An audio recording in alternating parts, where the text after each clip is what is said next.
వీళ్ళందరినీ కొలాబరేట్ చేయాలి అంటే అంటే అటు యుఎస్లో ఉండే వాళ్ళని కానీ అటు ఇండియాలో ఉండే వాళ్ళని కానీ ఇంకా గ్లోబల్గా ఆలోచించాలంటే వివిధ దేశాల నుంచి వచ్చే ఎంటర్ప్రెన్యూర్స్ అందరిని కూడా కనెక్ట్ చేయాలి అంటే what is the best platform? ఆ పర్స్పెక్టివ్లో ఆవిర్భవిందే ఈ ఆప్తా క్యాటలిస్ట్. ఆప్తా క్యాటలిస్ట్ అంటే I explain it briefly as well. అంటే మనం మీకు అందరికీ తెలుసు, నేను అందరికీ చెప్పేంత పెద్దవాడిని కాదు, కాకపోతే వి నో మన పూర్వీకుల స్ట్రగుల్స్ తెలుసు, వాళ్ళ బాధలు తెలుసు, వాళ్ళు కమ్యూనిటీలో రైజ్ అవ్వడానికి వాళ్ళు ఫేస్ చేసిన అవమానాలు తెలుసు, అలాగే మన పేరెంట్స్ మన కోసం చేసిన సాక్రిఫైసెస్ తెలుసు. ఇవన్నీ తెలుస్తూనే we have been very very silently growing. ఈ రోజున చాలామంది కూడా after yesterday's event there has been a good feedback that చాలామంది they are now seeing us as an emerging leader. Do you believe that? we are being seen as an emerging leader in the community today. We are not any short anymore. So this has been the అంటే మనం ఇది ఒక్క రోజులో జరిగేది కాదు. We've been struggling, we've been fighting, we've been underdogs. So now we are here where we are. So APTA catalyst ఈరోజు ఈ event జరగడానికి ముఖ్య ఉద్దేశం కూడా అందరినీ కొలాబరేట్ చేద్దాం.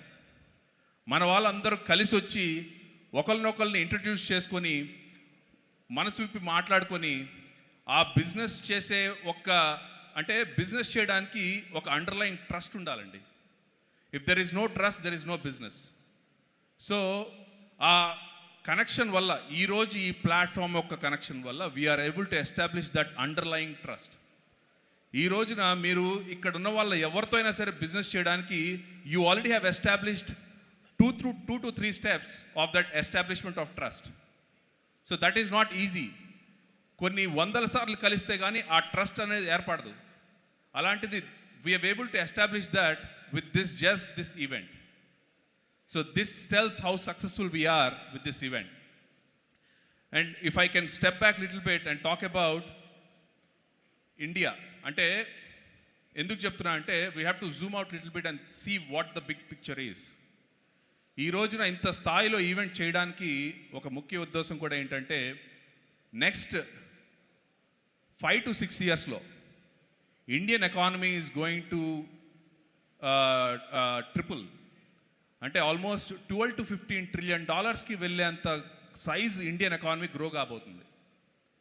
And with all the constraints in global politics India is going to take a very very అంటే అటు గుడ్ కాదు అటు బ్యాడ్ కాదు, it's going to take an very aggressive step and make sure we're in the right path and will get every single global trade elements that we can. So that helps our trade economy really well. ఆ $12 to 15 trillion ఎకానమీలో మనం how much of that we can grab అనేది is what this catalyst mean. అంటే ఈరోజు మనం ఆ ఒక్క global షేర్లో we should take a bigger pie. We need to start businesses more. అంటే I been panelist in one of the sessions yesterday and the question was, అంటే చాలామందికి కూడా ఒక భయం అనేది ఉంది. ఇప్పుడు నేను నా బిజినెస్ని ఇక్కడ చేస్తున్నాను, అక్కడి నుంచి ఎక్కడ గ్రో అవ్వాలి, అక్కడ కంఫర్టబుల్ అయిపోయాను నేను. So that's where this catalyst helps.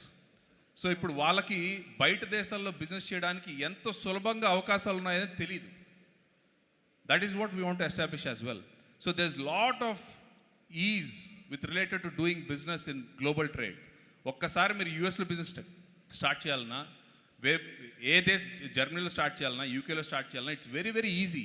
It's just that you have to take that bold step. So ఈ క్యాటలిస్ట్ జర్నీలో అంటే మోర్ దాన్ అంటే లాస్ట్ 2 yearsగా కానీ 200+ ఆప్తా ఎంటర్ప్రెన్యూర్స్, అంటే వీళ్ళందరూ కూడా నాట్ అంటే ఏదో వాలంటరీ చేస్తున్నట్టు కాదండి. Everyone runs $1 million to $100 million business companies. So అవన్నీ దృష్టిలో పెట్టుకొని we're now where we are. So I would sincerely ask everyone, ఈ రోజు ఇక్కడ ఉన్నారు అంటే make sure you talk to 20 to 50 people whom you have never met before. అదొక పనిలా పెట్టుకోండి, ఎందుకంటే ఈ ప్లాట్ఫామ్ ఉన్నదే దానికోసం. We need to make sure you are connecting with your community. ఇది జరగకపోతే the theme of this catalyst is not right. So please make sure you talk to 20 to 50 people that you are not met before. That's your first topic. అంటే ఎందుకంటే ఇదంతా self growth అంటారు దీన్ని. So చాలామంది యూఎస్కి వెళ్ళినప్పుడు కానీ లేదంటే వేరే దేశాలకు వెళ్ళినప్పుడు కానీ they have been missed opportunities. అంటే చాలామందికి ఆపర్చునిటీస్ లేవు. సో నౌ చాలామంది యూఎస్కి వెళ్ళామో లేదంటే వివిధ దేశాలకు వెళ్ళినా కూడా we want to give that back. How do we get it back to ఆ మిస్ అయిన opportunity, how can we give it back to our community? ఈ రోజున you have access to most of the leadership. అంటే మన కమ్యూనిటీలో ఉన్న max highest లీడర్షిప్లో ఎవరైతే ఉన్నారో you have access to them. Please make sure that you are raised up to the occasion and reap the benefits of this community. So with that, I'll leave with one note. Ante ee roju we have an excellent panel sessions.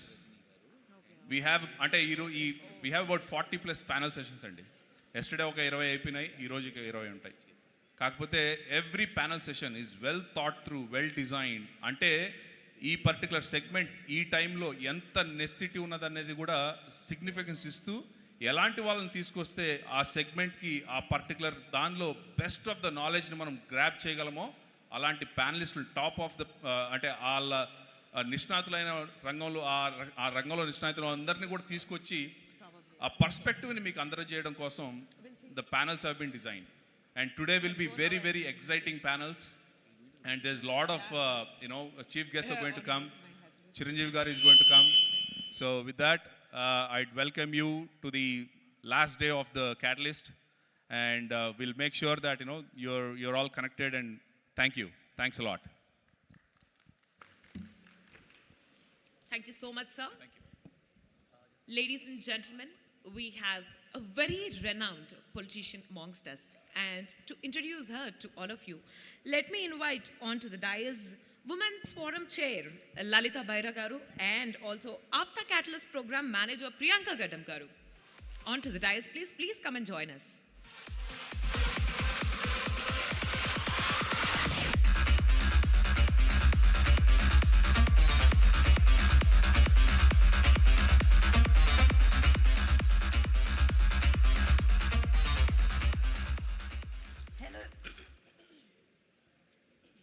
Hello everybody, good morning to all of you. My name is Lalita Baira and I am APTA Katalyst, the groundbreaking APTA Global Business Conference Women Forum Chair. So we have put together a lot of panels for women, and today we have a very, as they have said, a renowned, well-known politician among us. I would like to invite Mrs. Rajini Vidadala onto the stage.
Andarki Namaskaram.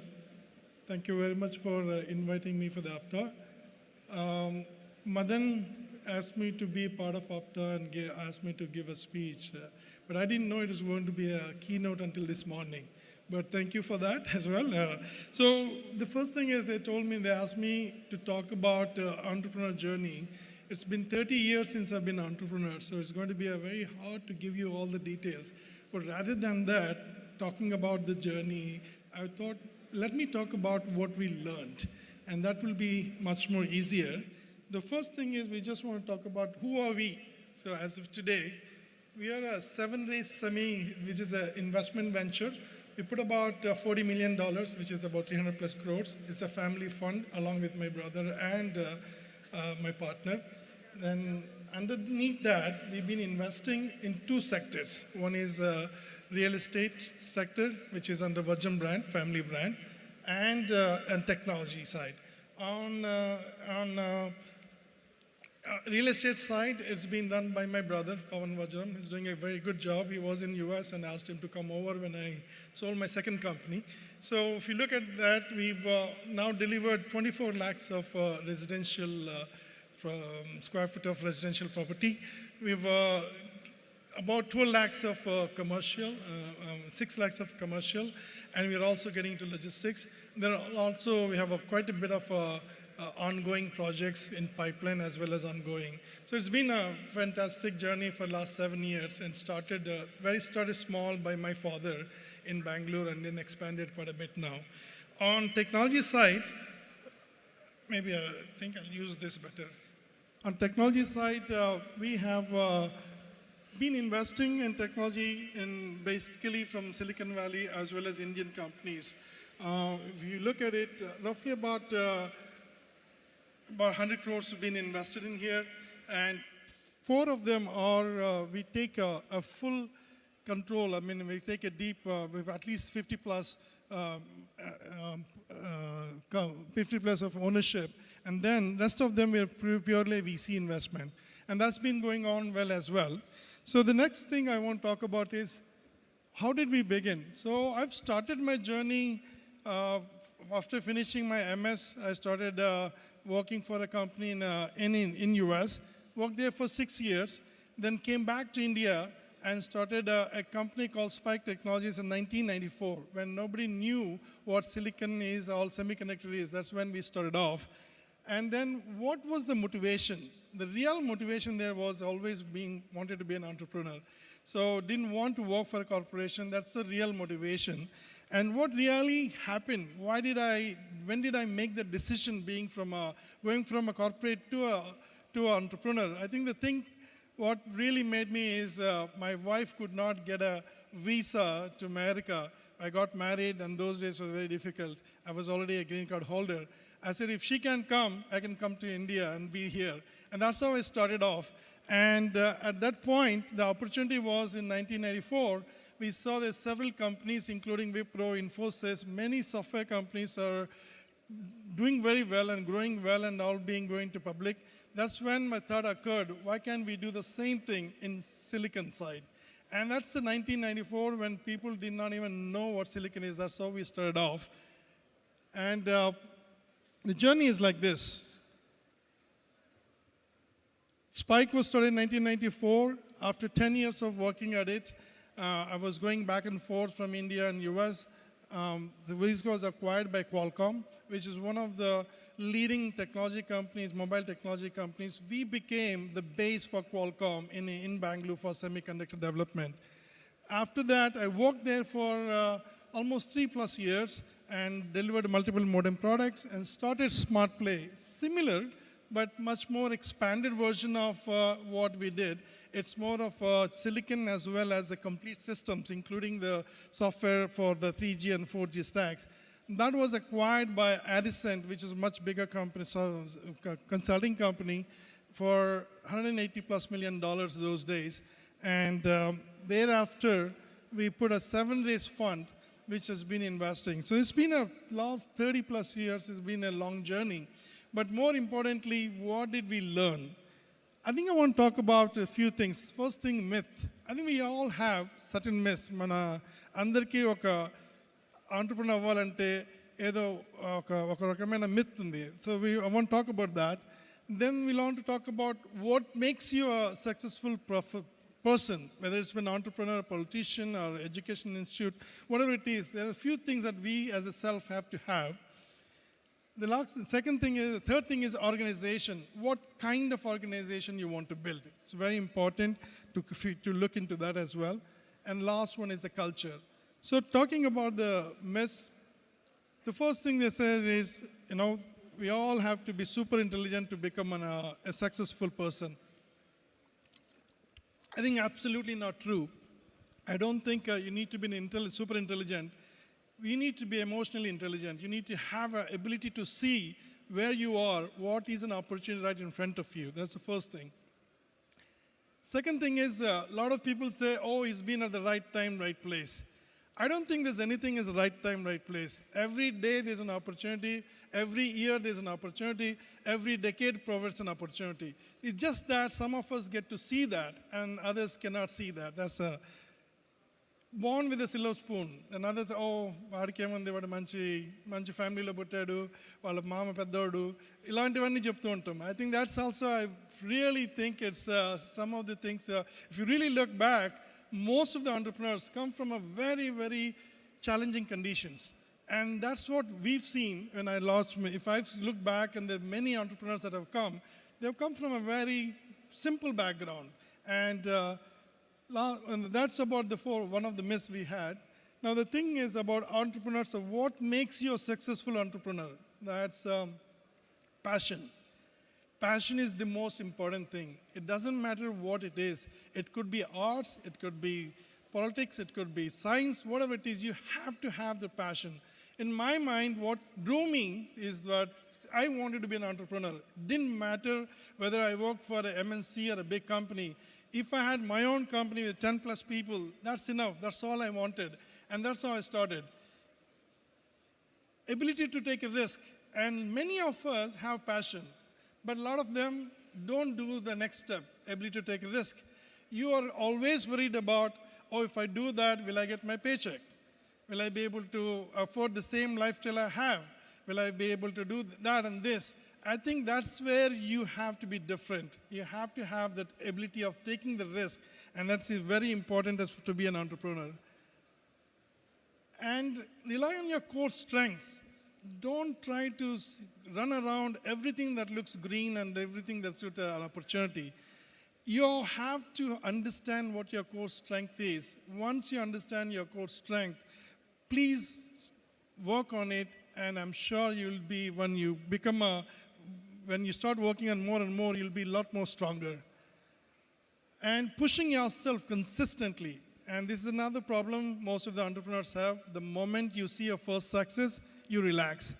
If you want to be an entrepreneur, there's nothing to like relaxing. Every day there is a challenge. Every day there is a change. So you have to consistently figure it out who your competition is, how you want to position yourself, or how you want to work harder. And the third one is the organization. Organization, we all need to know to build a very great organizations. The first, I would say, ethics. The most important thing I've learned in the last 30 plus years, especially in the US-India corridor, you have to have a very ethical background, very professional background. There's nothing like shortcut. You can never become a successful and be successful for a long journey if you're shortcuts. So you have to be very professional and have very strong ethicals when you are building an organization.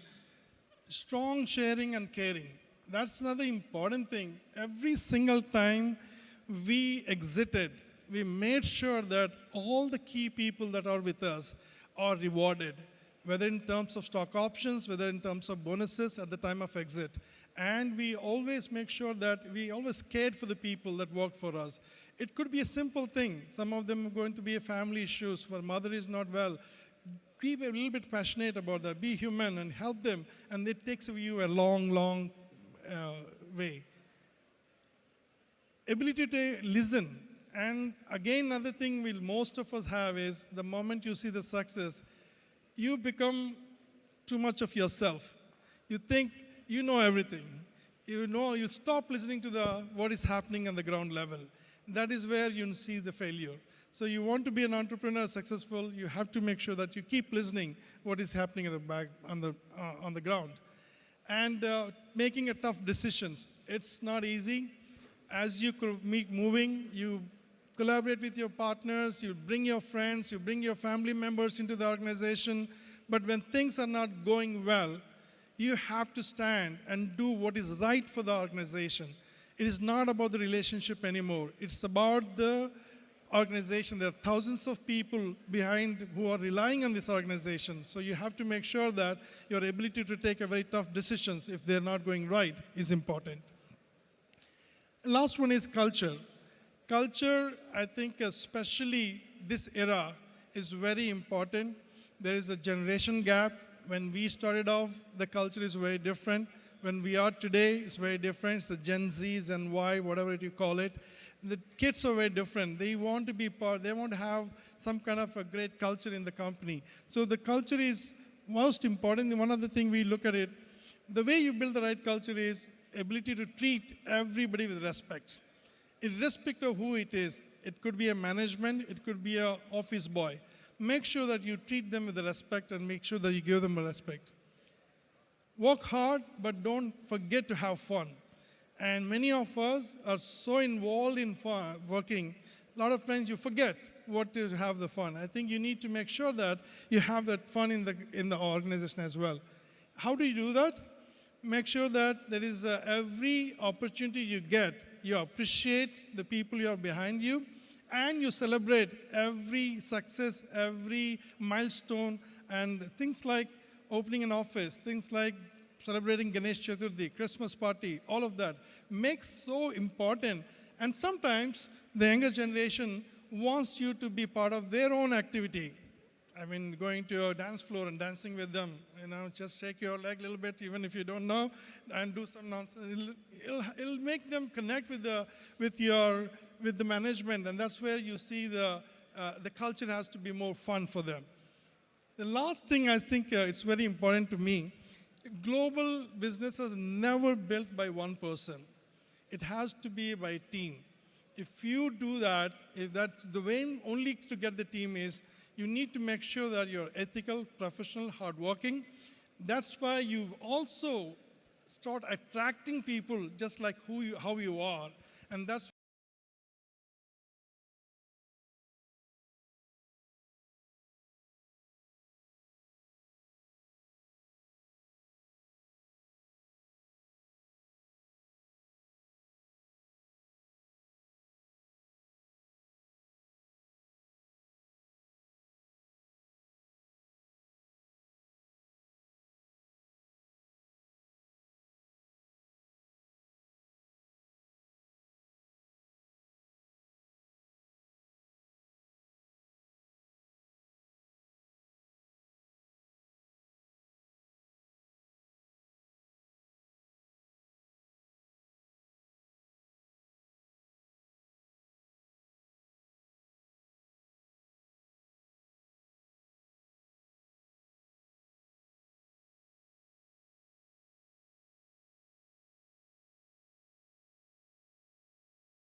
Whoa, whoa, whoa, that was apt, if I had to put that in the shortest ways possible.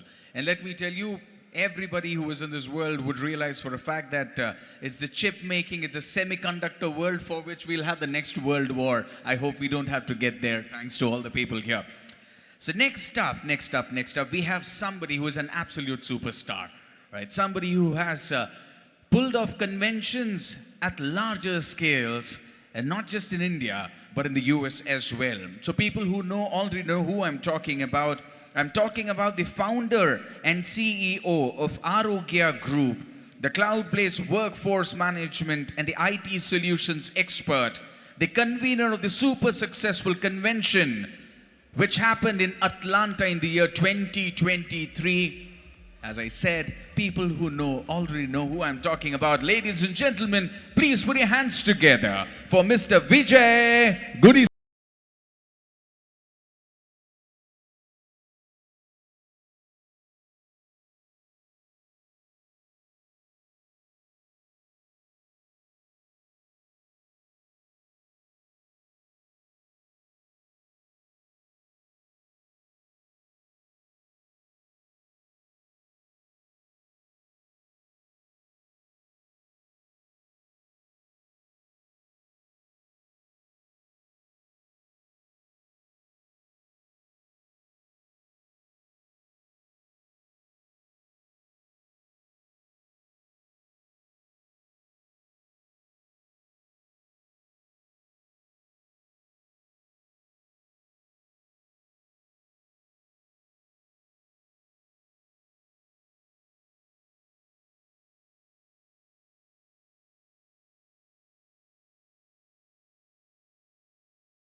Thank you so much for connecting with me last year and getting me involved with APTA. And all my friends, Chandra and Sagar Legaceties, and all the other executive leadership of APTA. It is my great privilege to be here, standing in front of you and try to deliver a keynote and just explain what an entrepreneur is about. Karyam chese simha siktu chaitanyam, sagaramnu kadilinche alala pratapam, gaganamnu adhigaminche pattudala, manusunu meripinche ఆశయ సంకల్పం అవనిపై అడుగు పెట్టగల భవిష్యత్ నేడు మనతోనే మొదలవుతుంది, నేడు మనతోనే మొదలవుతుంది, అది ఇక్కడే మొదలవ్వాలి.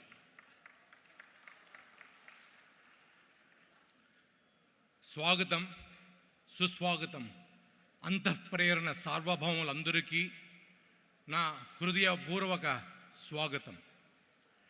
Why are we entrepreneurs? Why do we become entrepreneurs? Why should we become entrepreneurs? There is something about entrepreneurship. We all strive to become that. First and foremost, entrepreneurship is an enchanting enchantress. It beguiles us. It attracts us. Then మనందరినీ ఒక మాయలో, ఒక మోహంలో పడివేసేదే entrepreneurship. కాబట్టి మనం ఈరోజు ఇంత పొద్దున వచ్చి నిన్నటి నుంచి కొందరైతే మొన్నటి నుంచి ఇక్కడే ఉన్నారు. ఎందుకు? ఎవరు ఏది చెప్తారో ఆ విషయ సంగ్రహణ చేసి ఆ విషయాలలో ఒక 2 మాటలు మన హృదయానికి అతుక్కునే విధంగా ఉంటే దాన్ని మనం తీసుకెళ్ళి మన జీవితంలో దాన్ని ఏ విధంగా వాడుకోవచ్చు అనే దీంతో మనం ముందుకెళ్తుంటాం. All the excuses converge into one and only one reason, and that we want to leave a footprint. We want to become immortal. We seek the immortality by becoming entrepreneurs. ఏది ఉన్నా ఉండకపోయినా ఈ భూప్రపంచంలో మనము చేసే విషయం, the reason even today Jamshedji Tata or Ratan Tata now is remembered is not because of who they are, it is because of the footprints they left behind them. So that is the immortality each and every entrepreneur seeks, and that is the immortality which drives us to become entrepreneurs. మనము తల తాకట్టు పెట్టైనా, మన యొక్క భార్య యొక్క నగలు కుదువు పెట్టైనా, మన నెల జీతం ఇవ్వడానికి మనం ప్రయత్నిస్తాం. మన ఆఫీస్ రెంట్ కట్టడానికి తయారు చేస్తాం. ఎందుకు? హాయిగా ఏదో ఒక ఎంఎన్సీలోనో ఏదో ఒక దగ్గర మనం పని చేసుకోవచ్చు. కానీ but that is not what we want. We seek the immortality by becoming the entrepreneur. పూర్వం, in the past, we used to seek the immortality through our sons. We as parents, నా కొడుకు గొప్పవాడయ్యాడు, నేను ఆ గొప్పవానికి నేను తండ్రి అని గర్వంగా చెప్పుకొని ఆ పేరుతో జనక మహారాజు సీతాదేవి ద్వారా, దశరథ మహారాజు శ్రీరామచంద్రుని పేరు ద్వారా ఇమ్మోర్టాలిటీని తెచ్చుకోగలిగారు. కానీ ఈరోజు entrepreneurs are seeking the immortality through themselves. Today, if Pradeep Vajram has become that, he is seeking the immortality because he has sold his company, he has built 10 other companies. If you heard 10 other entrepreneurs on the stage yesterday, they have sought the immortality by becoming the entrepreneurs who they are, not because of the credentials or the credos of the family backgrounds. So that is why we become the entrepreneurs. In the annual death and ceremony, the son makes the offerings, and not just his father, but to the 8 generations. This certainly was a clever way to become immortal. The times and the dimes have changed. Now we seek the immortality by becoming entrepreneurs. Here, have you ever heard of Sanskrit word antah-prerana? It means inspiration from within. That is who we are. Entrepreneurs are inspired from within. We are the magical thinkers. Let that magic be within us. Pradeep was talking about passion within. That passion is nothing but the antah-prerana. We have to think within ourselves. What makes us get up at 6 o'clock in the morning and go to work? That is what antah-prerana is about. Can we all have that passion, that antah-prerana, for us to seek the immortality? Utsaham, sahasam, dhairyam, buddhi, shakti, parakrama, shadyante, yatra tistanti, tatra devopi tistati. Enthusiasm, adventurous spirit, courage, intelligence, energy, and boldness. Wherever these qualities are prevalent, God is sure to be present there. I hope God is present here today. God is present among all of us so that we become that courageous, we become that adventurous, so we make our community proud and we do create trillions of dollars of economy in the coming decade. I want all of you to be that proud citizens of India, that proud citizens of the world, that proud citizens of the globe, where we can create hundreds and thousands of jobs. I wish you all the best, but before I get off the stage, I do want to talk about the organization which I represent. I am part of this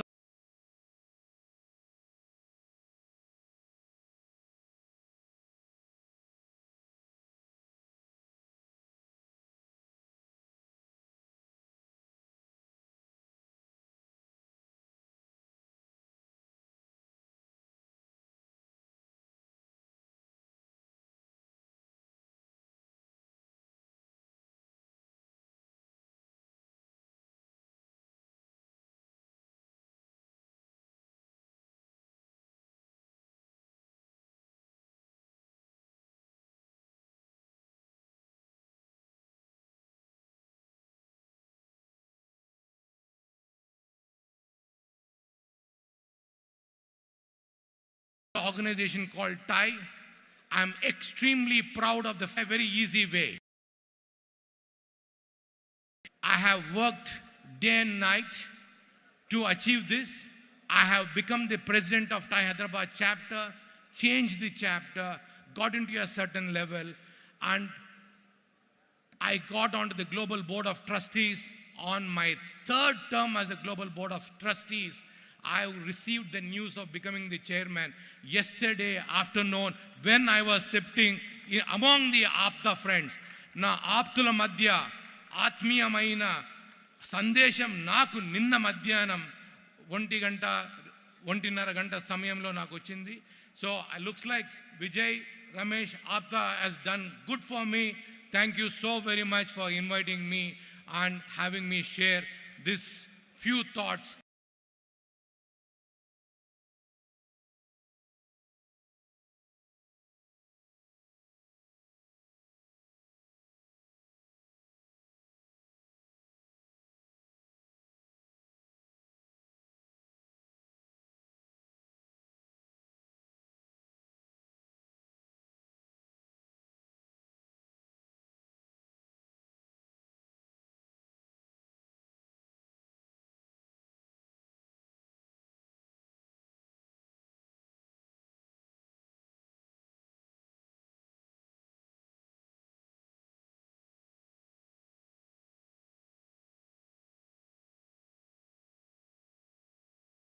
Along with my fellow entrepreneurs.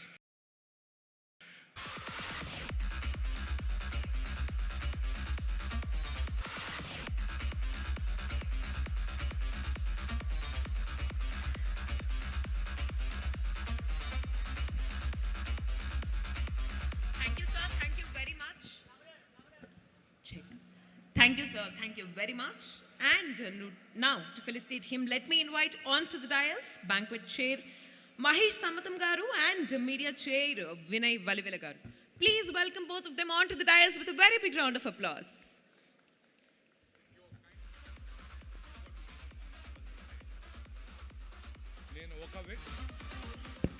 ఒక వ్యక్తి పేరు చెప్పేది మర్చిపోయాను. సుబ్బు కోట, wherever you are, that man is a energy with a firebrand. Me and Subbu known since 2009 and చిన్నపిల్లలకు ఒకటే చెప్తున్నా, ఆయన dance చేసే విధం మీరు ఎవ్వరూ చేయలేరు. He can stay up until 4:30 and 5 and can dance and put the dance floor on fire. Subbu, wherever you are, I am so happy that you are my friend. Amazing, amazing.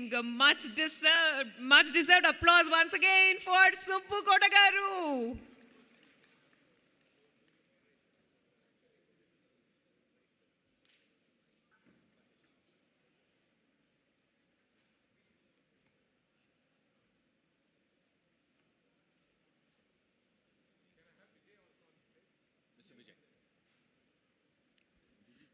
Requesting Mr. Vijay Garu to come and join us on the stage, please.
the first panelist. He is a versatile professional with expertise in anesthesia and critical care and healthcare leadership.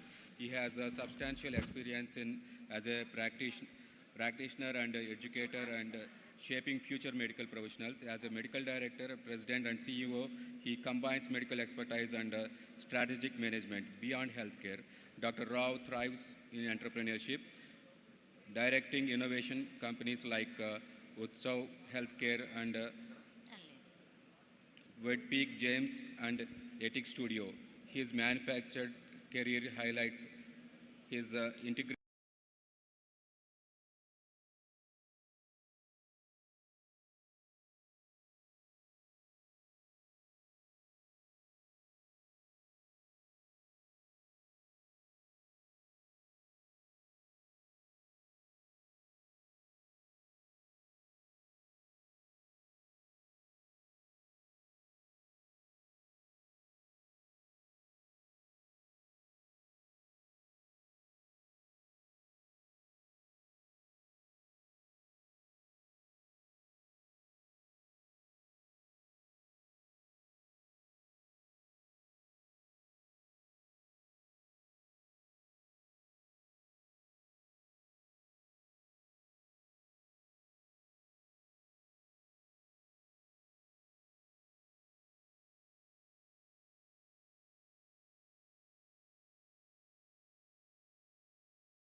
renowned for complex cancer surgeries and innovative treatments.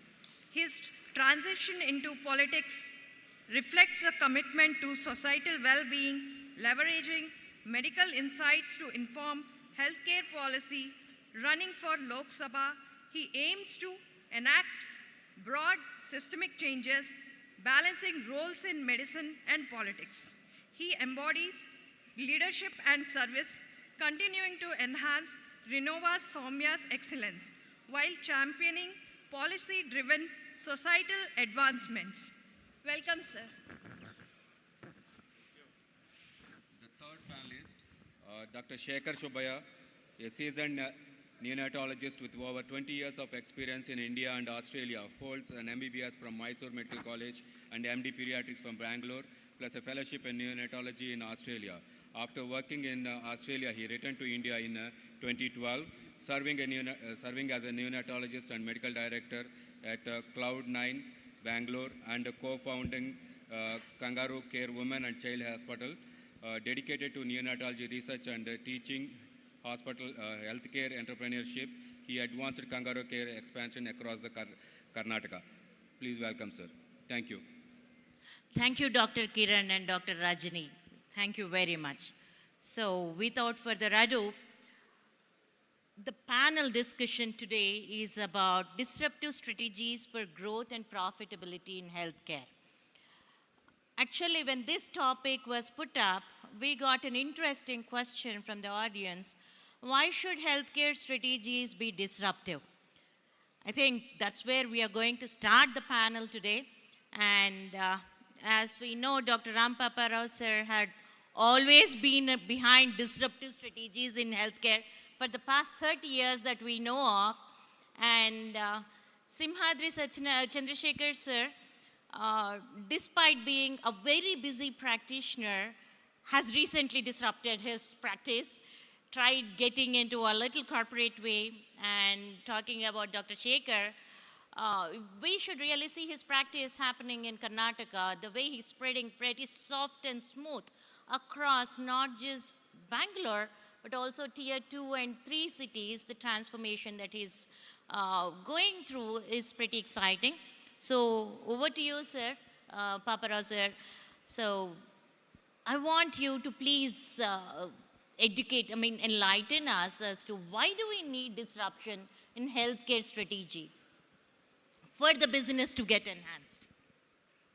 First of all, very good morning to all the people present in this hall, and thanks for the APTA organizations for allowing us to address this particular forum and as panelists about the healthcare. And to the question that what you posed, disruption is a word is a buzzword in entrepreneurship. Now, as Peter Thiel says, we are not talking medicine here. And in the business of healthcare, like any other business, unless you think about something of a non-competitive nature, then only there's a good probability of succeeding. Now, competitors is for losers. And then healthcare disruption, I would put that into in my own way, 2-3 perspectives. Let us discuss like this. We all have witnessed in this country. See, first of all, I want to make a statement. Healthcare is absolutely local. As many of us understand, healthcare is a medical science, but that's not only that. It has got to do, the delivery of practice, the practice of medicine has got a lot to do with the geography, the economics of that geography, the culture of that place, the customs that are prevailing in the society, and apart from being a medical science, and the availability of infrastructure itself, and what actually are the traditional practices in the society. I think what is a model for a absolute private healthcare like that of a US, or even a state-sponsored healthcare systems like what you have in other parts of the world, whether it's Europe, Canada, France, or a capitation fee system like New Zealand or whatever it is. They're all different, and that healthcare suits that particular environment. If that is to be adopted here, it will be a big mismatch. So I think healthcare is always local and innovation is necessary, suiting the ecosystem that is prevailing in that particular geography and the country and the society. Now, we all have witnessed in this very particular country where healthcare has migrated. If you remember, these domain experts coming in and starting their practice and putting up some establishments, which are very tiny in nature, whether it's a 5-bedded hospital, I'm talking only about healthcare services, whether it's a 10-bedded hospital or it's a 50-bedded hospital or maybe a 100-bed hospital. Most of it was in an unorganized sector, and it started like that. Now, just in about 2 to 3 decades, see where we have migrated. Today, it is not possible for any individual or a tiny group, whatever it is, to come and put up a healthcare setup, typically what you call as a hospital. Now it has become so capital intensive, it is not possible for individuals or groups to put up a hospital, unlike somebody like a Blackstone or a TPG gets involved and then supports you. Now this is the trend today. Now in this, if you are not trying to innovate and create some disruption, I think it is going to be a failure. The second thing I would like to make people understand is there's a tremendous amount of technological innovations that has happened even in the delivery of medicine, whether in different specialties. Now, if I remember correctly, I think there should be about 55 to 56 different medical specialties. And then from specialty, you're going into subspecialty and micro-specializations, which is not true in my own personal perspective. I think it is going to a stage where it is becoming, going to get entangled in its own conundrum, and then ultimately delivery of medicine will be completely, it's not going on the right track, but you can't alter the trends. Then there are innovation disruptions that the way these services have to be marketed out there into the society, whether it's a digital marketing systems that have come into place. It's not a typical sales force which are going to be there in the ground, which actually can market this particular business concept. There has to be a digital marketing, there has to be a digital, I would say, search engine optimizations, whatnot, different ways of doing it. And overall, in the conundrum of business development, this is all required. The other thing is what the investment community will be interested to understand, and the model, is it scalable or not scalable? I mean, these are the things which really requires a lot of innovation and disruption. If it doesn't happen, I think it is not going to be viable. Now, for example, you take even in the simple delivery of services, so many of these procedures, surgical component have become so non-invasive today, and then becoming, reducing the length of stay in the hospitals. I mean, if these are not disruptions, what else can be defined as disruptions? I think as the average revenue today, if we don't think about 2 important aspects, as the average length of stay in hospitals is coming down, and as the average revenue per occupied bed day, as it going up, I think we have to see how we stay relevant and support this by actually trying to be affordable and all-inclusive healthcare system. I think I will stop there. These are my opening remarks, and then I think sir, you were like, you read my mind. You answered a lot more questions that I'm going to put up later. So one thing being, yes, it's time we doctors or practitioners start accepting that we are in the business of healthcare, as sir stated. The more we look at it as a service, there is no service and business coming together, at least in the local perspective, the way it is perceived in India. We have to break that and accept the fact that we're in the business of healthcare. Only then can we get investments into this capex intensive business that we are running. And the second thing, whether you believe it or not, the very question was the past, present, and future healthcare landscape in India, which you pretty well answered all by yourself, sir. So, Chandrasekhar, sir, you have been a pretty conventional practitioner all these years.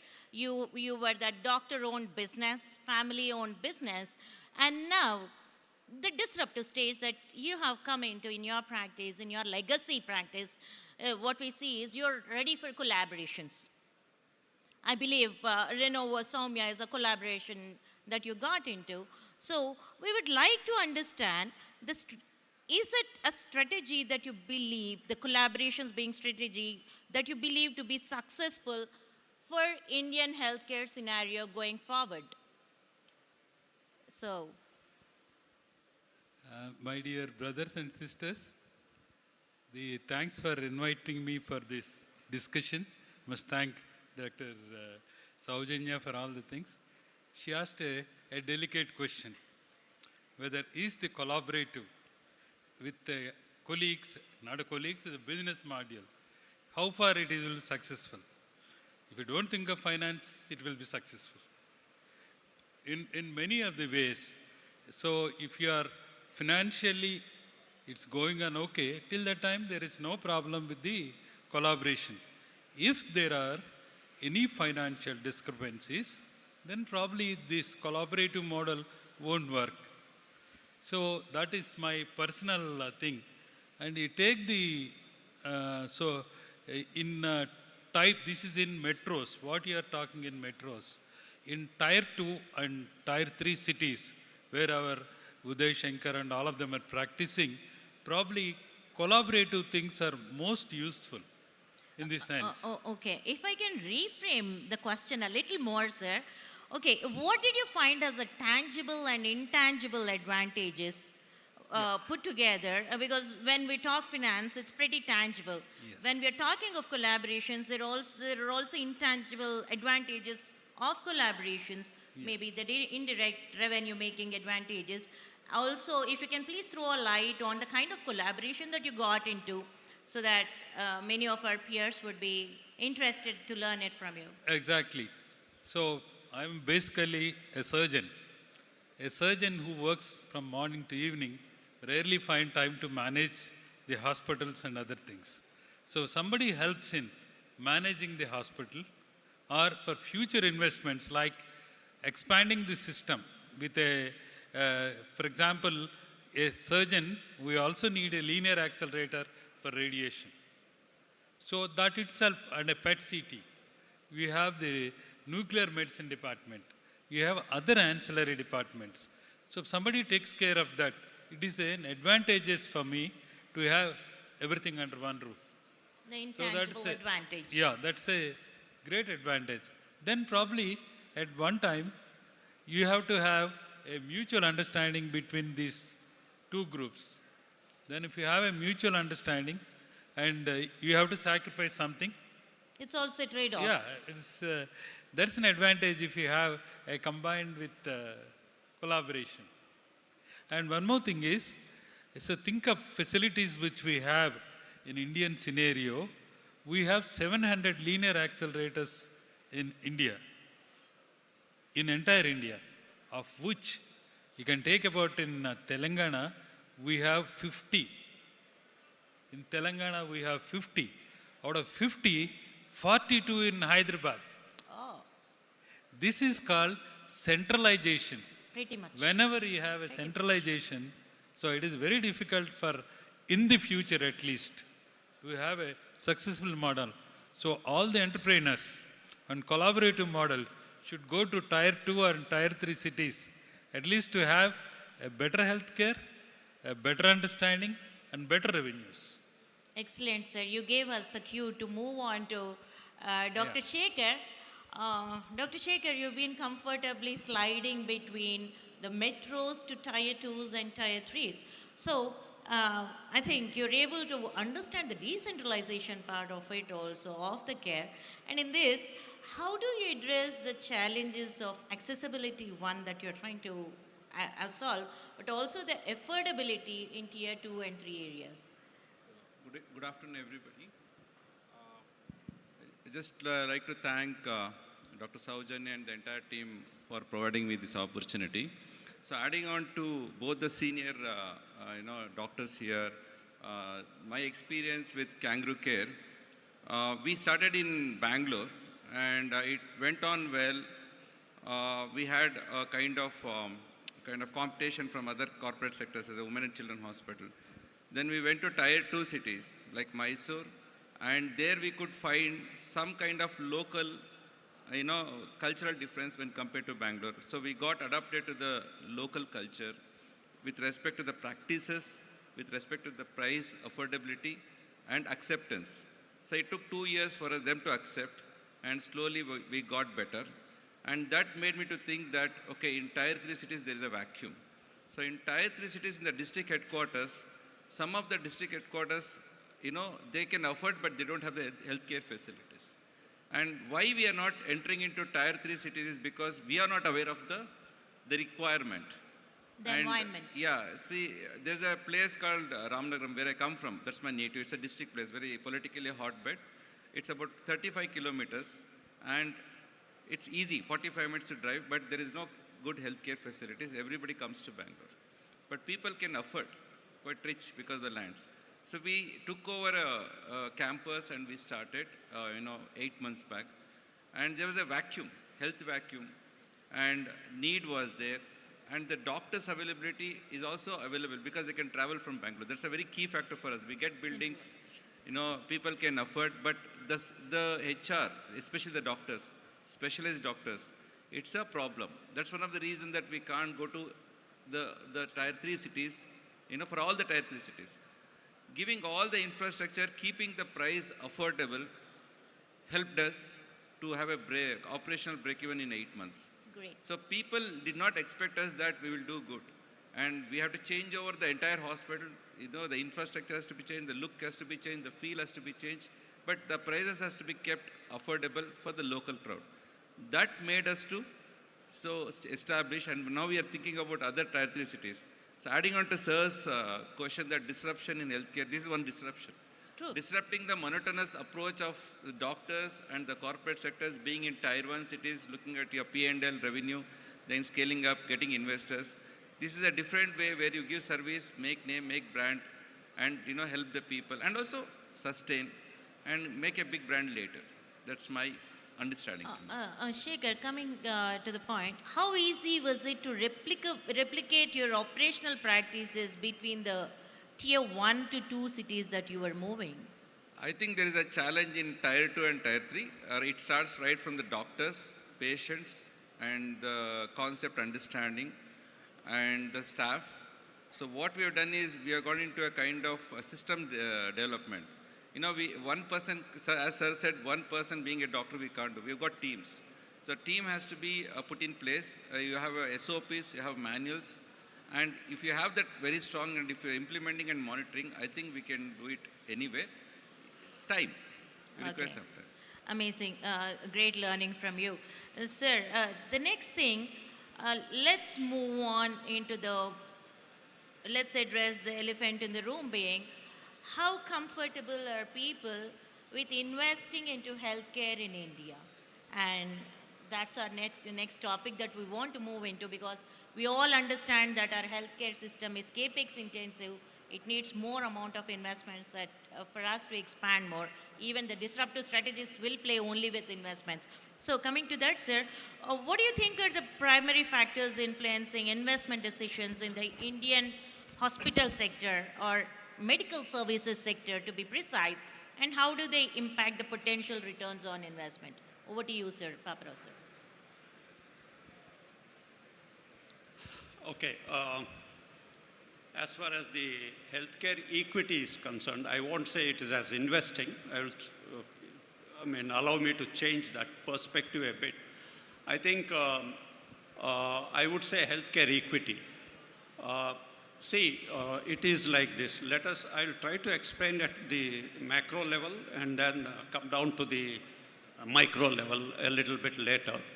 But at a macro level, if you see the healthcare parameters, we are one of the most backward in the sense of certain metrics, whether it is in relation to the beds to population, whether it is in relation to the number of professionals to population, or the adequacy of medical institutes.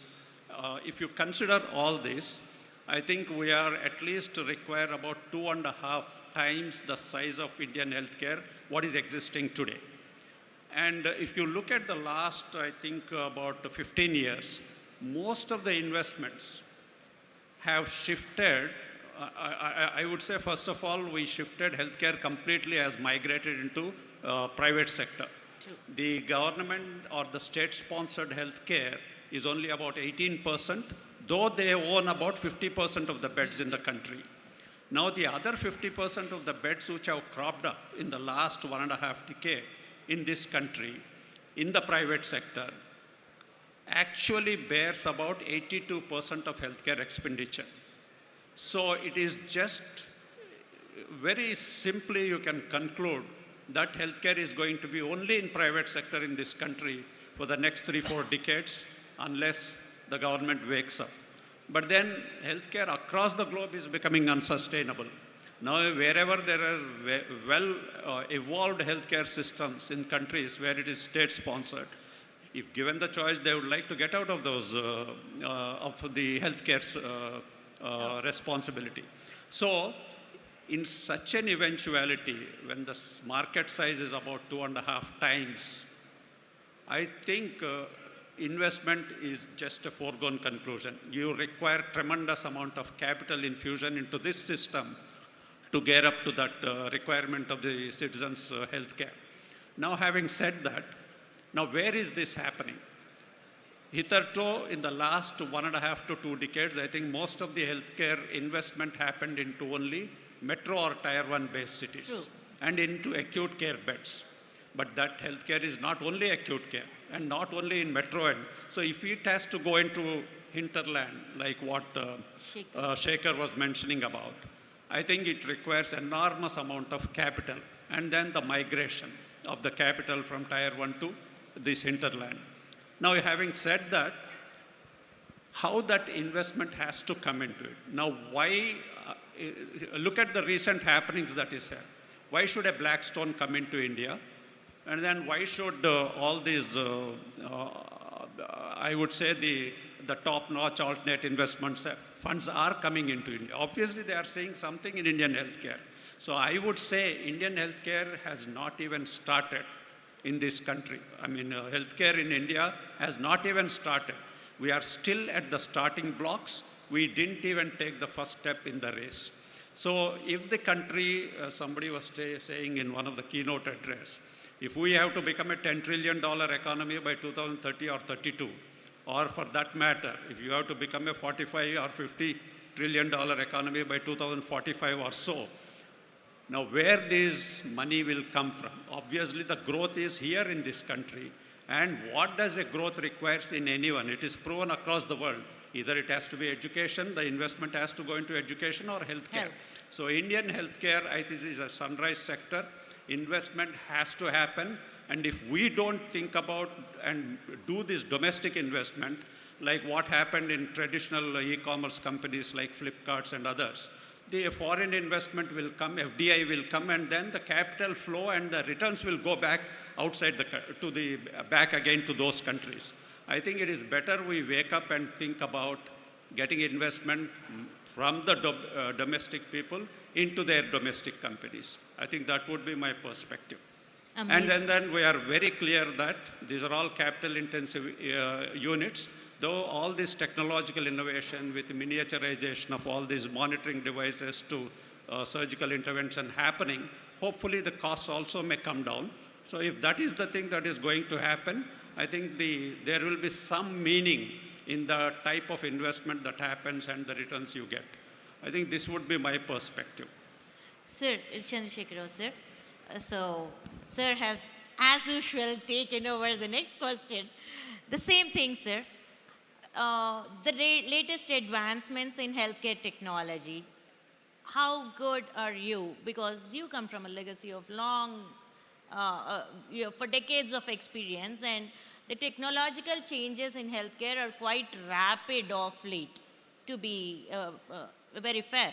So, what's the role of adoption of advanced healthcare technologies into your current practices, despite being legacy, and how did it change the ROI? Was it bad? Was it good? So it's open, like, let's discuss it amongst our people. That's the whole point. Yeah, keeping it pretty open. I would like to support Dr. Rambapar about this, the healthcare scenario. If you take the doctor versus the population ratio, we have at the present 0.4 per thousand. Actually, we require a minimum of 1.5 per thousand. Then a nurse is hardly 1 per thousand. You require 3 per thousand. True. Then you see the number of medical colleges are coming up, and proportionately we don't find nursing colleges. So this is one of the, and as far as this is concerned, your investment, now as in today, the healthcare industry in India is around 8,50,000 crores. Wow. As in, if you combine entire healthcare industry. Whoa. This is going to increase by 16 lakhs odd in 2030. So So sir where says the we've money not comes, even started. but Dr. Rambapara's question was very He valid. says we've not even Where started. these 8 lakh crores are going to come? The Indians have a lot of money. You can see the stock market, how much people are investing it. So, but nobody would like to invest in the healthcare in like how they invest in Reliance and other companies. But it is not a immediate return.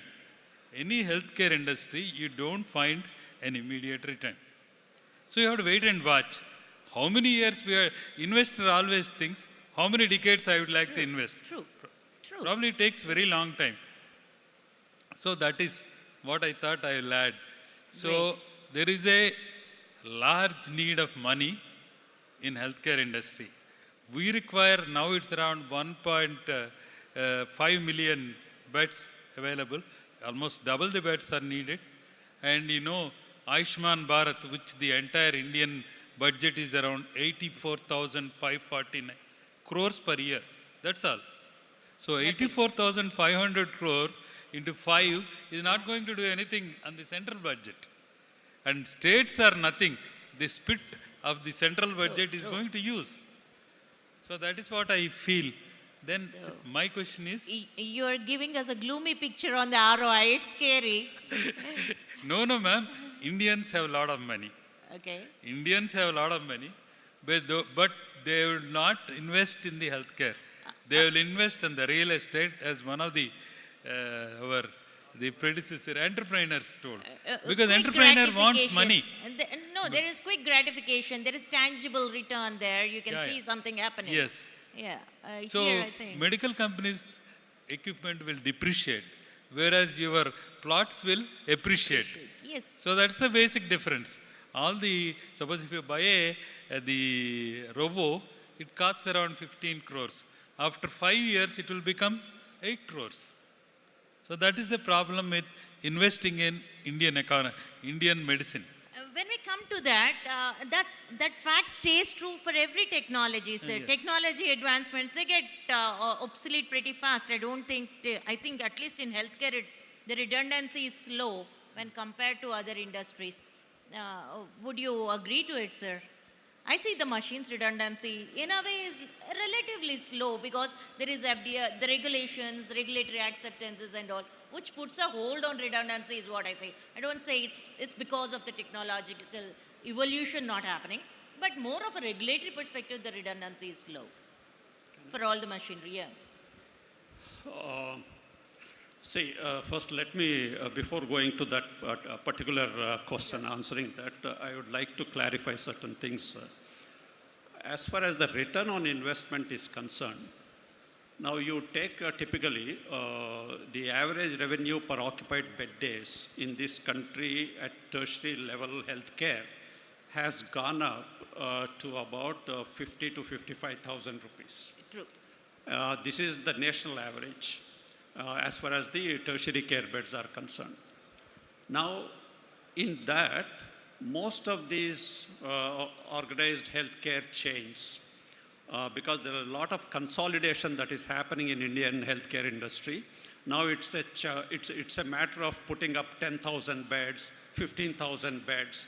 So anybody who has in one particular location like Hyderabad, about 3-4 hospitals, and they themselves were thinking they are too big, but then they become so miniaturized in the larger context of consolidation that it becomes very difficult for them or to survive even. So the return on investment in most of these chains is averaging somewhere between 15 to 18% in terms of EBITDA. Amazing. And when it comes to PAT, and I am talking about EBITDA levels, but when it comes to PAT, it is coming to about single digits, about 8 to 9%. So healthcare returns are not that bad when compared to other sectors. So can you give me a relative sector, sir, that you can relate to? So most of the others, I think what will happen here is you have to try and innovate. Again, a disruption is required here. Try and innovate that your capital goes into productive assets, not into real estate, and unnecessarily block that money. I think you have to create an asset-light model suiting this particular environment to create that return on investment. And it is just a matter of time before the PAT itself goes into double figures. When we are at the extreme end of the single digit, it is just a matter of time, maybe about 4 or 5 years, in my perspective. There's an interesting statistics, I would say, that if the per capita income, which is about close to $2,500, roughly about, that is supposed to double up in about by the time you reach a $10 trillion economy. That is by 2030 or 31. In such a scenario, there is some metric called as PFCE, that is the personal financial consumption expense. That portion in the average per capita is about 4.8% today, which is going to go to easily about 10%. And most of it is going to come into healthcare expense. So most of the expendable income that you're mentioning is going to go into healthcare. Yes. People will pay a premium to stay healthy. Wow. That is required because they are living longer, and then to keep up the productivity in their lifetime, they have to invest into that. And this is actually what is assumed. And that's a well-known studies and statistics that are available there. I think, so return on investment, one need not be very worrisome. And it has been proven, the world has proven in the last 2 centuries, that service sector economy is the longest lasting, and the best example of that is healthcare. Awesome. So you cannot have manufacturing economy exist there for 15, 20 years, and then again sell. You have seen that in Europe, you have seen that in Japan and the electronic industry, everywhere. And Korea is going to face it, China is going to face it. So I think the service sector economy is certainly going to be huge, and the best in that is, I would say, healthcare. Awesome, sir. Thank you. Thanks for bringing life back to our conversation. Yeah. Shekhar would like to. Sir, yes, there's a just, redundancy in I'm trying to get some inputs from you with this topic. So just sharing my experience as a team. We are a doctors-driven hospital. I was talking to Dr. Saujanya this morning. She came up with a concept called Doctorpreneur. Docpreneur. Okay, so here we have now, it's a mother and child hospitals and fertility centers and outreach clinics. That's the concept we are doing. We have 3 units now and 3 fertility center and outreach clinics, and we are expanding slowly. And what we do is every center, we have co-investors as doctors. We invest 70% and we make co-investors, the local doctors, to invest 30% as a disruption in our monotonous way of approach. And we are going fine, and EBITDA is around 20 to 25%, adding on. Pat. Went to, Pat. More double digits. Oh, nice. Yeah. That's awesome. But now it's 8 years journey. When should we get the investment and how much is my question, which will help me and other colleagues in this audience. Okay, that's a great question. So it's like this. As a healthcare business, I would say it's an enterprise. See, how I come to realize is business is sacrosanct. It is not like a trading. We don't try to create the capitalistic profits and too higher profits. It's not like that. Healthcare, when we talk about business as a sacrosanct, it is like this. Any company which you initiate or any enterprise will have 4 stages. First is the establishment phase. The second is the growth phase. The third is the maturation phase. And the last, inevitably, is a decline phase. Whether somebody likes it or not, that is bound to happen. Yes.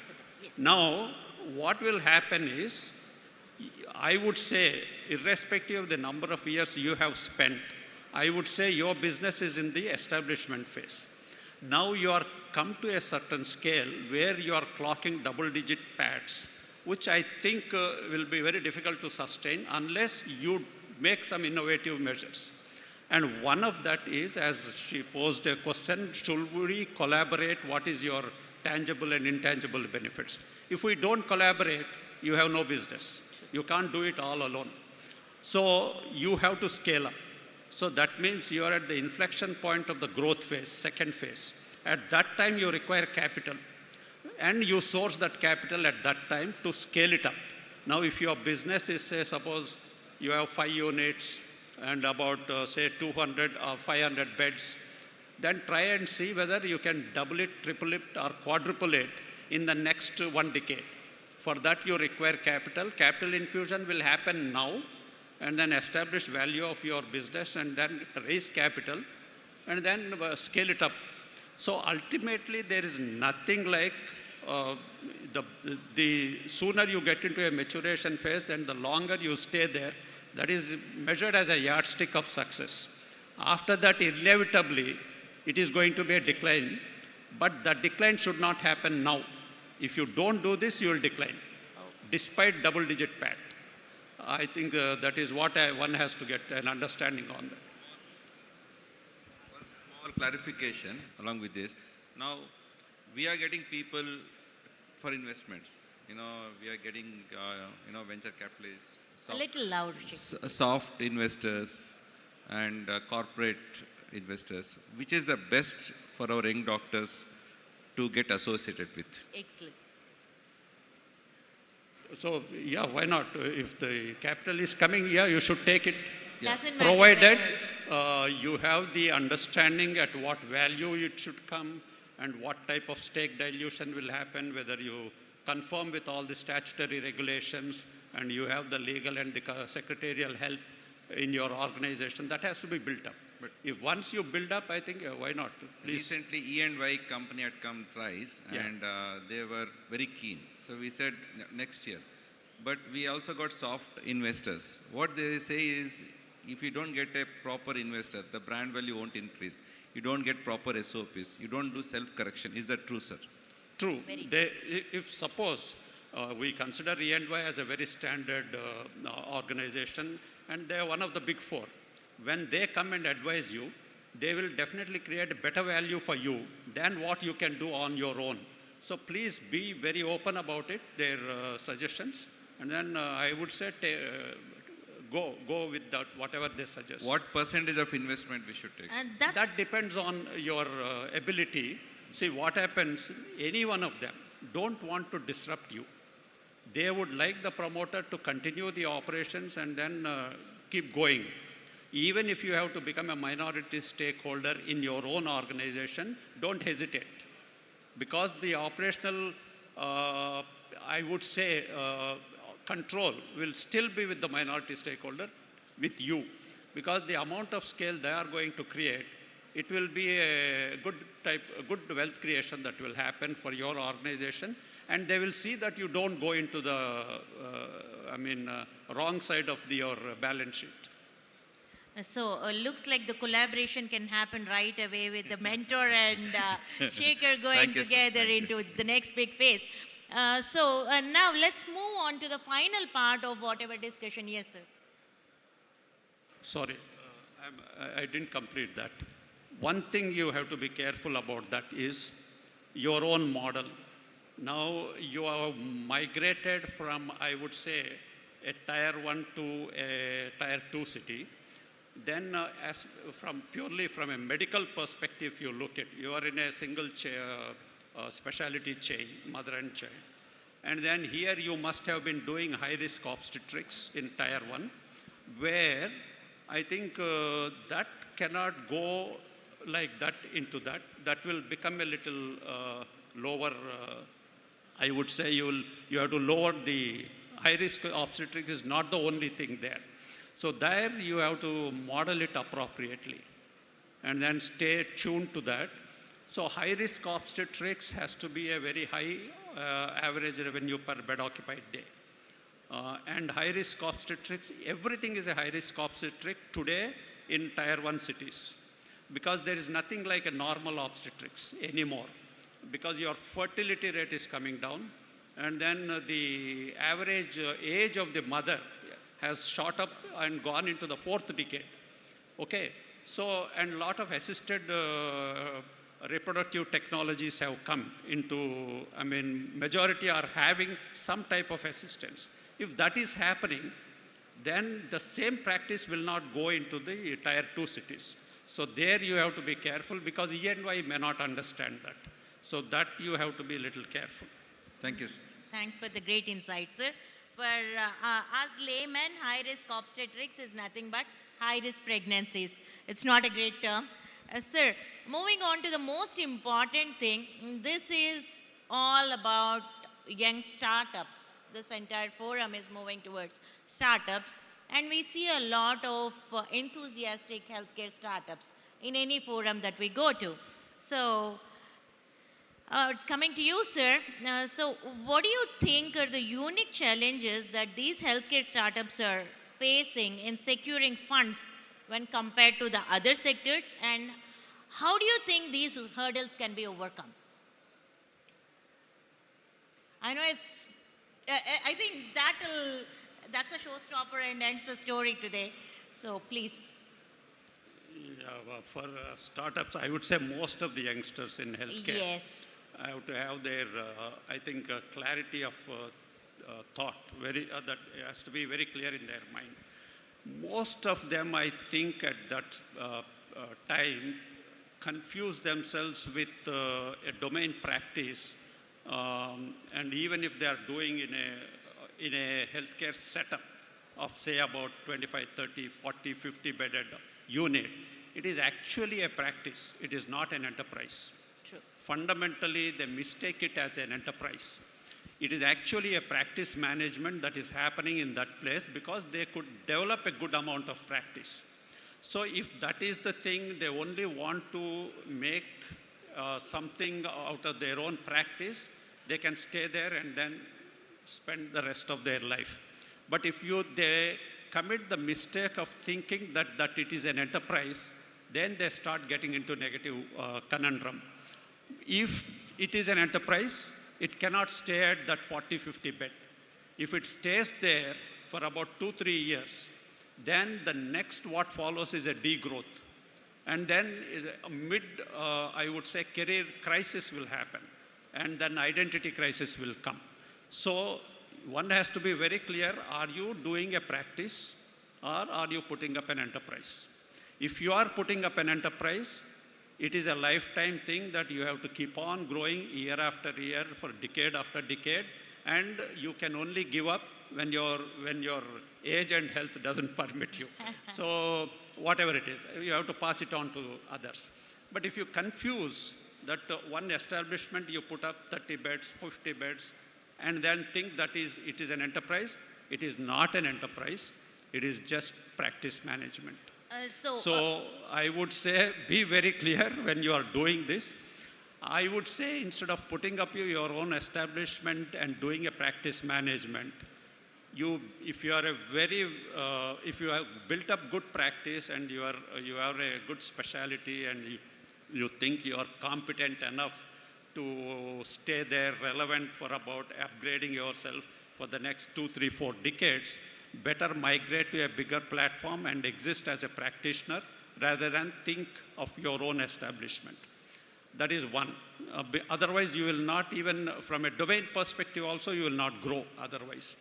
The second thing is, if you think you are an enterprise, please start thinking like an entrepreneur, not like a practitioner. So I would like to steer this conversation a little away from our practice beds and all. There's a lot of health tech innovation happening, okay? And it's pretty much disruptive that we can see it happening all the time. Where do you think should be the major focus of this health tech innovation in this current scenario, which can bring in a quick ROI for the investors, so that all this is a majority of the participants here are from IT industry. They're spending a lot into health tech. They would also have an SME perspective as to in which area they should really put that their technology perspective into healthcare. Not like the medical equipment, sir, per se, but more of a soft platform kind of things. So can I? Yes, sir, back to you. So, You are the SME here now. No, okay. There are two. If you are talking about technology in medicine, yes, there are two aspects. As you said, broadly, I will divide that into a med tech and, and a typical IT products for healthcare. Now, there is a lot of, I would say, India's digital highway, as far as the healthcare is concerned. India's digital highway and adoption of technology tools is still about 4 to 5 years down the line, not now. Okay. In the sense that what has actually the flow of capital or adaptation that has happened in Europe or Western or US is not going to be the same in India, at least for 5-6 years. The reason being? The reason is they're still not realizing and then putting money into it. And as the skilled workforce gets difficult to manage your services on the beds of hospital beds, I think that will be felt about 4 or 5 years down the line. Okay. That time adaptation will be much better, and they are likely to put up some investment as far as usage of these technology tools are concerned. But right now they are able to get a cheaper labor force, they are able to go with that.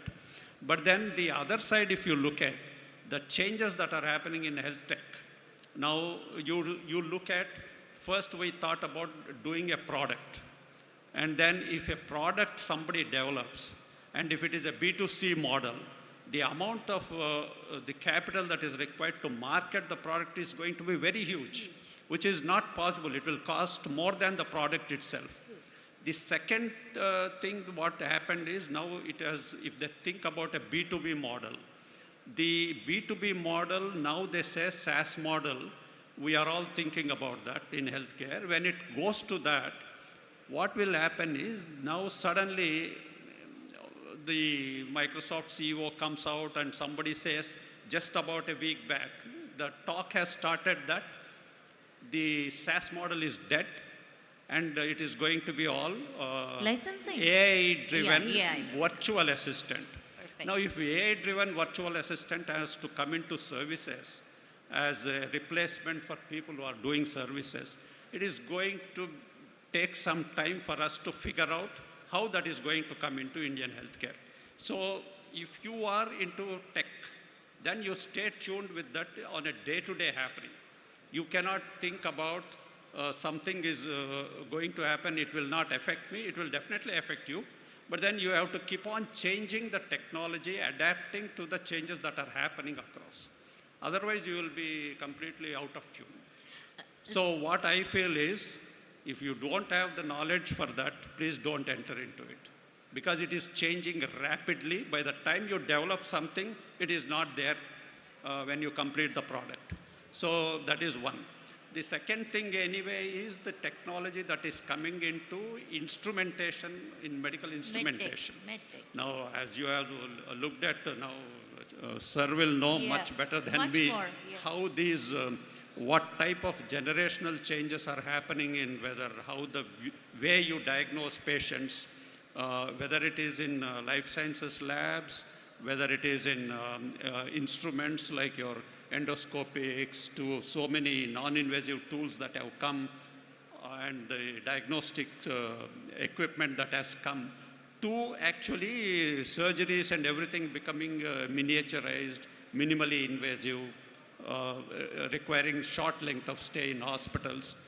These are technological innovations. This is just because of technological innovations. And the new drug discovery itself. Yes, I mean, he will vouch for that, the that type has changed of the practice of cancer management. the type of molecules that are invented in even in the medical oncology for segment. I think it is actually reducing the amount of these receptor blockers or facilitators, whatever it is coming out. I think it is reducing the morbidity related to the treatment itself. Side effects. I think so. These are other innovations that are happening. Yeah. Amazing. Sir, Chandrasekhar sir, now as a pretty conventional practitioner that you've been, how do you think AI in healthcare is going to change the way we practice? Because that's the biggest discussion I see happening in many of the doctors' forums of late. And that's where most of the software, I mean, the technology entrepreneurs are trying to put their mind and money into. So that's a big thing that is still debatable as to how quick is AI in healthcare going to get adapted into our practices, and what is it going to replace? How quick money is it going to make? Yeah, definitely. I need the perspective of a legacy practitioner and also an entrepreneur who really puts his money there, sir. Only thing is, we lost a good anesthetist for entrepreneur. We lost a very good anesthesiologist for entrepreneur. No. So that is one. Basically, I have seen an evolution from a clinical medicine to so-called what you said as artificial intelligence, technologies, development, and all the things. See, what happens is, ultimately, you should know the basic medicine. You should also know the most recently diagnosed technology. I will tell you an example. Recently, I have seen one patient with a parathyroid adenoma, which is neck swelling, which is 3 to 4 centimeters. Wherever he goes, they're asking for an ultrasound, asking for a PTH, asking for a calcium, asking for a system of scan of the parathyroid. But when I examined, he told me, sir, నువ్వు ఒక్కడవే sir local patient, నువ్వు ఒక్కడవే sir మేడమే చేయబెట్టింది, ఎవరు చూడలేదు sir. అంటే that indicates that we are losing our clinical sense. So even in US, now they have made a strict guidelines for follow-up. I have seen few of the centers, every 4 months, 3 months, CT neck, CT chest, CT abdomen. True. Ultrasound neck, ultrasound abdomen, ultrasound neck, without putting a hand on the patient. So the US has made a guideline because it is an insurance-driven system. Exactly. So once the insurance-driven system has put, you can't ask this investigation. If you ask, we don't pay. If you want to pay the thing, you should have some rationale in asking. So all the things are very essential. We must update to them. I have seen operating without diathermy in Guntur and Usmania, where there is no diathermy, and diathermy is available only to the civil surgeon, not to the PGR assistant surgeon. To that, we came to the level of doing in a so-called ligatures, harmonics, and binocular loops, microscopes. All of them we have seen evoluting from naked eyes to the magnification system. And any professional, once he is practicing, you should update to the system. At the same time, I personally feel you should not lose your clinical touch. Okay.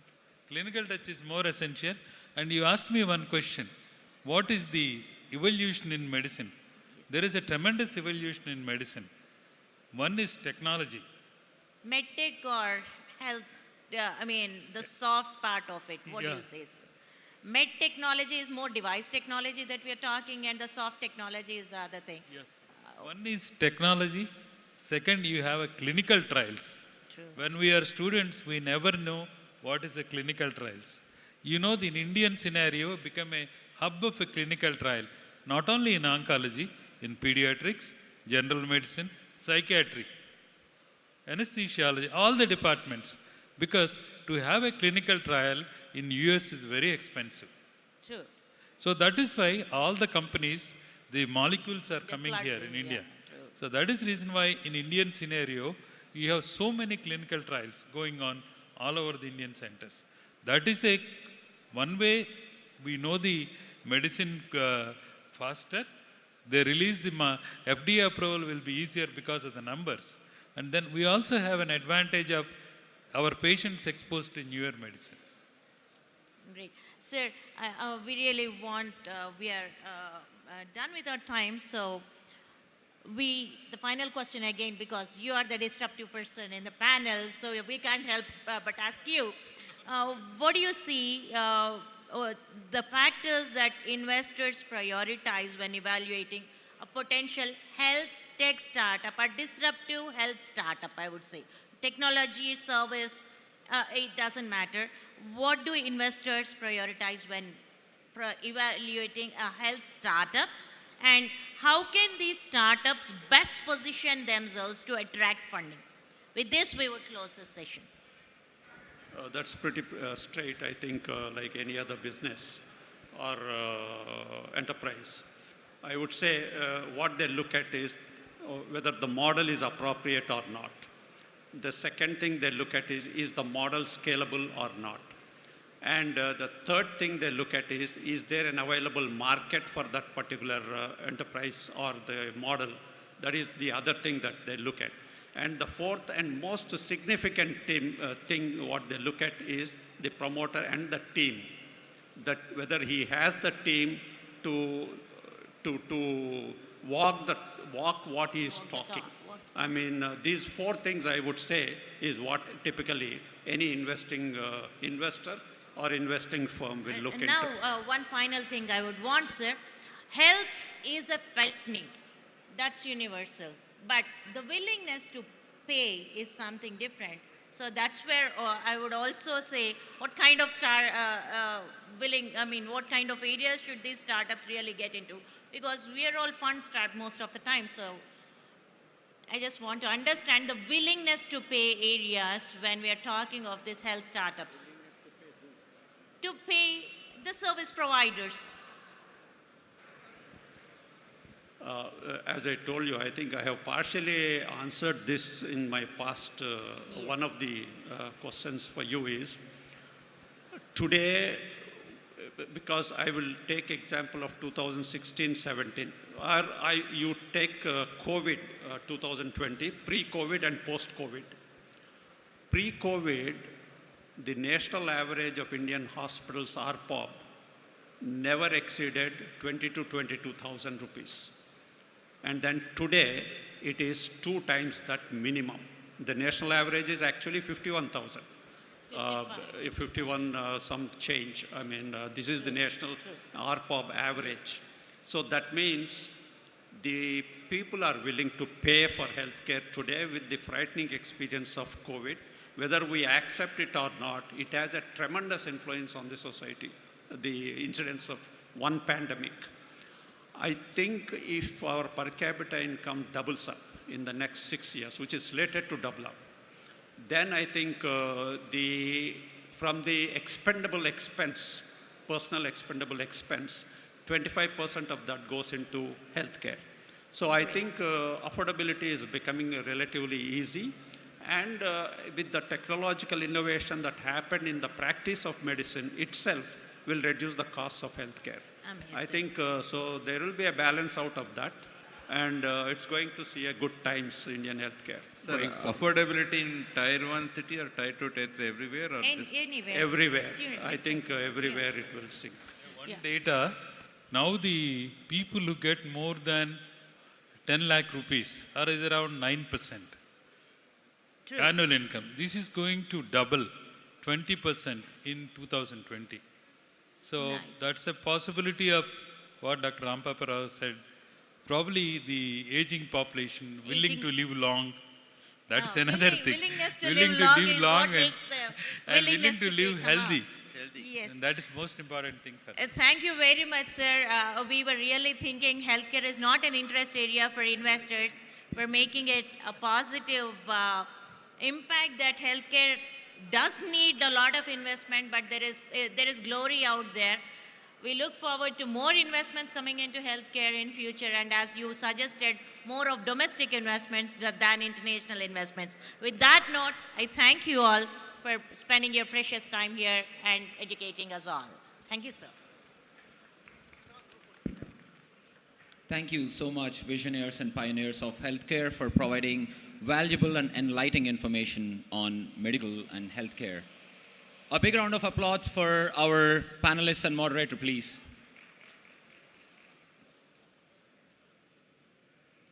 And we will move on with our panel discussions here on the main stage.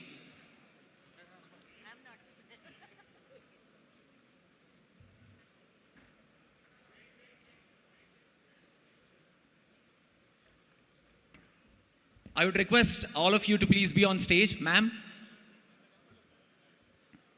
All the panelists to be on stage.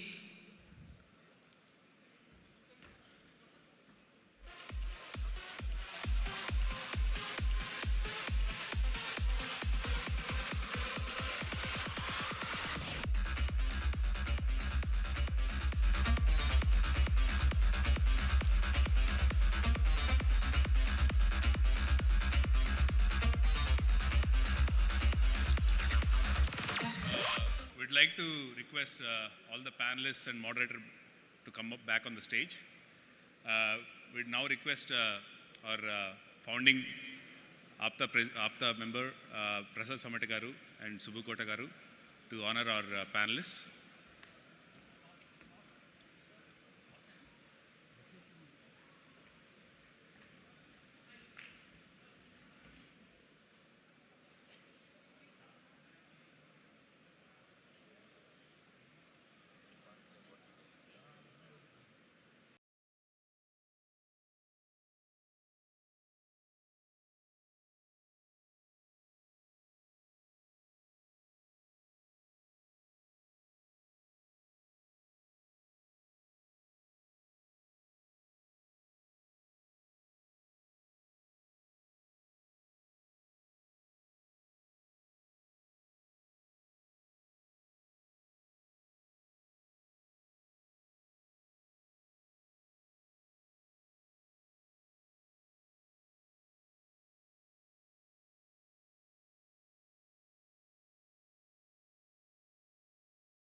Good afternoon, everyone. I hope everybody had a good lunch. So this is Hari, welcome to APTA Katalyst Business Global Forum. This is Hari Tota, CEO of SRA Tech Solutions. I came from Tampa, Florida. SRA Tech Solutions offering consulting services as well as the project development and product development. Yeah. So the headquarters from Tampa, Florida, and we have a presence in Mexico, Canada, Philippines, as well as in India. So today it's my honor to be your host for this exciting session, scaling up, taking the company from 1 employee to 1,000 employees, or 1 million to 100 million revenue. That's basically is the strategies for success. Scaling up business is not just a challenge, it's an adventure filled with moments, achievements, valuable lessons, and maybe a lot of sleepless nights. Today we are here to provide with the tools and the knowledge you need to succeed on this journey. Before we dive into our panel discussion, let me introduce someone who represents the spirit of scaling up and entrepreneurship, Mr. Murali Bukkapatnam Garu. Murali Garu is a seasoned entrepreneur and investor based in Hyderabad. He is the founder and chairman of Walski Technologies, a venture development firm that has supported startups like Prodor, Hujker, and GDH Workforce. His leadership expertise spans growth strategy, finances, risk management, and compliance. Now he is a chair of the Indus Entrepreneurs Thai Global Board of Trustees. We are thrilled to have him here today. So without further delay, let's start the session. Welcome to Murali Bukkapatnam Garu on the dais. Hari, I'm here. Thank you.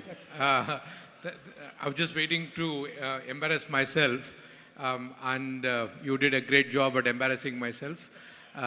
Thank you. Sorry, sir, I didn't see you. No, please.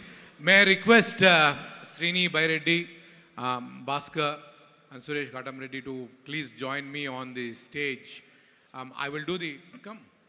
Ask them to put, can we have one more chair? I've requested Hari also to join us on the panel. And bit of a housekeeping as a moderator, may I request all the dignitaries who are in the front row, if you can take seats, I would really appreciate it. Prashant, it is good. It's good. Thank you. Yeah. We are waiting for one more chair, Prashant, so that Hari also can join. Hari, while we wait for the chair, I'll just...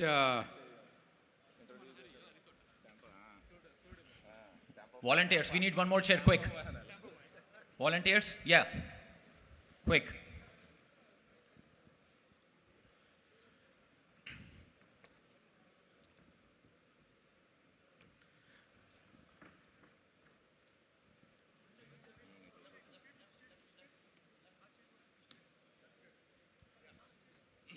Come, Hari. Welcome. Thank you for joining us at the last minute and obliging my personal request. It's so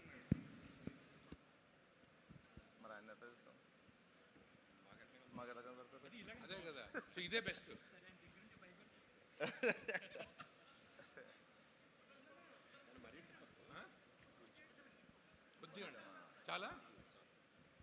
Sorry, while the directors are working to make sure that I get a good profile picture, but I do want to tell them that I'm married. I'm happily married, if I may add, and I have 2 kids. So the profile pictures might not be of that help. So I'm absolutely delighted.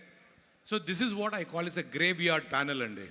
So lunch, before lunch, after lunch, but I think we need to do our best to keep whoever the audience left engaged, right? I have Srini, who have done a fantastic job setting up, exiting Navitas as a company, right? I don't want to give the figure, we'll get to that. Few $1 million of exit, few hundreds, maybe 1,000 employee company, BITS alum, right? Been on several boards, including Virginia Commonwealth, Asian Chamber of Commerce. So you have multiple accomplishments, but something which I am deeply proud of the fact is that you are a Washington, D.C. Chapter president, right? Suresh, you are an extremely seasoned entrepreneur. I just heard that you have 17 companies to your name. By the way, I love the name Castec, right? There is something to it to resonate with for the people. Again, superb thrilled to have you, right? I'm humbled, and I'm truly humbled that I'm getting to moderate a session with you. Bhaskar, your company name precedes you. You are one of those silent go-getter entrepreneurs. I've been hearing about Quadrant for now about 4-5 years in my circles. Thanks to APTA that I'm getting to meet you in person, right? Now you plus be 3,000 plus strength, doing a fantastic job. Hari, I just got to know you a little bit. You're at 2,000 plus or 1,000 plus. You're getting to be there. So it is great that you're getting to be there, and hopefully the lessons can be from that 1 to 1,000 people company, $1 million to $100 million journey, what can happen, right? So I'll start my first question with Srini. Guys, for people who don't know, నేను ఇచ్చిన ముద్దు పేరు మా శ్రీనికి అర్జున్ రెడ్డి అండి. So Arjun Reddy cinema చూసిన వాళ్ళందరికీ ఆ పేరు ఎందుకు ఇచ్చానో మీకు అర్థమై ఉంటుంది. So Srini, can you talk about your journey, about your Guntur, about your bits? What is that got you into this part of it? Okay, so whatever he said, Patichko Arjun Reddy, right? So my journey, I'm actually from Chiralande, 10th Dhaka, and then I did my college from BITS Pilani. So my entrepreneurial journey started maybe in the third year of my engineering. I don't know, you guys, most of you might have not even born or that. I'm very old. BDPS, NIIT, a training institution today. So I started a franchise of that when I was in the third year of my college. So that was my first entrepreneurial venture, and that was a success. So that actually gave a lot of motivation, but there are a lot of failures followed by that. And then Navitas is my maybe 7th or 8th company. I had a series of product companies and services. So we sold a couple of our products, mostly on the security side. We sold our data security product to Cisco back in 2016, and we sold our data privacy to Zscaler last year. So those are our product ventures. And Navitas by far is our biggest baby, and it's on the services side.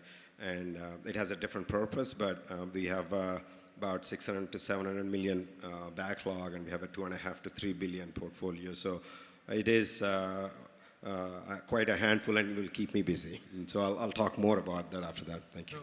No, fantastic intro, Srini, and I think that resonates with many of the young entrepreneurs out there who are trying to build their company. So Suresh, before I come to you, I want to read this because somehow it resonated with your journey. Udyamena hi siddhyanti karyena na manorati na hi supastya simhasya pravisanti mukhe mruga. Works are accomplished through effort, not by mere wishes. Indeed, the deer is not to enter the mouth of a sleeping lion. And what will happen? So, Suresh, your journey with Castec has been quite impressive, right? You have shown your work through the deeds, what you have done, when you have gone to your education, and then starting. I mean, I think you mentioned about a particular incident where you and your friend didn't even have the dollars in your wallet to pay for a meal. And then so can you pick up that story and tell our audience what was that, and then come to your bit of an introduction? Um, good afternoon, everybody. Thanks for giving the opportunity here to share our thoughts. I don't want to bore you with my background and story of how I grew and everything. No, that is not an absolute bore. You should. You must. Now I want to jump right into the stuff where we share our experiences and see how it helps all the people that are out here.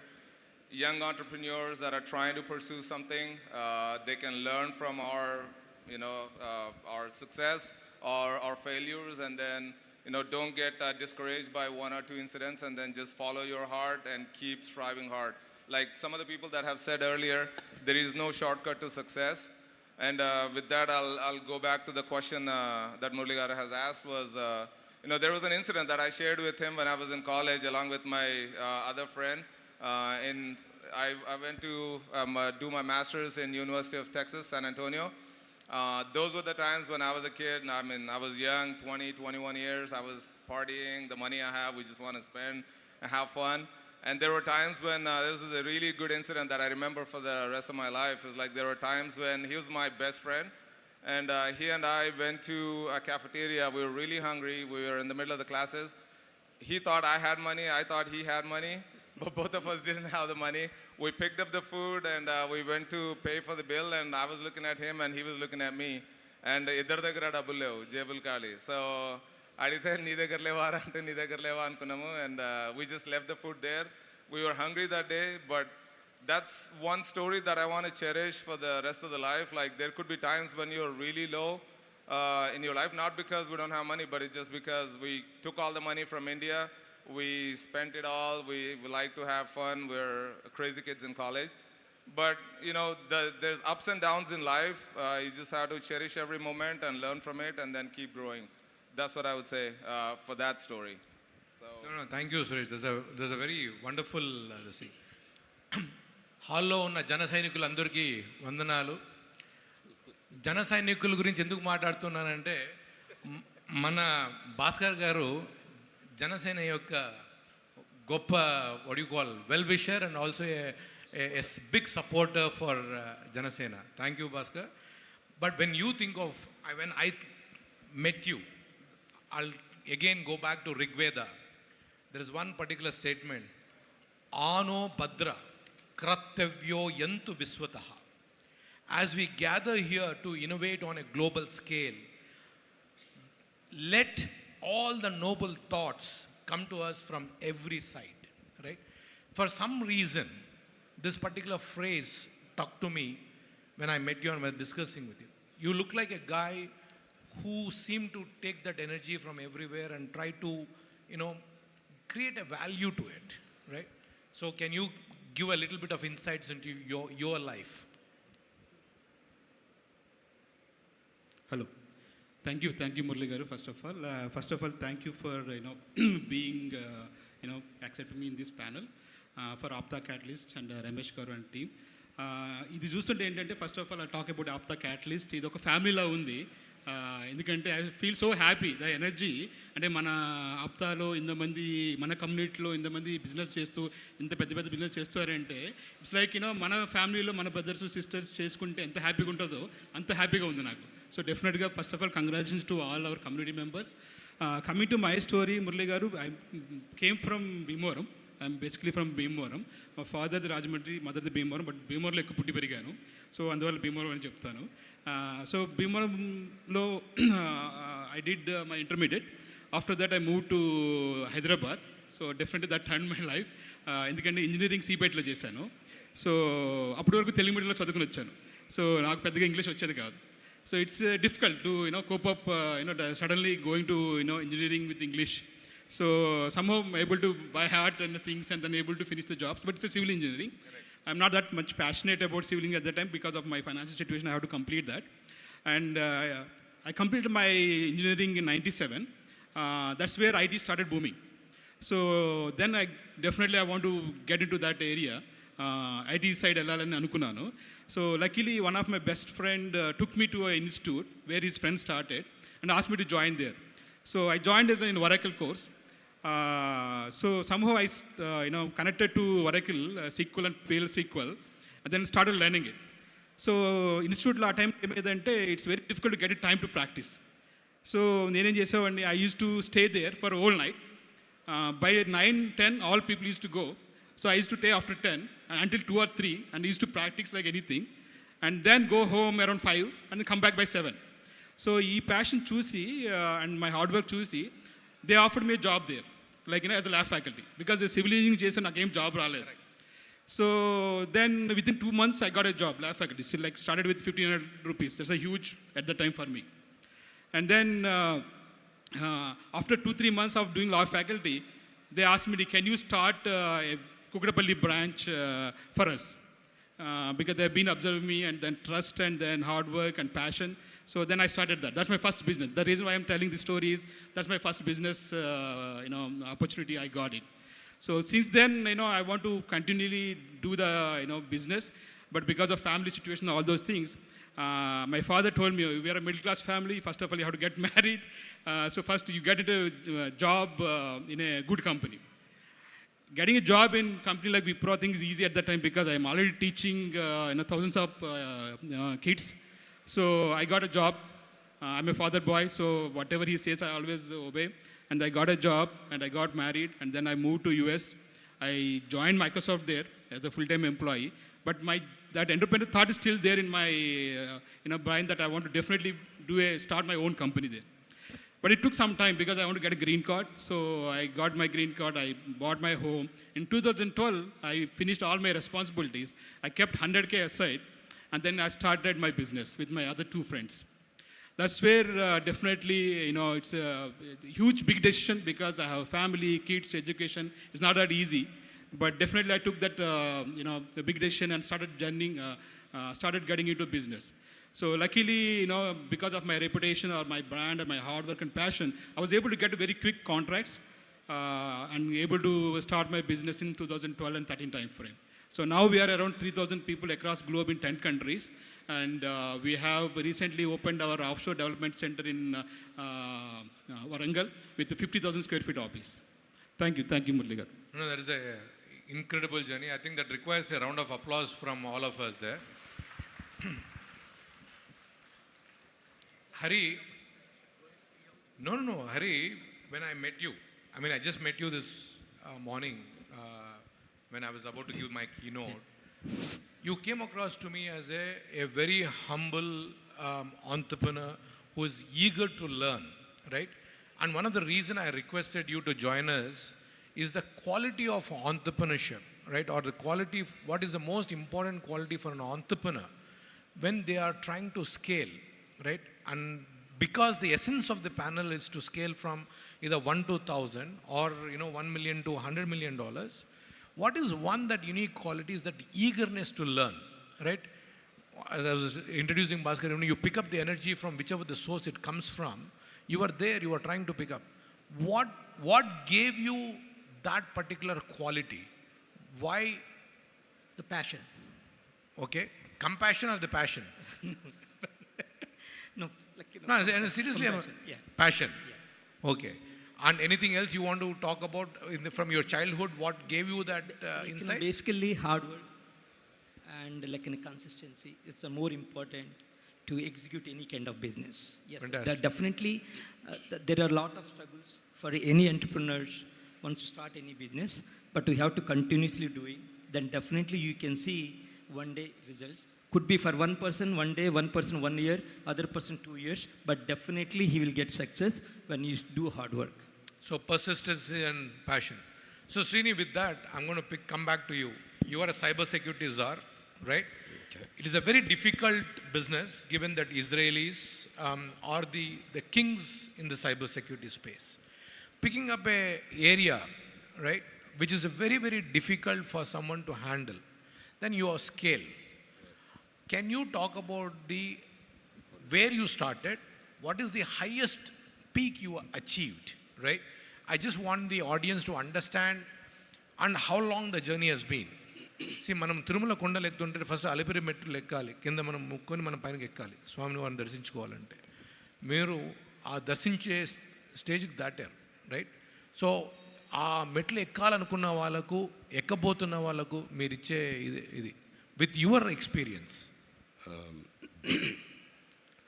I think my first thought to all the entrepreneurs. ఇక్కడ ఈ రూమ్లో 1 million ఎంతమంది ఉన్నారో 100 million 200 million తెలియదు. కానీ as an entrepreneur, you need to have those two critical things.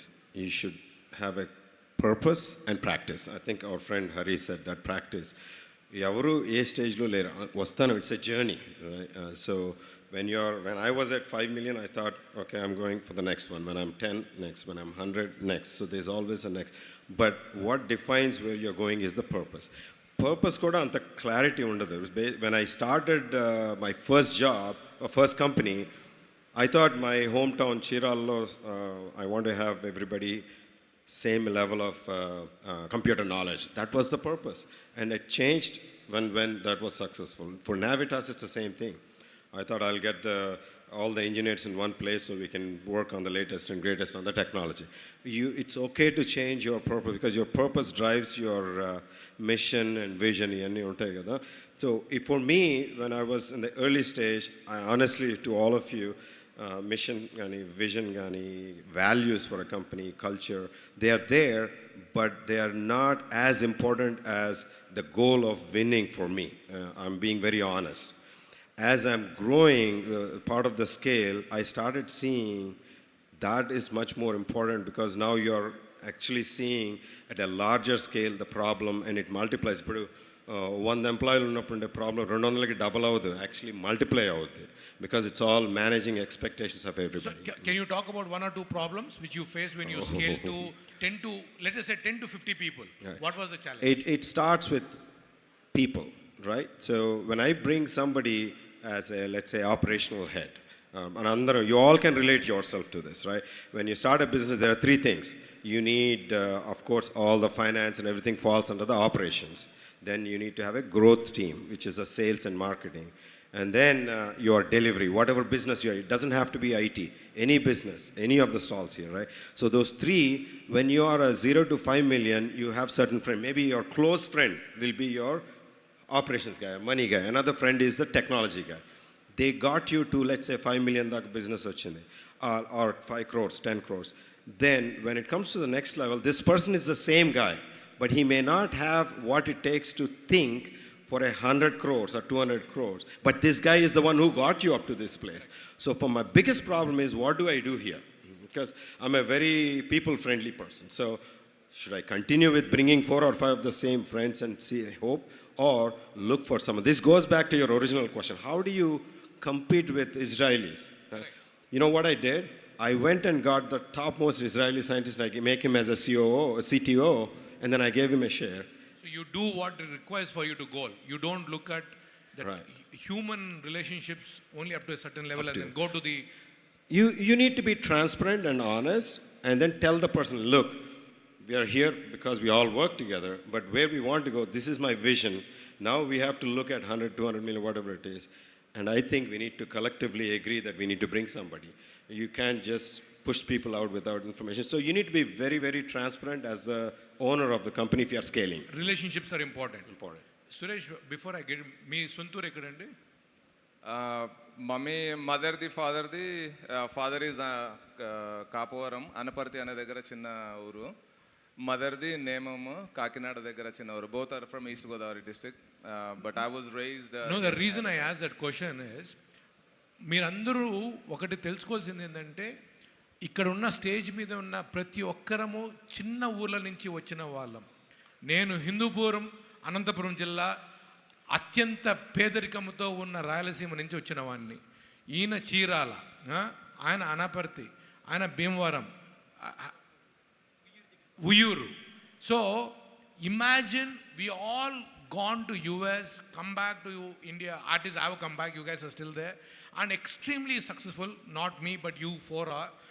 So, it is so good. This is what I want the audience to take. If there is one thing which we can give you guys today, manamu ekkadi nunchi vachinamanu kaadu, bullet diginda ledha anadi important. So Suresh, going back to the question which Mana Srini was talking about, human relations are very important. And you were telling me that you do something very, very unique in your organization to maintain that human relation. and empowering them to become entrepreneurs and make them successful. Can you talk about that? Yeah, absolutely. And I relate with Srini how we started the journey. Initially, when we started చేసినప్పుడు, we had friends and family members where they helped us grow to a certain level. And after that, you always have to, I always tell the entrepreneurs, like, take a step back at every stage. Don't get yourselves stuck in the weeds. Like, day-to-day operations నడుస్తూనే ఉంటాయి ప్రతిరోజు.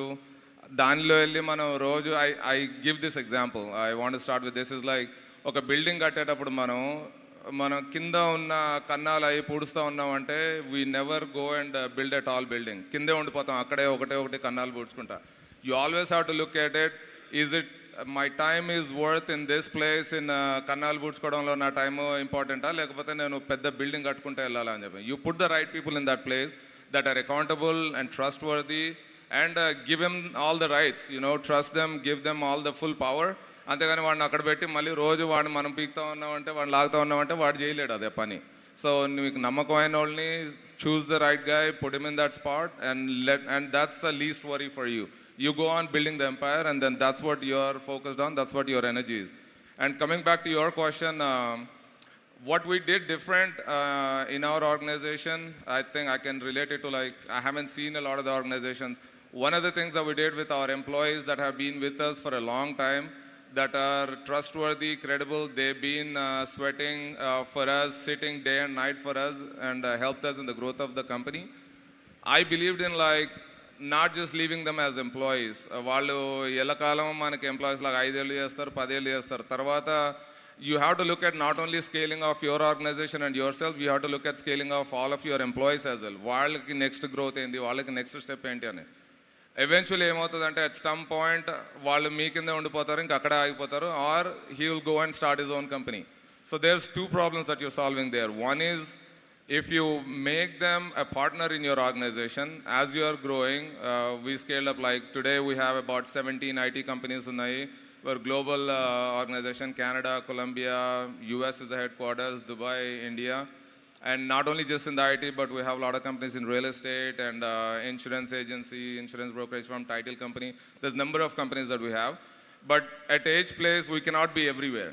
But you need to have those people that are working with you all these years. వాళ్ళకి కొంచెం partnership అది ఇచ్చి మీరు run చేస్తే వెళ్ళారనుకోండి, you invest in them, you make him a partner, they will put their heart and soul in it and becomes a part of the family and part of the group, and then you reach much bigger height. Join hands together. Like they say, right, if you want to run faster, you go by yourself. If you want to run longer, go with the team. That's how you have to work together. No, Suresh, that is a superb message, right? When you are trying to run longer, you take a team along, and 10 into 0 or 1000 into 0 is a 0. But when you do a 10 into 1000, right, that becomes 10,000. And I think you got a great formula working for you. And I'm sure a lot of people will come and approach you, this thing. Ninna, I was listening to one of the panelists, and I'm going a little digressing from it. Sunita Garani, film actress, maybe I think she will also approach you for some role. You remind me of this thing.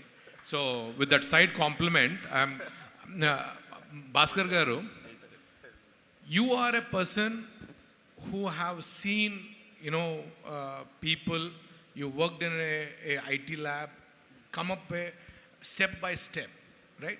Human relations are very important, as Srini said, Suresh said, right? How did you manage and how did you build a 3,000 people company today, right?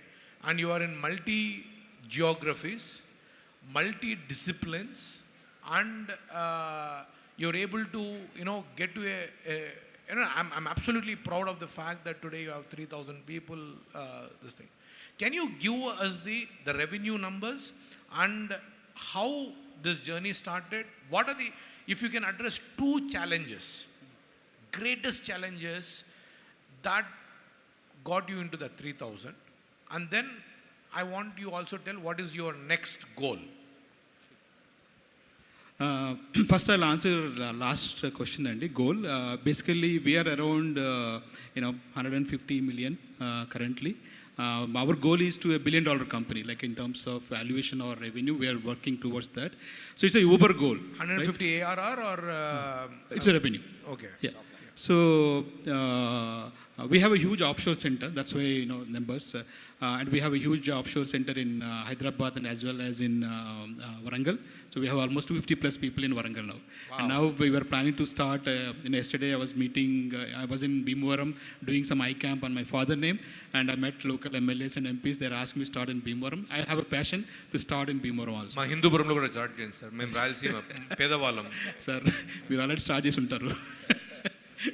So, yeah, coming to your question, sir, I think definitely, yes, there are a lot of challenges to start with. I mean, I really echo with, what Srini and Suresh said. In the beginning, identifying the right person to help us to grow or start the business. So we started business in Hyderabad because we always need, efficiency. That's why we started our offshore or, operations in Hyderabad in a small apartment. So I don't know whom to give that one. So I approached one of my friend, and his brother is available at the time, and I interviewed him. Luckily, he worked out. It's been 12 years, he's still with me. And Srini was saying one thing, like it's very difficult to sail, take them with us in our journey. Sometimes they're stuck in some mind space that maybe this is my role, this is what I can do. But that's where I'm really good at, planting that growth mindset in their thing and helping them and understanding the vision, like what is my vision. How do you find that? What is your recipe to మనం ఒకరిని చూడాలంటే ఈ food taste చేస్తాం బాగుందా లేదు, మీరు ఎట్లా, how are you identifying this is the person who is going to work out for me? I think that is what they want to know. No, definitely. I mean, it's not that easy, and I want to be honest. So చూడగానే చెప్పడానికి అంత దొరకదు కష్టము. So after sailing like couple of years మనం we have to try.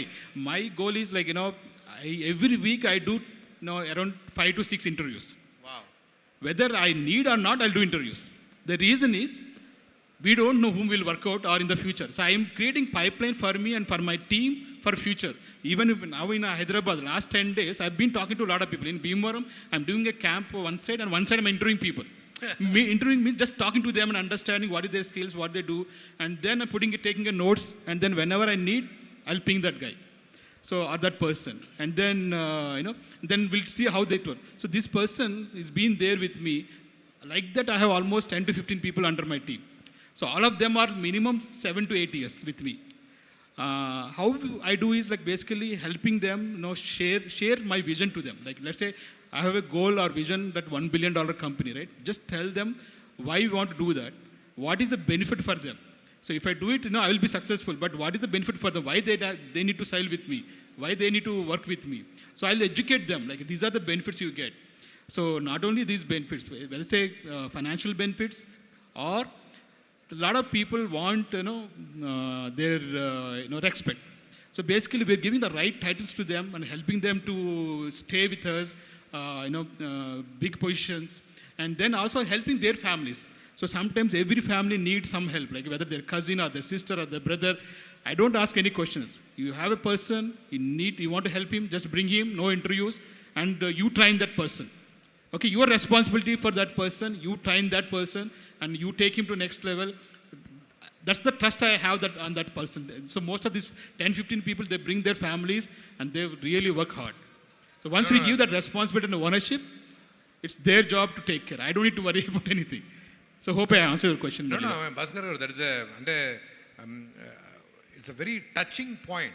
So you're giving a lot of value to the human relations, and you're empowering those human beings to take the ownership for whatever the actions they are taking. Yeah. Same with work or what other actions they take.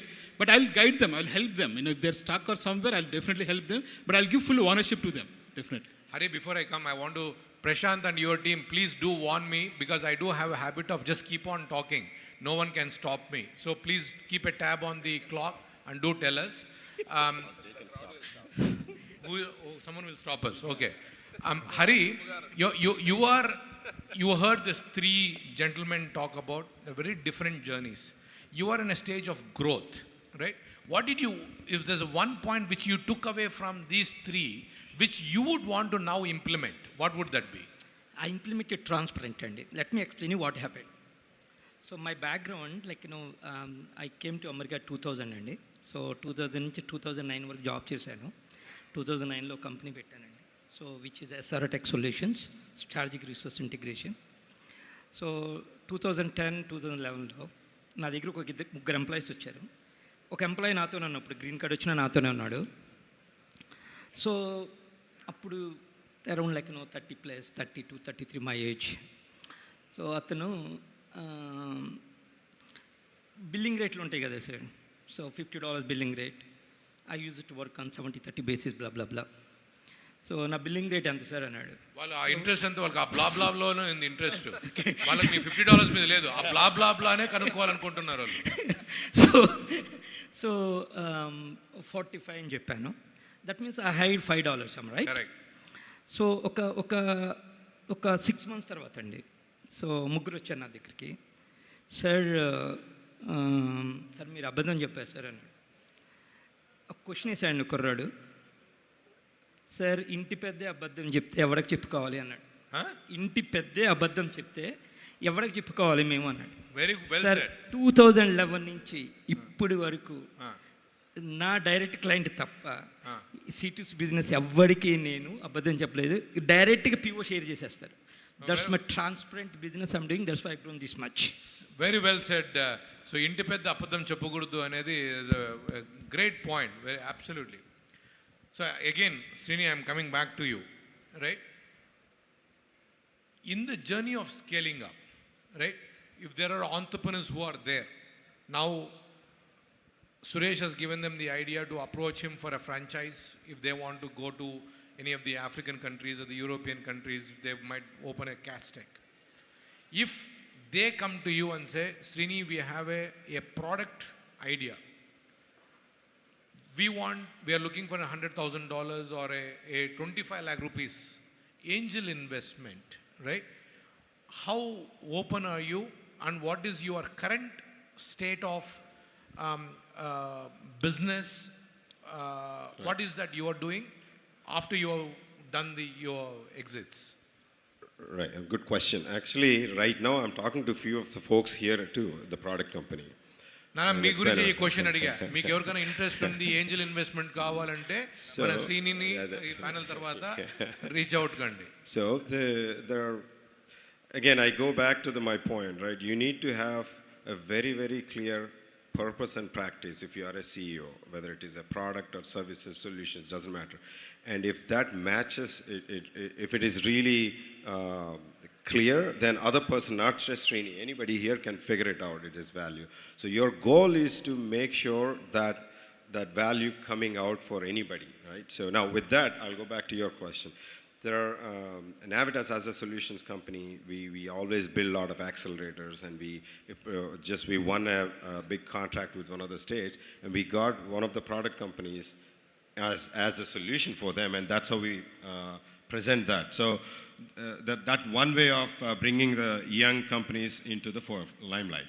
The other one is through all this seed funding or our tie or BitSpark. There are different areas we come in, we do the due diligence, and then we allow them to do their pitch, and then we actually, whatever the portfolio companies, we take it to our client base. So there are multiple ways to do it, but the way to do this is to not just to come in and say, okay, I have this product here, 7-page deck, can I get something, right?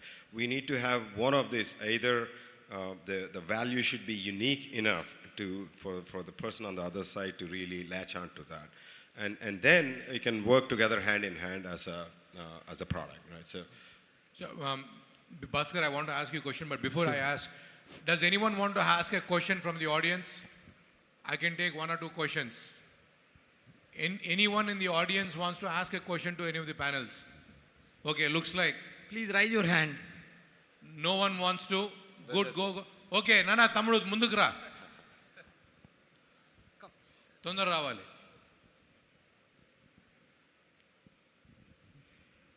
But it has to be a question, no suggestions. Nothing. You have to be very crisp, otherwise I will cut you off. I'm very, very rude in that manner. Sure. Yeah. So generally, a small entrepreneur starts his business with bootstrapping. So when we talk about scaling, it is becoming very hard these days to scale up and to raise funding, to get connects, or something like this.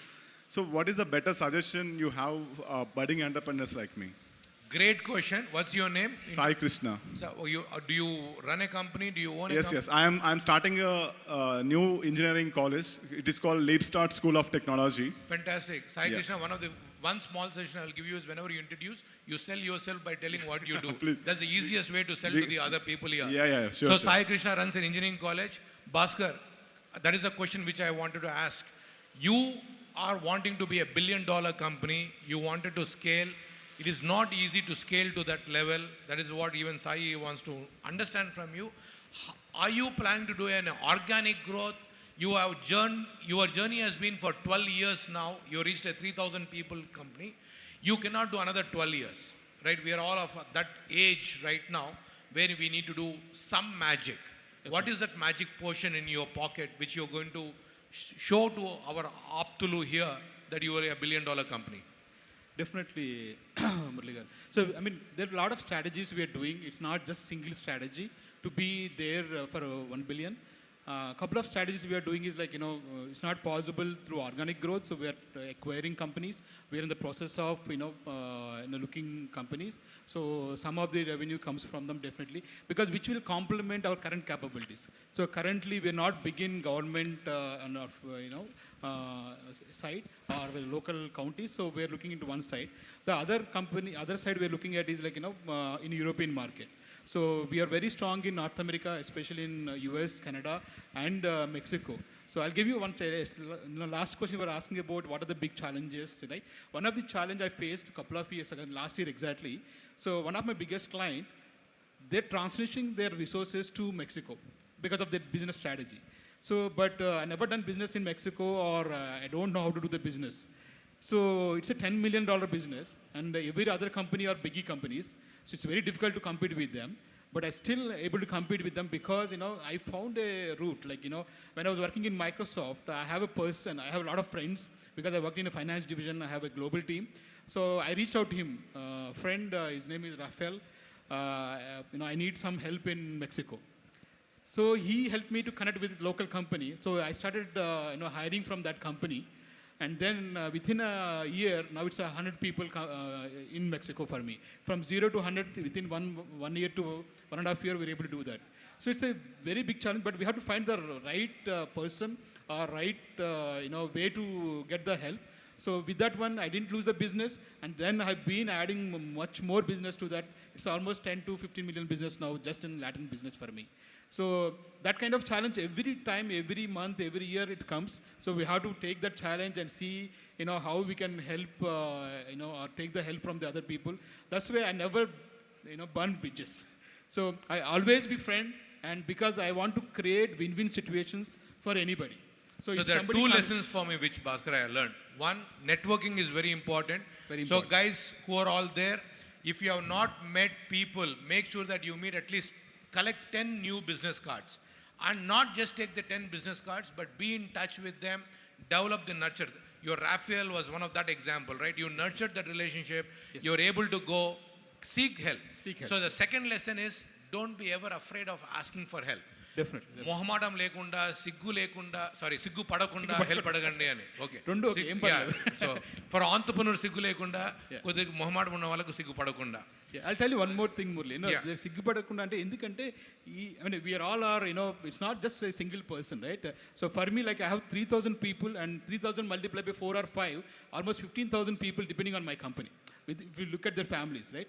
If I started getting lazy, or if I started hesitating to ask help, it's not only impacting myself, I'm impacting the 3,000 people or 15,000 family members. So that's why I don't hesitate to ask help. I don't hesitate to introduce myself, and see wherever we need help, we'll take help each other. Yeah, I know he's breathing down on my neck. I'm going to ask one last question to, should we ask? Yeah, please. So Suresh, go ahead and answer that question. So sorry, I forgot your name. Sai Krishna. Sai Krishna. Who runs an engineering college. Yeah. So I'll tell you one simple example, and this is why we do bootstrapping, because we all came from bootstrapping, right? Last 12 years, 13 years, and we started multiple companies from bootstrapping, right? Whether it's technology company, product-based company, you always choose the first thing ఏది చూస్తారంటే మేము start చేసింది the easiest way to get started for us. I'm just telling you, I don't know the education industry, but at least I want to give you my example in the IT side, how we built it up, so it could relate to you, and it can take you can take that suggestion, right? మేము start చేసిందంటే you always look at what is the best way to make money first. Anything you want to do, you might have a passion to build 100 colleges or 1,000 colleges or go all over India, whatever. But you start off with like, to build that capital or bring that capital in, first you need to prove yourself. Start off with one, first one start cheyandi. Put your heart and soul into it. You have to monitor it very closely. You cannot just leave the first one, you cannot leave it to anybody and let it run with it, right? And then you're going to suffer later on. And by the time 6 months later, you realize that something is going down, then you cannot pull it back. It's hard to pull it back. So stick yourselves, put your heart and soul into it in the first 1 year. Today, the networking and the conferences that you're meeting, the places that we come to right now, you have number of investors that are ready to invest in a racehorse. Like if you're a racehorse, you proved yourself. 1 year later, you come back here and you say that I established this college. I have 5,000 students, now 1,000 students, and this is the profit that I'm making. I want to scale this up to the next level. You have number of investors that are ready to help you, and then give all the suggestions that you need to scale up. So just want to say that. Thanks. So before we close, I want to thank Srini, Suresh and Bhaskar and Hari for joining it. Give me 1 second, Hari. I know you want to say something. They are going to be here. I'm on behalf of them, I'm requesting you three gentlemen to give maybe at least 2-3 of the entrepreneurs 10-15 minutes of quality time so that they understand the challenges which you've gone through.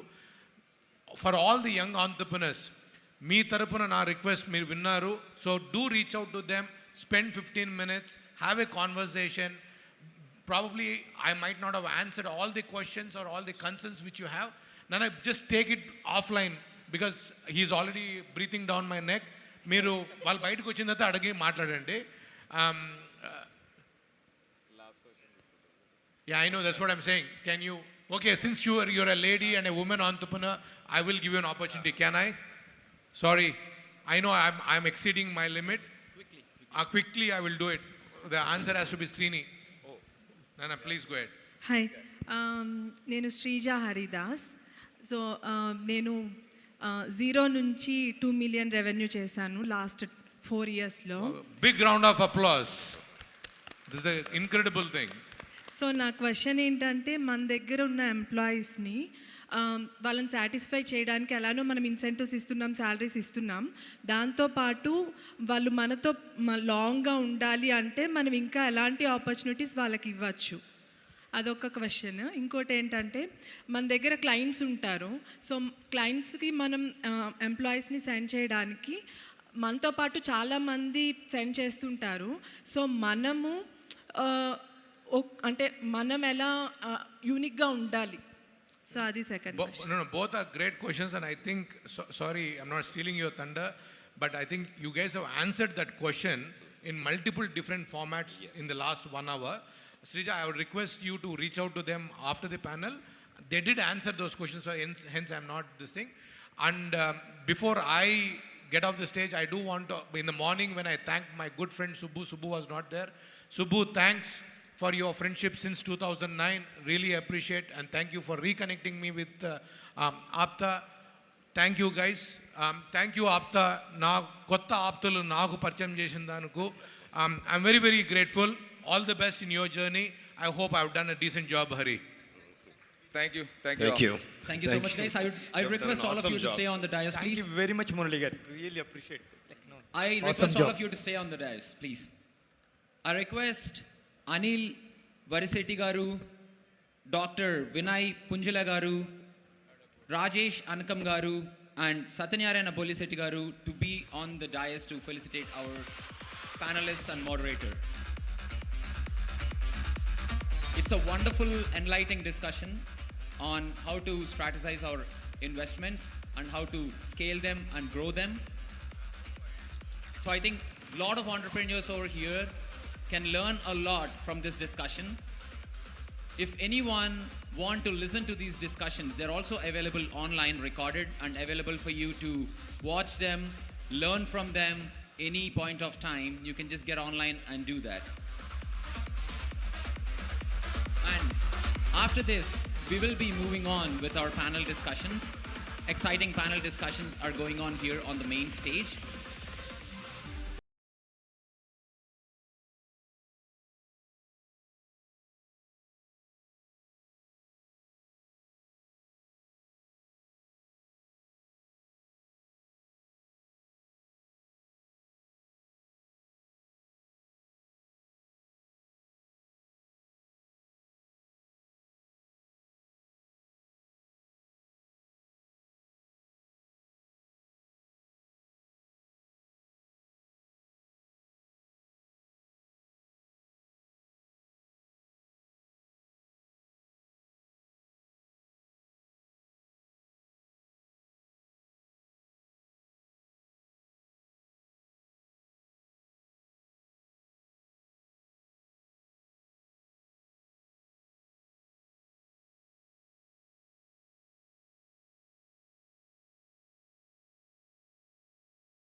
everyone.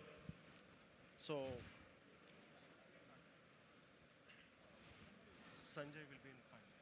He's on. So can we? Okay.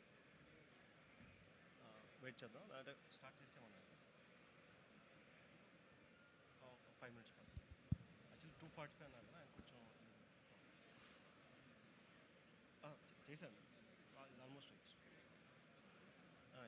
Can yeah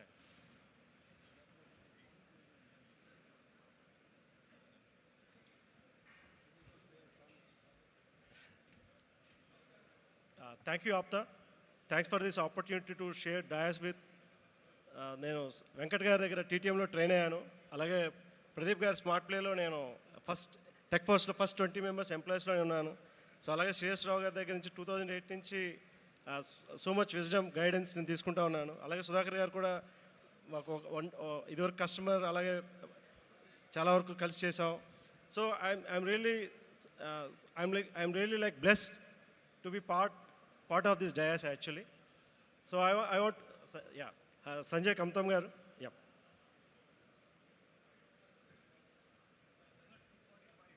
Yeah. So welcome sir Sanjay garu. So just I want to have a 2 minutes brief introduction about our panelists. So Venkat garu, he has done multiple exits. So నాకు తెలిసి చాలా వరకు వీఎల్ఎస్ఐలో PD అంటే వెంకట గారు గుర్తుకొస్తారు because TTM is is training institute he generated thousands of engineers in this market అలాగే ప్రదీప్ గారు నాకు తెలిసి మన ఇండస్ట్రీలో అందరికీ మెగాస్టార్ చిరంజీవి గారు అయితే మా సెమీకండక్టర్ ఇండస్ట్రీకి మెగాస్టార్ మా ప్రదీప్ గారు అలాగే సిఎస్ రావు గారు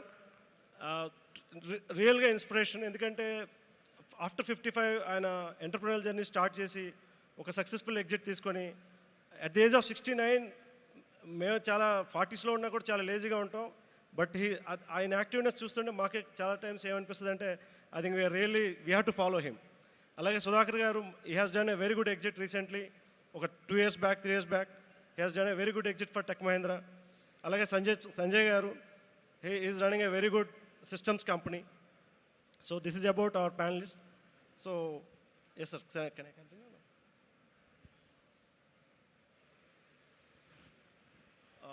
Yeah, moreover actually, so most of them probably semiconductor ante edo rocket science la anukuntaru but just want to have a one word.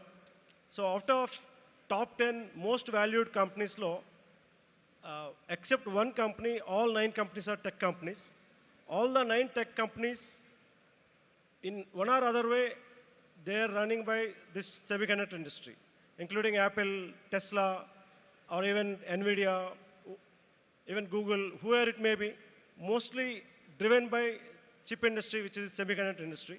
And of course, the 10th one, which is providing only chips for all these another 9 companies, which is TSMC. Again, it's a more than $1 trillion valuation company. Yeah. So, Sir Pradeep garu, in last 2-3 decades-lo, Indian semiconductor ecosystem etla develop ayindi. So, what is the me opinion, sir? First of all, thank you for comparing me to such a great personality. Thank you again. Inkevanna unte manchiga cheppandi. So, anyway, see, I think I've started in 1994. When Indian semiconductor industry did not even exist. So from there, where we are today, 30 plus years later, tremendous changes happened. Okappudu semiconductors ante emi teliyani India, and today we are talking about building the fabs for the world. That's the progress we have seen.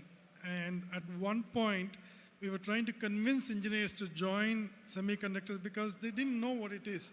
Compared to software, everybody wanted to be a software engineer. We have to sometimes talk to their parents to convince them, no, this is a good area, please come and join. That is where we are. Today, everyone that is, who is in IITs, BITS, every one of them are looking at semiconductors or related topic. On the other hand, if you look at the overall business, right, if you look at our consumption was very little about 30, 40 years ago. Today we are about, the market is going to be $110 billion by 2030.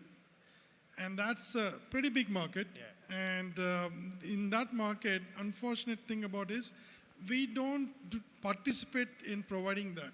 We are till the 2% or so, which is now government is doing quite a bit of promotions to build the ecosystem here. And that's a tremendous change. And then another key thing I want to tell you is, again, few decades back, there are not many MNCs. Now if you look at semiconductor corporations, whether it's a big or small or medium, every single one of them wants to have their cost center or engineering center in India. In fact, if you go to Silicon Valley, if you're a startup company and if you're raising money, one of the first questions they have, do you have a plan to do your engineering setup in India? If that is there, it's a tick box. So from where we went and where we are, it's a tremendous progress. And I'm very proud of it. Oka samat undi kada, every dog has its day ani. Final ga semiconductors have our stage now. A lot of limelight is on semiconductors. So we have arrived after 30 years. So good job for all of us for being part of it and believing in this industry and moving forward. Thank you. Thank you, sir. So, Venkat garu, sir, meeru services company run chesaru, then IP company run chesaru. Now, sir, Venkat గారు మీరు service company run చేశారు, ఒక successful exit తీసుకున్నారు, ఒక IP company run చేశారు, ఒక successful exit తీసుకున్నారు. So now you are coming in to this manufacturing and government side related చేస్తున్నారు. So what is your perception, sir? Thank you, Madan, once again. And so I have to give you a little bit background. I was very lucky and fortunate to start my career with an internship in Semiconductor Complex Limited in Chandigarh.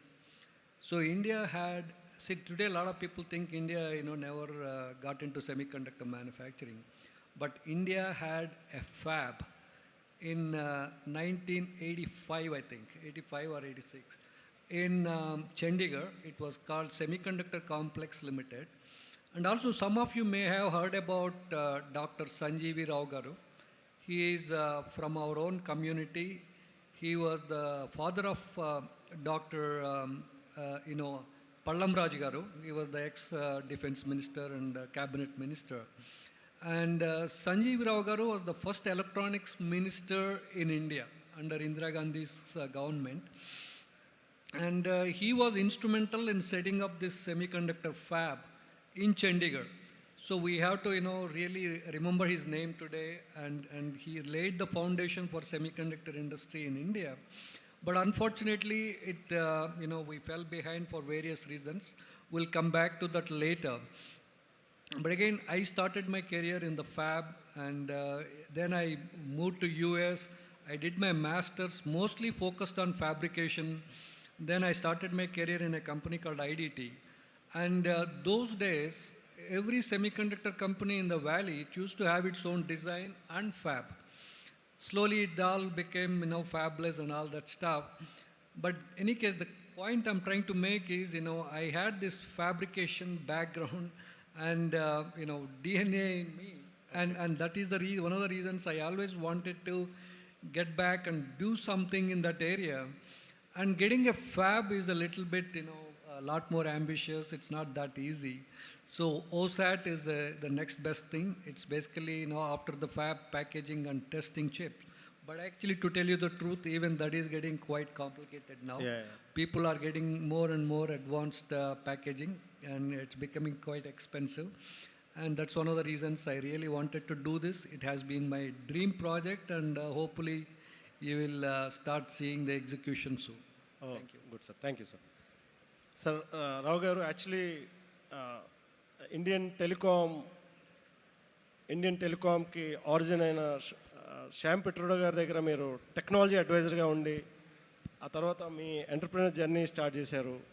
You have done great exit in services. Now you are looking in to some of the telecom products. So what మీ journey, sir? So No, thank you. Thank you, Madan. I think, as Venkat Garu has told, I think today we need to really remember Dr. M.S. Sanjeevra Garu. He was instrumental way back in 1985 when I entered the field of telecom along with Dr. Sam Pitroda. We started making the Indian indigenously developed electronic exchanges. The credit goes to the vision of our community forefather, Dr. M.S. Sanjeev Rao. I would like to say this and reiterate that message as Venkat has told. And his son, Pallamraj Garu, is carrying the mantle, and he's now, along with Venkat, is starting one of the WOSAT facility in Hyderabad. So we need to be proud of that. Now coming to your question, the telecommunication industry, today we are moving from 4G to 5G. Wireless broadband is a compelling need, and in this digital transformation era, the consumption of video content is very high, and that requires a wireless broadband and not just the optical fiber reaching to your home, even though that's another viable alternative. People want to consume the data on the devices of their choice, mobile phone, tablet, or laptop.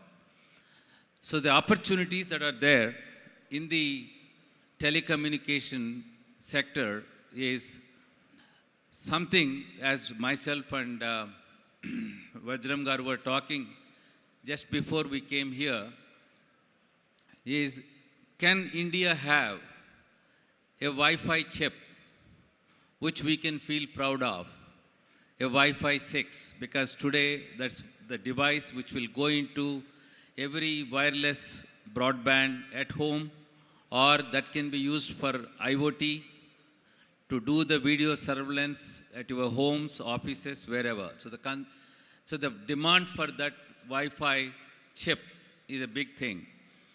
An extension to that is a small cell, not the cell equipment that you see on the rooftops and the towers, but a small cell which is almost equal to the access point. For example, a hall like this, you need to have, for every 10,000 square foot, one 5G small cell, so that that can serve about 128 subscribers with a speed of 100 Mbps delivery on the wireless. So that is what the 5G, 4G small cell world is all about. That's another big demand. And I myself have been thinking how we can evolve a system like that, which is required in a few tens of millions for all multi-tenant complexes and halls and stadiums like this in India. It is dominated till now by only the two companies, or maximum three companies, Nokia, Ericsson, and Samsung. But I'm sure a company with around entrepreneurs from our community can think of this as a viable system evolution, and it does not require more than, in my estimate, based on my experience, does not require more than 20 man-years of experience. If we have that manpower, which is about 5 to 10 years experienced people, if we can put together, that's what it calls for. And I'm willing to be the sponsor for that, and that's one of the things. And if somebody comes forward, I think that's a great opportunity. Myself and Pradeep Garu were talking about it. We will continue the discussions. I think this is one of the areas in the 5G era. Another one is about the IoT systems. Anything and everything that we see in our homes or offices, everything is a hyper-connected device. Every device that has an IP address is an IoT, Internet of Things. And I think that is supposed to be hyper-connected. So in that sense, you need to have a wireless IoT gateway. And that's a big market again. And these are the three things that I can talk of as my initial response to the question that uh, he has put to me. I think the investments and the market size for this, if you look at it, the market size is about $2 to $3 billion for the small cell, Wi-Fi, and in-building system in the country, looking at the enterprise complexes and multi-tenant complexes and stadiums that we have. That's what Madan has asked me the question. I think that's where I will stop and give the opportunity for others. Thank you. Thank you, sir. Thank you, sir. Sir Sudhakar garu, మీరు యూఎస్లో work చేశారు, ప్రొడక్ట్స్లో work చేశారు, ఒక successful service exit తీసుకున్నారు. So now మీ perception about this Indian, just we're talking about make in India and all these other things, right? So మీ perception ఎట్లా ఉంది సార్ ఇప్పుడు? So you have done successful exit in services and you work earlier in products. So indigenous గురించి మనం, అంటే make in India గురించి we are talking so high. So what is your perception about make in India? Make in India, the fabless and all that. Right? So there is a lot of discussion about fab and fabless across the industry for a while. In fact, like Pradeep was saying, right, we came since early 80s, from having nothing. Those days, I think BL and a few other companies, public sector units were there. And Texas Instruments came, and we started with EDA tools, flow, things like that, to now doing so many chips together is a huge achievement. But the most important part that we have been missing in the ecosystem is having a fab. Lot of people kind of talk about this, and this has become a topic of agenda in pretty much. Sometimes when I walk into grocery store in COVID time, people used to say, what is this semiconductor, right? I mean, the cars are not available for 9 months, kind of thing these days. What is the semiconductor that is stopping it? So, majority of the problems came from two parts. One is the availability of the fab time, which Taiwan makes majority of the chips across the world. While the second part that is actually driving the demand is also that every country is trying to become protective about what chips they would like to produce, right? So in that process, I think Korea has invested, Taiwan is invested, US anyway is trying to get back some part of the manufacturing, and in that thing, even India is trying to sort of get some of the fab here, right? Fab is a very difficult thing to just bring it in, because it's much more than just manufacturing. It is an ecosystem that needs to run, and there is also designs that need to happen in the country so that the fab is actually utilized. So it's a long topic. We can talk the whole day about this thing. There are multiple views about whether fab is the right thing to have in India versus not. Now there are multiple bids that came forward to get a fab in India. So there are versions of getting a new technology that can actually manufacture the cutting edge chips over in India versus somewhat older technology, right? So those debates exist. Many of us think it does not make sense to have the new cutting edge technology here, while the old technology is what makes sense. But that topic definitely takes a few hours, if not more, sure. Right? Thank you, sir. Thank you, sir. Sanjay garu, welcome, sir. So, sir, me journey. Just want to understand about your journey as an entrepreneur. I think you can hear me, right? Yeah. So you asked about fab, semiconductor, all the questions there, and when it came to me, it is about my journey, which is good. Yeah. So, so my journey is, unlike all of them who have been gurus of semiconductor, which is effectively, in a very simple terms, a chip, right? And so I come from something which is above that, which is where the platform software, the middleware operating system, core BSPs, kernel, or any of this, the technologies, right, which come above that. So my journey has been typical during 90s. We did our engineering here. We went to US for masters, and then after that, some of us got a little more luckier than the others to be getting the first job at the right place. I think I was one of those lucky ones. I got a job at Motorola, and this was in '96. And so I was the seventh guy who joined a team of 7 members. And so Motorola was the market leader at that time in '96 with the analog phones. So this was in Chicago. And so obviously there was a huge bias towards the analog ones because they were making a lot of money. And then the first time digital technology was being introduced.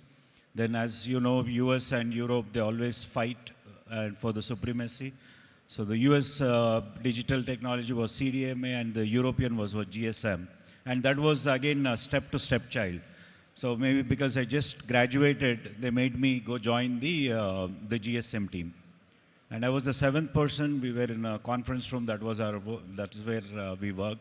And I was given the responsibility to develop the SMS. And so back in '96, now when I look back, maybe just God has taken me to the right place. And so ever since I've been part of the mobile phone journey. So the GSM, the first phone, I mean, we were the one who introduced, and GSM was my contribution. Broadcast messaging was the next contribution. MMS is something I started for Motorola. Internet browser, what you see today, is something what, as a leader, we were doing that. So I worked for 11 years, stayed in US. I'm a big nationalist. So for me, make in India, step more is design in India. Even the step more is think in India and think for the world, right? So that's the kind of a thing what I have. So it's been 20 years now, I moved back. And it's been 15 years since I have an engineering services company. So it's such an emotional thing today that me, Pradeep Garu and Venkat Garu, so I'm sure at some point of time we were positively competing against each other. Yeah. And it's so nice that all of us are from the same community. And so now what I lost to you guys, now I don't feel bad about it because it is within ourselves. From a business side. Yeah, so this is the journey, Andy. So today we have our engineering services company.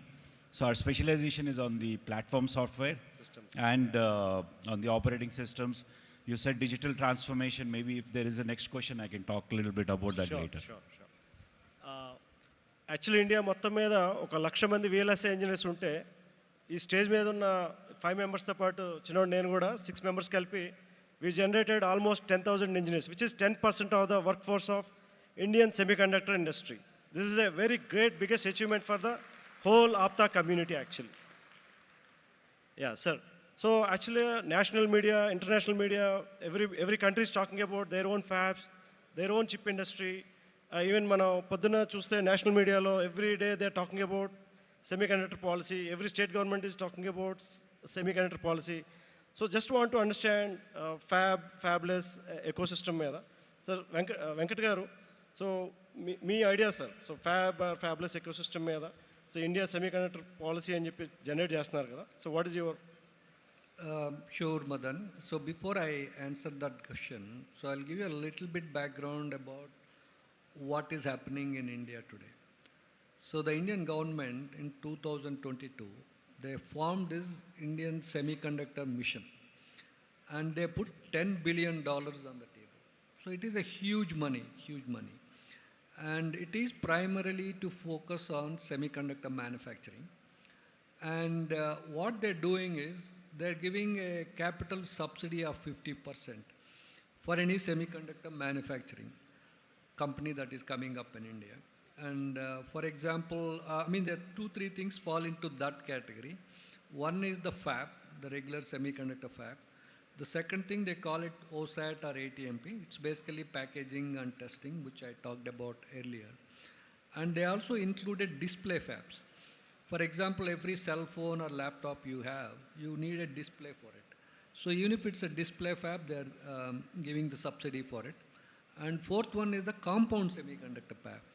So nowadays, if you're looking at, the power electronics has become very important because every device you have, a very portable device, it needs a charger.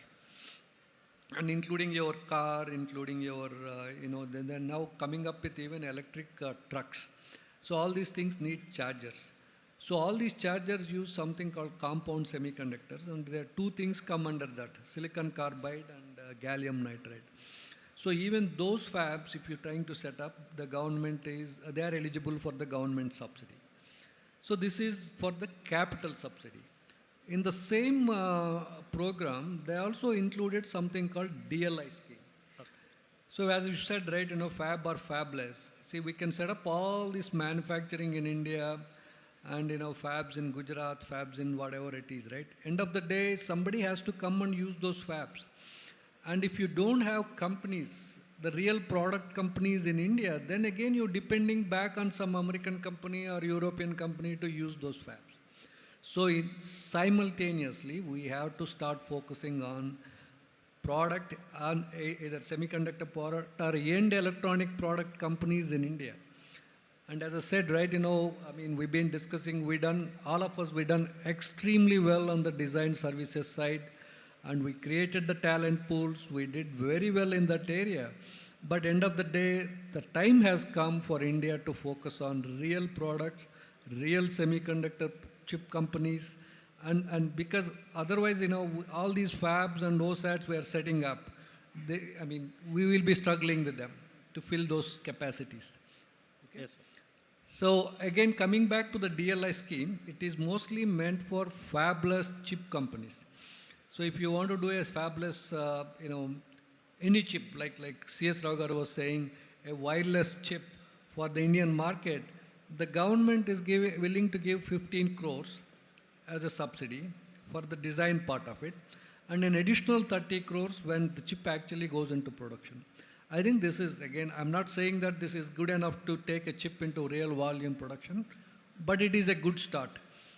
While I was working at Maschip, I personally got one project approved to do a simple chip for smart meters in India.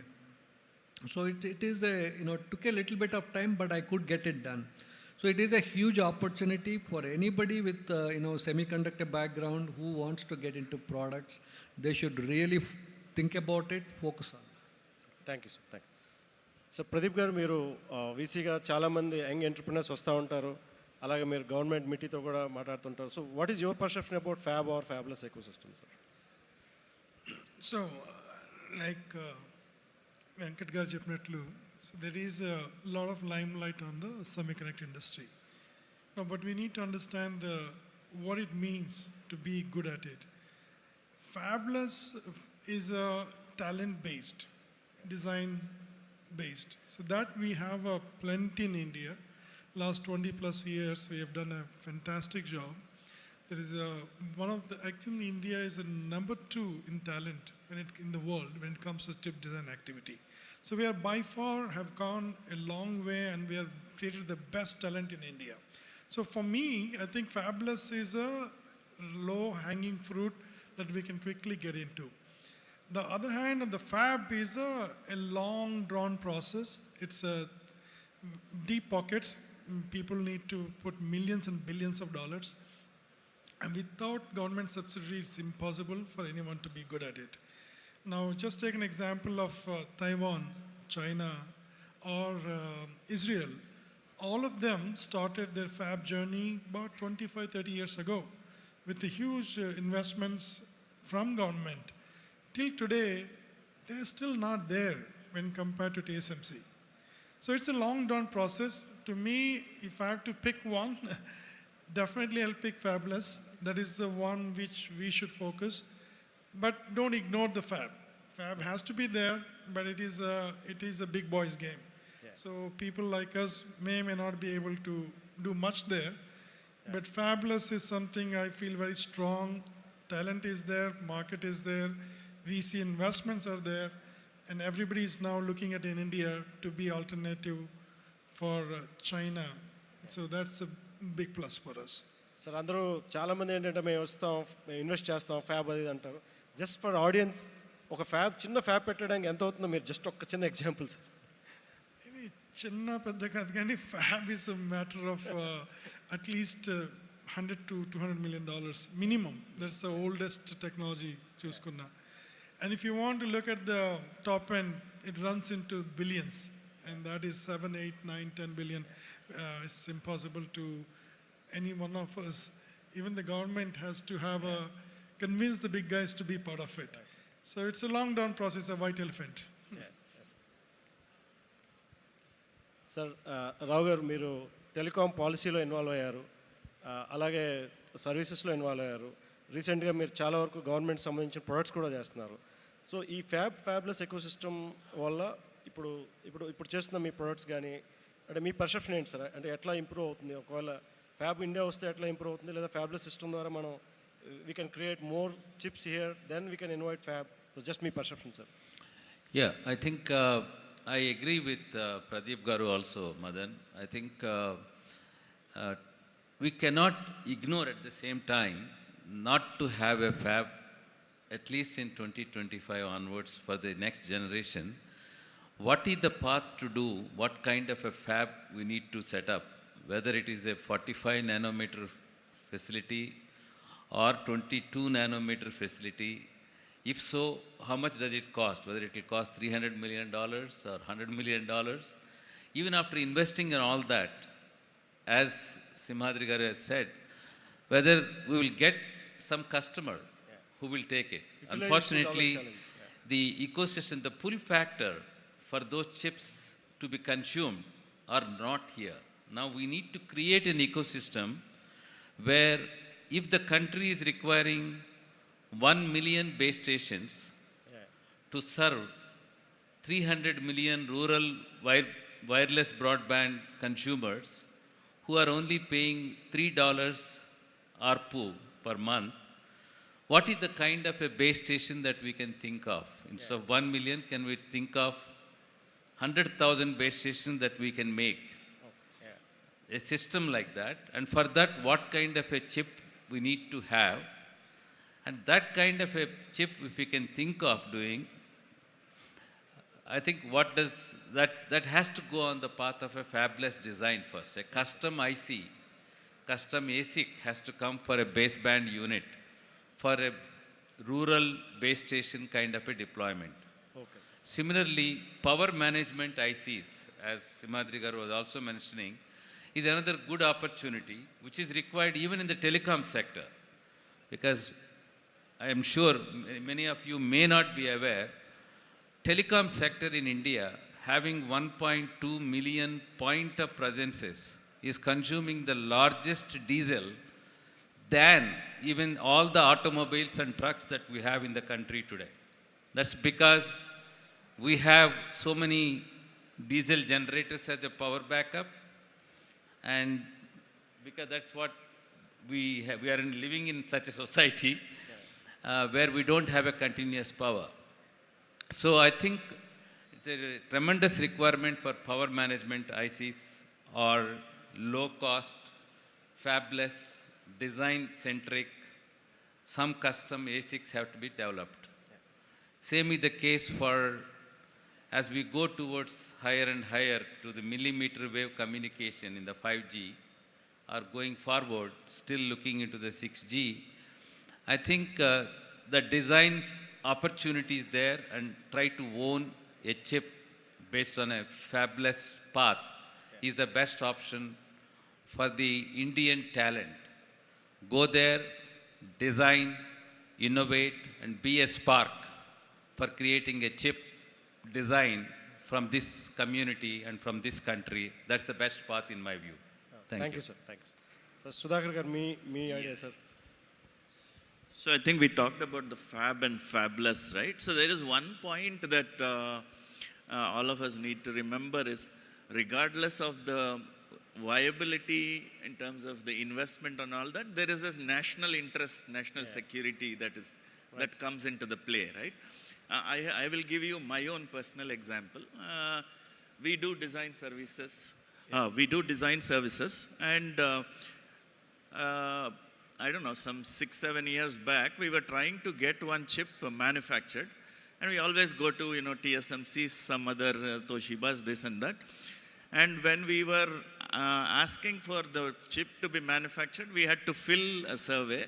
In that, we have to specify for whom we are doing the chip. And in the questionnaire, it is written DRDO as a rogue organization. So, a rogue organization.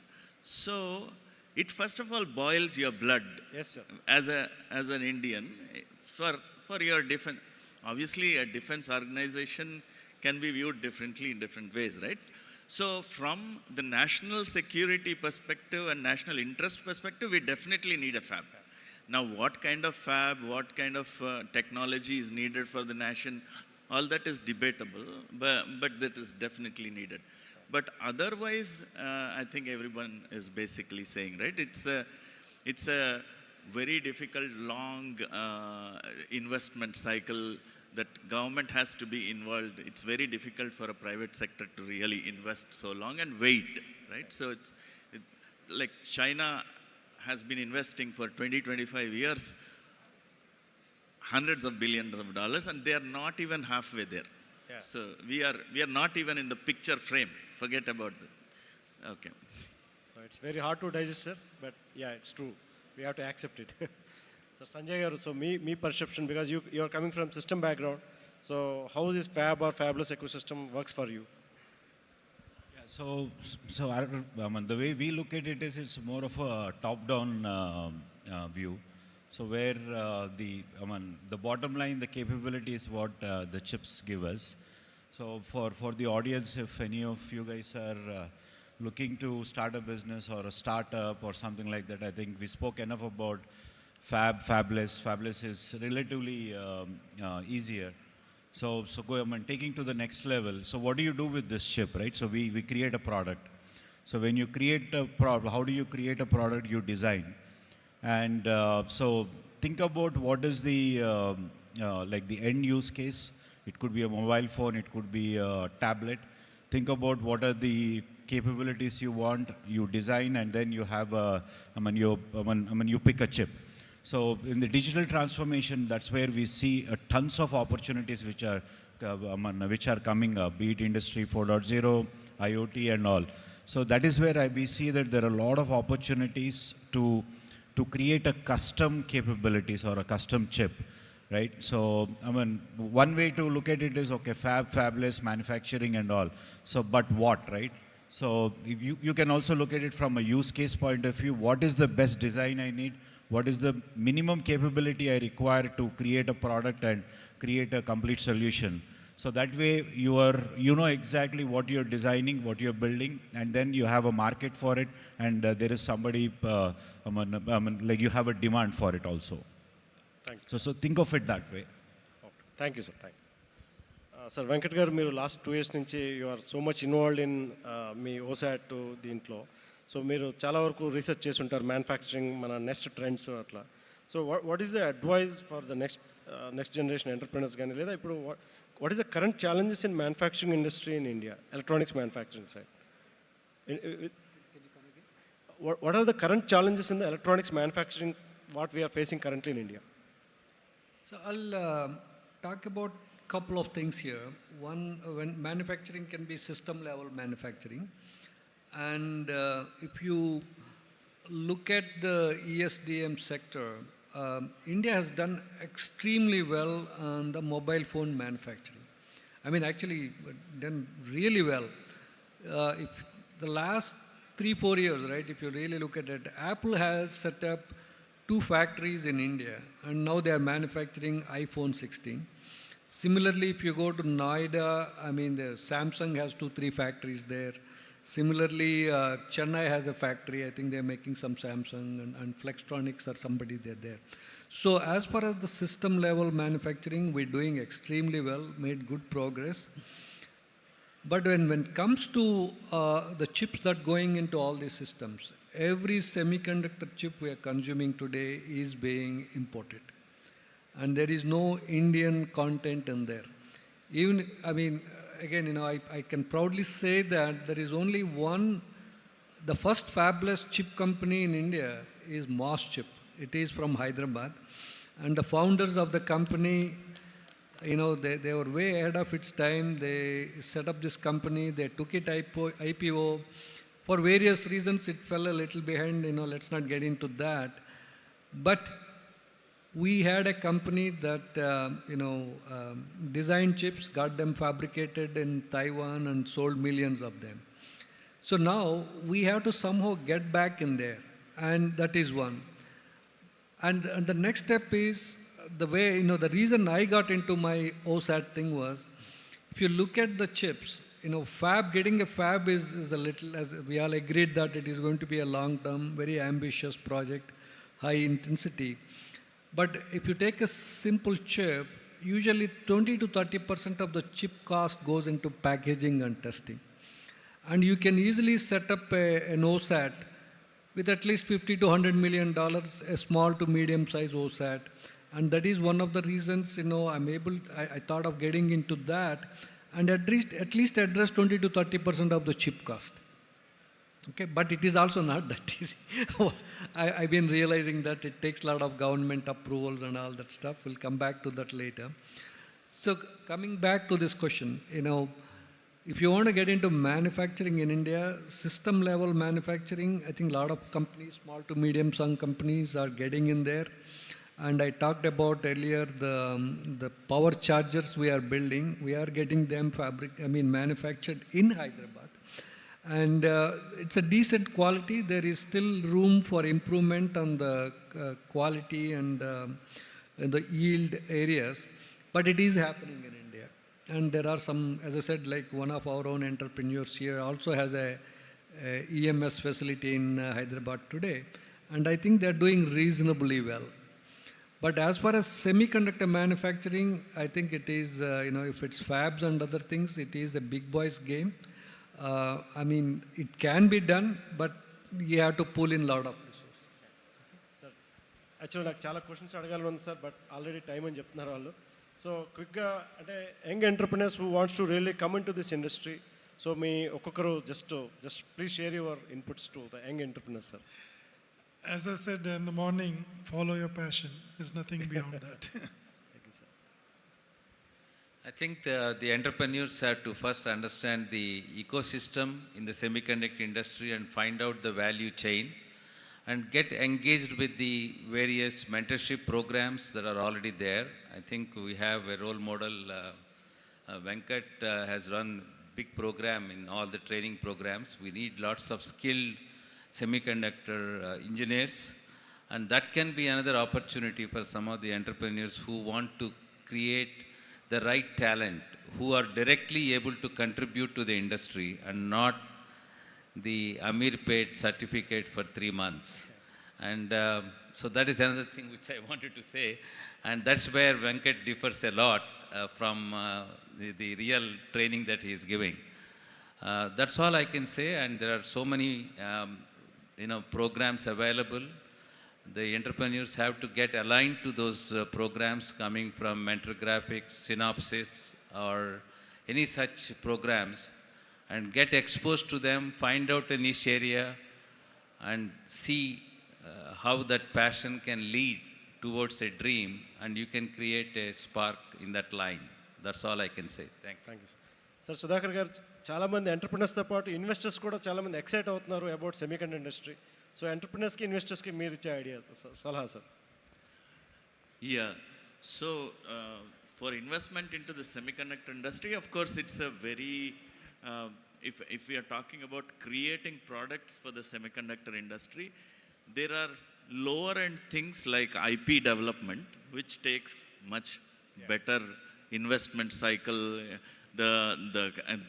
an amount of investment that's needed versus doing a full chip, right? But there are also smaller chips that could be done, but there are difficulties involved around, systems companies not being in India and all that. It's a different topic altogether, but there are pockets of investment that's possible. Definitely IP is an area that could be invested, and those are things that can be definitely good. Me next IP company ఎప్పుడు sir?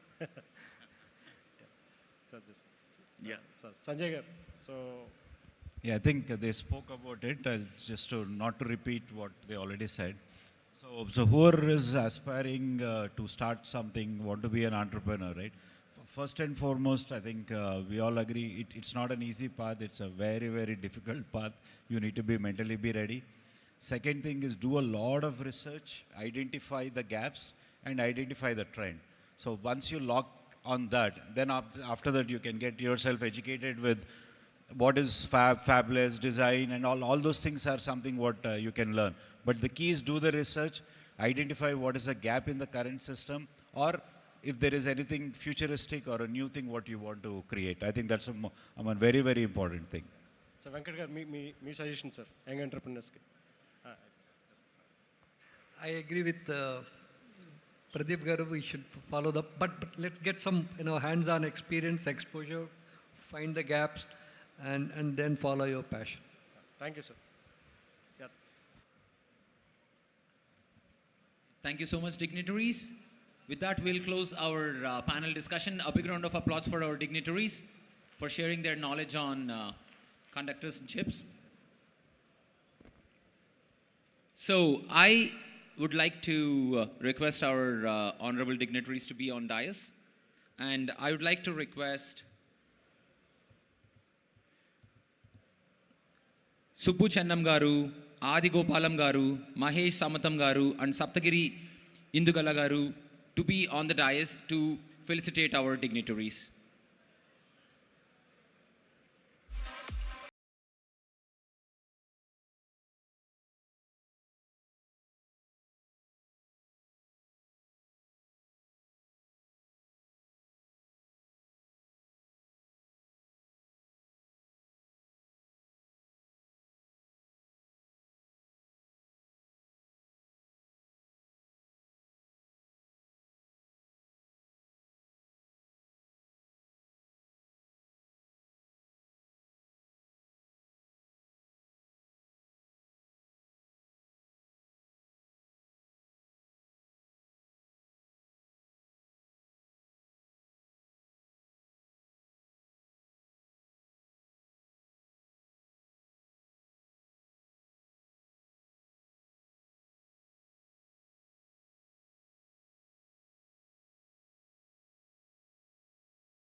It's not on. Actually.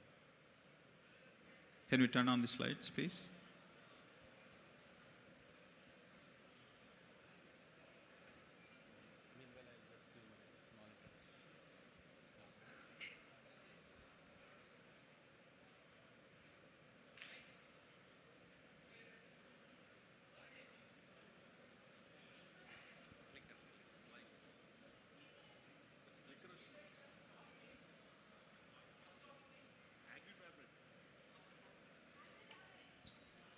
Agri-fabric. Agri-fabrics.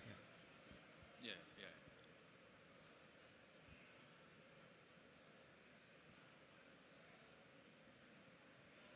It's okay. So very good afternoon, everyone. I thank APTA Katalyst program. Okay.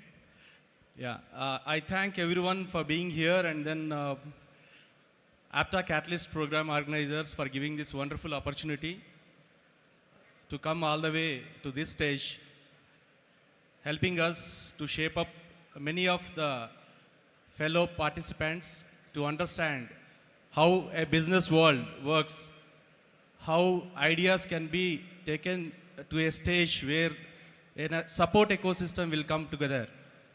So this is a fabulous opportunity for me as well, and I thank each one of you for your time and then support. Yeah, let's start. I have given 10 minutes time. So I take this privilege to explain about Agri-Fabrics, which is a digital marketplace for agri supply chain, a next generation one, so which will be transforming the solutions which are faced in the agriculture ecosystem through integration of data and as well as financial services. So in India, we have biggest problem in agriculture because 14 crore farmer families depends on this, and now they are going through with a lot of climate change challenges, apart from the existing lot of disconnects in the market. So what actually started us to begin Agri-Fabrics is when we look at the Indian farmers' current income, which stands just 10,000 rupees per month only from agriculture sources. Am I audible? Yeah, okay, thanks. So apart from this, we also have a growing indebtedness for the farmers, where individual farmer is having 72,000 plus debt annually. So this is a story of 86% of the small and marginal farmers in the country. At the same time, when we look at that, the farmer collectives, which is emerging now across the country, we have a great sense of positiveness, where collectives can show indebtedness can be taken away, and also they can be integrated with the markets and can be debt free and also have more income. So one example is that Kautlabi Max, which I was also involved in promotion during 2003, where each farmer has put 1,000 rupees share capital. Today it has grown more than 400,000 in 20 years. So these kind of farmer collectives are already there in the country growing, but they are very limited, not more than 4%. So when we look at the problems for, driving to poverty and prosperity, we have one side the individual farmers, being small and marginal farmers, and again they are not having dependency on the right inputs. Because in India, 14 crore farmers actually depends on 500,000 dealers who actually sells the inputs, limited or fake inputs some extent, and they don't have the proper knowledge how to implement these things to get the right productivity and also get the right income at the end of the day. So when we look at the collectives, these can be addressed through giving the credible suppliers and then credible source of the knowledge, and then properly hand-holding them to connect the integrated markets where that can be enhanced. So it's all about taking out the uncertainties in the agriculture sector and bringing the certainties. So coming to my experience, I have done 29 years spent in this ecosystem, right from basics, Reliance, eFresh, Kotak Mahindra Bank, and Samunnati, kind of large organizations which have been deeply working with the sector problems to address, so which helped me to gain deep insights and then the commitment to work further on this. So when we look at our market opportunity from agri-fabrics perspective, we have more than 100,000 farmer collectives on ground today in India, which comprises farmer producer companies, farmer producer organizations, and primary agriculture credit cooperative societies, and also village organizations from the SAGs. So when we can able to do what we are actually presenting now through agri-fabrics marketplace, we will be in a position to increase the benefits to the farmers to up to 30% through the productivity enhancement, 20% by reducing the cost of inputs, and also accessing markets will result in 2 to 10% of the high premium market prices. And our financial linkages, which we are making through the mainstream financial institutions on our platform, will help them to reduce the interest rates upfront around 5 to 6%. So the market opportunity, we are going to work in a large area of opportunity in the country. In India, agriculture inputs business is 3.65 lakh crores per annum. So that's a huge one. And around 30% is the fake inputs. So that is what actually we are trying to address that. So we have aimed that next 3 years we will be working about $18 million worth of the agri inputs, which will be focused on only promoting sustainable agriculture inputs, which will be helping the farmers to cultivate through this climate change era. And as we mentioned that agriculture credit from the mainstream financial institutions are very critical for success of this. We are also going to provide these bank linkages around $22 million and other revenues which we are actually putting that around $1 million from the output market linkages and other services. So it's typically that it's all about B2B marketplace, focused one, sustainable solutions, and including the credit options for the buyers, buy now, pay later options, etc. And end-to-end traceability and data insights for value discovery. So this is how our tech platform will work for them. So we will be bringing credible suppliers, credible buyers, so that the financiers will have the more comfort, where they will be protected because of the innovations in the products, where we will be helping them through other partners as well for the blended financing products and risk mitigation services given in that. So this is about the tech stack, where agri-fabrics is supported by the high level of expertise, board members and advisory who have the futuristic tech is bringing in this thing. That is going to be a value addition for us. So we will be closely working with the agri input suppliers, commercial banks and industry representatives. This is what the ecosystem we will be operating. And this will help all the ecosystem players to ease down and then take out their uncertainties and then bring their confidence how they can be happily doing their transactions on our platform. So we also have the output market linkages where we would like to do for the next couple of years with domestic markets focus and as well as export markets focus as well. So the roadmap for us is the platform and revenue models. The first 9 months we will be focusing on B2B commerce portal. We just started our traction. We already started getting the revenues as well, which are very encouraging. And next 9 to 18 months we will have the ESG traceability products will be integrated into our platform. And later after 18 months we will be having the AA services, which will be helping all the stakeholders to have the advanced insights to take a better decisions for the good transactions to happen.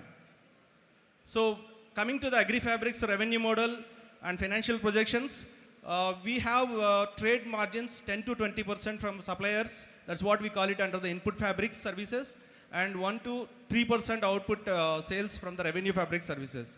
And financing revenues, where banks are ready to provide up to 1% revenue on the disbursement amount has been done. We have already facilitated that as well. One of the FPO recently received 1 crore loan from HDFC Bank at 12% interest. Otherwise, they used to get 18% from almost 80% from the NBFCs. Otherwise, informal sources, it will be 24 to 36%. So that is the game changer what we are actually showing it. So we will be having other services, income services from platform subscription fees and carbon credits and export premiums in the coming years. And our revenues, we will be breaking even in the 3rd year, and we will be making good revenues from 3rd year onwards.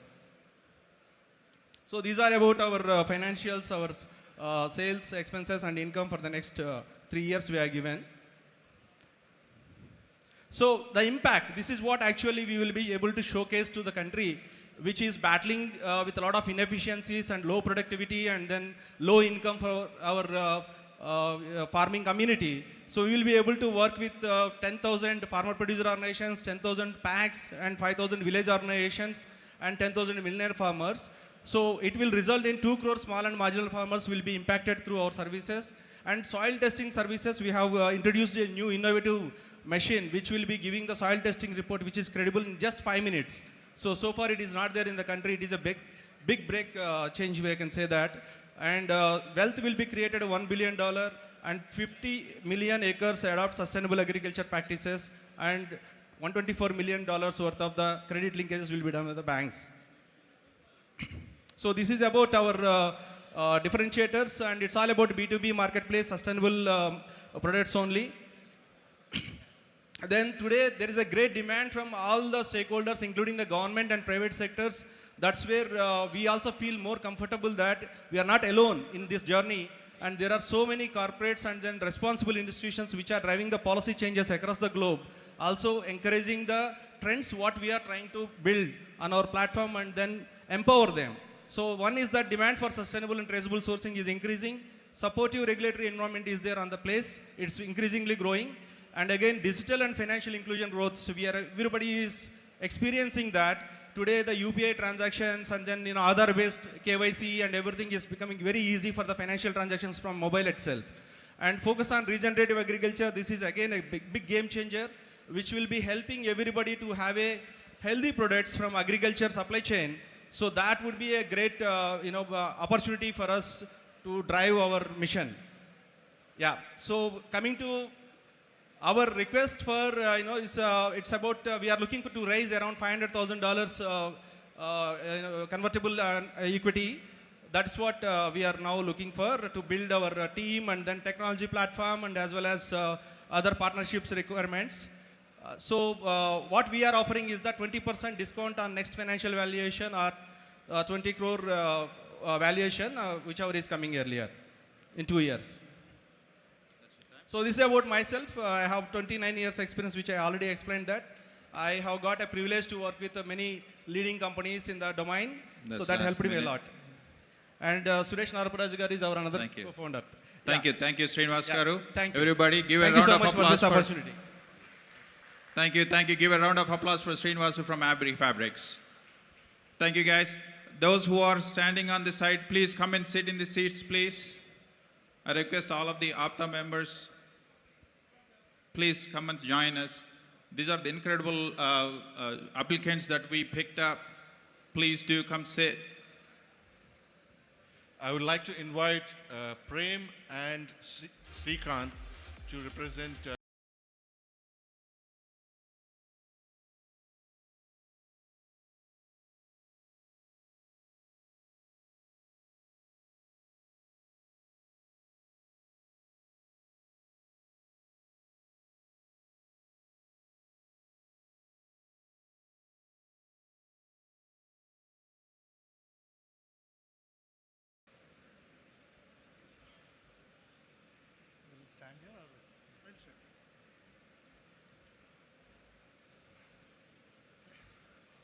Good morning.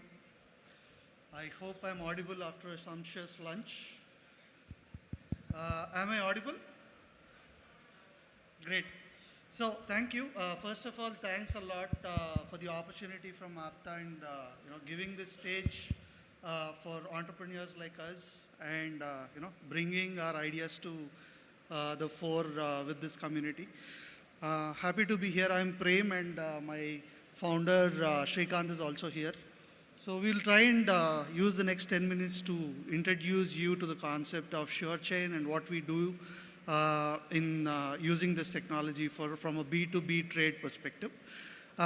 Primarily, if you can imagine, businesses able to trade between themselves in a seamless fashion, in a fashion where you have complete secure technology taking care of it, and then of course making it really, really accessible, right, to all the businesses, whether it is small, medium, large, able to all, access the same platform, the same features, and improve and grow the business, right? That's exactly what we are trying to do with SureChain. And obviously, we'll try and give you a look into the different kinds of aspects that we are bringing to in terms of the solutions. But primarily, let's take a minute to understand the problems that the current MSME face. And since most of you are leading businesses, either global or within India, we are sure that you will be able to relate to what we are speaking about. So in the Indian B2B trade context, if you really observe very carefully, 90 to 95% of a B2B trade is very unorganized, informal, and most of the B2B trades don't use technologies. Mostly they prefer offline channels. So imagine a scenario, imagine a story of a businessman who is named called Ramu. He has a manufacturing of electronic components from a place called Palakkad, and he has an ambition to expand this B2B trade, his trade to the new region and new geographic location. And through some sources, what is there in our current infrastructure, and he found a business person called Manas, and he agreed to send his electronic components to a Mumbai region called Manas, and he sent those products on a credit basis to him. And after some days, Manas stopped picking the calls. He doesn't respond to this poor businessman Ramu, and most of the thing is whatever the hard goods, and he doesn't get the money back, and he got into a trap actually. And an upcoming businessman, and he got his dream of expanding to a new territory, a new region, left with a bad taste actually. So, and he is constrained to do market with only known to known network, very close circle and very reference circle based circle. And is very constrained business area what he is operating at all actually. From this scenario, what we understand from the current market conditions, there is a trust deficit, and there is a trade challenge, and there is a networking issues in the B2B trade scenarios actually. And what is the solutions? Any tech platforms are solving this? Any solutions are solving this? There are bits and pieces are solving this. And if you enter into the SureChain, and we offering 3 solutions, which is one solution number is Deal Hub. It's a marketplace, B2B marketplace, where you can list your products and service. If you want to sell your business also, you can list it there. And if you want to scout for a promising partner also, you can scout here. And if you want to looking for a finance by all prominent bankers and financiers, this is a place where you can get for your trade. And we have a solution, number 2 solution is an integrated business core, which what we are trying to do is we are trying to get all the market intelligence what is available in the web and the source from different government bodies, and we are going to bring a business profile where you can find a trusted business partner where you can deal with actually. And we have a number 2, and we are using machine learning algorithms and artificial intelligence to get the risk scoring and trust scoring for the business. And we are going to use AI technology to show the right matches and right suggestions for your business to work with them actually. And we have a product number 3, which is Kautilya. And Kautilya is a blockchain-enabled, backed, end-to-end trade, which is going to take care of your entire contract lifecycle management. And it's backed by finance and insurance. And wherever there is a need for your trade or a working capital, a banker is going to support you for your trade actually. So from here, these are 3 primary solutions what we have. So vision and growth story, I would like request Prem to cover on this actually. Sure.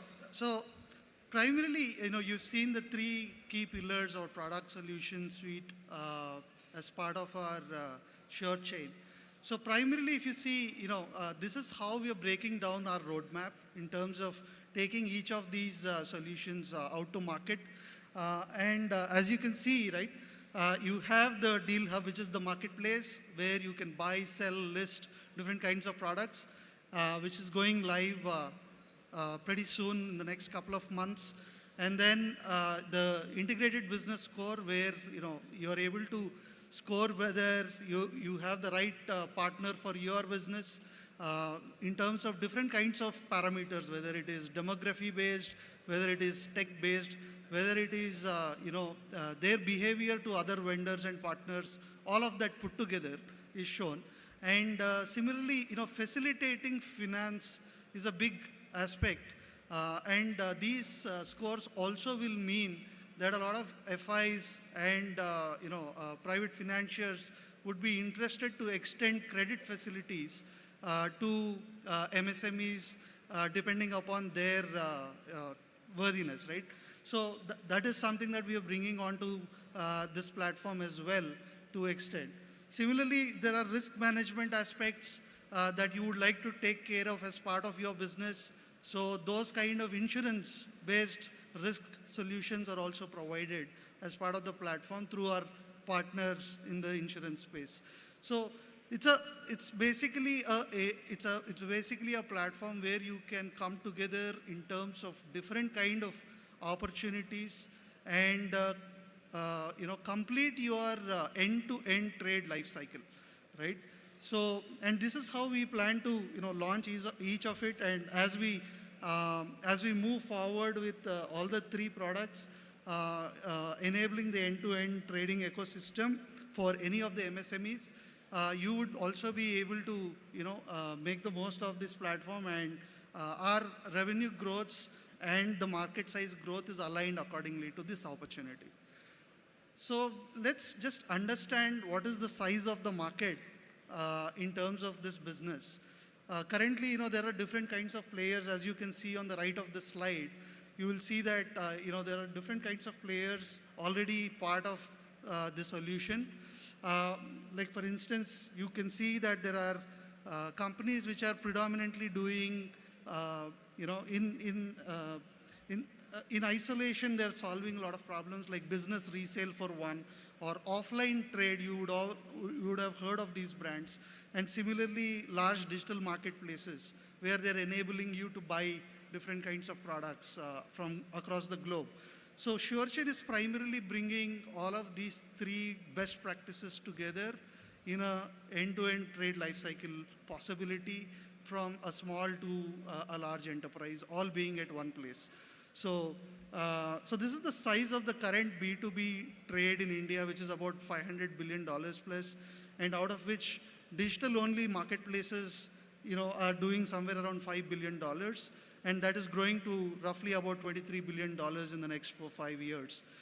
So there is a lot of growth that's happening that we plan to, also tap into as the new entrants. And currently we're looking at an operable market of about $1.5 billion while looking at certain markets within, India. So obviously we will start with Telugu-speaking states and move forward with Southern India, and then move to Pan-India. So that's primarily at a high level the go-to-market. So as you can see, there are different kinds of, and I think a lot of you will fall into different of these, segments within the MSME. There are micro enterprises, predominantly the proprietorship firms and, firms under ROF. Then you have MSME, Udyam, DPIT registered firms, and then GST registered businesses as well, which could be listed, Thank public, you, and other companies. That's 10 minutes. Thank you. 10 seconds, 10 minutes. Thank you, Prem and Srikanth. That's a SureChain. Please give a round of applause for Prem and Srikanth. Greetings Thank you. everyone, and I'm here to thank each and everyone and all the dignitaries. And I would like to extend my thanks to Shekhar Garu, Hari Garu, and Ramesh Garu. And I didn't want to use my 10 minutes, so thank you everyone. Thank you. I'm the product owner of the SureChain. Thanks. Thank you, guys. I would like to invite Srinivas and Ramanjaneyulu, representing InGeo's Geospatial Technologies here, please. Srikanth and Raman. I request everyone, please come and take seats.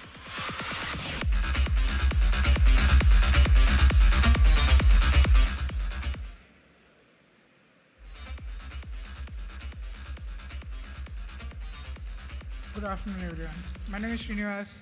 I have Ram with me.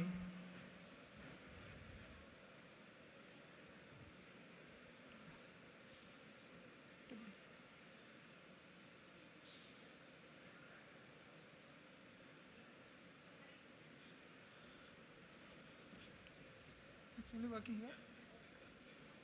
Ah. Yeah.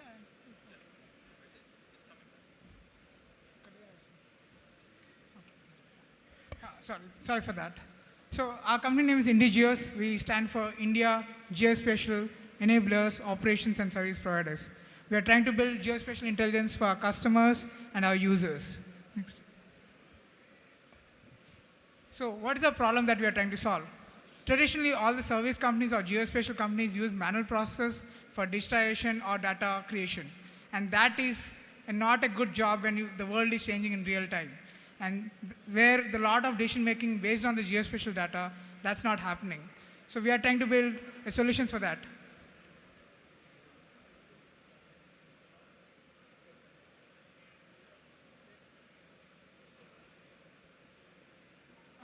Okay. Next. Our solution is based on three things. We are trying to be one-stop solution for all these challenges, geospatial data challenges. And we are also trying to use all the state-of-the-art technologies like Google, Mapbox, and everything, and creating an integrated solution rather than saying that we are the number one and stuff like that. And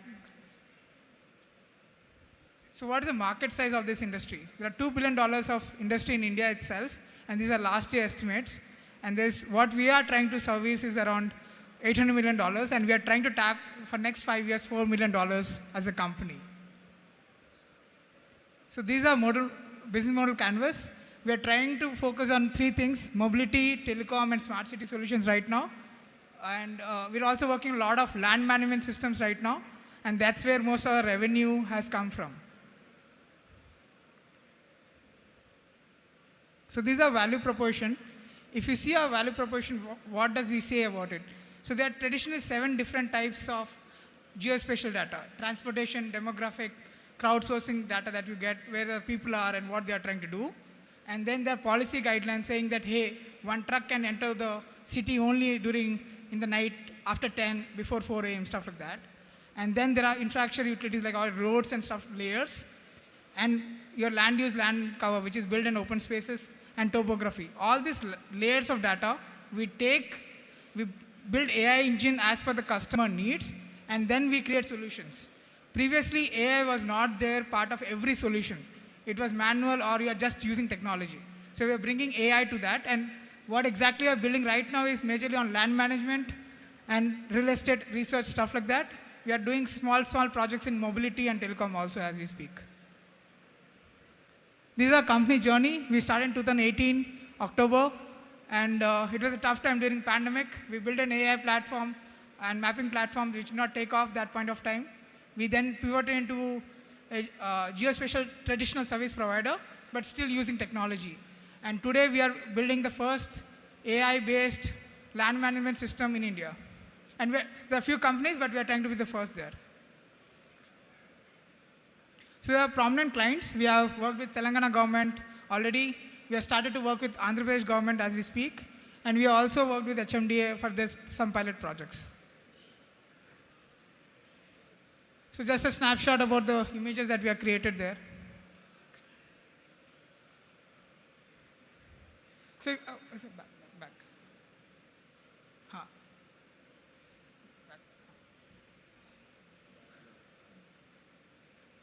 If you see this one, I think this is the best important thing that I want to share.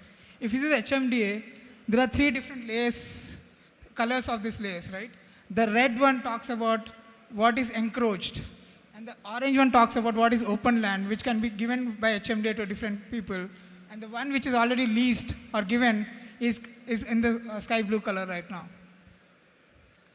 Just an example of what we are doing right now. Our ask was $500 million, 500 USDs, okay, USDs. And this is me, myself, Ram, and Ram. Sorry, myself, Srinivas, and Ram. Yeah, sorry for that. So that's it from our side. Thank you. You are ahead of the schedule. Thank you. So that is Ingenious from Geospace Technologies. We forgot to mention the last one. SureChain is a B2B enterprise technologies, the segment that we picked from. The Agri Fabrics is from the Agri Technologies. Now we're moving on to Green Energy Technologies. I would like to invite Surya Garu from Archimedes Green Energies Private Limited. This is an exciting idea. I would like to invite him as soon as possible here. Can you please come here on the stage? I don't see you here. Okay. Yes, coming in. Yeah. So, Green Energy Technologies, they have an innovative idea about the wind turbines. Please be seated, everybody.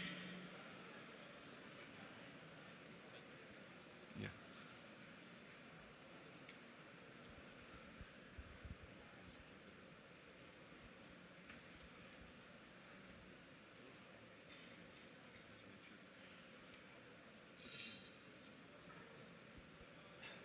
Shall I start?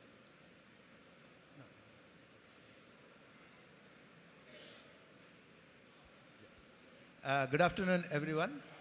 This is Surya Prakash Gajala from Archimedes Green Energies Private Limited. The time given to me is for 10 minutes. Within the 10 minutes of time, I'll be showing you some video as well as my presentation here. So I'll start with my,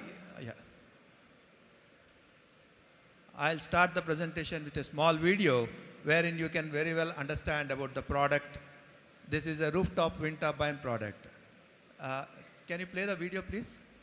Human population growth and the corresponding rising demand for costly and erratic conventional energy are truly a cause for concern, because at the fast rate we are growing, we are already using up the finite supply of available resources of 1.5 Earths. Is there an eco-friendly way to provide relief to the overstrained non-renewable energy sources of our country? The answer is Archimedes Windmill, a new greener power generation revolution from Archimedes Green Energies Private Limited, Hyderabad. Technical collaboration with the prestigious South Korea company, ESCO RTS, aptly named after a man who was ahead of his time, Archimedes of Syracuse. The design of Whisper Quiet AWM-2 takes after Archimedes' screw pump and efficiently transforms wind into energy. Unlike traditional horizontal axis wind turbines, which use the lift force to take power from wind energy, the Archimedes spiral wind turbine uses both the lift and drag force and follows the kinetic energy of wind direction automatically. Thus, it operates efficiently at low speeds. Stylish looks, low cost, low maintenance, lightweight, low noise, below 45 decibels, low vibration, and bat and bird friendly design make it suitable for urban as well as rural areas. Presently, the AWM comes in two sizes. The 1.5 meter diameter with a rated power of 700 Wh and a maximum of 1 kWh, with yield up to 1,200 kilowatt hours a year, which can sufficiently power an average Indian household. And the 0.75 meter diameter with a rated power of 125 Wh and a maximum of 150 Wh. Efforts are underway to develop 2.8 meter diameter AWM equipped with a 5 kilowatt generator and output close to 4,000 watts at maximum efficiency. To optimize the energy source of wind and solar power, a hybrid energy control system combining off-grid and grid-type benefits is also under development. So let's give back to nature. Choose an investment that offers considerable savings on power bills while harnessing renewable energies. Archimedes Windmill. Yeah, thank you for this, having a look at our presentation part of it. So now I'll go into my pitch deck presentation. So what we are doing is we are Archimedes Green Energies. We are making a small wind turbine. Many companies, they are going into the higher capacities of very big wind turbines. But what we thought is that there is a lot of gap between a small wind turbines, like small lightings and household systems and all. So now solar is one which is picking up a lot, and everyone are very much aware of the solar, which is there in the market for almost more than 50 years. So the next generation, what happens is, when people want a higher power and your rooftops are already filled with solar, you will look for the alternative part of it. So we are planning to incorporate wind along with the solar in the later stages of the coming things. So this is about our technology. So basically our mission is to make every house a powerhouse. So with the brand of Archimedes and with the product of Archimedes wind turbine, we want to start this and grow into as many of the renewable energy products for making every house a powerhouse. So myself and Dr. Chandra Prajuta, we both are the co-founders of this Archimedes Green Energies.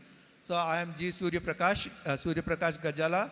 I am a recipient of National Award from the Prime Minister, and also a 3 times Skill Development Award, which our Prime Minister has raised.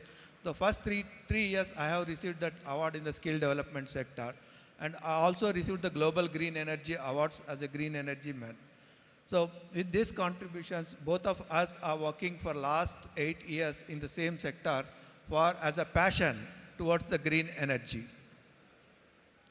So when we make up a big projects like thing, unless we have a sufficient team who are in place, we cannot take these projects into the market.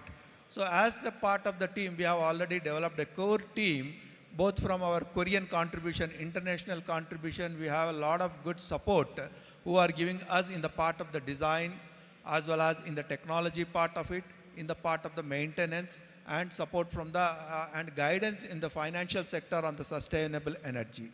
Apart from this, we have a very good advisory committee, like university collaborations. We have it.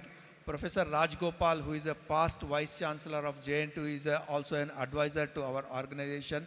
And Professor Shiva Prasad from IIT Madras is an advisor. And Dr. Surinder Reddy from IDBI, ex-General Manager, is our financial advisor to the company. And we have a full-fledged, clear-cut operation team in place for erections, operations, maintenance, all those things, including the stores and purchases. We have a full-fledged team who are trained by the Koreans, and they are working very good.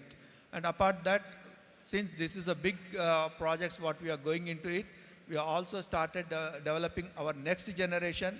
My children also are coming into the same business part of it, and my daughter, she is studying in ISB, would be taking on to these jobs. Right? So here the basic solution what we are looking at it is the power. So we all know that the power is going to be a shortage in the coming days and all. So with that, why can't we tap a small energies out of it? People are trying to tap a big size of energies. So we are trying to tap the small energies. But nowadays what happens is people are constructing houses, villas and all, spending a lot of money. So we want to give a very beautiful design of wind turbine. Because earlier we saw that there were the wind turbines which only has 3 blades. The 3-blade wind turbine was running the market for 3,000 years. And I would proudly say that we are the first company in the world to generate a new design of wind turbine. So that is the uniqueness. And the design is also in such a fashion that the 3-blade wind turbine will hit the birds. But my wind turbine will not hit the birds, because we are placing the wind turbine on the roofs and birds fly at a very closer side. So my wind turbine will never hit a bird. And also the uniqueness of my wind turbine is that it gives a very less noise which doesn't disturb anyone. Almost to say that it is a noiseless. The noise levels are below 45 decibels of it.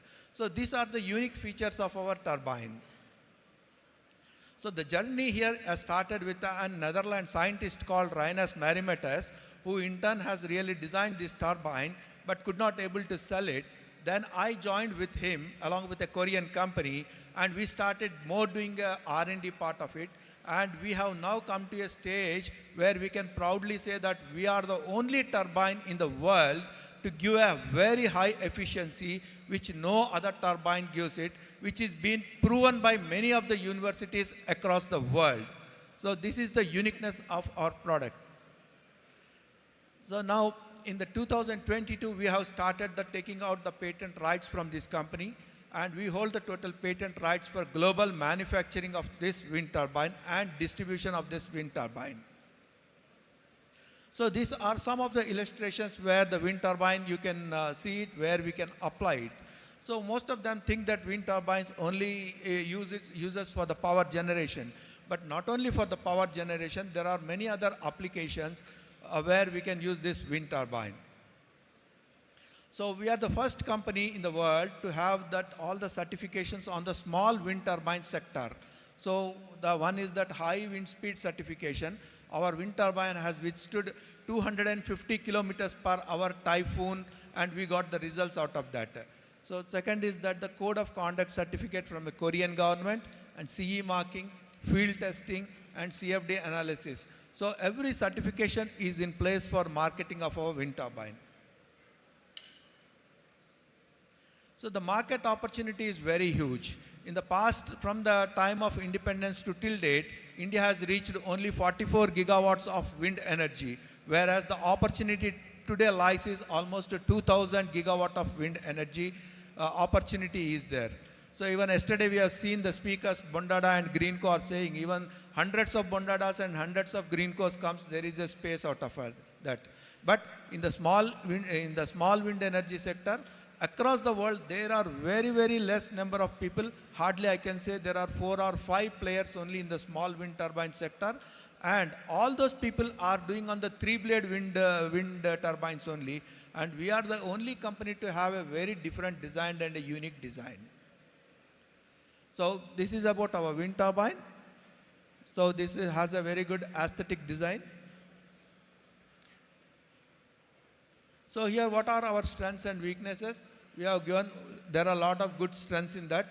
The only threat what we could see is that the costing could increase, but that also we will overcome when the government starts giving subsidies along with the solar side of it. As of now, there are no subsidies for the small wind turbines, but the government is planning to give the subsidies. When subsidies starts coming in, there will be a floodgates open for this product.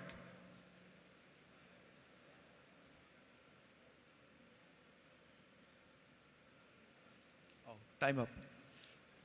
Sorry, it's a time up. Sorry, thank you, Surya Garu. Thank you. Will be. Acrobatics Green Energies. Thank you. Thank you for your presentation. Now we're going to go to the final presentation from the life science from the life category. sciences category, would like to invite Dr. Balaji Patel Kola, representing Epic International Hospitals. This is yet another incredible idea and pitch. Please be seated and glue your eyes to the screen. Good afternoon, everybody. Post-COVID, we all understood like how important is health for us. So I'm going to talk about a healthcare project, and I will start my pitch by a very bold statement. This is first hospital of its kind which says no surgery. Yes, you have heard right. This is the first hospital of India which will say no surgery. I would ask you a question among all the audience. Like if you take any of your dear ones to hospital and the hospital offers you a surgery where the patient has to lie down in ICU for 3 or 4 days, then in a normal room for 3 or 4 days, again he has to come back home and take rest, and again after 1 week he has to go for suture removal. Or the second option is minimally invasive procedure where it will be done with a small pinhole and patient will be discharged on the same day. He can go back to his normal routine within 1 or 2 days. Which option will you choose? The first or second? Second, thank you very much.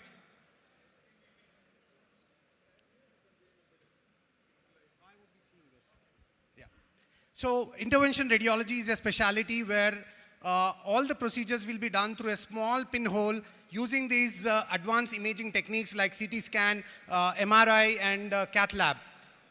We will be doing all procedures, and the problem, every project has to solve a problem. The problem is many of the patients are afraid of surgery that they don't get the treatment done.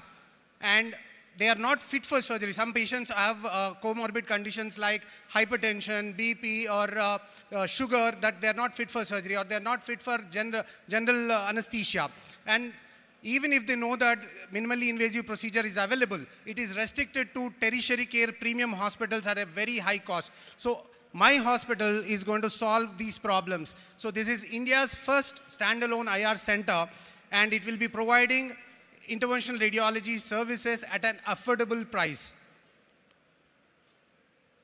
I am Dr. Balaji Patel Kola, and I am President for Intervention Radiology Society. I am Professor in Department of Radiology for Apollo Medical College. I am Director of first IR Center in Andhra Pradesh and Telangana, and now we are coming up with this groundbreaking healthcare project. You know that even surgeons doesn't want to do surgery. They are telling that we will do laparoscopy, we will do robotics. They want to minimize the cut. So you can imagine that the patient's thinking is changing. They don't want a cut. So it is intervention radiology which does all these procedures through a small pinhole. You can see this needle. Almost all the procedures are done through this needle. So this puncture we use to do the neuroaneurysms to varicose veins. Every procedure will be done through this puncture. And what makes us unique, as I told that, we are using robotic assisted procedures for enhanced precision. So if you are treating liver, we will be treating only the lesion. We will not be treating the entire body. Like if you do a surgery, entire body gets affected. But through intervention radiology, we will be targeting only the tissue. And you can see here one of the treatment like, varicose veins, which is very common. One small puncture, we pass the RFA tube inside and we ablate the veins and come out. Within 2 hours, the patient is discharged. So you can imagine that, you need not get admitted in the hospital for any of these diseases. You can just come to the hospital, get the treatment done, and within a day, within the same day, you can go back to your home and you can get back to your work within the next day. You can see the very, neuroaneurysms which are very difficult to treat, and you can treat the stroke also. You know that brain strokes are very common. So we pass through a small catheter, we remove the clot inside the brain, and we come out. Within half an hour, this procedure is done. So time is brain in the pursuit of the brain stroke. You can see that this is a small girl. She's suffering from retinoblastoma, where she has to be given a lot of chemo, which a baby cannot take it. So we directly enter into the ophthalmic artery and give the chemo directly to the tumor, so that the baby entire body is not suffering with the toxic effects of the chemo. So you can know that, whenever oncology or whenever cancer comes, you think about surgery, radiation and chemo. All those things can be done through this small needle puncture. And you can also see here liver cancer. If liver cancer is there, they generally do a surgery and remove the cancer. Here we are doing under CT scan. We are putting a small needle into the tissue and we are ablating it. That means we are killing the tissue within the liver and coming out. By this procedure, we are not even disturbing the rest of the liver. Imagine if this same patient undergoes a surgery, he will take at least 1 month or 2 months to come out of the procedure. And uterine fibroids are so common. Generally, uterine fibroids, they remove the uterus. You need not remove the uterus. We go into the arteries which supply the blood supply to the uterine fibroids. We cut down the blood supply and automatically the uterine fibroids decrease in size. So all these procedures, that's what I'm telling is they're all daycare procedures. We can discharge the patient on the same day and there is no cut, no scar, no suture.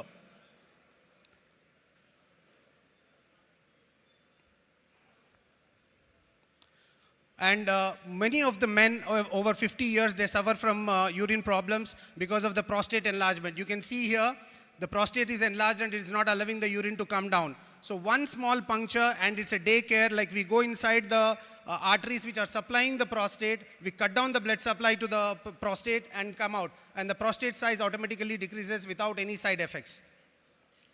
So all these things, though it is a single specialty hospital, we deal with almost all the specialties. So we are an alternative to traditional surgery.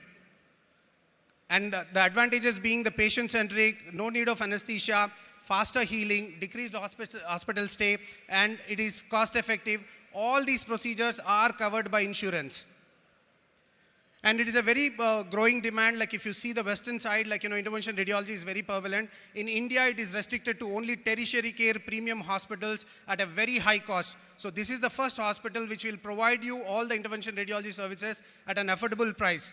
And tier 2, tier 3 cities are devoid of intervention radiology. So market demand is a lot. And then if you see minimally invasive procedures, it is growing at a CAGR of around 6%, and healthcare is growing at about CAGR of 22%. You can see that a hospital in Hyderabad, that means that it serves all the districts in Telangana. It also gets patients from Maharashtra, Karnataka, Andhra Pradesh, Chhattisgarh, and Odisha. It also gets medical tourism from international countries. So a hospital in Hyderabad means it serves all these places. You can see the business model, hub and spoke. The hub is like the main center which is coming in road checkpost opposite to Chiranjeevi Blood Bank in Jubilee Hills. And the spokes will be set in all cities in the phase 1. And in phase 2, we'll be going to different cities in India. And phase 3, we are spreading to SAARC countries, Middle East, and South Africa. This is our financial projection that we are promising around 39 crores in the first year and 62 crores in the second year. And the EBITDA is also, like first year it is around 19%. The second year EBITDA is going beyond 30%. You can imagine the business. And we have the project at right now, like, we have already taken the premises on lease. We have construction is 40% over, and major machinery is ordered. It is delivered within January. We have got a 26 crores investment from a Dubai-based investment company. And we have already signed the agreement, strategic partnership with multiple hospitals. And my own center, Maven, it is going to merge into Epic. You can see that the major part of the revenue, whatever we are taking, we are spending it for the machinery. 20 crores is for the machinery, and 12 crores is for the interiors, and the rest of the things is spread across. This is Maven Medical Center, which I've been running since 6 years. So this is the first daycare laser center in Andhra Pradesh and Telangana.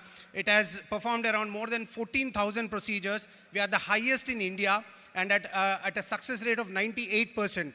And we are the first daycare surgical center to get a NABH permission. And we have been awarded by our health minister as the best clinic in the in Andhra Pradesh and Telangana. And the revenue, we are increasing every year. You can see that, it is increasing from 5 crores to 6 crores to 7 crores. So every year we are increasing in revenue. And these are the groundbreaking machinery what we use in treating all these things. So I request all the VCs and all the Aptulu, Mana, Atmeelu, and Andarki, to be a part of this revolution, change the way we think that, for everything we need not undergo a surgery. You can say that, we have a better option, intervention radiology. This is my team, we have more than 20 intervention radiologists from India and across doing all these procedures. And thank you so much. Thank you, Dr. Kolagaru. Can you please stay back here? And then we request all the other top 4 participants back onto the stage. And then also I would like to request Shankar Puligaru, our advisor, onto the stage, and then give a few words and then direction on this, how we came to this, and then what is the next steps in this process. Please, all the other finalists, 4 finalists, can you be here on the stage? Sure Chain, Agri Fabrics, please come back onto the stage.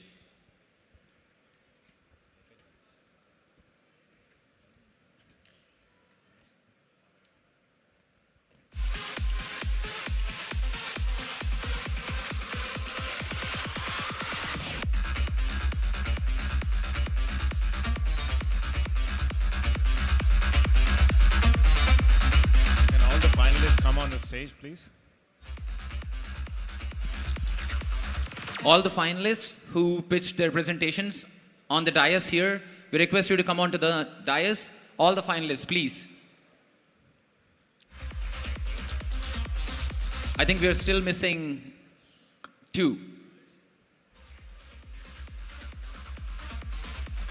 Sure Chain and Geospatial Technologies, please. Sure Chain, Srikanth. Yeah, this is NGOs, yeah.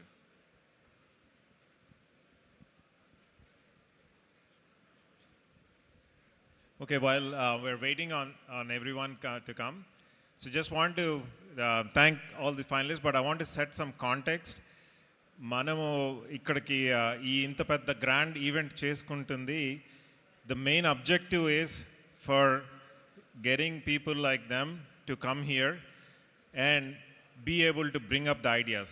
This is a business forum, and the objective of a business forum is to support businesses, help educate everybody how to build a business, how to pitch. All these are part of the main objective of a business forum. So I know ఆడియన్స్లో ఉన్న వాళ్ళకి మనకి ఇదేంటంటే ఇది different format, ఎందుకంటే మనకి usually we're use to entertainment and felicitations, and just listening to business pitches is a little bit too much, specially on an afternoon after the lunch. So but trust me, this is what the value is going to be down the road, 15-20 years down the road or 10 years down the road. If one of these guys becomes the billionaires, they will thank APTA and the Business Forum for getting here. And the reason why I wanted this is, I'll share my personal journey. In US in 2012, I was just sitting as one of the audience in the business in some kind of a event, community event, and my friend wanted to do a business pitch, and he had an idea, but he didn't have the courage to go on the stage. I was just sitting, and he said, like, hey, can you look at this and come and just act as my partner and present it? And I just looked at it and I presented it. And he said, what did you say? Because I don't think what I had as an idea is what, but everybody connected on that idea. So that day we became partners and we launched that company. And 5 years later, I sold that company to Hitachi. So that is the reason why I wanted to make sure that people get this experience. And one other aspect of it is the real business pitch conferences or business pitches are going to be brutal. I want you guys to warn you. This is a friendly, mana aptalu, mana atmeilu. So it is going to be a friendly fire versus in the real world it is going to be brutal. So ival manam veeliki avakasam ichi koncham encourage cheyapote bayatiki they won't be as successful. And the most important thing is each one of them we picked based on a specific thing, certain green technologies or renewable energy, life sciences, wind energy, like different sectors lonchi. So the way out of these 5, we will be announcing the winners, 3 of them, towards the end of on the main stage at the main time. I don't know the exact time, the organizers are going to say. So hold on the surprise. So who the 3 winners are going to be. And yeah, so the 3 winners are going to be getting the prize money. That's number 1 is first, second, third, there is a prize money for each one of them. But that is, I would say, as participant money, in the sense that just to putting the effort and as an encouragement. But the real money is the investment that they are looking for, right? So out of these 5 people, over the last 24 hours, we have evaluated 18 companies to pick these 5. If you roll it back, the business pitch itself, we had 58. We got 58 pitches over the last 2 months. Out of that, over the last 2-3 months, we evaluated 58. We selected to 18 for this event. From that 18, we down selected to 5, and then we are going to get the 3. But the most important thing I want to leave with is that all of those 48 pitches are available for people. If any one of you is interested in saying, hey, did you have anything in the healthcare? Do you have anything in the renewable energy? Do you have anything in the technology? All those pitches and the data and all those are available for any of them here if you want to look at it. Just because a company didn't get here doesn't mean that it's not a good company or it's not an investable company. It's just that in the competition, they might not have a certain things, but they're all good companies, all of them are.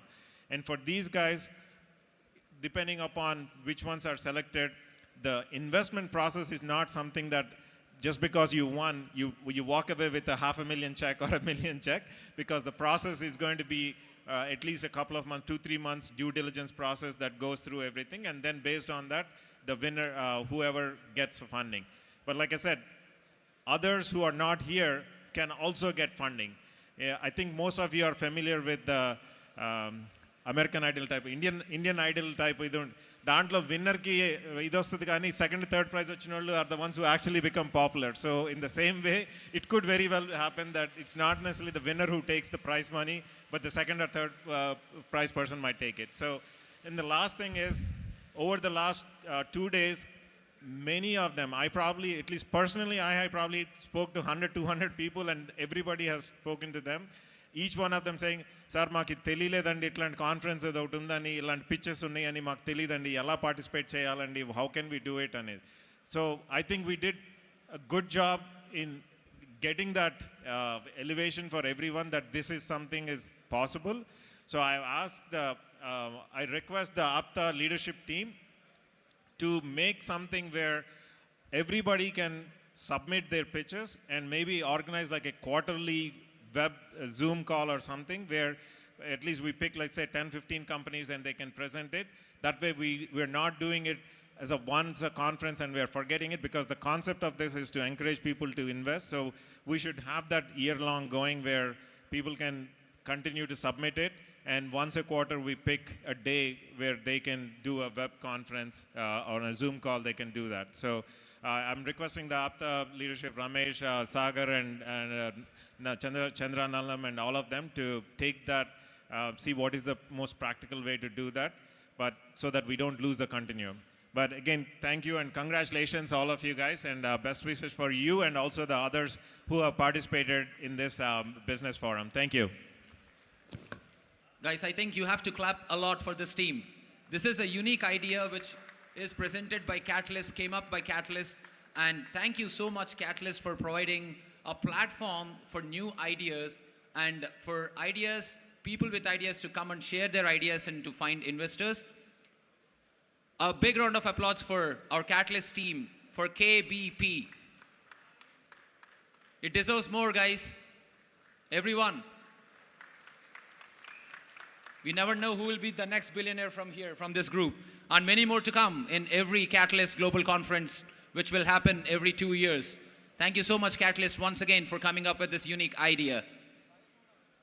Now, I call upon stage Priyanka Gaddam, our program manager, to call a special dignitary onto the dais.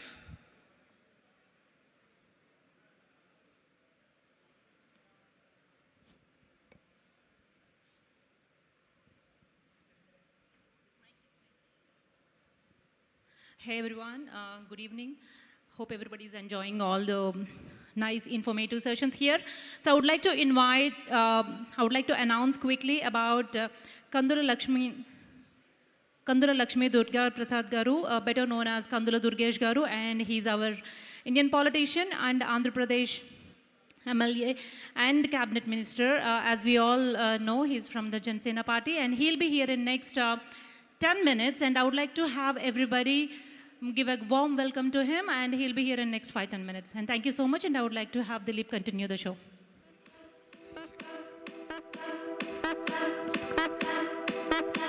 Moving on, guys, we have another panel discussion which will happen here, and it's an interesting panel discussion. So to conduct that panel discussion, I would like to invite on stage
brand in Andhra Pradesh, and he has taken aggressive step and has been very, very successful. Now he's mentoring a lot of people.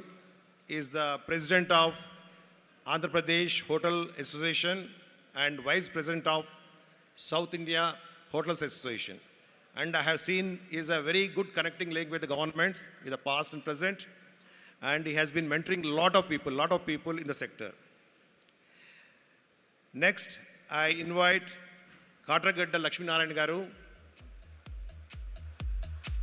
Sri Lakshmi Narayan Garu, who has gone out to see the minister. Lakshmi Narayan Garu has been in the tourism sector for the last almost 25 years in the different governments. He has been a consultant, and most of the tourism circuits, destinations in Andhra and Telangana. At the time, it's a combined state. He is the person responsible for the development of most of the circuits. The DPRs have been prepared by him. Even now, he is the advisor to the Andhra Pradesh government in tourism and hospital, tourism and endowment sector. Now, I request Sri Durga Prasad Garu, the MD, Western Group. Durga Prasad Garu is one of the doyens of the industry, has trained when he's in hospitality, manpower agencies, this thing. He has got a college and he has been training a few thousands of people in the last 10 years, 25 years. And it will be in thousands. Trains 15,000 people. So in case you are finding where to find the people for hotel industry, he is the correct person in Andhra Pradesh. Now, in the next few minutes, our Honorable Minister will be joining. In the meantime, I request Mr. Lalwani to start his presentation. You got a presentation, Mr. Lalwani? Yeah, please start the presentation. I request you to concentrate on his presentation. Basically,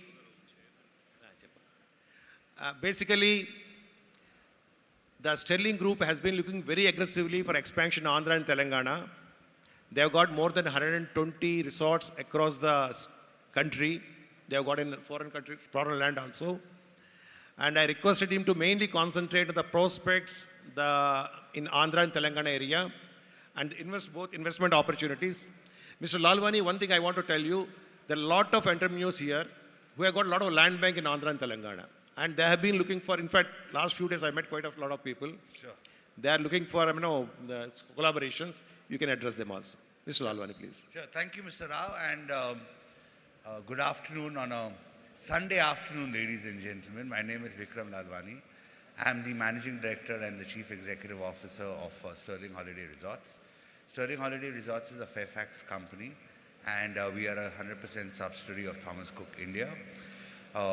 Just a quick one, and I would like to thank Mr. Rao for having this entire panel together.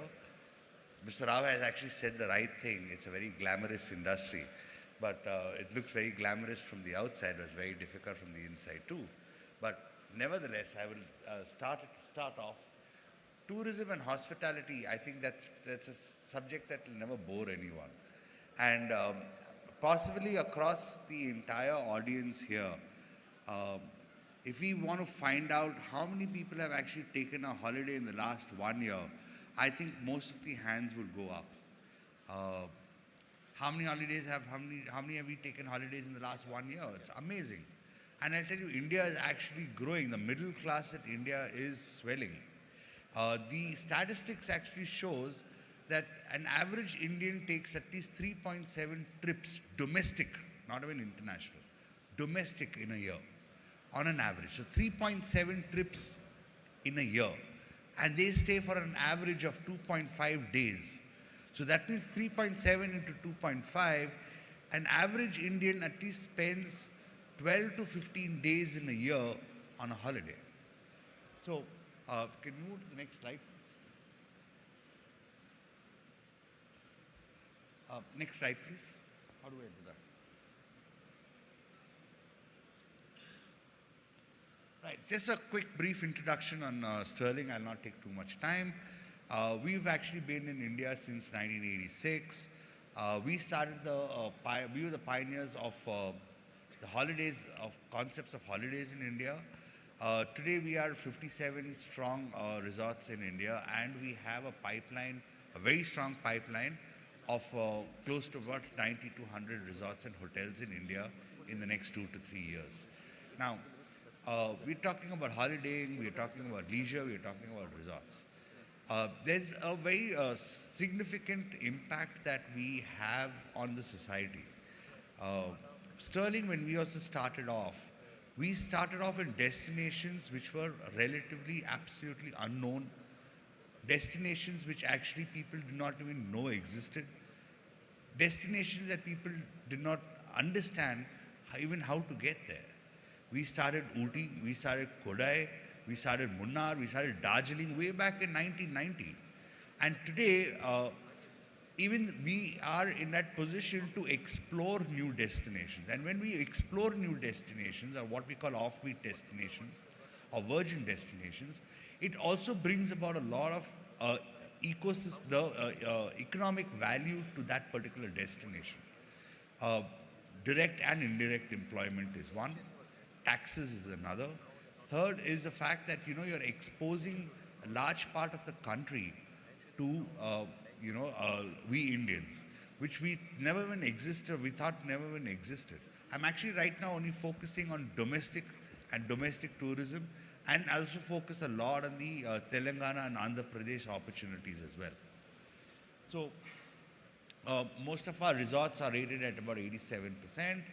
We are almost number one in all our destinations that we are present in the TripAdvisor, and we cater to almost 500,000 guests in a year. Next slide, please. Mr. Vikram, just 1 minute break. We welcome Honorable Minister Kandula Durgesh Garu.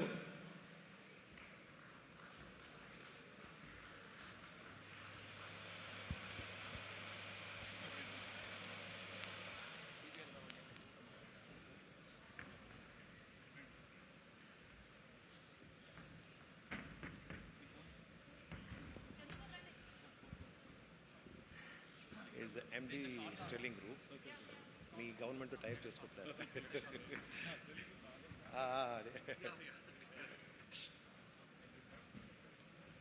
From the APTA. You are the only representative here. Yeah, can we move to the next slide, please?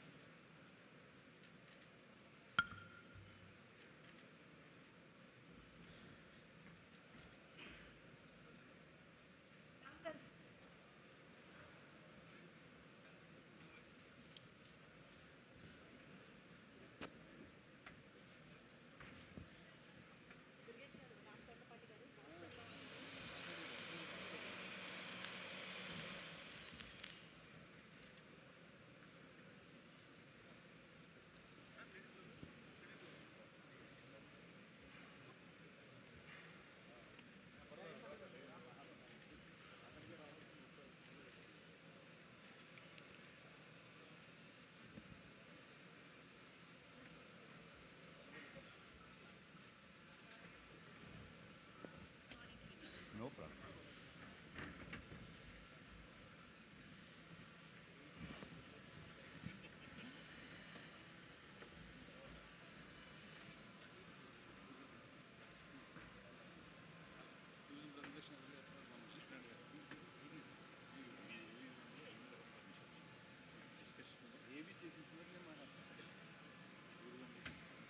Please continue. Sorry.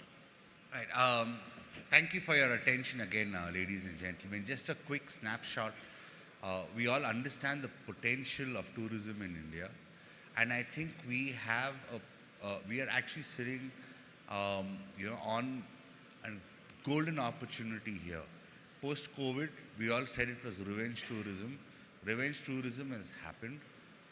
We have approximately, on an average, CAGR of about 7 to 10% growth. We employ the maximum number of people in India, this sector, almost 8 crore people, both direct and indirect. As I said, when we develop destinations, we actually develop the economic value of that destination, both employment, direct and indirect, taxations, etc. 6.7 lakh crores is what, I don't even know how many zeros these turned out to be, is actually what the Indian tourism potential is all about.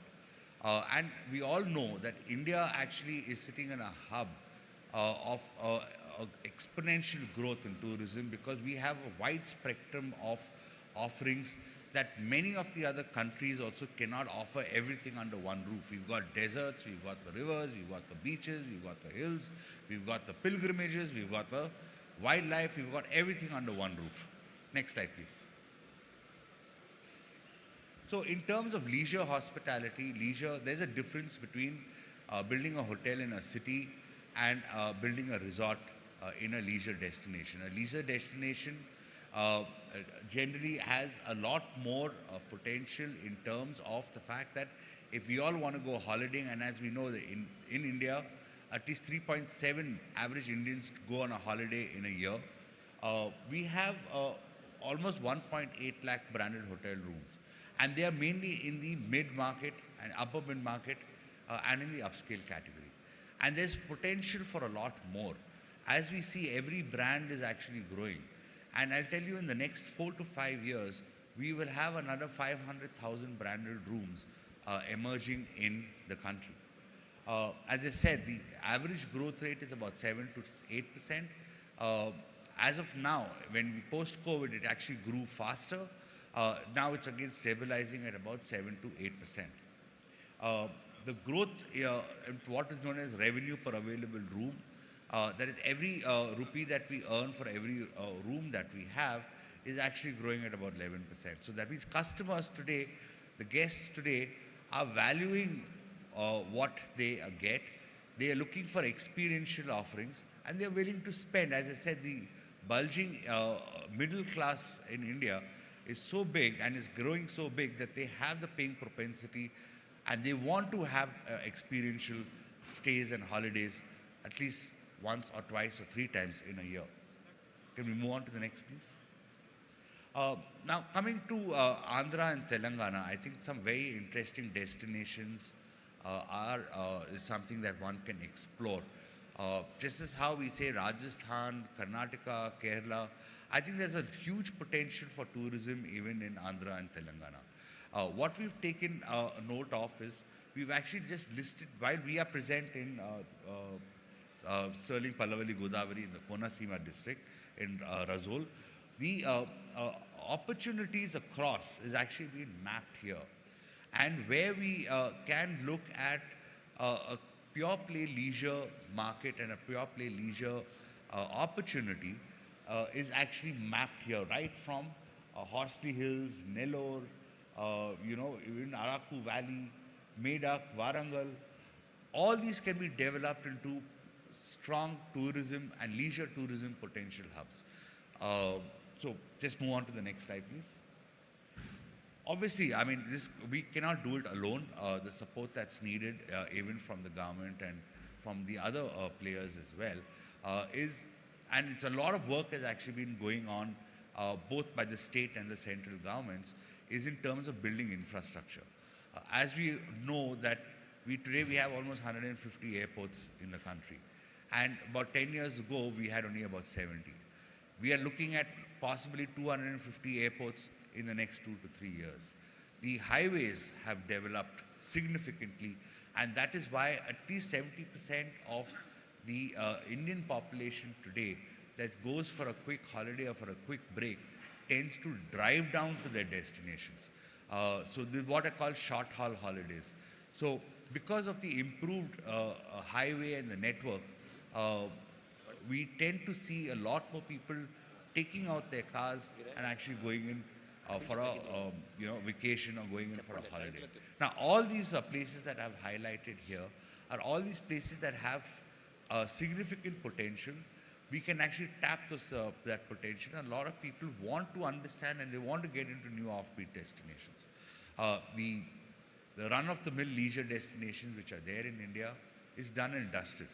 But where the opportunity is in the new offbeat, what I call the virgin markets. This is what I actually listed down out there. obviously, the private-public partnerships is important.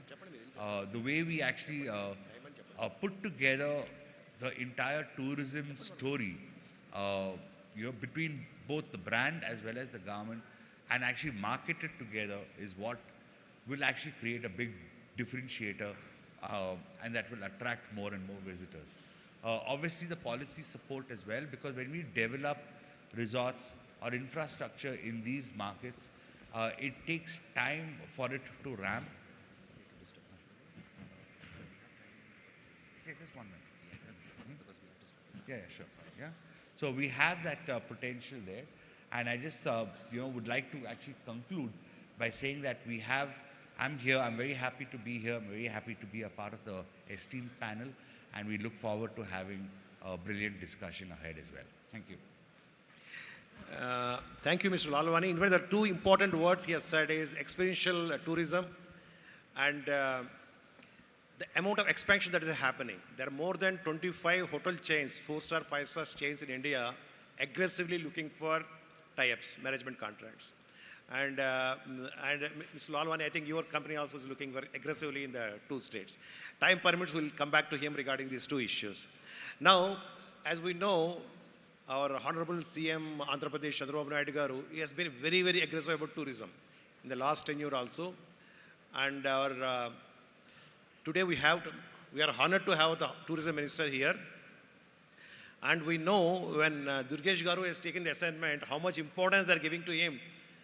Our Pawankalyan Garu, I mean, he's a very close to associate of Pawankalyan Garu. I know how much importance they have given to tourism. Now, I request a small AV to be played on AP tourism. Can you please play the AV?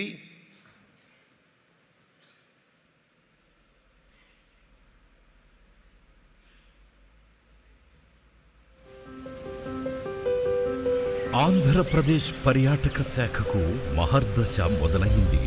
రాష్ట్ర tourism అభివృద్ధికి నడుం కట్టిన దార్శనిక ముఖ్యమంత్రి శ్రీ నారా చంద్రబాబు నాయుడు గారు పటిష్ట ప్రణాళిక రచించారు. వాటి అమలుకు రాష్ట్ర ఉప ముఖ్యమంత్రి శ్రీ పవన్ కళ్యాణ్ గారు, పర్యాటక మంత్రి శ్రీ కందుల దుర్గేష్ గార్ల నిరంతర శ్రమ తోడై అభివృద్ధి త్వరితగతిన కార్యరూపం దాల్చి సత్ఫలితాన్నిస్తున్నాయి. 975 కిలోమీటర్ల అత్యంత పొడవైన సముద్ర తీరం ఆంధ్రప్రదేశ్కి అద్భుత వరం. తీర్చిదిద్దిన బీచ్లు, రిసార్ట్స్, ప్రకృతి తీర ప్రాంతాలు మనల్ని ఆనందడోలికల్లో ముంచెత్తుతాయి. ప్రకృతి అందాల నడుమొంపుల్లో కొండకోనల్ని దాటుకుంటూ చల్లగా సాగే అరకు ప్రయాణం పర్యాటకులకు ఓ వరం. దట్టమైన పాడేరు, చింతపల్లి, నల్లమల అడవులు, పాపికొండలు స్వచ్ఛమైన ప్రకృతి గాలుల స్వరాలను పలికిస్తాయి. సాహసాలు చెయ్యాలి అనుకునే వారికి అడ్వెంచర్ టూరిజం, చరిత్రకారులకు నచ్చే శిల్ప సౌందర్యం,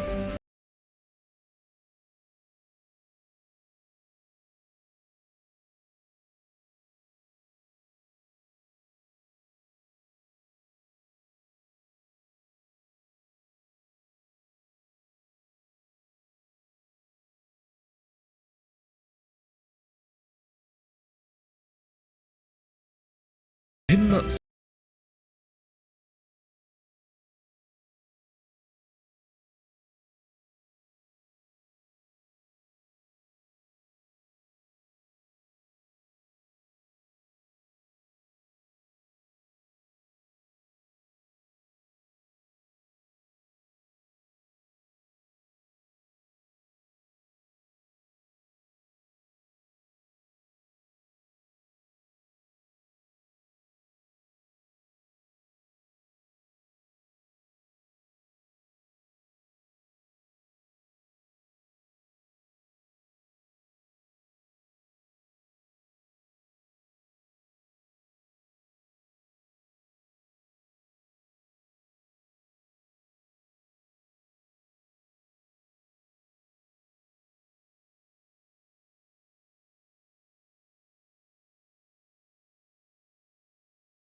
Thank you. Within few months of formation of the government, AP government has come with a tourism policy, and it is reputed to be one of the most aggressive tourism policy in the country. I have been in touch with several governments, tourism departments, and I can vouch for it. It's one of the most aggressive policy, and they really have got a lot of plans for next 5 years. Now I request the Honorable Minister to say a few words regarding the initiatives of the government.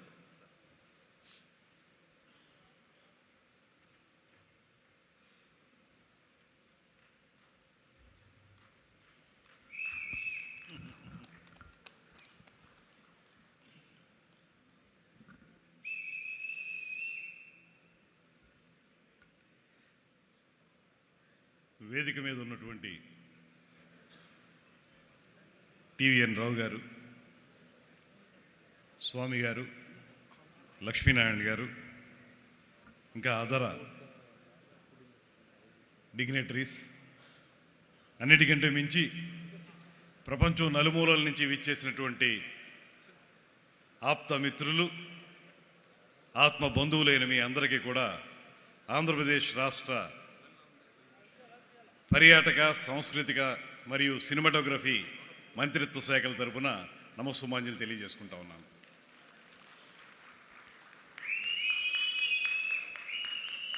చాలా ఆనందకరమైనటువంటి క్షణాలు ఇవి.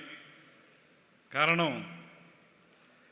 ప్రపంచం నలుమూలలో ఉన్నటువంటి అనేక మంది వ్యాపారవేత్తలు కానీ, పారిశ్రామికవేత్తలు కానీ, ఔత్సాహిక పారిశ్రామికవేత్తలు కానీ అందరూ ఒక వేదిక మీదకు వచ్చి ఆప్తా పేరుతోటి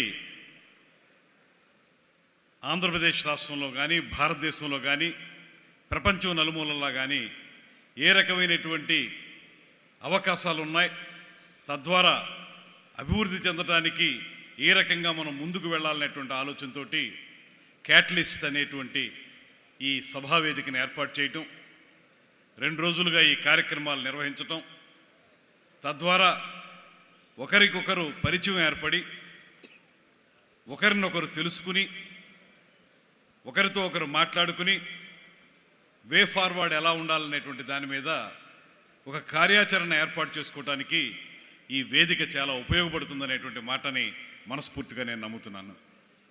ఇంత మంచి కార్యక్రమాన్ని విదేశాల్లో నిర్వహించేటువంటి సందర్భాలు కొన్నున్నా స్వదేశంలో నిర్వహించుకోవడం ద్వారా, అక్కడ ఉన్నటువంటి వారందరూ ఇక్కడికి రావడం ద్వారా ఈ ఎక్స్చేంజ్ ఆఫ్ ఐడియాస్ కానివ్వండి, ఒకరినొకరు అర్థం చేసుకోవడం కానివ్వండి మరింతగా పెరుగుతుందనేటువంటి మాటను మనస్ఫూర్తిగా నేను నమ్ముతున్నాను.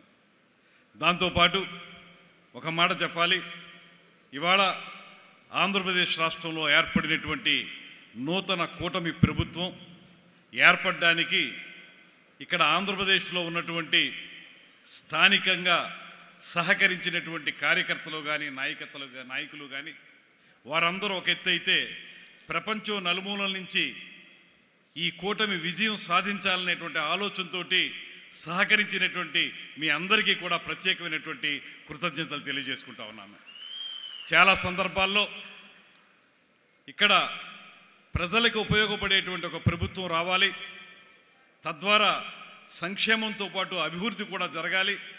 అభివృద్ధి జరిగితేనే రాష్ట్రం సర్వతోముఖంగా అభివృద్ధి చెందగలుగుతుందని నమ్మి గడిచిన 5 సంవత్సరాల కాలంలో అనేక సందర్భాల్లో మీలో చాలామంది వివిధ దేశాల్లో ఉన్నటువంటి మీరందరూ కూడా టెలికాన్ఫరెన్స్ల ద్వారా కానీ, జూమ్ మీటింగుల్లో కానీ మీరు మాట్లాడినటువంటి తీరు కానీ, మాకు అందించినటువంటి ప్రోత్సాహం కానీ, తద్వారా ఈ విజయంలో మీరు కూడా ఒక కీలకమైనటువంటి భూమికని నిర్వహించారనేటువంటి మాటని ఈ సందర్భంగా నేను చెప్పక తప్పదు.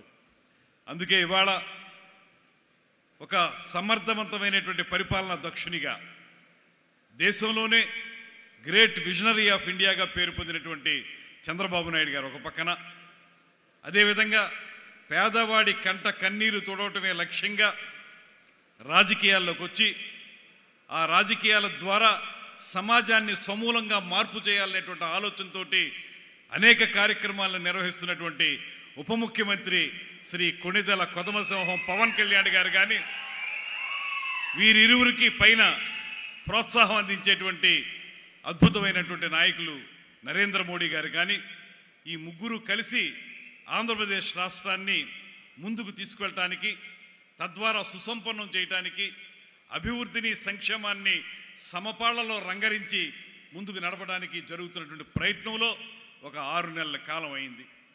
ఈ 6 నెలల కాలంలో వివిధ రంగాల్లో చాలా కీలకమైనటువంటి నిర్ణయాల్ని ఈ ప్రభుత్వం తీసుకున్నప్పటికీ ప్రత్యేకించి ఆంధ్రప్రదేశ్ రాష్ట్రంలో పర్యాటక శాఖని అభివృద్ధి చేయడానికి చేసే ప్రయత్నం మీ అందరికీ కూడా ప్రత్యేకంగా చెప్పుకోవాల్సింది. ఇప్పుడే స్టెర్లింగ్స్ అధినేత వారు చెప్పారు ఏ రకంగా ప్రభుత్వంతో కలిసి కార్యక్రమాలు నిర్వహించబోతున్నాం అనేటువంటి మాట.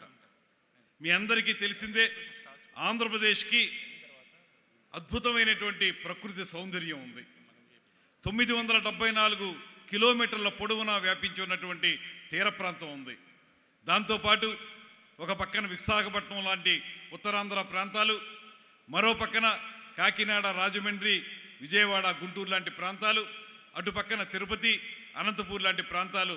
ఇలా చూసుకుంటే ప్రపంచంలో చాలా రాష్ట్రాల్లో లేనటువంటి అత్యద్భుతమైనటువంటి దృశ్య కావ్యంగా ఆంధ్రప్రదేశ్ రాష్ట్రం విరాజిల్లుతుందనేటువంటి మాటని మనందరం నమ్ముతాం. కానీ ప్రభుత్వంలో ఉన్నటువంటి గత ప్రభుత్వంలో ఉన్నటువంటి లోపభూయిష్టమైనటువంటి విధానాల వల్ల కానీ, చిత్తశుద్ధి రాజకీయ నాయకుల్లో లేకపోవటం వల్ల కానీ ఆంధ్రప్రదేశ్ రాష్ట్రంలో అనుకున్న మేరకు పర్యాటక వృద్ధి జరగలేదనేటువంటి మాటను కూడా మనం ఒప్పుకుంటాం. అందువల్లే గత 5 సంవత్సరాల కాలంలో కుంటుపడినటువంటి పర్యాటక అభివృద్ధిని మరింతగా పెంపొందించడానికి, తద్వారా ఆంధ్రప్రదేశ్ రాష్ట్రాన్ని పర్యాటక రంగంలో దేశంలోనే అగ్రగామి రాష్ట్రంగా నిలబెట్టడానికి ఒక ప్రయత్నాన్ని చంద్రబాబు నాయుడు గారు, పవన్ కళ్యాణ్ గారు ప్రారంభించారు. దాన్ని మేము కూడా కొనసాగించే విధంగా ఇవాళ కార్యక్రమాలు నిర్వహిస్తూ ఉన్నాం. మీ అందరికీ తెలియంది కాదు, చాలా అందమైనటువంటి ప్రదేశాలు ఉన్నటువంటి మన ప్రాంతాలు ఇప్పటికీ కూడా దేశవ్యాప్తంగా సరైనటువంటి ప్రాచుర్యానికి నోచుకోలేదు.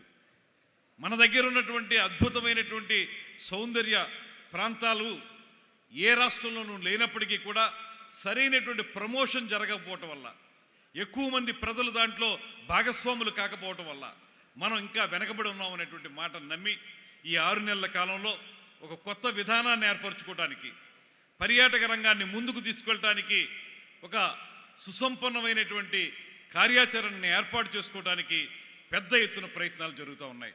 అందుకే మనం ఇప్పుడు పర్యాటక అభివృద్ధి కోసం పీపీపీ మోడ్ అనేటువంటి దాన్ని, పబ్లిక్ ప్రైవేట్ పార్ట్నర్షిప్, కేవలం ప్రభుత్వం మాత్రమే కాకుండా ప్రజల భాగస్వామ్యంతో, ప్రైవేటు ఇన్వెస్టర్స్ యొక్క భాగస్వామ్యంతో ఈ రాష్ట్రాన్ని పర్యాటక రంగంలో వృద్ధి చేయాలనేటువంటి ఆలోచన చేస్తున్నటువంటి సందర్భాన్ని మీకు మనవి చేస్తున్నాం.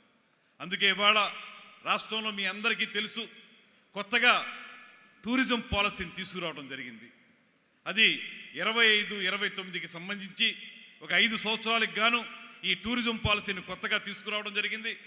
దాంట్లో ప్రధానంగా మనం ఆలోచించేటువంటి అంశం ఏంటంటే, ఇప్పటి వరకు చాలామంది ప్రైవేట్ ఇన్వెస్టర్స్ కోరుతున్నటువంటి అంశం ఏంటంటే, టూరిజం కూడా ఒక ఇండస్ట్రీ స్టేటస్ ఇవ్వండి, పారిశ్రామిక హోదా ఇచ్చినట్లయితే ఖచ్చితంగా అభివృద్ధి జరుగుతుందనేటువంటి మాట వారందరూ చెప్పినప్పుడు దీని మీద మేధోమథనం చేసి ఖచ్చితంగా దీనికి పరిశ్రమ హోదా ఇవ్వాలనేటువంటి ఆలోచనతోటి ముఖ్యమంత్రి గారు, ఉప ముఖ్యమంత్రి గారు ఇద్దరూ కూడా ఆ ప్రకారంగా ఈ మధ్య కాలంలోనే ఇండస్ట్రీ స్టేటస్ని టూరిజం సెక్టార్ కూడా ఇవ్వడం జరిగిందనేటువంటి మాటని మీ అందరి ముందు కూడా సగర్వంగా తెలియజేయగలుగుతున్నాను.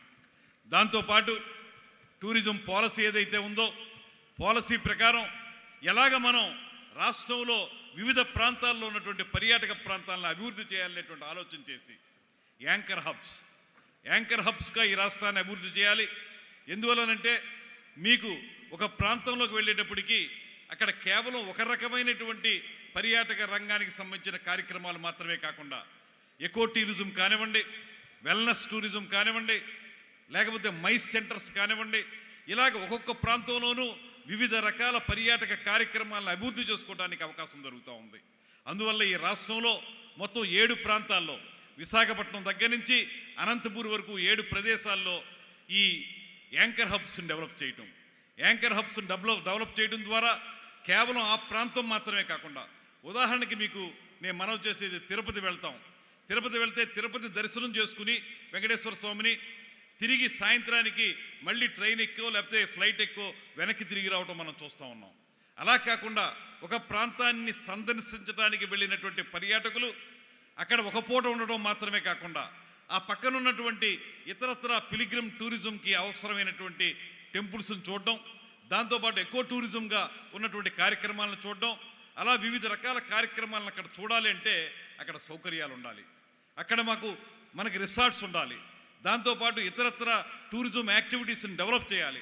అలా చేస్తే ఒక సర్క్యూట్గా ఏర్పడి ఒక రోజు కోసం వచ్చినటువంటి సందర్శకుడు ఒక 2-3 రోజులు ఉండే విధంగా చేయగలిగితే టూరిజం అభివృద్ధి చెందుతుందనేటువంటి మాటని స్పష్టంగా మేము నమ్ముతున్నాం.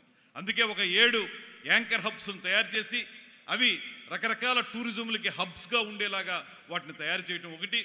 అదేవిధంగా ఒక 25 థిమాటిక్ అప్రోచెస్ సర్క్యూట్స్ను కూడా మేము ప్రయత్నిస్తూ ఉన్నాం. ఆ 25 థిమాటిక్ సర్క్యూట్స్ కూడా ప్రధానంగా మనం చూస్తే బుద్ధిస్ట్ సర్క్యూట్ అనేటువంటిది మన ఆంధ్రప్రదేశ్ రాష్ట్రంలో చాలా గొప్పగా ఉంది. విశాఖపట్నం ప్రాంతంలో తొట్లకొండ కానీ, బావికొండ కానీ, అదేవిధంగా గుంటూరు పరిసర ప్రాంతాల్లో నాగార్జున కొండ కానివ్వండి, అదేవిధంగా రాయలసీమలో కూడా అనేక బౌద్ధ ఆరామాలు నిర్మించుకున్నటువంటి సందర్భాన్ని మనం చూసాం. వీటన్నిటినీ కలగలిపి ఒక బుద్ధిస్ట్ సర్క్యూట్ని తయారు చేసినట్లయితే దానికోసం వచ్చేటువంటి వివిధ దేశాల యొక్క పర్యాటకులు ఆ ప్రాంతాలన్నింటినీ సందర్శించి ఆ టూరిజంని డెవలప్ చేయడానికి అవకాశం దొరుకుతుంది. అలా చేయాలంటే అక్కడ మనం రిసార్ట్స్ ఉండాలి, హోటల్స్ ఉండాలి, వేసైడ్ రెస్టారెంట్స్ ఉండాలి, అదేవిధంగా ఇతరత్ర అడ్వెంచర్ టూరిజం యాక్టివిటీస్ ఏవైతే ఉన్నాయో, లేకపోతే ఇతరత్ర వెల్నెస్ టూరిజం యాక్టివిటీస్ ఏవైతే ఉన్నాయో, అదేవిధంగా అక్కడ ఉన్నటువంటి ఇతరత్ర ప్రాంతాల సందర్శన కోసం అవసరమైనటువంటి ఎకో టూరిజం ఏదైతే ఉందో వీటన్నిటినీ మనం ఒక సర్క్యూట్గా తయారు చేయగలిగితే ఖచ్చితంగా అవన్నీ కూడా సందర్శకులను ఆకర్షిస్తాయి అనేటువంటి మాట. దాంతోపాటు క్రూజ్ సర్క్యూట్, ఇవాళ విశాఖపట్నాన్ని సెంటర్గా చేసుకుని క్రూజ్ను మనం డెవలప్ చేయగలిగితే విశాఖపట్నం, పాండిచేరి, చెన్నై, అవసరమైతే శ్రీలంక వరకు కూడా క్రూజ్ని మనం ముందుకు తీసుకెళ్లేటువంటి అవకాశం జరుగుతుంది.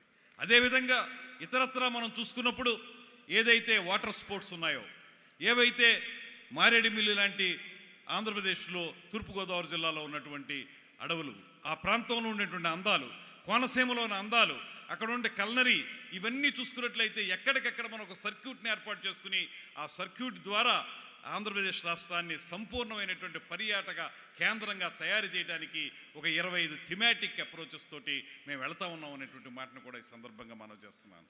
అయితే దీనికి కేంద్ర ప్రభుత్వ సహకారం కొంత మేరకు ఉన్నప్పటికీ కూడా ప్రసాద్ స్కీమ్ కానీ, అదేవిధంగా స్వదేశీ దర్శన్ అనేటువంటి 2 స్కీముల ద్వారా కేంద్ర ప్రభుత్వం ఆంధ్రప్రదేశ్కి ఇతోధికంగా సహకారం అందిస్తుంది.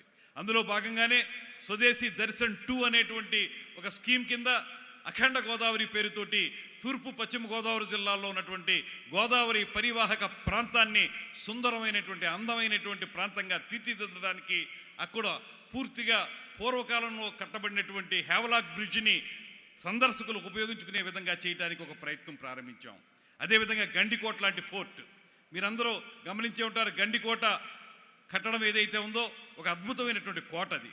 ఆ కోటని అభివృద్ధి చేయడం ద్వారా మరొక కార్యక్రమాన్ని చేపడుతున్నాం.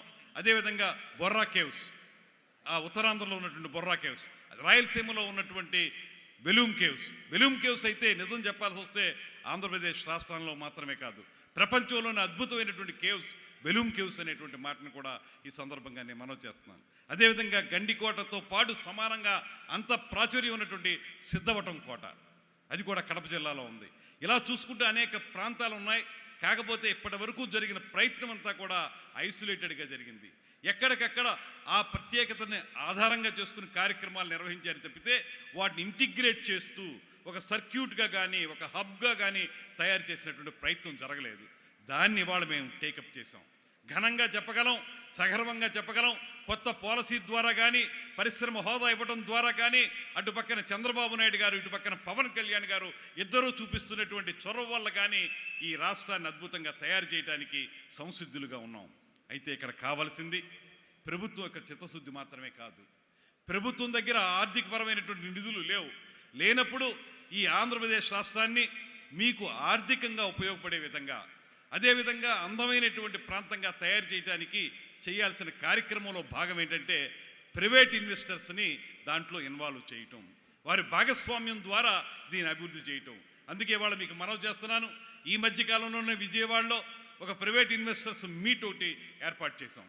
చాలామంది ఔత్సాహికులైనటువంటి మిత్రులందరూ కూడా అక్కడికి వచ్చారు. వచ్చి వారందరూ కూడా మేము పలానా చోట అభివృద్ధి చేస్తాం, రిసార్ట్స్ కడతాం అనేటువంటి మాట వారు చెప్తా ఉన్నారు. దానికి మేము స్వాగతిస్తూ ఉన్నాం. ప్రభుత్వ పరంగా ఎక్కడైనా మీకు ల్యాండ్ పార్సిల్ ఇవ్వగలిగితే ల్యాండ్ పార్సిల్ ఇవ్వటం, లేకపోతే ఒకవేళ మీ దగ్గర ల్యాండ్ ఉంటే ఇతరత్ర ఇన్సెంటివ్స్ ఇవ్వటం. ఇవాళ మేము ఇచ్చినటువంటి టూరిజం పాలసీలో ఇన్సెంటివ్స్ అద్భుతంగా మీకు ఉండేటువంటి జిఎస్టీ విషయంలో కానివ్వండి, లేకపోతే ఇతరత్ర అంశాల్లో 100% రీఎంబర్స్ చేసేటువంటి కార్యక్రమాన్ని ఈ ప్రభుత్వం చేపడుతుంది. ఇప్పటి వరకు ఎప్పుడు కూడా ఈ రకమైనటువంటి ఇండస్ట్రీకి ఇచ్చే హోదా మీకు లేకపోవటం వల్ల ఆ బెనిఫిట్స్ ఏవి కూడా టూరిజం సెక్టార్ పొందలేకపోయింది. ఇవాళ అవి ఇవ్వడం ద్వారా మిమ్మల్ని అందరినీ ముందుకు తీసుకురావాలనేటువంటి ఆలోచన ప్రయత్నం జరుగుతూ ఉంది. అందుకే ఇక్కడికి విచ్చేసినటువంటి 50 మంది పారిశ్రామికవేత్తలకు కానీ ఔత్సాహిక ఇన్వెస్టర్స్కి కానీ నేను ఇచ్చేటువంటి ఆహ్వానం ఏంటంటే, రాష్ట్ర ప్రభుత్వం తర్వాత తరపున ప్రత్యేకంగా మీకు ఇచ్చేటువంటి ఆహ్వానం, రండి మీరు ప్రభుత్వంతో కలిసి మీకున్నటువంటి ఐడియాస్ను మాతో పంచుకోండి. ఎక్కడెక్కడ ఏ రకంగా మీకు ఒక పక్కన ఆదాయం ఇస్తూ మరో పక్కన పర్యాటకాభివృద్ధి చేయగలుగుతారో ఆ విషయాల్లో మీ యొక్క ప్లాన్స్ ఏమైనా ఉంటే ప్రపోజల్స్ పెడితే దాని మీద ఖచ్చితంగా ఈ ప్రభుత్వం స్పందిస్తుంది, మీకు అవకాశం కల్పిస్తుంది. దాంట్లో మీరు డిపిఆర్లు తయారు చేసి వాటిని అనతి కాలంలోనే కార్యాచరణలోకి తీసుకురావడానికి ప్రయత్నం చేస్తుందనేటువంటి మాటను కూడా మీ అందరికీ మనవి చేస్తున్నాను. అదేవిధంగా సినిమా రంగానికి సంబంధించిన వారికి కూడా పదే పదే మేము కోరుతా ఉన్నాం. సినిమా రంగంలో కూడా అనేక రకాలైనటువంటి కార్యక్రమాలను పెట్టుకోవడానికి మనకు అవకాశం ఉంది. ఇవాళ ఆంధ్రప్రదేశ్లో ఉన్నటువంటి అత్యద్భుతమైనటువంటి లొకేషన్స్ మరి ఏ రాష్ట్రంలో లేవు. ఇవాళ చూస్తే మీరు ఒక్కసారి కోనసీమ వెళితే, లేకపోతే ఒకసారి మన మారేడుమిల్లి లాంటి ప్రాంతాలకు వెళితే తమిళనాడు నుంచి, అదేవిధంగా తెలంగాణ నుంచి, అదేవిధంగా కేరళ నుంచి కూడా సినిమా వాళ్ళు వచ్చి షూటింగ్లు చేసుకునేటువంటి పరిస్థితి ఉంది. అలాంటి సందర్భంలో ఆంధ్రప్రదేశ్లో పర్యాటక అభివృద్ధితో పాటు ముఖ్యమైనటువంటిది అక్కడ మౌలిక సదుపాయాల కల్పన కూడా సినిమా రంగానికి అవసరం. దాంట్లో కూడా మీకు ఉత్సాహం ఉంటే రండి, ఆ శాఖలో కూడా మేము తప్పనిసరిగా సహకరిస్తాం. ఒక స్టూడియో నిర్మించాలన్నా, లేకపోతే ఒక డబ్బింగ్ థియేటర్ నిర్మించాలన్నా, లేకపోతే ఒక రికార్డింగ్ థియేటర్ నిర్మించాలన్నా ఆ ఉత్సాహం ఉంటే వస్తే ఆంధ్రప్రదేశ్లో అనేక అవకాశాలు ఉన్నాయి. వాటన్నిటినీ కూడా సద్వినియోగపరచుకోవాలనేటువంటి మాటను కూడా ఈ సందర్భంగా నేను మనవి చేస్తున్నాను. దాంతోపాటు పర్యాటక వృద్ధిలో ఈ మధ్యనే పవన్ కళ్యాణ్ గారు ఒక అద్భుతమైనటువంటి ఆలోచన ఇచ్చారు, సాహితీ పర్యాటకం అనేటువంటి మాట. ఆంధ్రప్రదేశ్ రాష్ట్రంలో లబ్ధ ప్రతిష్ఠులైనటువంటి అనేక మంది కవులు అద్భుతమైనటువంటి లైబ్రరీలు మెయింటైన్ చేశారు వాళ్ళు. మీరు ఉత్తరాంధ్రలో తీసుకుంటే కాళీపట్నం రామారావు గారు కారా మాస్టర్ అంటారు. ఆయన స్వయంగా రచయిత మాత్రమే కాకుండా అనేక పుస్తకాలను సంకలనం చేసి ఒక అద్భుతమైన గ్రంథాలయాన్ని ఆయన ఏర్పరిచారు. అక్కడికి పర్యాటకంగా మనం వెళ్ళొచ్చు. అదేవిధంగా రాజమండ్రిలో గౌతమి గ్రంథాలయం, అదేవిధంగా ఆంధ్ర విశ్వవిద్యాలయంలో ఉన్నటువంటి అద్భుతమైనటువంటి గ్రంథాలయం, వీటిని కూడా మనం అందరం కూడా చూడడం ద్వారా ఆ ప్రాంతాలను కూడా అభివృద్ధి చేయడానికి అవకాశం దొరుకుతుంది. ఎప్పుడైతే సందర్శకులు పెరుగుతారో, పర్యాటకులు పెరుగుతారో ఖచ్చితంగా అక్కడ మౌలిక సదుపాయాలు కల్పించగలుగుతాం. తద్వారా మనకి ఆదాయం, అదేవిధంగా ఆనందం కూడా కలుగుతాయనేటువంటి మాటని ఈ సందర్భంగా మనవి చేస్తూ ఉన్నా. మొత్తంగా చూసుకుంటే మీ అందరికీ ఒక వాతావరణం ఉంది. ఇవాళ మీ అందరికీ ఉపయోగపడేటువంటి కంజీనియల్ అట్మాస్ఫియర్ని ఏర్పరచడానికి ప్రభుత్వం ప్రయత్నం చేస్తూ ఉంది. నిన్న కూడా పవన్ కళ్యాణ్ గారు గేమ్ చేంజర్ సినిమా షూటింగ్ అయిపోయి సినిమా ప్రీ రిలీజ్ ఫంక్షన్కి రాజమండ్రి వచ్చారు. అప్పుడు కూడా ఆయన చెప్పారు, ఈ ప్రాంతాన్ని కానీ రాష్ట్రంలో అనేక ప్రాంతాలను కానీ పర్యాటకంగా అభివృద్ధి చేయాల్సిన బాధ్యత మనందరి మీద ఉందనేటువంటి మాట వారు చెప్పడం జరిగింది. అందుకే మీ అందరికీ మేము మనవి చేసేది, ఆ టూరిజం పాలసీ తాలూకు వివరాలన్నింటినీ కూడా మీకు అందజేస్తాం. మీరు బాగా చదవండి వాటిని. ఇవాళ నేను ఘనంగా చెప్పగలను, సగర్వంగా చెప్పగలను, భారతదేశంలో ఏ రాష్ట్రంలో లేనటువంటి అద్భుతమైనటువంటి టూరిజం పాలసీ ఆంధ్రప్రదేశ్లో ఈ కొత్తగా ఏర్పరిచామనేటువంటి మాటను కూడా మీ అందరికీ తెలియజేసుకుంటున్నాను. దాన్ని మీరు సద్వినియోగపరచుకోవాల్సిందిగా మిమ్మల్ని అందరినీ కోరుతా ఉన్నాను. 974 కిలోమీటర్ల పొడవునా ఉన్నటువంటి సముద్ర తీరంలో వాటర్ స్పోర్ట్స్ కానివ్వండి, రివర్ ఫ్రంట్స్ కానివ్వండి, అదేవిధంగా సీ ఫ్రంట్ కానివ్వండి, వీటన్నిటిని ఆధారం చేసుకుని అనేక వందల హోటల్స్ రావాల్సిన అవసరం కూడా ఉంది. మొన్ననే ముఖ్యమంత్రి గారు కూడా చెప్పారు, 5 సంవత్సరాల కాలంలో, రాబోయే 5 సంవత్సరాల కాలంలో 50,000 గదులు నిర్మించాలి ఈ రాష్ట్రంలో అనేటువంటి మాట.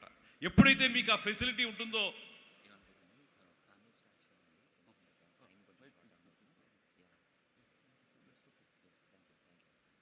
ఆ రకమైనటువంటి ప్రయత్నాన్ని మనం చేసేటప్పుడు ఖచ్చితంగా ఇది మనకు ఉపయోగపడుతుందనేటువంటి మాటని మీరందరూ కూడా గమనించాల్సిందిగా మిమ్మల్ని మనవి చేసుకుంటూ, దయచేసి దీన్ని సద్వినియోగపరచుకోవాల్సిందిగా మిమ్మల్ని కోరుకుంటూ, నాకు ఈ సమావేశంలో దీని పూర్వపరాలు ముందుగా చెప్పుంటే దాన్ని ఎంతవరకు నేను కుదించాలంతవరకు కుదించి ఉండేవాడిని. పూర్వపరాలు చెప్పనందుకు నిర్వాహకులు అది చెప్పుంటే నేను ఎంత సమయంలో అంతే మాట్లాడి ఉండేవాడిని. పర్యాటక రంగ వృద్ధి గురించి ఆంధ్రప్రదేశ్లో ఏం చేయాలనేటువంటి దాని మీద మీరు చెప్పమన్నారనేటువంటి ఆలోచనతోటి కొంచెం ఎక్స్టెండెడ్గానే చెప్పాను. క్షంతవ్యుణ్ణి. దయచేసి ఈ కార్యక్రమాలను మీరు ఉపయోగించుకోవాల్సిందిగా కోరుతూ సెలవు తీసుకుంటున్నాను. Thank you, sir. Actually, we can imbibe your energy. We imbibe your energy, sir. The most crucial words he has used is sir. The most important words he used is the tourism industry status to the sector. Mike, Minister Garu. I request you to please come back to the dais, please. Sir, we request you to come back to the dais. This.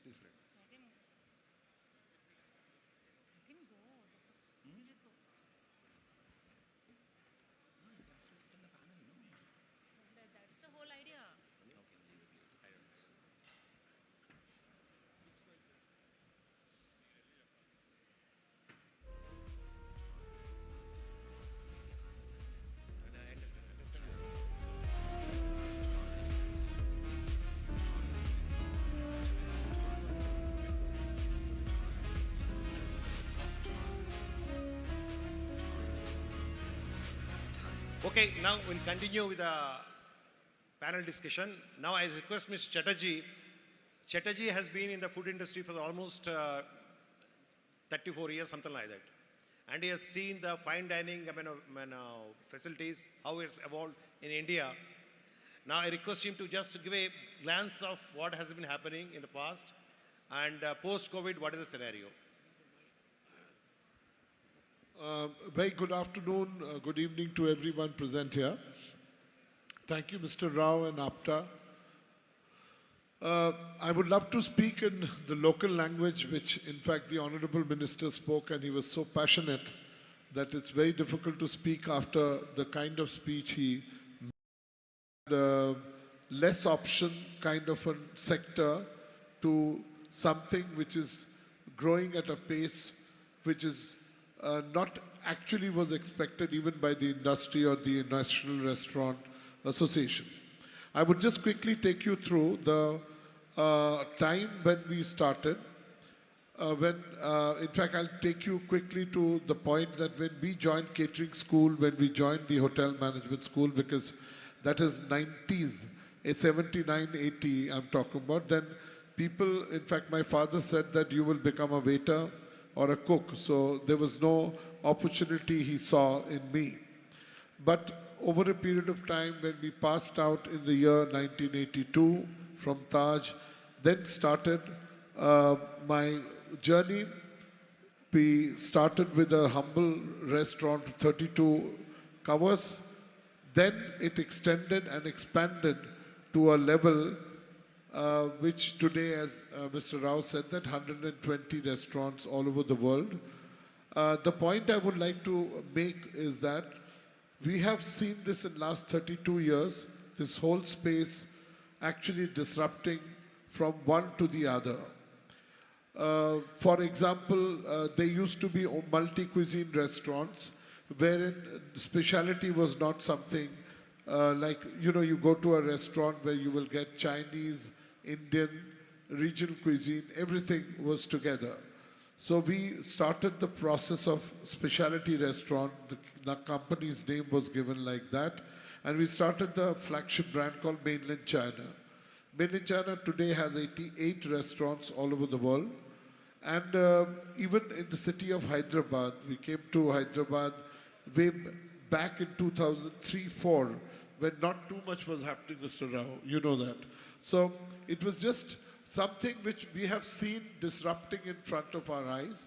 And I think that going forward, besides the growth, the development, the birth of nuclear families, wherein husband, wife working, no time for kitchen, cooking, domestic health being there in and out, but it has become a routine for everyone to order out, especially after the pandemic. Like you were talking to me during the pandemic, in fact, the industry came to standstill like many more. And at this point of time, as we see that deliveries for us, which used to be only 8 to 10%, have actually gone to 29%.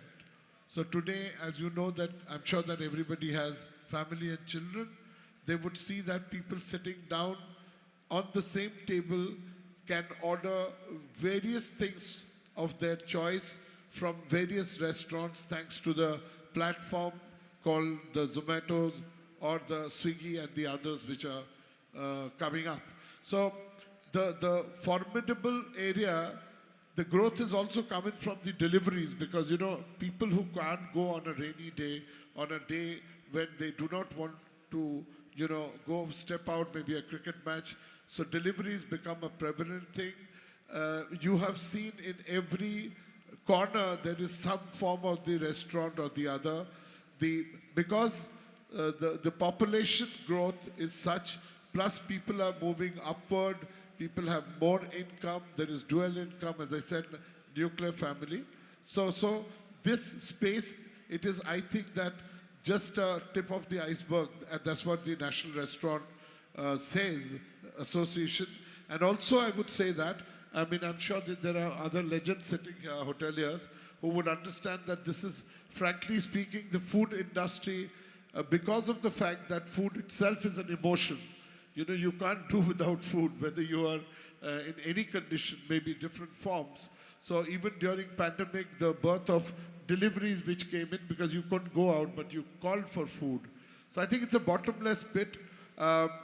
We as a corporation have done our bit, but there are many more players who are coming in. And I could just say that after Dubai, Muscat, Abu Dhabi, and Doha, with the name of Made in China, where we've gone to London, and we are now going to the US. So many people who are here from the American, states would be very happy that our Made in China will be going soon to an area either to Boston or to the LA side very soon. So this is I don't want to actually bore you with the data which is available on the tip of a button press. So any questions, anything else, I would be prepared. Mr. Rao. Thank you, Mr. Chatterjee. Now, Veeraswamy Garu, next question is for you. Veeraswamy Garu, previously you worked in the ministry for some time. Tarvata meeru civil engineering chesaru, construction chesaru. Then suddenly you moved into the hospitality industry. And you built one of them a very aggressive step, 5-star hotel kattaru. Now you're running it. Just tell us what is the experience in doing this thing? Is it a really viable proposition? A commercial 5-star hotel in a city in India with land cost? And what are the problems you experienced? And future, do you really advise the people to go for it?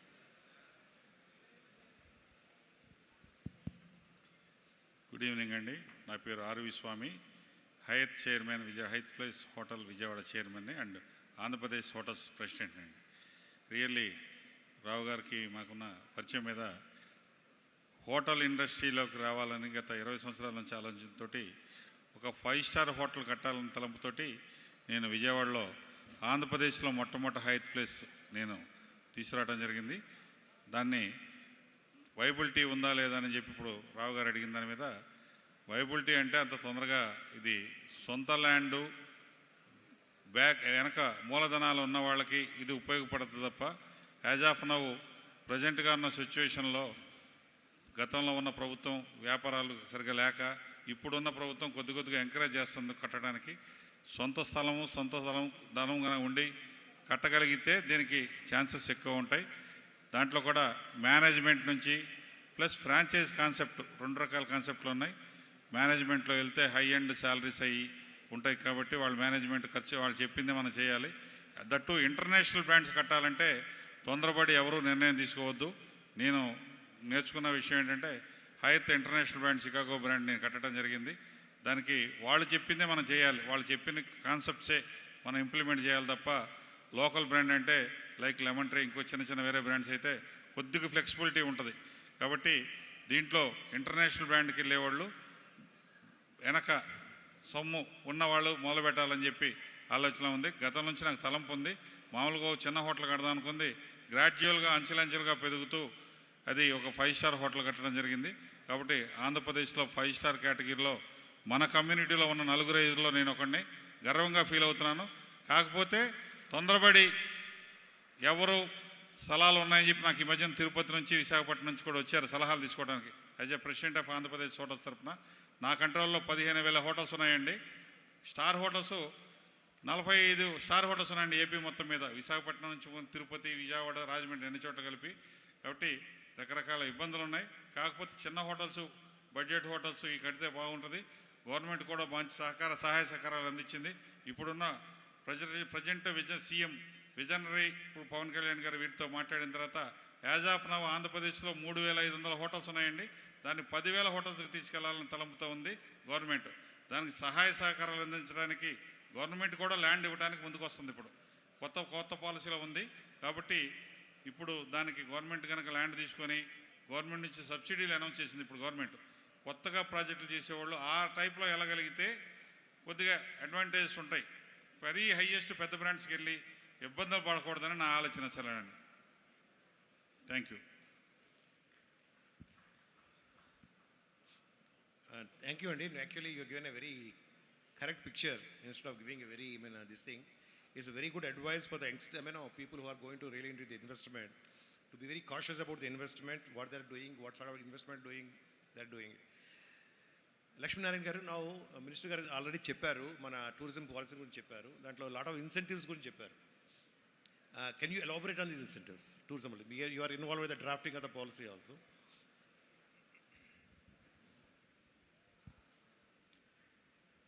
Thank you, Rao Garu, and I thank all the dignitaries on the table.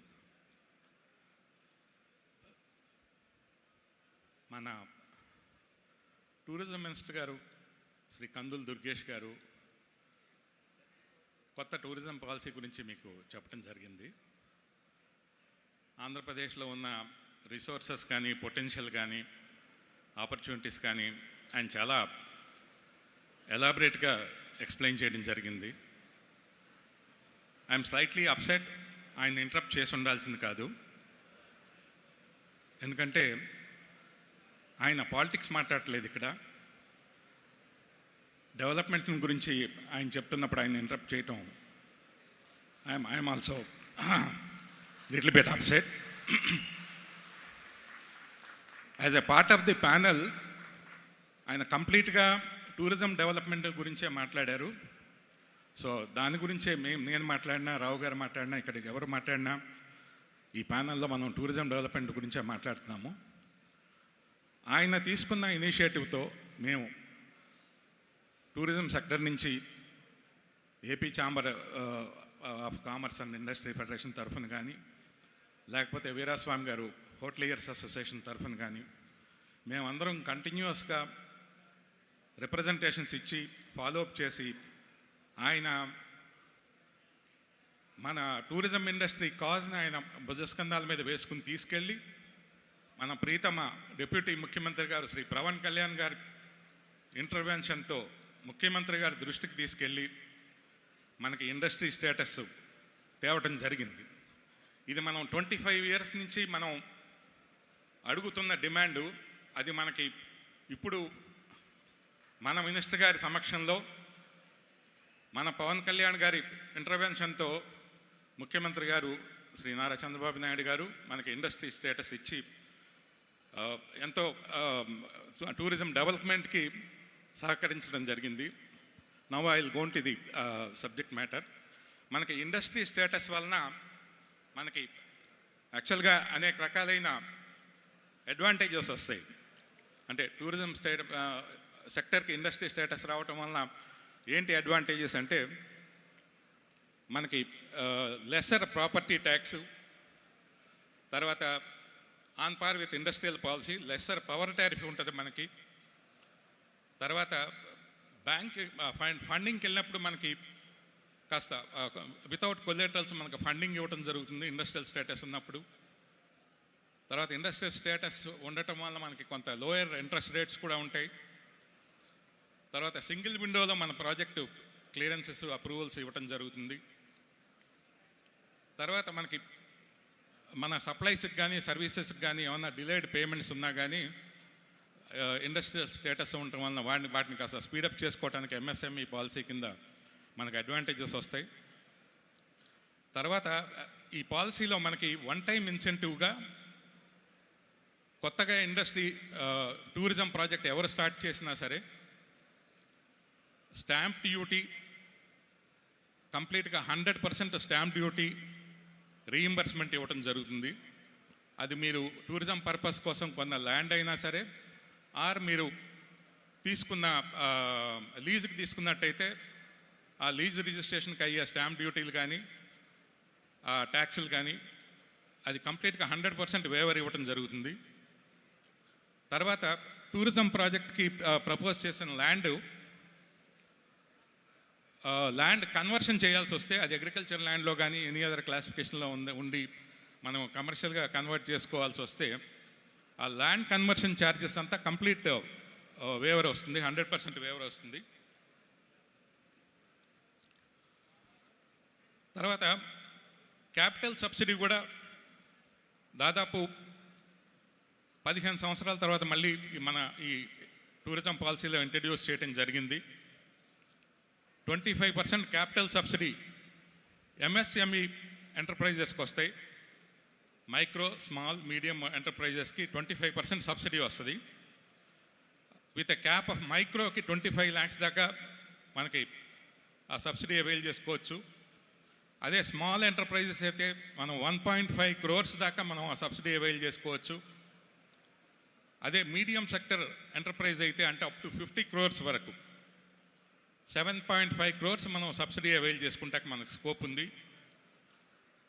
తర్వాత ఎడిషనల్గా women ఎంటర్ప్రెన్యూర్స్కి, SC ST కేటగిరీస్కి or physically handicapped challenged ఎంటర్ప్రెన్యూర్స్కి ఎడిషనల్గా ఇంకొక 5% subsidy ఇవ్వటం జరిగింది. తర్వాత large and mega, ultra mega అని 3 క్లాసిఫికేషన్స్ పెట్టారు దీంట్లో. వాటికి కూడా 10% క్యాపిటల్ సబ్సిడీ ఉంది. లార్జ్ ప్రాజెక్ట్స్కి అప్ టు 50 to 200 crores వరకు మనం 10 crores సబ్సిడీ వస్తుంది.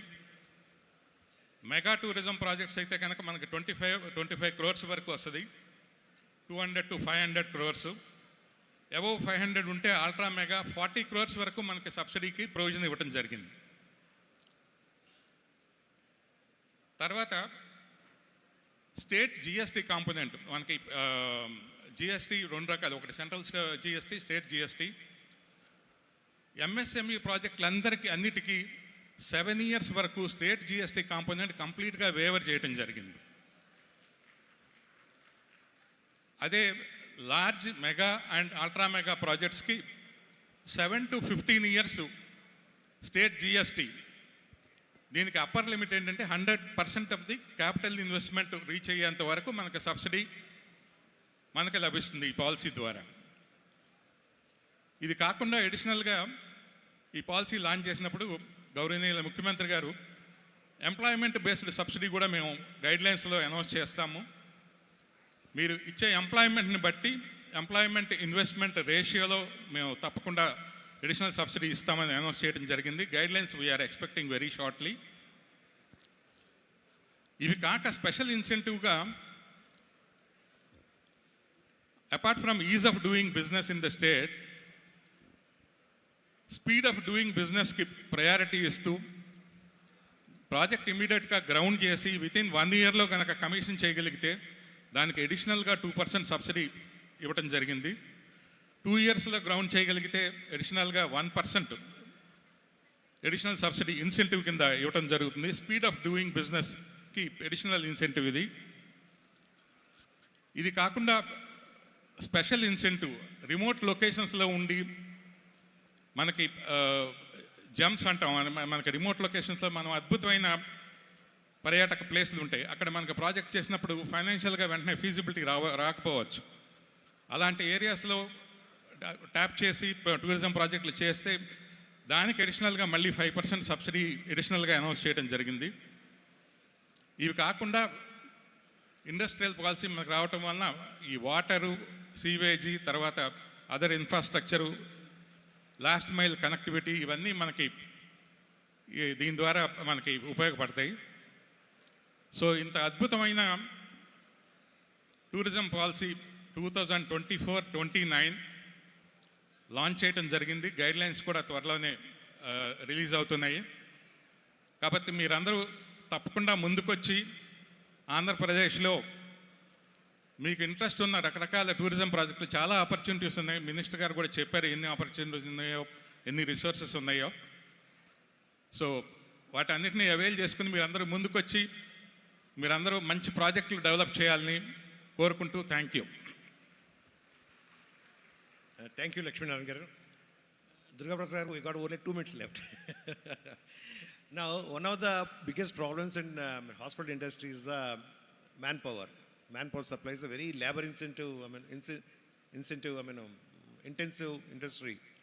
So can you elaborate it, or how you are solving the problem? అతిథి దేవో భవ.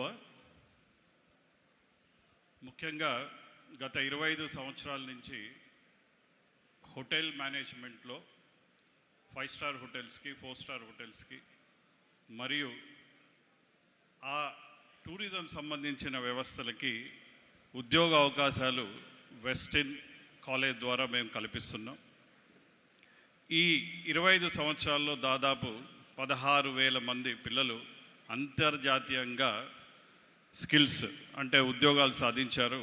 అందులో 70% ఆఫ్ మన పిల్లలు దుబాయ్ లాంటి హోటల్స్లో వాళ్ళు వర్క్ చేస్తున్నారు. క్లాసిఫికేషన్ తీసుకుంటే ఈ మధ్య పెరిగిన స్కిల్స్ డిమాండ్ ప్రత్యేకంగా అంతర్జాతీయంగా మీరు చూసుకుంటే, నేను మళ్ళీ డొమెస్టిక్కి 1 నిమిషంలో వచ్చేస్తాను. అమెరికా లాంటి దేశం కూడా భారతదేశంలో ఉన్న యువతుల వైపు మీరు మా దేశానికి రండి, వారు ఉద్యోగాలు 1 ఇయర్ ట్రైనింగ్ J1 వీసా లాంటిది ప్రొవైడ్ చేసి దాదాపు ఒక 200 మంది పిల్లల్ని ఆంధ్రప్రదేశ్ నుంచి విద్యా వ్యవస్థ ద్వారా పంపించాం. అలాగే అమాత్యులు, టూరిజం అమాత్యులు కందుల దుర్గేష్ గారు, ఆయన క్లియర్గా అన్ని వివరాలు చెప్పారు. కానీ ఉద్యోగ కల్పనలో టూరిజం ఇండస్ట్రీ, హోటల్ ఇండస్ట్రీ ప్రముఖ పాత్ర పోషిస్తుందండి. ఎంతో గ్యాప్ ఉంది.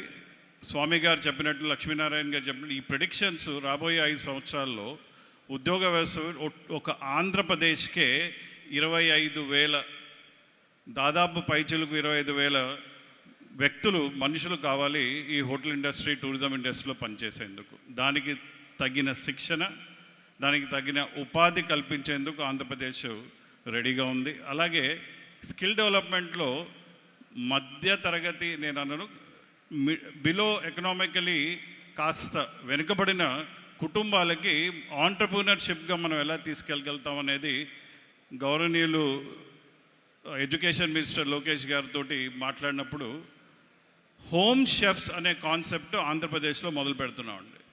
ఈ హోమ్ షెఫ్ అనే కాన్సెప్ట్ మన దగ్గర ఉన్న జ్యుడిషియల్ వ్యవస్థ కావచ్చు, పొలిటికల్ వ్యవస్థ కావచ్చు, ఎకనామికల్ బిజినెస్ వ్యవస్థ కావచ్చు, ప్రతి ఒక్క కుటుంబ వ్యవస్థలో ప్రతి ఒక్కరు బిజీ అయిపోయాం.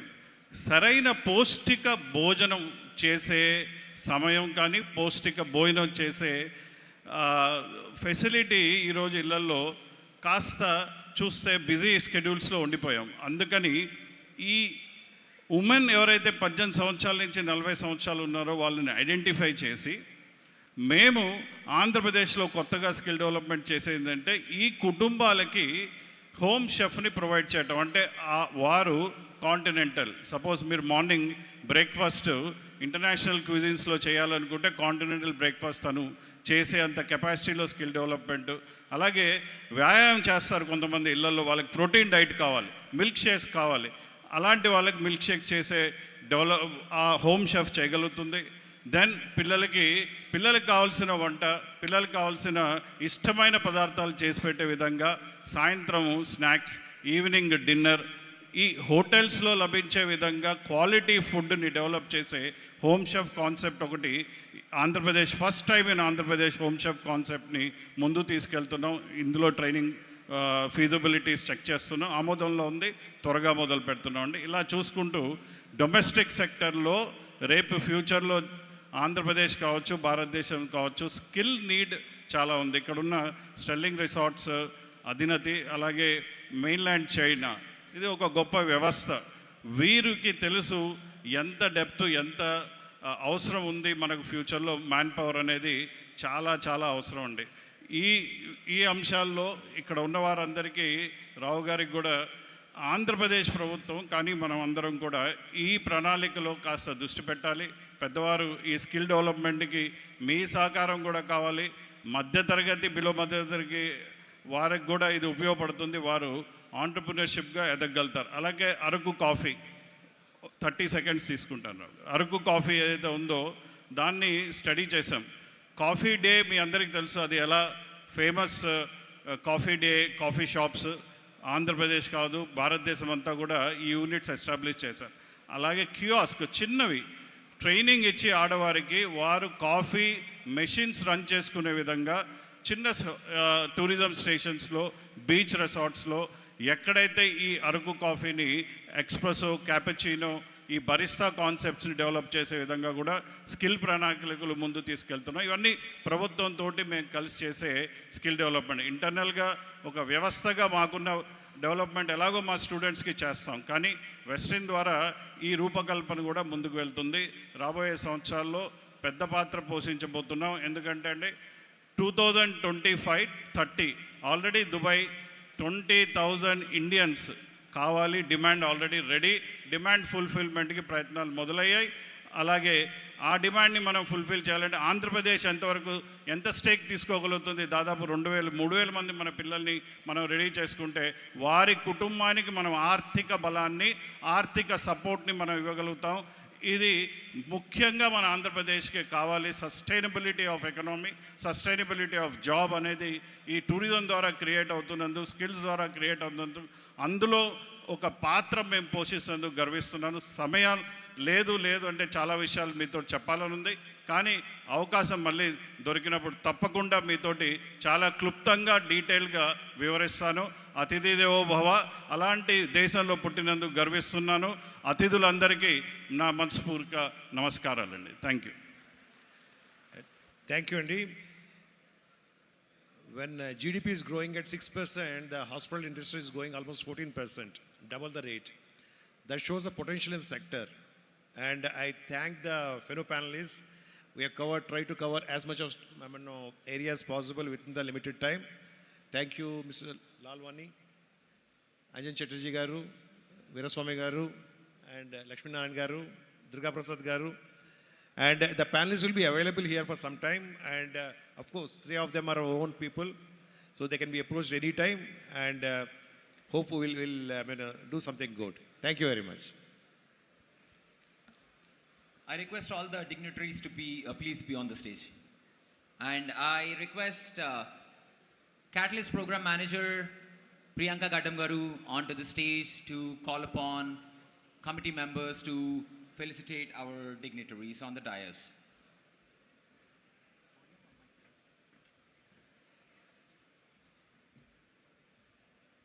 Thank you very much, sir. It's a beautiful session, and thank you so much for all the inputs that you guys have provided.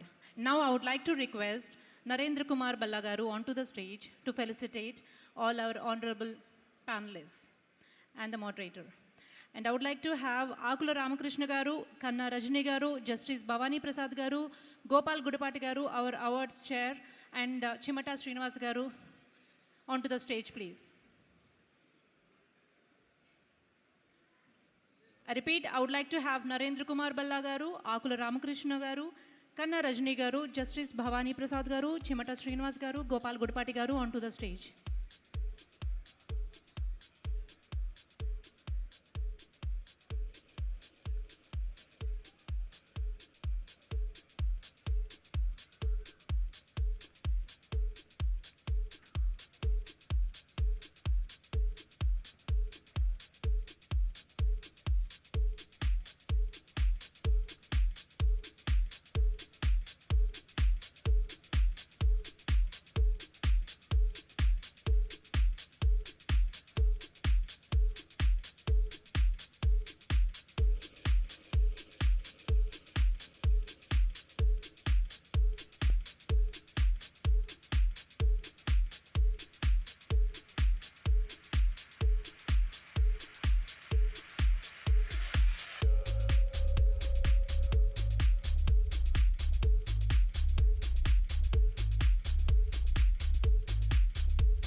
like to have our awards chair, Gopal Gudipati Garu, to felicitate Kanna Rajni Garu.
Thank you so much to all our panelists and guests.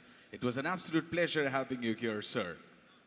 Request our volunteers to help our guests carry their shawls. Requesting our volunteers to help our guests carry their shawls back to their seats.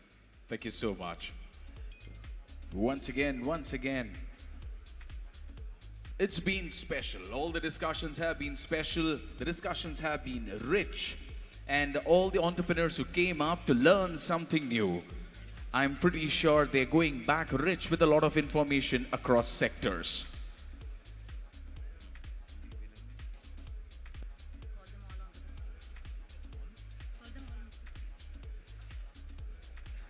So next up, I would like to invite on stage Vaddiraju Ravindra Garu, Karnataka MLA Pradeep Garu, Dr. Ganga Bhavani Garu, requesting you to please join us on stage. It's been a celebration of leadership. Once again, requesting Vaddiraju Ravindra Garu, Dr. Ganga Bhavani Garu, Karnataka MLA Pradeep Garu to please join us on stage. Because APTA Katalyst, where we connect, collaborate and create, has been nothing short of sensational.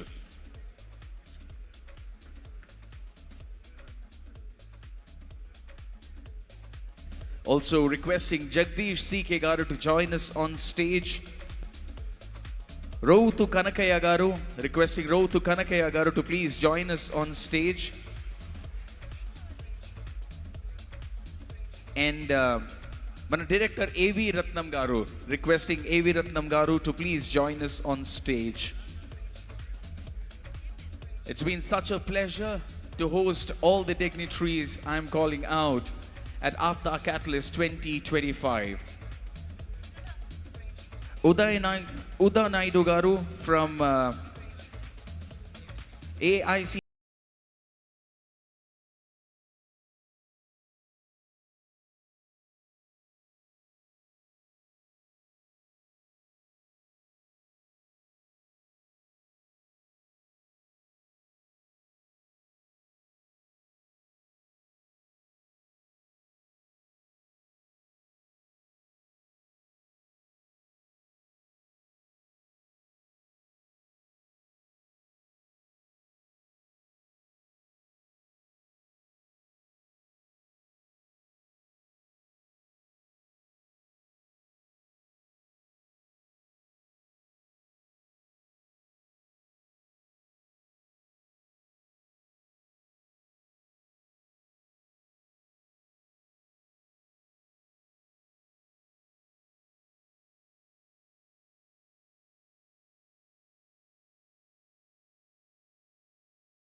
Dr. chip making, and as a right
ఉన్నటువంటి ఇక్కడ చేస్తున్నా కూడా అందరూ వచ్చినందుకు అందరికి కూడా నిజానికి కూడా ఇది ఒక మంచి మూమెంట్, మంచి కలయిక, ఒక మంచి సదస్సులాగా కనిపిస్తుంది. ఏదో ఒక పెద్ద పార్టీ ప్లీనరీ జరుగుతున్నట్టు అనిపిస్తుంది నాకు. ఇక్కడ ఒక అధికారంలో ఉన్న పార్టీ ప్లీనరీ జరుగుతున్నట్టు అనిపిస్తుంది. ఇది మన అందరి కలయిక చూస్తే ఇది ఈ సంఘటిత శక్తి ఎక్కడికో పోతుంది అనిపిస్తుంది. ఇది ఒక దిక్కున స్టార్ట్ అయిపోయింది ఒక రాష్ట్రంలో, ఇంకా ఏ రాష్ట్రాల్లో అంటుకుంటుందో అని ఒక సంతోషం వేస్తుంది అందరిని చూస్తుంటే. ముఖ్యంగా నా గురించి నేను చెప్పాలంటే నేను వద్దిరాజు రవిచంద్ర. ఎందుకంటే ఎంటర్ప్రైనర్స్ అందరూ ఇక్కడ జరుగుతున్నట్టుంది కనెక్ట్, కొలాబరేట్, క్రియేట్, CCC అనేది ఒక ప్రోగ్రాం పెట్టారు. కాబట్టి వ్యాపారం ముందు చేసుకోవాలి, 4 డబ్బులు సంపాదించుకోవాలి. ఏ కులంలో అయితే పుట్టామో ఆ కులం పేరు చెప్పుకోవడానికి ఏమాత్రం శశభిషం లేకుండా, సిగ్గుపడకుండా చెప్పుకోవాల్సిన అవసరం, చెప్పుకోవాల్సిన బాధ్యత కూడా మన మీద ఉంది. ఎందుకంటే మన తల్లిదండ్రులు మనకిచ్చిందే ఆ సర్టిఫికెట్. దాన్ని ఎట్టి పరిస్థితిలో తక్కువ చేయాల్సిన పని లేదు, ఎవరికి భయపడాల్సిన పని కూడా అవసరం కూడా లేదు. అక్కడి నుంచి వచ్చాము మనం. ఎందుకంటే బేసిక్గా రైతు బిడ్డలం, మనము అన్నం పెట్టే వాళ్ళం కాబట్టి మనం ఎవరికి భయపడాల్సిన పని లేదు. నేను ఎక్కువ లోతుకు కూడా నేను తీసుకెళ్ళని, నేను రాజకీయ సభ చేయదలుచుకోలేదు, చేయను కూడా. ఎందుకంటే మన సమాజానికి ఉపయోగపడేది మంచి కార్యక్రమం చేస్తున్నారు కాబట్టి దీన్ని ఖచ్చితంగా కూడా దీన్ని ముందు తీసుకుపోవాల్సిన బాధ్యత ఉంది మన మీద. మా నాన్నగారి పేరు Vaddiraju Narayana, my mother name is Vaddiraju Venkata Narasamma. 1969లో అప్పటి ఉమ్మడి వరంగల్ జిల్లాలో ఉన్నటువంటి ఇనుగుర్తి మేజర్ గ్రామ పంచాయతీలో పుట్టాను. 1969లో మా ఫాదర్ ఒక జిల్లాలోనే పెద్ద రైస్ మిల్లు కట్టారు. అప్పట్లో ఉన్న దాంట్లో పెద్ద రైస్ మిల్ అంటే ఆ జిల్లాలో అదే. అక్కడి నుంచి స్టార్ట్ అయ్యి కష్టపడుతూ చదువుకుంటూ వ్యాపారం చేసుకుంటూ 1992లో నేను గ్రానైట్ రంగాల్లోకి రావాల్సి వచ్చింది.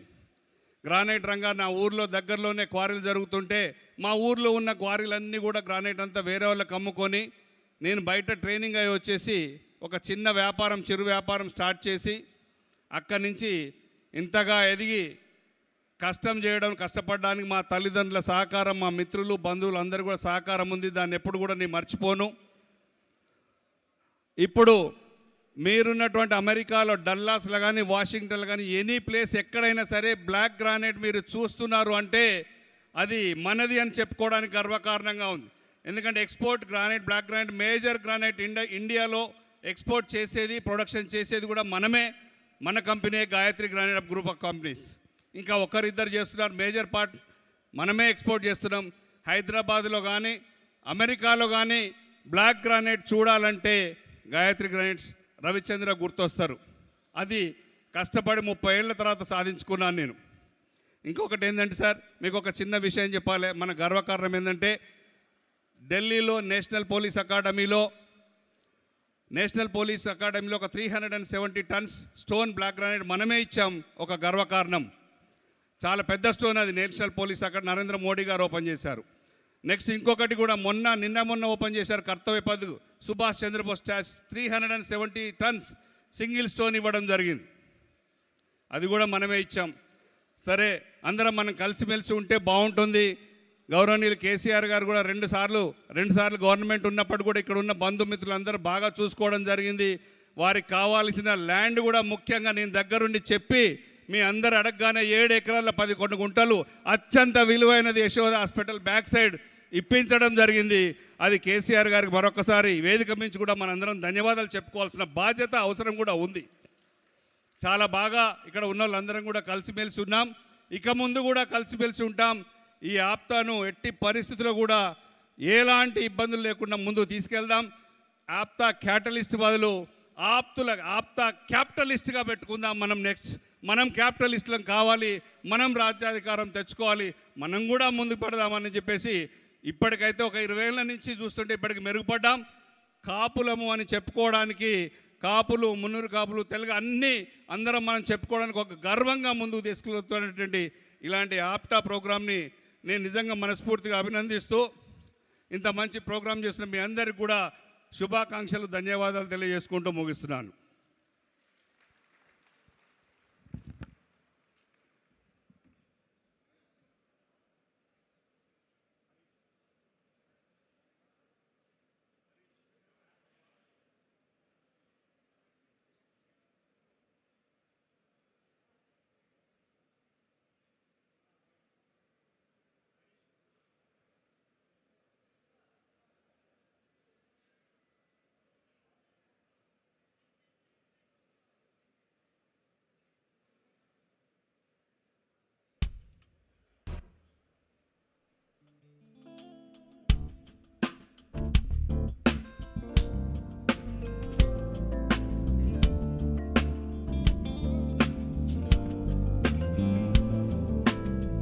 check. Alright, a lot like yesterday, requesting all the participants to vacate the first 6 rows. Requesting all the participants to vacate this first 6 rows because they are reserved for VVIPs and sponsors and guest of honors. Requesting once again, the first 6 rows are to be vacated by the participants because they are reserved for the VVIPs, guest of honors, and the sponsors. Okay. APTA family members ఇక్కడ విచ్చేసినటువంటి ప్రతి ఒక్కరికి కూడా మా తరపు నుంచి ఒక చిన్న రిక్వెస్ట్. ముందు 6 వరుసల్లో కూర్చున్న పార్టిసిపెంట్స్ అందరూ దయచేసి మీరు ఈ 6 రోస్ ని కూడా వెకేట్ చేయవలసిందిగా కోరుకుంటున్నాము. ఎందుకంటే ముందు ఉన్న 6 వరుసల కుర్చీలు కూడా VVIPs కోసం ఆల్రెడీ రిజర్వ్ చేయబడి ఉన్నాయి. సో దయచేసి ముందు 6 వరుసల్లో కూర్చున్న వాళ్ళందరూ ఆ సీట్స్ ని వెకేట్ చేయవలసిందిగా మా సైడ్ నుంచి humble request. Because VVIPs and guest of honour కోసం ఆ సీట్స్ అన్ని స్పెషల్ గా రిజర్వ్ చేసి ఉంచామండి. దయచేసి ముందు 6 వరుసల్లో ఉన్న సీట్స్ ని ఖాళీ చేయవలసిందిగా పార్టిసిపెంట్స్ ని కోరుకుంటున్నాం. Thank you so much. Also request all our guests who are standing on the red carpet. Red carpet పైన నిలబడి ఉన్న guests అందరినీ రిక్వెస్ట్ చేస్తున్నాము. ప్లీజ్ ప్రోటోకాల్ కోసం ఈ స్పేస్ ని మీరు వెకేట్ చేయాల్సిందే అండి. Requesting everybody present in the red carpet area to vacate it so that we are able to follow the protocol for the evening. Security protocol follow చేయడానికి అందరికీ ఒక చిన్న రిక్వెస్ట్ చేస్తున్నామండి. ప్లీజ్ ఏమనుకోకండి. This is for the protocol that we are following, the security protocol that we have to follow for the evening. Requesting all of you in and around the red carpet area to please disperse. Requesting all our volunteers to help me. Requesting all the volunteers to help me vacate the red carpet area so that we are able to follow the security protocol. Requesting all the volunteers to help me clear the red carpet area so that we are able to follow the protocol. Thank you. Except for people with stage access pass, request all of you to kindly disperse. The security team will be reaching out to you because there are 2 sofas. The first two sofas will have to be vacated. The security team will be reaching out to you, so request you to please cooperate with them. Once again, requesting the volunteers to help me clear the red carpet area because we have to follow the security protocol for the evening.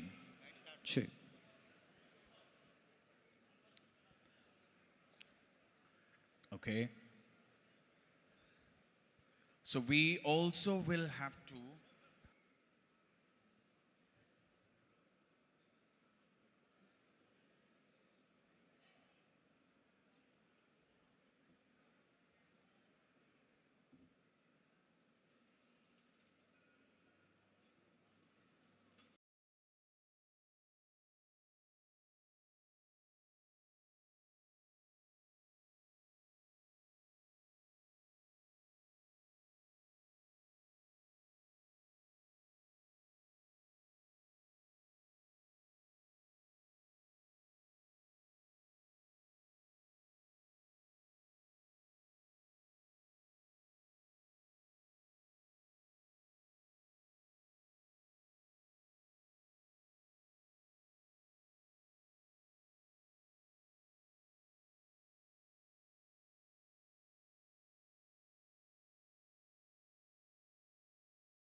of APTA Katalyst 2025, where the idea is to connect, collaborate, and create something absolutely valuable. That has been the attempt. And today, on the Spotlight evening, it's absolutely heartening to see all the leaders, everybody from the community, and also so many people from the entrepreneurial community joining us, holding hands to celebrate the true sense of entrepreneurship.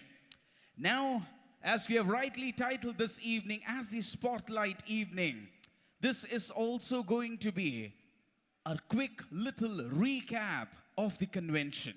And to do the recap of the convention, we were thinking of who should we get on stage. And the answer to that question was fairly simple. There was one person who came up with the name Katalyst with a K. Ha.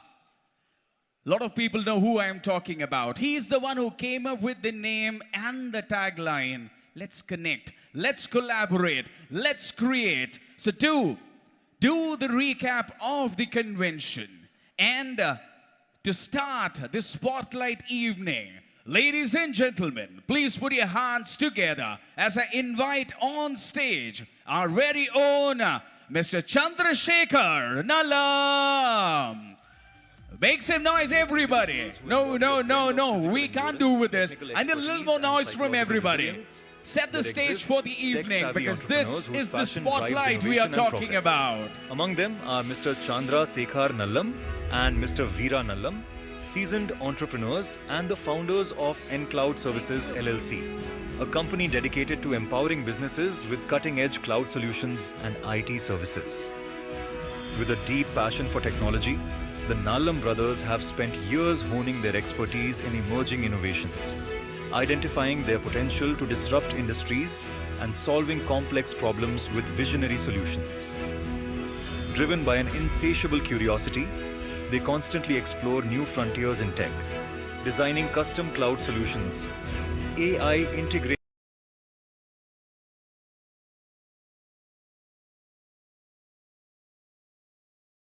platforms and cybersecurity frameworks that deliver lasting value, and infrastructure optimization, ensuring businesses remain competitive in a rapidly evolving digital landscape.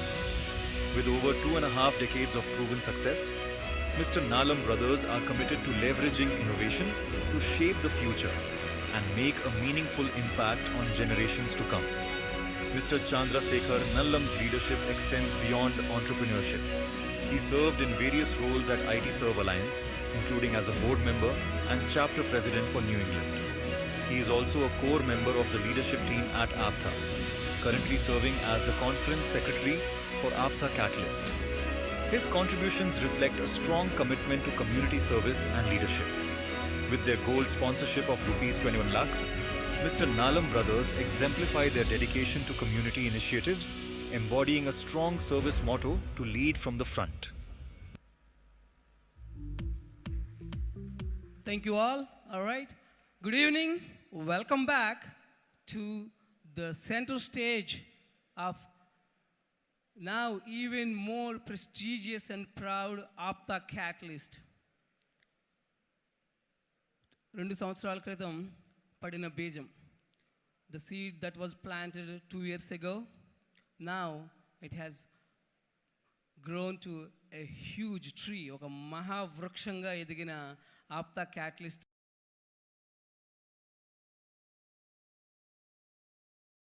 ఇలా కనిపిస్తుంటే 6 గంటల పాటు గత 4 వారాలుగా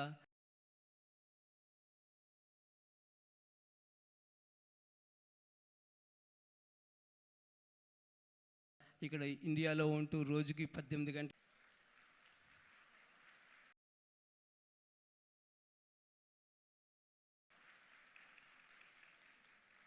వీళ్ళందరూ 10 నుంచి 1000 కోట్ల revenue చేస్తున్న company owners who worked behind this huge project. And సుమారు ఒక 100 మంది ఇండియాలో ఉండి ఇక్కడి నుంచి మనకి సపోర్ట్ చేసిన వాళ్ళు, వీళ్ళందరి కష్టం ఒక వెలుగులాగా కనిపిస్తుంది ఈ రూమ్లోనూ గత 2.5 రోజులుగాను. ఈ 2 రోజుల్లో ఇక్కడ మనకు సుమారు 30 ప్యానల్ సెషన్స్ జరిగాయి. ఎంతోమంది అకాంప్లిష్డ్ పీపుల్ ఈ స్టేజ్ మీద మాట్లాడారు. ఇటువంటి ఇన్ఫర్మేషన్ చాలా చోట్ల దొరకచ్చు, యూట్యూబ్లోను వాటిలోను. కానీ ఇది మన వాళ్ళు మన కోసం వాళ్ళ మనసుతో ఇస్తున్న ఇన్ఫర్మేషన్. పూర్తిగా మన కమ్యూనిటీలో ఉన్నటువంటి ఆస్పైరింగ్ ఆంటర్ప్రెన్యూర్స్కి హెల్ప్ చేసే ఉద్దేశంతో ముందుకు వచ్చి ఇచ్చినటువంటి ఇన్ఫర్మేషన్. మన కనెక్ట్, కొలాబరేట్, క్రియేట్లో కనెక్షన్ జరిగింది. అద్భుతంగా కనెక్షన్స్ జరుగుతున్నాయి. ఎంతోమంది నేను మాట్లాడుతూ ఉంటే ఒక ముగ్గురు ఉంటున్నారు అక్కడ, ఒక ఆయన ఇంకో ఆయనతో మాట్లాడుతూ వేరే ఆయన పరిచయం చేస్తుంటే వీళ్ళిద్దరూ చెప్పుకుంటున్నారా మీరు మేము చుట్టాలండి. నన్ను ఎన్ని జరిగినాయి ఇవాళ అలా. నిన్న ఎక్కడో ఒక కనెక్షన్, ఎక్కడో ఒక రిలేషన్, లేదంటే కలిసి చదువుకోవడం, కలిసి పెరగడం, ఎన్నో రకాల కనెక్షన్స్ ఎస్టాబ్లిష్ అయి ఉన్నాయి. చాలామంది మమ్మల్ని యూఎస్లో కొంతమంది అంటూ ఉండేవారు, ఏంటి మీరు ఇంతకాలం అయింది యూఎస్కి వచ్చి కూడా సముద్రాలు దాటి వచ్చారు, మళ్ళీ క్యాస్ట్ బేస్డ్ ఆర్గనైజేషన్స్ ఏంటి, క్యాస్ట్ బేస్డ్ ఇనిషియేటివ్స్ ఏంటి అని. ఒకే సమాధానం, నా దగ్గర నాకు కావాల్సిన దానికంటే ఎక్కువ ఉన్నప్పుడు ఎవరికి ఇస్తాను నేను నా సహాయం? నా సిబ్లింగ్స్కి, నా తమ్ముళ్ళకి, నా చెల్లెళ్ళకి, నా బ్రదర్స్కి. ఇంకా ఎక్కువైతే నా కజిన్స్కి ఇస్తాను, మా అత్త కొడుకులకి, పెద్దనాన్న కొడుకులకి. అంతకంటే ఎక్కువైతే ఇచ్చేది ఎక్స్టెండెడ్ ఫ్యామిలీ. అదే ఈ కమ్యూనిటీ.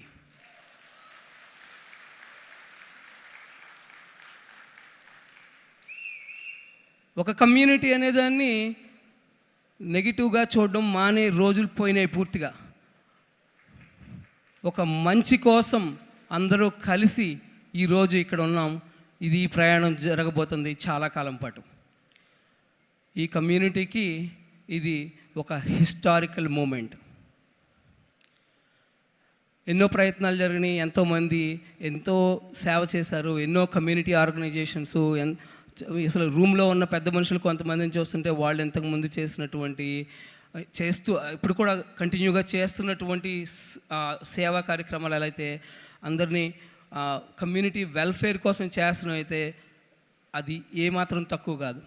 కానీ ఈరోజు జరుగుతున్నది ఏంటంటే the much needed cause for this community, that is the economic empowerment.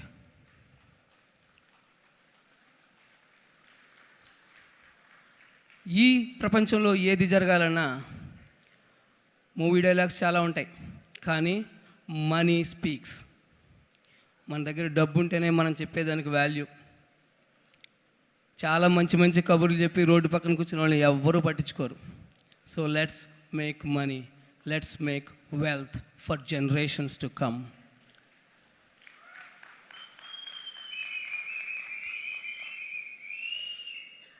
And క్యాటలిస్ట్కి వచ్చిన వాళ్ళు చాలామంది ఈ catalyst objective, APTA catalyst objective చాలామందికి ముందే కొంచెం అర్థమై ఉంది. కొంతమందికి ఇక్కడికి వచ్చిన తర్వాత ఈ 2 రోజుల్లోనూ అర్థమై ఉండొచ్చు. కొంతమందికి ఇంకా కొంచెం, ఎందుకంటే ఇట్స్ ఎ వాస్ట్ సబ్జెక్ట్.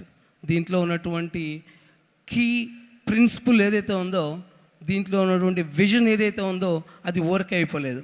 నాకు ఆల్రెడీ టైం వస్తుంది ఆపమని. So I think I need to stop. But one thing I want to say before I stop is I request everyone to ask yourself, ఈ క్యాటలిస్ట్కి రావటం వల్ల నాకేం ఉపయోగపడింది అనేది అది యాక్చువల్గా చిన్న ప్రశ్న. పెద్ద ప్రశ్న ఏంటంటే ఈ క్యాటలిస్ట్కి నేను ఏమి ఇవ్వబోతున్నాను?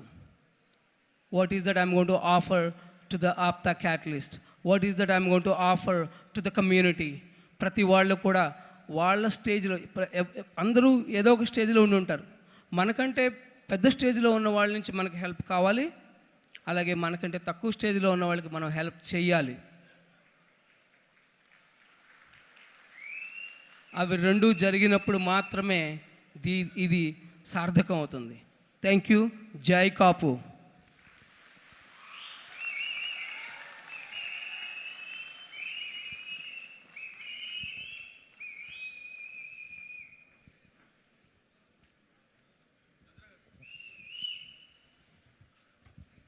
థ్యాంక్ యూ మిస్టర్ చంద్రశేఖర్ గారు. అండ్ హరీష్, మీరు చూస్తున్నారు కదా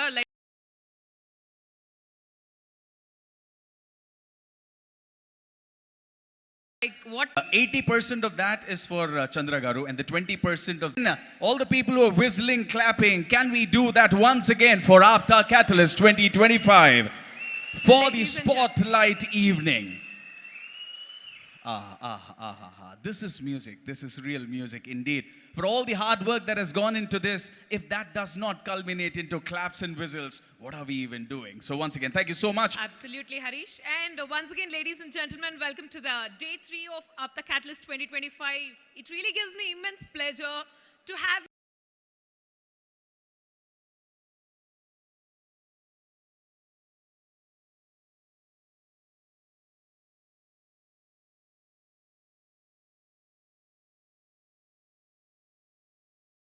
you all here yet for another day, which is breaking panel discussions have been happening. Are those innovative business ideas that have captivated the attention of the venture capitalists?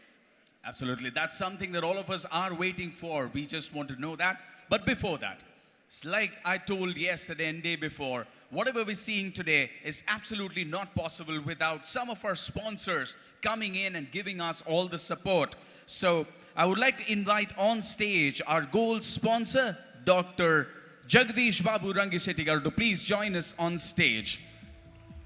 Please put your hands together, ladies and gentlemen. Please put your hands together for Jagdish Babu Rangishetty. And greater impact to biodiversity. So, Likewise, to felicitate Jagdish Babu Garu, let me invite on to the dais Mr. JJB Garu, who served as past APTA president. Please welcome him with a big round of applause onto the dais. Dr. Jagdish Babu Rangishetty, founder and CEO think tank behind this research and invention, is making a scientific breakthrough impact on the pharmaceutical sector. Bio4 consistently ranks among the top 10 US DMF filers with the FDA each year, and its products are utilized directly or indirectly in over 60 countries. Dr. Rangishetty holds over 230 patent applications with more than 70 granted patents. Dr. Jagdish Babu Rangishetty is the first pharmacist in the world involved in the development and launch of more than 150 products for the US market. Bio4 is the only company to launch basket of contrast agents in the domestic market, with an exhaustive range of orals and injectable APIs in the oncology space and a dedicated manufacturing block. Bio4 has emerged as one of the trusted suppliers for oncology formulators. First Indian company to list polymorph patents related to indigotin disulfonate sodium in Orange Book FDA in the year 2022. Awarded as Top 100 Small and Medium Enterprise across all industry segments in India by Government of India, India SME. Awarded as Most Promising Research and Development Pharmaceutical Company at International Healthcare Awards 2018.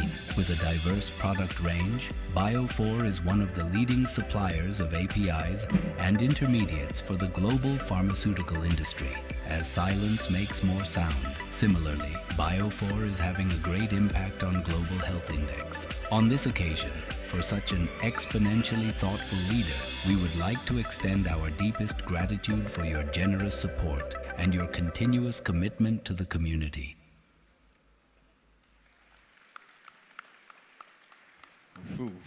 Thank you so much. Once again, team requests you to please come here so that we are able to felicitate Dr. Jagdish for his contribution as a gold sponsor and making APTA Katalyst an absolute reality.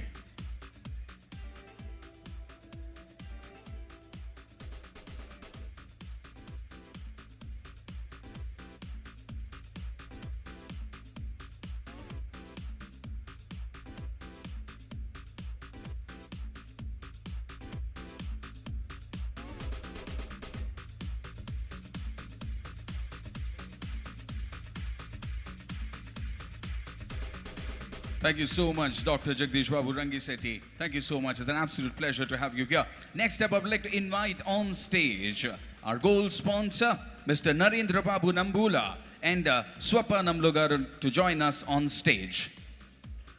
A repeat, requesting our gold sponsor, Narendra Babu Nambula, and Mr. Swapna Nambula to please join us on stage. To felicitate them, let Narendra me Ram, invite onto the CMD dais of Lifespan Mr. Private Srini Limited. Chimtagaru. Some of the most remarkable Please individuals welcome are him onto admired the not dais with only a big for their round of applause. accomplishments, but also for the depth of their character and commitment, Requesting which Mr. drives Srini meaningful Chimtagaru success. to join us on the Dr. stage, Narendra please. Ram, CMD of Lifespan Private Limited, embodies this rare blend of purpose and achievement. Inspired from an early age by a desire to make a lasting impact in healthcare, Dr. Narendra Ram pursued this passion and ultimately founded Lifespan Private Limited. His journey has led to remarkable accomplishments, from establishing a leading nutraceutical and wellness brand to creating a chain of hospitals under the Lifespan Hospitals name, each designed to enhance healthcare access and quality.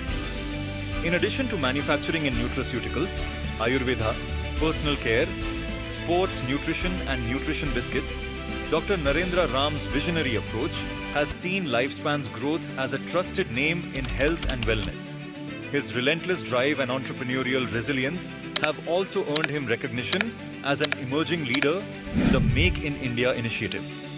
Much like the versatility of Lord Vishnu's avatars, Dr. Narendra Ram has ventured into diverse fields: nutraceuticals, manufacturing, healthcare, hospitals, pharmacies, education, sports, gaming, media, investments, infrastructure development, franchise ownership, and social welfare initiatives. Through these efforts, he exemplifies the true spirit of giving back to society. His long-term vision is to elevate Lifespan into a globally respected healthcare brand, bringing transformative healthcare solutions to people worldwide. With each new milestone, Dr. Narendra Ram's journey as a resilient and visionary leader continues, lifting others with him through his charity work and dedication to a healthier and more compassionate world. Sincerely supporting and encouraging APTA as well by being a strong supporter. We would like to extend our deepest gratitude for your generous gold sponsorship rupees 21 lakhs and your continuous commitment to the community. Gentlemen, please put your hands together for Narendra Ram Nambula Garu and Swapna Nambula Garu for being our gold sponsor and supporting APTA Katalyst 2025. Team, please. Thank you. And here we have on the stage Mr. Srini Chimtagaru, one of APTA core founders, who is felicitating Narendra Garu.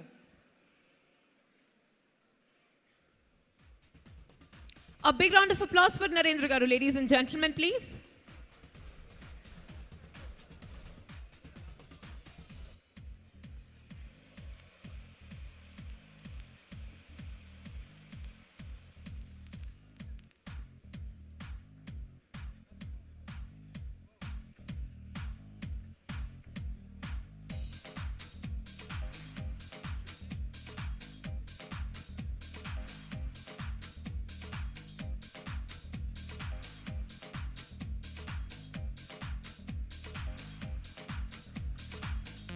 Thank you so much. Absolute pleasure having you here. Once again, on behalf of APTA Katalyst Global Business Conference, we thank both of you for your contribution. Next up, I would like to invite Suresh Katamaredi Garu to please join us on stage. We would love to felicitate you for supporting APTA Katalyst 2025 as a gold sponsor. So once again, requesting Suresh Katamaredi Garu to please join us on stage. Only a few ignite a fire to turn those dreams into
extend our deepest gratitude for his generosity and continued dedication to the community. Lovely, lovely. Thank you very much, Suresh Garu, for being a pillar here. And to felicitate Suresh Garu, let me invite on to the dais. This man, he is not an ordinary man. He is the father of APTA. Let me invite on to the dais Mr. Prasad Sameta Garu. Please welcome him with a very big round of applause, ladies and gentlemen.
To have our sponsors here joining us for this beautiful evening.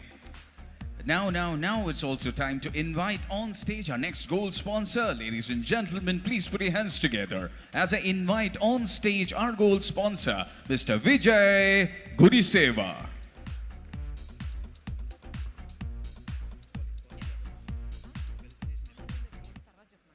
An individual who embraces change builds the future as an entrepreneur.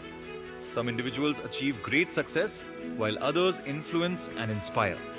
But a beacon is someone who does all three, influencing, impacting, and inspiring through a successful entrepreneurial journey. Mr. Vijay Gudiseva, founder and CEO of Arogya Group, is a trusted global leader in IT consulting, business transformation, and digital innovation. Specializing in enterprise application development, data analytics, and cloud services, the company empowers businesses with cutting-edge solutions tailored to their unique challenges. Under Mr. Gudiseva's visionary leadership, Arogya Group has not only delivered groundbreaking technological solutions, but also created a culture of innovation and excellence. The company's commitment to building long-term partnerships and delivering measurable results has earned it a stellar reputation in the global market. Beyond his entrepreneurial achievements, Mr. Gudiseva has been a pivotal force in the APTA community. Serving as an APTA board director and the convener of the prestigious APTA 15-year convention, he has elevated the organization to unprecedented levels, leaving a lasting legacy of leadership and service. His dedication to both professional and community growth is exemplified by his gold sponsorship of Rs 21 lakhs, reflecting his unwavering commitment to fostering impactful initiatives and empowering the community. Lovely, sir. And to felicitate Mr. Vijay Garu, let me invite on to the dais Mr. Srinivas Chandu Garu, one of the core members of APTA Founders Committee. And also, I'm requesting Mr. Veerababu Garu, APTA ex-board member, to accompany Srinivas Garu and felicitate Mr. Vijay Garu. Let's welcome both of them on to the dais with a thunderous round of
all the participants, all the attendees here who are standing on the red carpet to kindly please take your seats, and people on the sideways as well. So please take your seats kindly and make sure that you're not blocking the view for the audience here.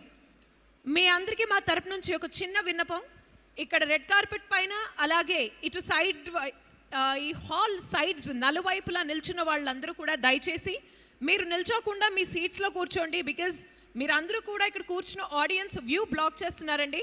దయచేసి మా side నుంచి ఈ విన్నపాన్ని మీరు మన్నించండి. ప్రతి ఒక్కరు red carpet పైన అలాగే సైడ్స్లో అందరూ మీ మీ సీట్స్లో దయచేసి కూర్చోండి. Thank you very much. Requesting everyone once again on the sides of the hall and on the red carpet as well to please take your seats. Thank you very much. Right, so once again, requesting the red carpet to be vacated. Requesting the red carpet to be vacated. Now it's time to honor our silver sponsors, people who have extended their help in making APTA Katalyst 2025 an absolute hit. And to do that, I would request Ramesh Tumagaru to take controls, please. Ramesh Garu, all yours. Thank you. Hello, everybody. Again, thanks for all of you being here today. And we want to honor our silver sponsors. First, I would call onto the stage Sridhar and Shiva Eramseti from Lipsis and American Green Solutions. Please come onto the stage. Please play the video, please. Like Warner Brothers and Toll Brothers, likewise, Y Brothers. Everyone has a unique flavor to shimmer, but exclusive personalities make their flavor even more flavorful. Setting benchmarks comes naturally to the Yeramseti brothers, whose journey spans Libsy's Inc., Liberty Hospitals, and American Green Solutions. Their ventures have set them apart in the industry with innovation and resilience. Mr. Sridhar Yeramseti holds a distinguished place in today's world. His brother, Mr. Siva Yeramseti, combines a tech-savvy mind with a deep understanding of human and business dynamics, creating a thoughtful and impactful leadership style. We express our deepest gratitude for your Silver Sponsor Plus contribution of rupees 12,30,000 and your unwavering commitment to the community. Thank you. I would like to call up onto the stage Arava Ramkrishna Garu. Please come onto the stage to facilitate. And then Shiva Koparati. Shiva Koparati, please come onto the stage.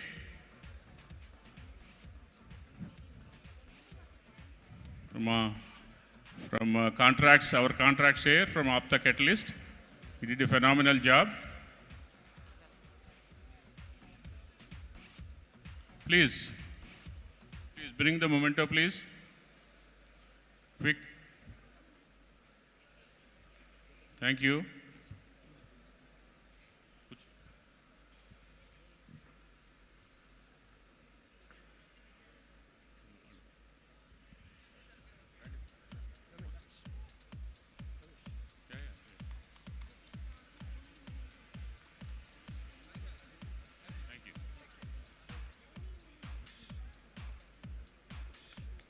Thank you, guys.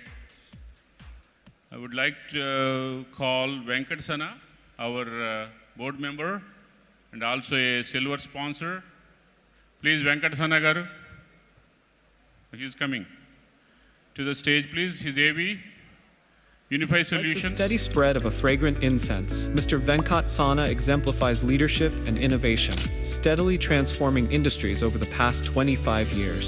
As president of Unify Solutions, he offers revolutionary approaches in consulting, staffing, and systems integration, empowering organizations to build robust businesses in today's competitive market. A dynamic entrepreneur, Mr. Sana has turned startups into thriving enterprises, including building a $30 million revenue company with with over 130 employees. His expertise spans technology management, real estate, and the food industry, showcasing his versatility and dedication to excellence. Currently serving APTA as Secretary, Board of Directors, and Chair of the Venue Management Committee for the APTA Katalyst program, Mr. Sana's commitment to community is as remarkable as his professional accomplishments. We extend our heartfelt gratitude for his generous silver sponsorship of rupees 8,20,000 and his unwavering support for APTA. With Unify Solutions, Mr. Sana's visionary leadership guarantees top-notch technical and management services for clients. Beyond IT, his real estate ventures in Florida, Maryland, and India exemplify his ability to transform properties into vibrant community assets, fostering growth and excellence in every endeavor.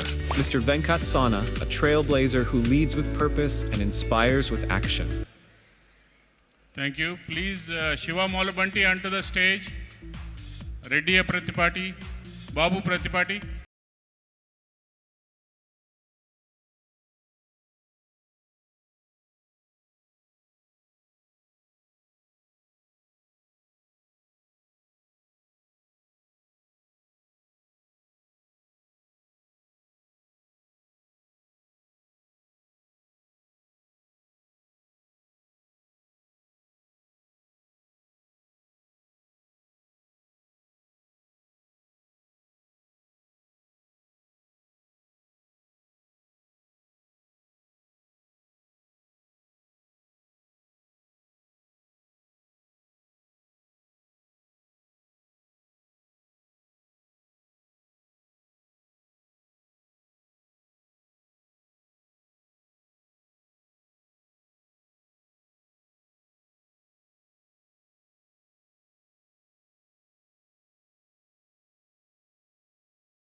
Anil and Sunil Chalamala Setti are pioneers in urban development and sustainability, redefining the way cities evolve. Through their leadership at ACE Urban Developers Private Limited, they have built a legacy of innovative, eco-conscious solutions that blend technology, sustainability, and functionality seamlessly.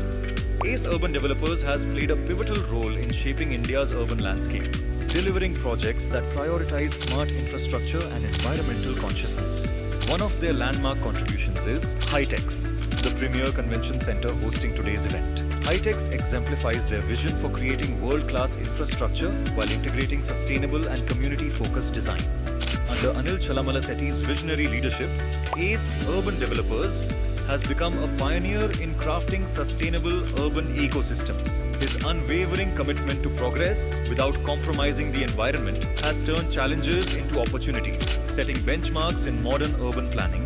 Every project reflects his dedication to creating spaces that enable communities and businesses to thrive. Sunil Chalamala Setti's strategic foresight and entrepreneurial spirit complement this vision perfectly. A dynamic leader, he has been instrumental in driving transformative ideas that align with the needs of modern cities. His ability to deliver impactful solutions has further solidified ACE Urban's reputation as a leader in urban innovation. Together, Anil and Sunil have built more than infrastructure. They've built a legacy of resilience, responsibility, and innovation. Their work demonstrates how visionary leadership can inspire progress while addressing critical urban challenges. ACE Urban Developers continues to lead the way, creating smarter, greener, and more connected cities that serve the needs of today while anticipating the demands of tomorrow.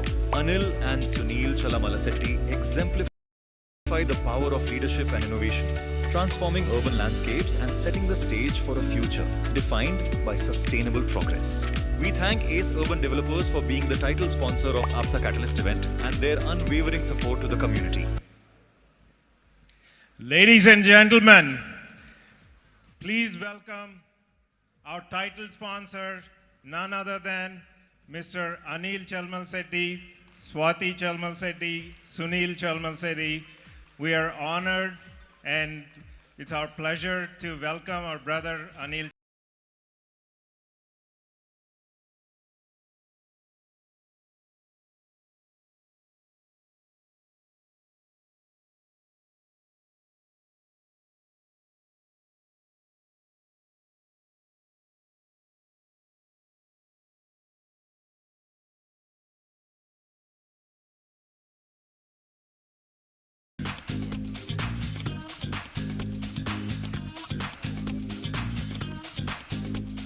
So it's apt time.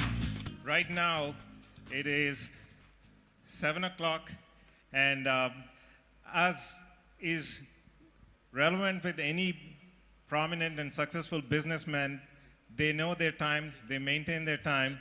Anil said that he's going to be here at 7 o'clock, and he's here at 7 o'clock. And it is no surprising that it's the prime time. Give a big round of applause for our title sponsors. Thank you for your generosity. So the purpose of this business conference was to elevate our community and get the business entrepreneurship started and cultivate the idea and cultivate the habit of encouraging people to start their own enterprises, be successful entrepreneurs. And there's no other better example than Anil Chalmal Setti, who has done a phenomenal job, and we would love to hear a few words from him in a minute. But some of you probably have just joined. For the context, it's been a wonderful 48 hours of our conference here. It started off yesterday morning, and just to give some context for everyone, we had about 90 people apply for business entrepreneurship awards, about 90 of them. We down-selected from 90 to 18. And throughout the day yesterday, we had those 18 individuals and companies present their pitches. Out of that, we selected 5 of them. 5 of them presented to the larger audience earlier from 4 o'clock to 5 o'clock. And now we have 3 winners out of the entire group. What is more interesting and what is more encouraging is that there's probably over 100, 150 people who reached out saying that we didn't know there is something called this business conference. We didn't know that there is a startup pitch conference. How can we get started? The whole purpose of this event was to bring that entrepreneurial spirit, and I think I would be remiss to say that this is a success because everybody now wants to be an entrepreneur. Everybody wants to do a startup. That is what we wanted, and I think we have that accomplished. Thank you. So without any further ado, as a main event, I would like to announce the winners of the startup pitch, and we would like them to get the awards from Mr. Anil Selmasetti and Swati Selmasetti. So I'll go from third to first. And again, as I was telling earlier, often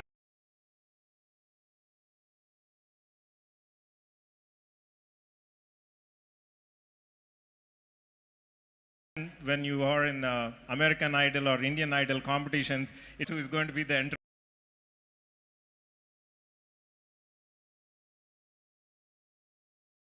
successful entrepreneur. We have seen it in these Indian Idols. The person who is on the third or the fourth are the ones who might actually be the successful business. So it is no knock on anybody. The ranking is just an arbitrary ranking. But because we have to give first, second, and third, we are doing that. There is no pride in that. So for number 3 business conference winner, I would like to invite the team of Sure Chain onto the dais. Give them a big round of applause.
So I would like to thank all the Catalyst member, Kamal Garu, Hari Garu, Shekhar Puli sir. Thanks for this opportunity and creating this great platform for the community actually. Thanks sir. Thank you. Congratulations, guys. So now on to the second place winners. This young man, I guess I can say young man because I'm old enough, and we were really impressed with the spirit and the enterprise with which he was, the passion with which he was presenting, and the mission on which he is, and what he's trying to solve. This is Epic International, Mr. Kohli.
Once again, I thank you. I am Surya Prakash Gajala.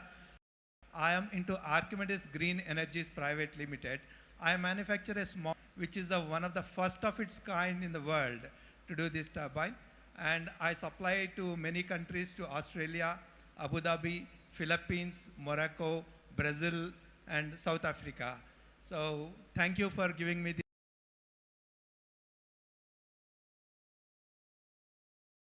this opportunity, and thank you once again.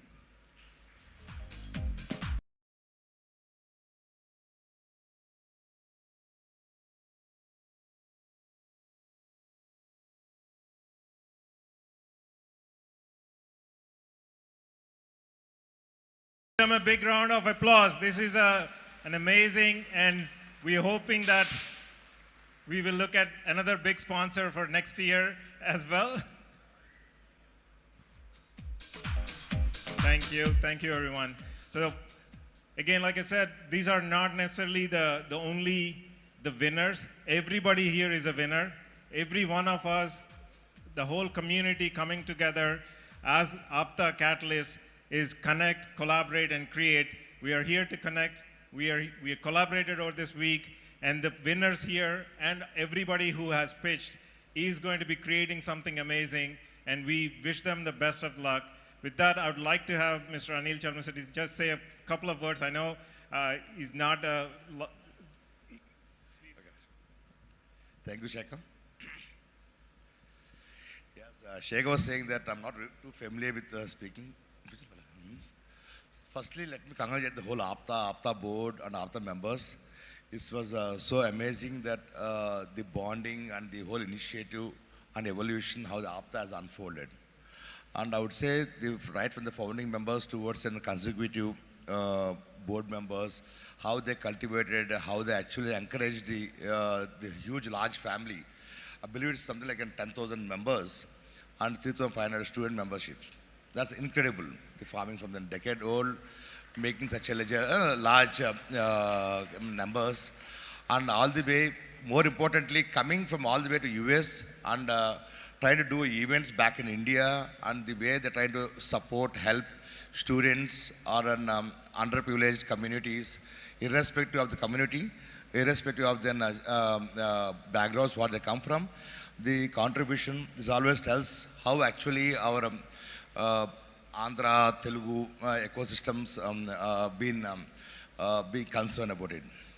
Then coming from there, the catalyst, the thought process, how we actually want to drive the entrepreneurship, which is most important for the current generation given this global economy, and most of you guys being established in America. From there, looking at the technologies, access towards business opportunities, and today we have an amazing opportunity to integrate the global economy and how each and every entrepreneurship can make an impact. I keep saying that probably in a World War era, we used to be in an industrial era where the science made a huge industrial opportunity for Europeans. Later, you have automobile, and 80s onwards, we have seen information technology, which has made the efficiency in the businesses, made a business opportunity. Today is all innovation, disruption.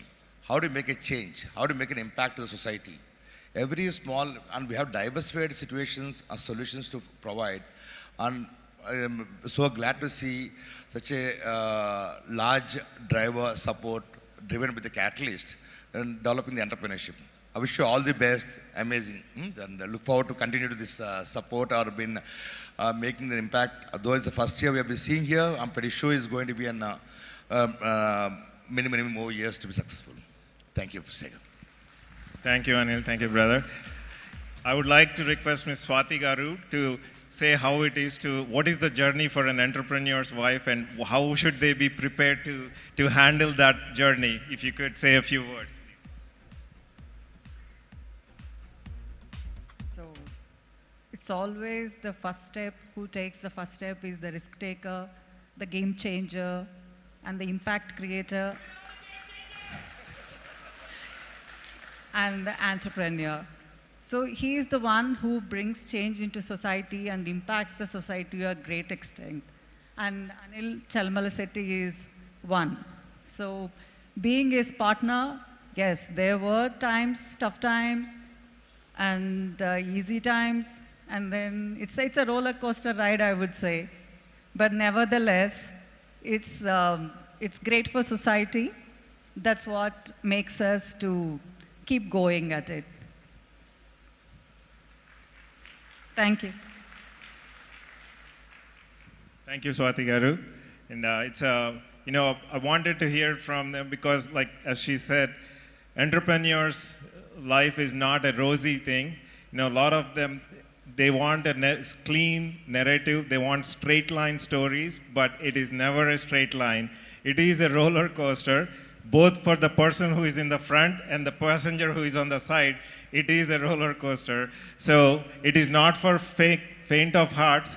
Anyone who is going to be an entrepreneur, regardless of whatever they do, whether they're successful or not successful in the public eye, they are a success because they have taken the step to be taking that bold risk. So really, really appreciate both of you and your generosity and everything. If we could play the AV for a minute again, cue up Mr. Anil Chalmasetti QV. Kuchande, kuch.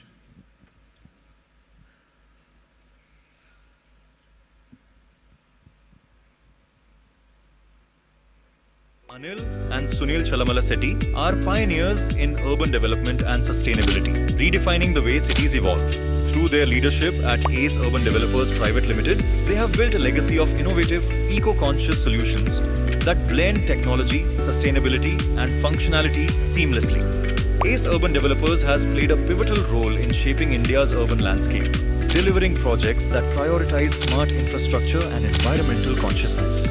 One of their landmark contributions is HITEX, the premier convention center hosting today's event. HITEX exemplifies their vision for creating world-class infrastructure while integrating sustainable and community-focused design. Under Anil Chalamala-Setty's visionary leadership, ACE Urban Developers has become a pioneer in crafting sustainable urban ecosystems. His unwavering commitment to progress without compromising the environment has turned challenges into opportunities, setting benchmarks in modern urban planning. Every project reflects his dedication to creating spaces that enable communities and businesses to thrive.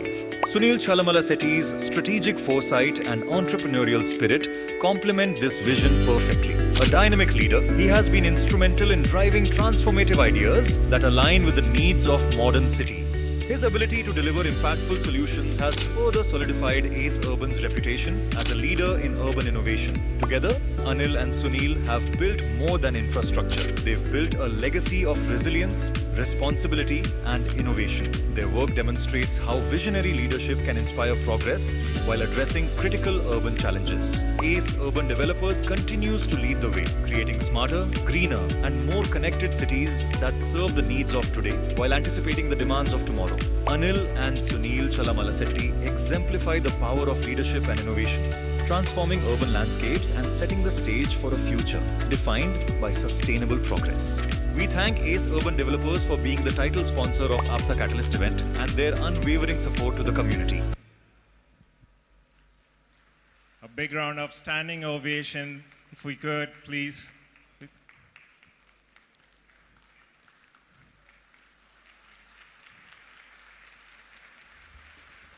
Thank you.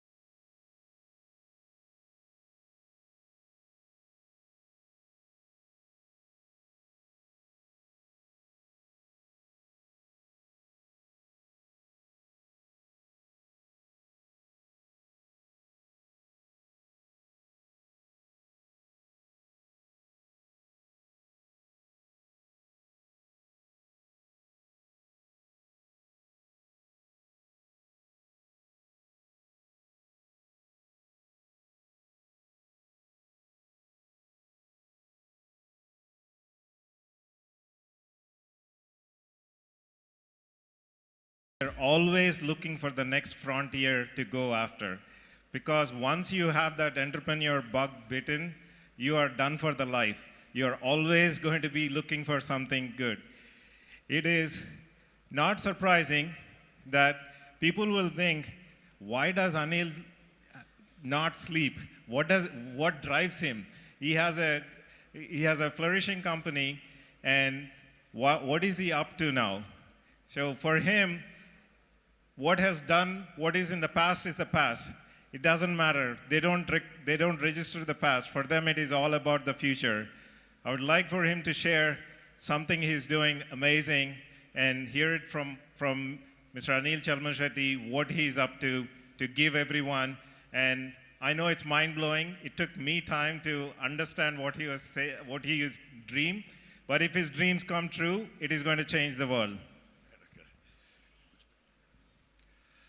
Right.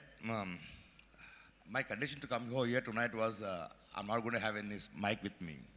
But Shekhar, as his style, one of the earliest senior entrepreneur to me.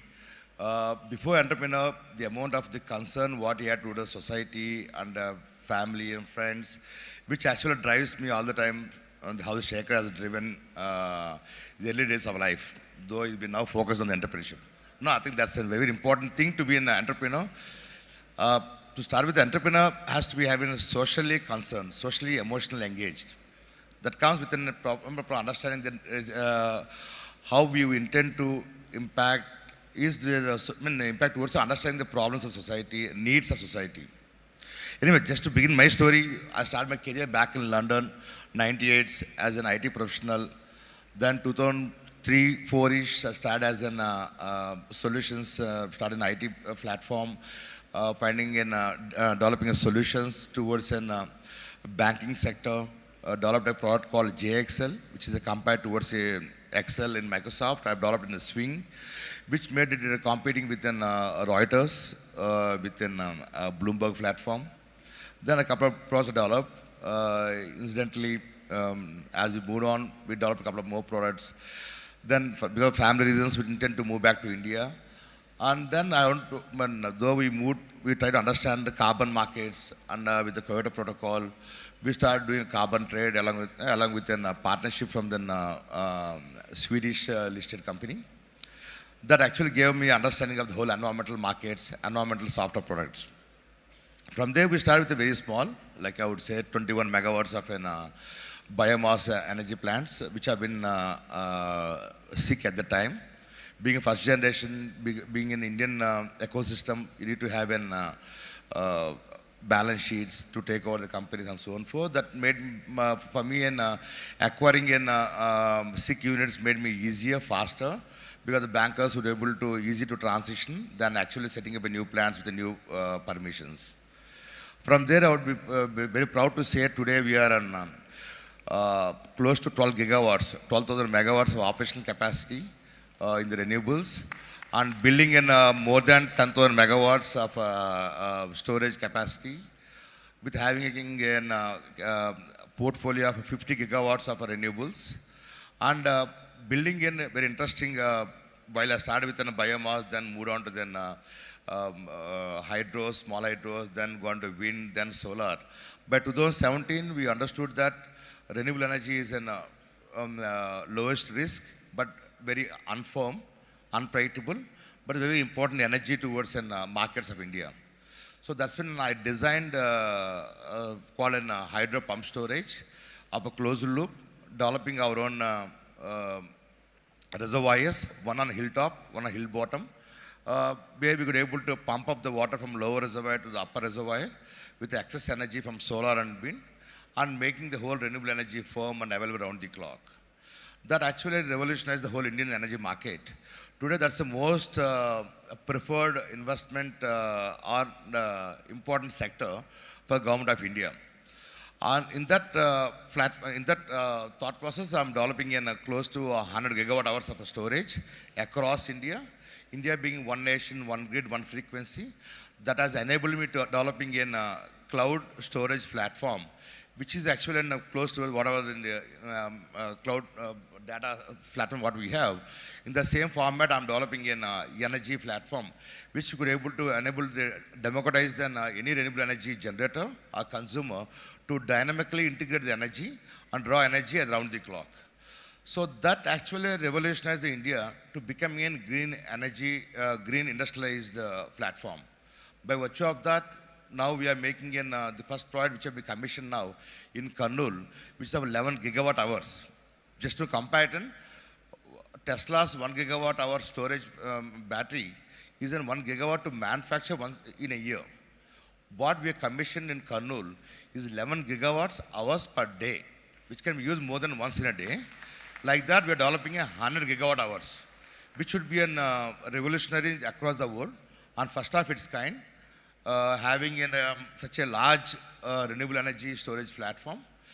By virtue of that, we could able to make, India could able to make green steel, green aluminum, and green chemicals, and export to the global markets. While the whole globally, we have been having climate change, we're having in geopolitics, and as well as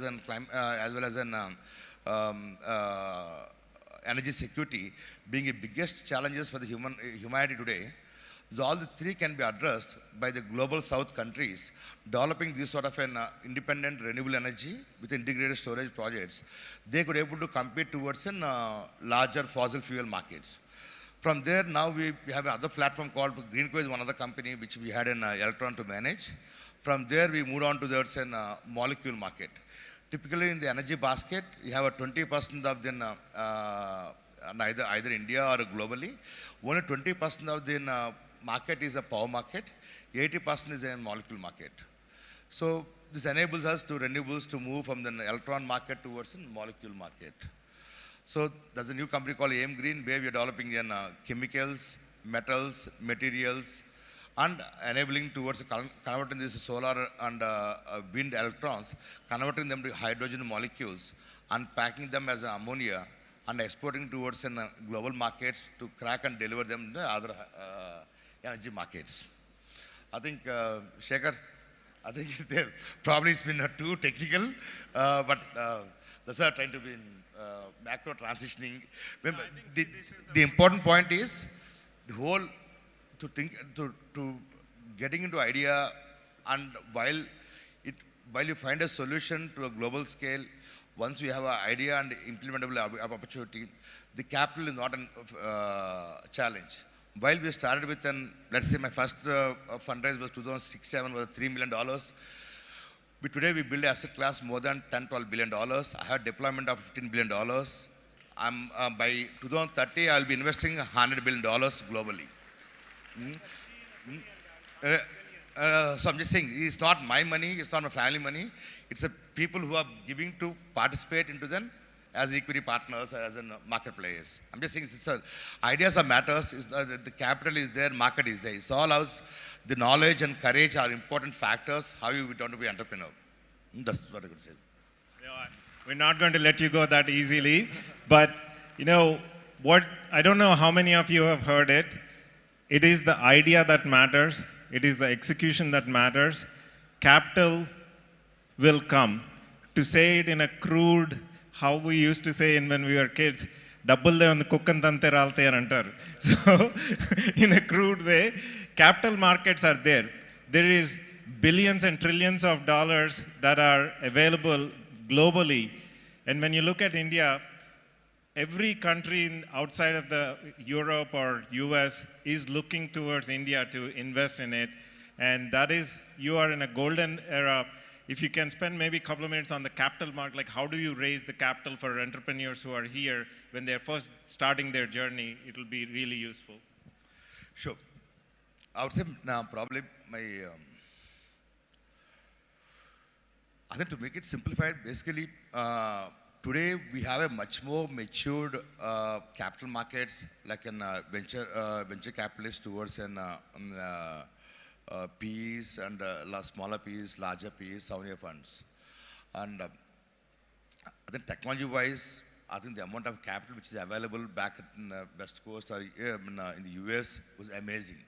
It's all that you have to deliver, you have a right product, and you can deliver it. And equities-wise, more technology-wise, more equity, but probably on the other industrial-wise, you have debt institutions as well. and multilateral institutions which can able to support multiple ways. But if you have a right product, if you have a right translation of a message to give, to deliver, to deliver the confidence to deliver, I think the capital is waiting for you guys. I think it's been so amazing, not only the private capital, even the public capital at various formats. Either it can be India's SMEs, either it can be in NASDAQ, either it can be AIM markets in Europe. We started actually in, while my first 2007-8, while we started with first private equity at $3 million, we had challenges with them. Within 9 months, 6 months, I listed onto the AIM market, which is an alternative small market of an Listco in India, in London, which has enabled me towards the freedom from the capital. I'm just saying, so there are lots of private public capital and alternative markets as well, with much more easiness. And we always has to be not to fear to learn. It's always important to unlearn and learn, and get into the markets. It's all this status of layers to penetrate. Thank you. Thank you, Anil.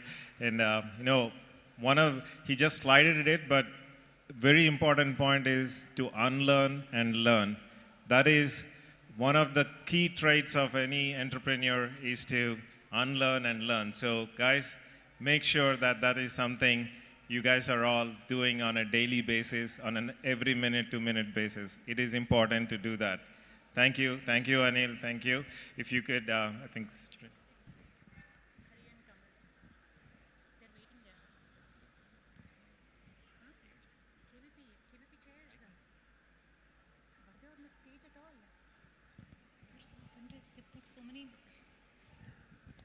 Kamal and Hari, if you guys can come here for a second.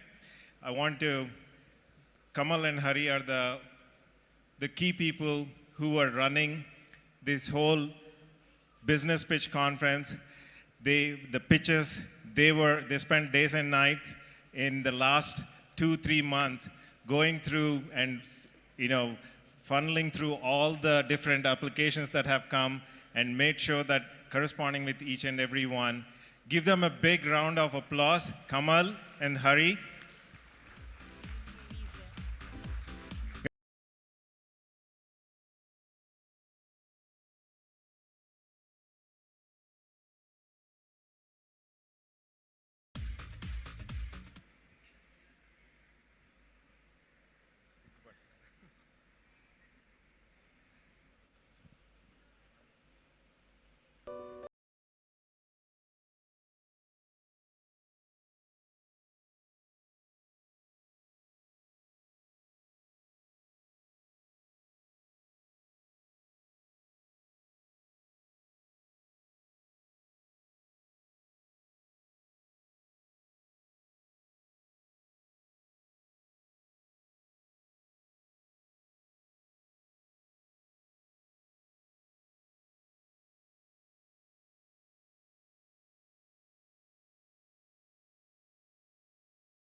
Wow, what an evening. A legend whose name resonates with the generations, a dancer whose moves electrify the screen, an actor who embodies charisma. He's not just a star, he's a phenomenon who redefines stardom with his unparalleled energy and dedication. Let's give a thunderous applause to the man who has captured the hearts of millions. Stage needs to be vacated, please. Chiranjeevi Garu. Before we invite, we need to empty the stage. Stage needs to be vacated, please. If there is anyone on the stage, we cannot continue the program. Stage needs to be vacated, please. Stage needs to be vacated.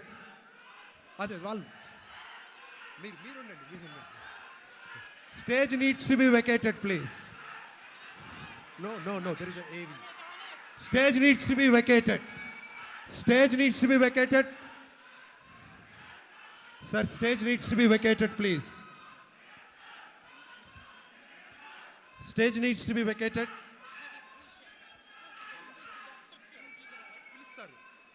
We'll be calling the people again onto the stage, but right now stage needs to be vacated.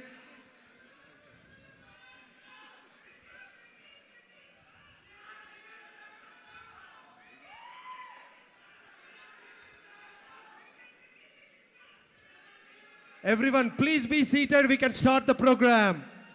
Please be seated. We can start the program.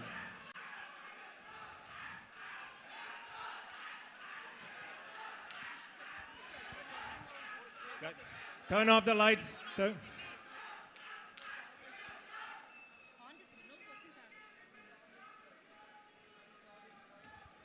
everyone, please. We'll invite everyone. Please. Can we have the AV start, please? Please.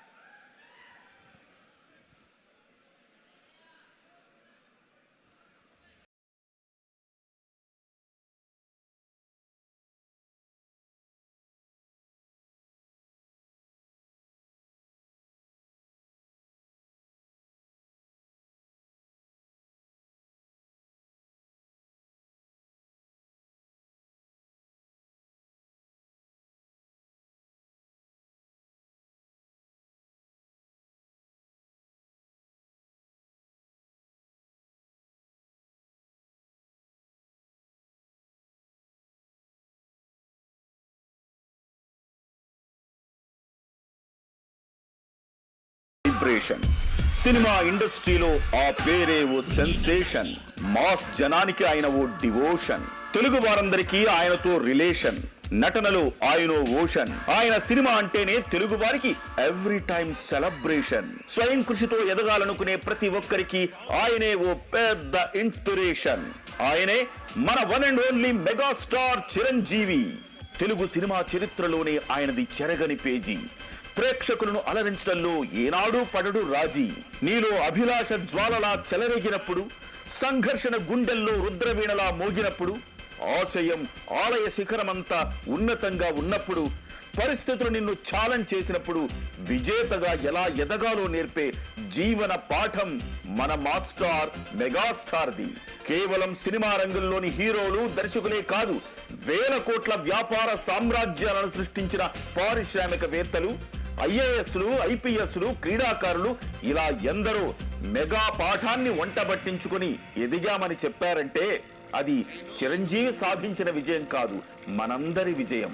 Chiranjeevi అంటే ఎందుకంత అభిమానం?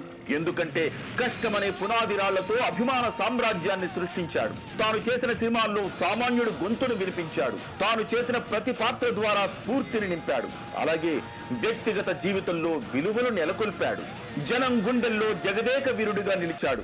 Blood bank, I బ్యాంకులతో నేను సైతం సమాజ సేవ కోసం అంటూ స్ఫూర్తిని నింపాడు. కరోనా సమయంలో సినీ ఇండస్ట్రీకి పెద్ద దిక్కుగా మారి సేవలందించాడు. ఆపదలో ఉన్న వారికి చేయూతనిచ్చి ఆపద్ బాంధవుడయ్యాడు. అందుకే ఇండస్ట్రీలో వేల మందికి గాడ్ ఫాదర్ గా మారాడు. ఠాగూర్, స్టాలిన్ వంటి సామాజిక సందేశ చిత్రాలతో జనాల్ని చైతన్యవంతం చేశారు. సైరా అంటూ ఉయ్యాలవాడ నరసింహారెడ్డిగా యువతలో దేశ ఉండదు. బాధ్యతాయుతమైన పాత్రల సెలక్షన్ మీదే మోజు. అదే ఆయన్ను అందరివాడిగా చేసింది. తెలుగు వారందరికీ అన్నయ్యగా మార్చింది. యావత్ భారతం మెచ్చి పద్మ విభూషణుణ్ణి చేసింది. 4 దశాబ్దాలుగా తెలుగు ప్రజల గుండెల్లో చిరంజీవిగా చిరస్థాయిగా పేరు ప్రతిధ్వనించేలా చేసింది. తెలుగు ఇండస్ట్రీకి బిగ్ బాస్, తెలుగు ప్రజల హృదయాలను గెలుచుకున్న చక్రవర్తి మన మెగాస్టార్ చిరంజీవికి ఆప్తా కేటలిస్ట్ ఘన స్వాగతం పలుకుతోంది. Grand welcome to megastar Padma Vibhushan doctor Chiranjeevi గారు.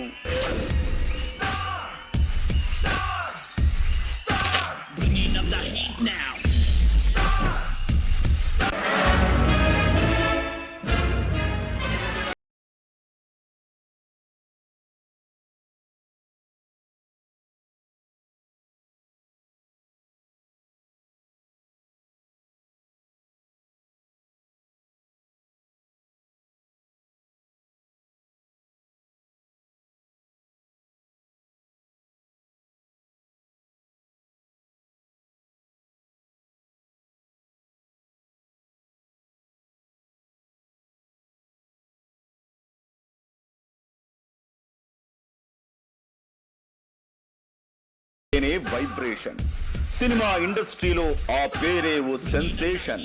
మాస్ జనానికి ఆయన ఓ డివోషన్. తెలుగు వారందరికీ ఆయనతో రిలేషన్. నటనలో ఆయన ఓషన్. ఆయన సినిమా అంటేనే తెలుగు వారికి ఎవ్రీ టైం సెలబ్రేషన్. స్వయం కృషితో ఎదగాలనుకునే ప్రతి ఒక్కరికి ఆయనే ఓ పెద్ద ఇన్స్పిరేషన్. ఆయనే మన one and only megastar Chiranjeevi. Telugu cinema చరిత్రలోనే ఆయనది చెరగని పేజీ. ప్రేక్షకులను అలరించడంలో ఏనాడు పడడు రాజీ.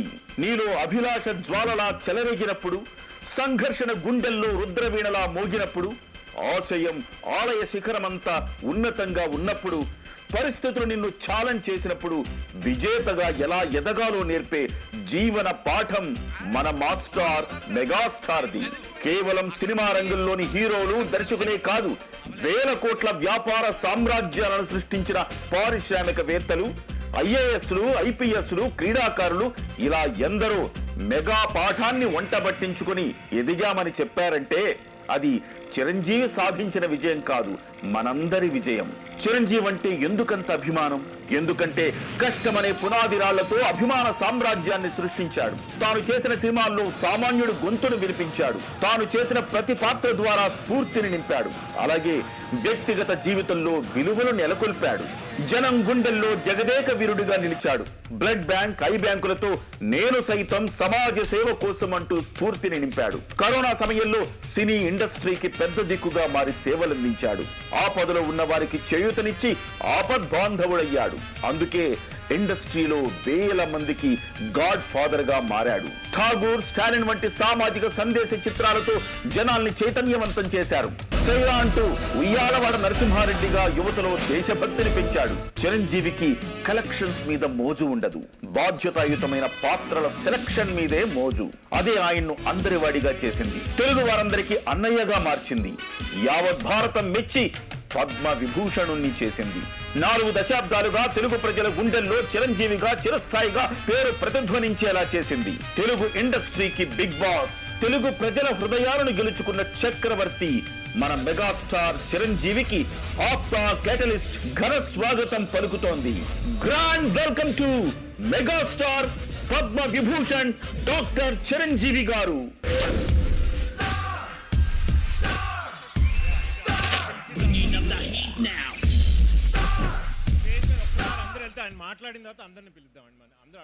Can we all please sit calm so that our megastar, our all beloved megastar, is going to spend more time with us. If we all can relax and let him sit and just drink some water and relax. Can we all please sit calmly to spend more time with our megastar? We all know he is not just a star. He's a phenomenon who redefined stardom with his unparalleled energy and dedication. Let's give a thunderous applause and let's give him some space so that he can spend more time here to our favorite Padma Vibhushan, Dr. Chiranjeevi Garu. I humbly request everybody, please calm down and let's all settle down so that our megastar can get up to the stage.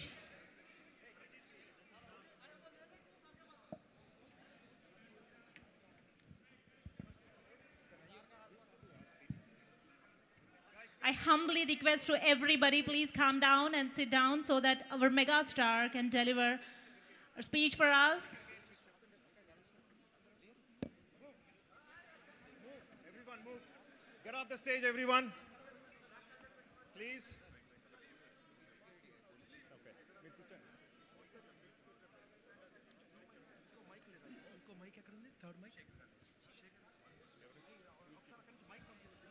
Wow, what a mega evening. Isn't it fantabulous to see, meet, and to be in the same place where our Dr. Chiranjeevi Garu is there. So everybody please calm down and sit back so that our favorite megastar is going to settle down and spend some good time with us. Okay. అందరూ కిందకు వస్తే కానీ చిరంజీవి గారు stage మీదకి రానన్నారు. Everyone needs to come down, please. Everyone needs to, even the cameramen, go down. Everyone needs to come down, please. Everyone needs to come down. Everyone needs to come down, please. All the leaders will be coming back again for the picture. All the leaders will be coming back onto the stage for the pictures. No, we'll enter. Everyone, okay, guys, you can leave too now. You can leave. You all can go down. You all can go down too. Please go down. Go down. You cannot. All of you leave. All of you. అందరూ దయచేసి కిందకి వెళ్ళవలసిందిగా ప్రార్థన.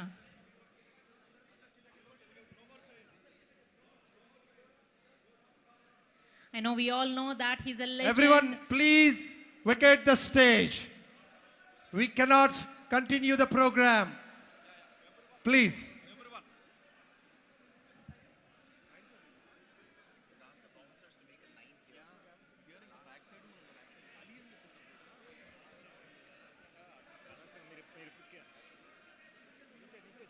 सभी नीचे चलो. कुछ भी नहीं कर सकते. चलो नीचे चलो सब लोग.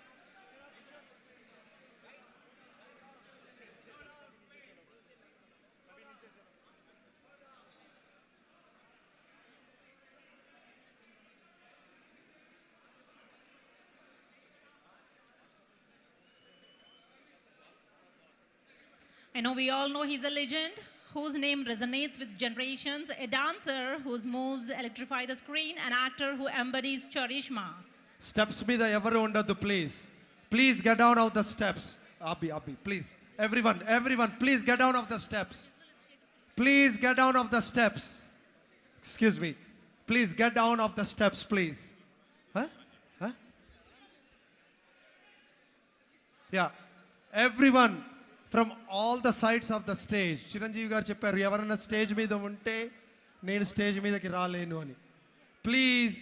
Please everyone needs to get down off the stage.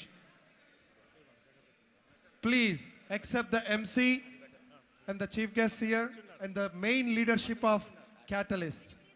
Everyone please come down. Everyone please get down, sir, please.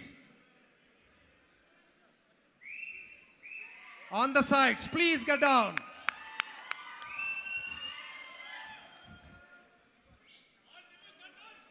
Everyone, please. Cameramen, please go down. Cameramen, please go down. Cameramen, please go down.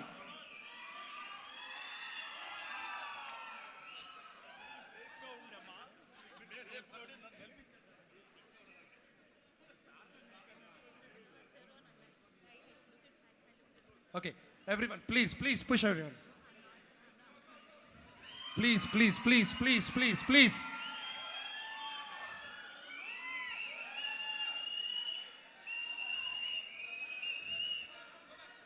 Oh, sorry.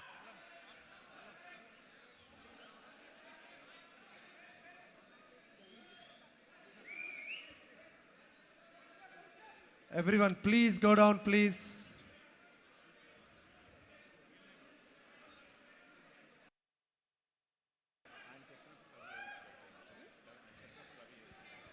What a magnanimous movement it is. We totally understand. He's a legend and whose name resonates with generations, and we all are in complete awe right now. But let's please calm down and make sure Chiranjeevi garu get some seat and relax and calm down and spend some good time with us.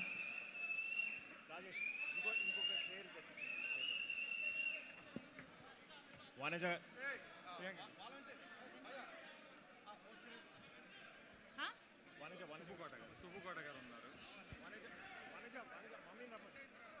I will.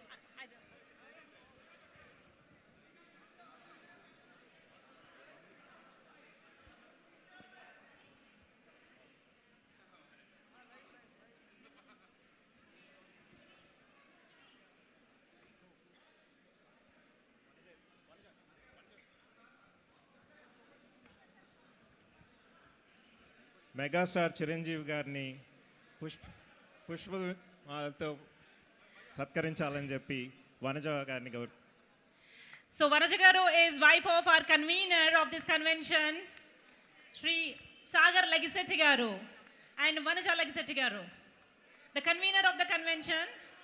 And I would like to also have Ramesh Tumu garu and the Chandrasekhar Nallam garu accompany them. And I would like to also have Dr. Subbu Kota garu onto the stage, please.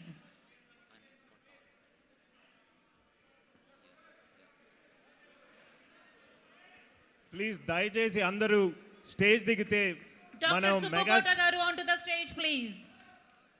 మనం megastar గారి చెప్తాం అందరూ ఒకసారి stage దిగితే మన megastar గారితో 2 మాటలు వినొచ్చు. ప్లీజ్ అందరూ ఒకసారి దయచేసి దిగండి. ప్లీజ్ అందరూ దిగిపోండి. మీకు మెగాస్టార్ గారు మాట్లాడాలి అని అంటే అందరూ దయచేసి స్టేజ్ దిగండి. ప్లీజ్ అందరూ స్టేజ్ దిగితే కనుక ఒకసారి మీరు మెగాస్టార్ గారు మాట్లాడేది వింటారు చిరంజీవి గారిది. ప్లీజ్ దయచేసి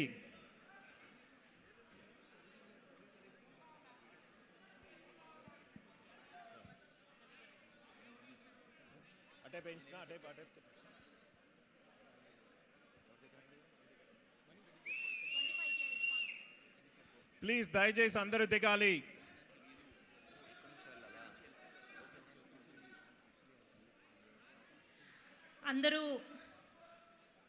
అందరూ ప్రశాంతంగా కూర్చుంటే చిరంజీవి గారు మనతో ఎక్కువ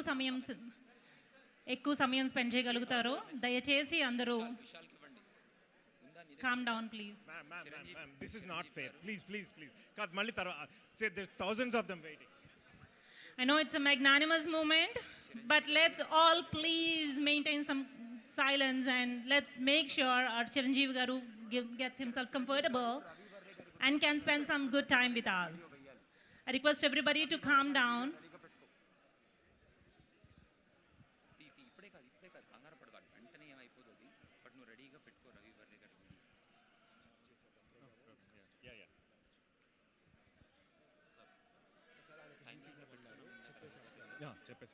చెప్పండి.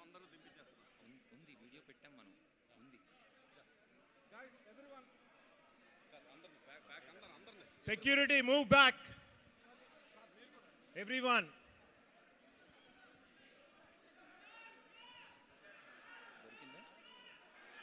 Okay, ready ga pettuko nenu cheptanu appudu place ayina appudu place okay na okay headphones pettukoni unchu.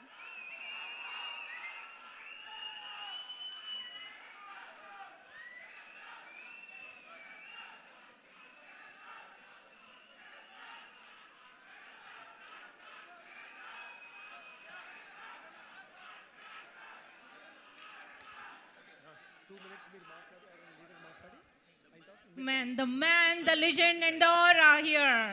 I know we all have the excitement. Let's all please calm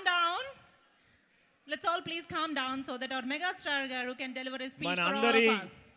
మనందరి ఆరాధ్య దైవం మన మెగాస్టార్ చిరంజీవి గారు ఈ అకేషన్కి వచ్చి మన అందరినీ ఎంతో సపోర్ట్ చేసినందుకు మా హృదయపూర్వక ధన్యవాదాలు. అంత పెద్ద మెగాస్టార్ గారు ఉండగా మనం ఏనుగు ముందు కుప్పిగంతుల్లాగా మైక్ పట్టుకుని మాట్లాడితే జనాలు తంతారు. సో మెగాస్టార్ చిరంజీవి గారికి ఇస్తాం. ఆయనతో మాట్లాడమని 4 ముక్కలు చెప్పండి సార్.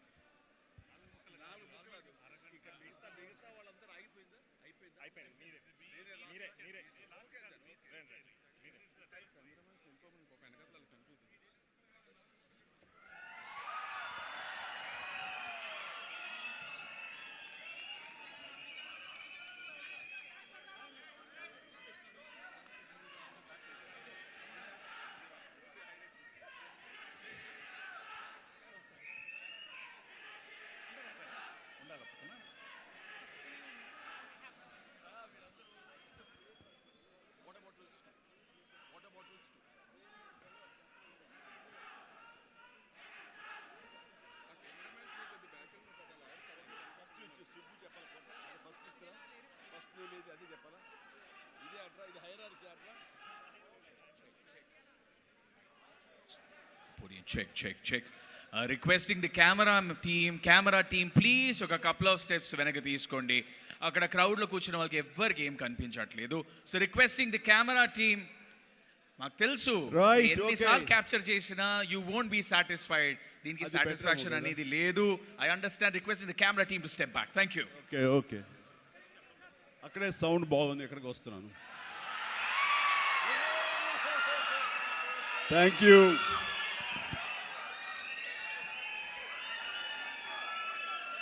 రైట్, సౌండ్ బెటర్గా ఉంది కదా, అందరికీ వినిపిస్తుందా? కార్నర్ వారికి కూడా గుడ్.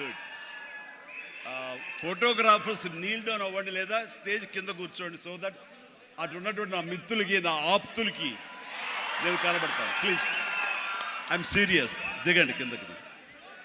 అండ్ సెక్యూరిటీ ఎవరు కూడా నించోవద్దు, కూర్చోండి. Nothing will happen here. ఈ 180 degrees ఎవరు ఉండకూడదు నాకు.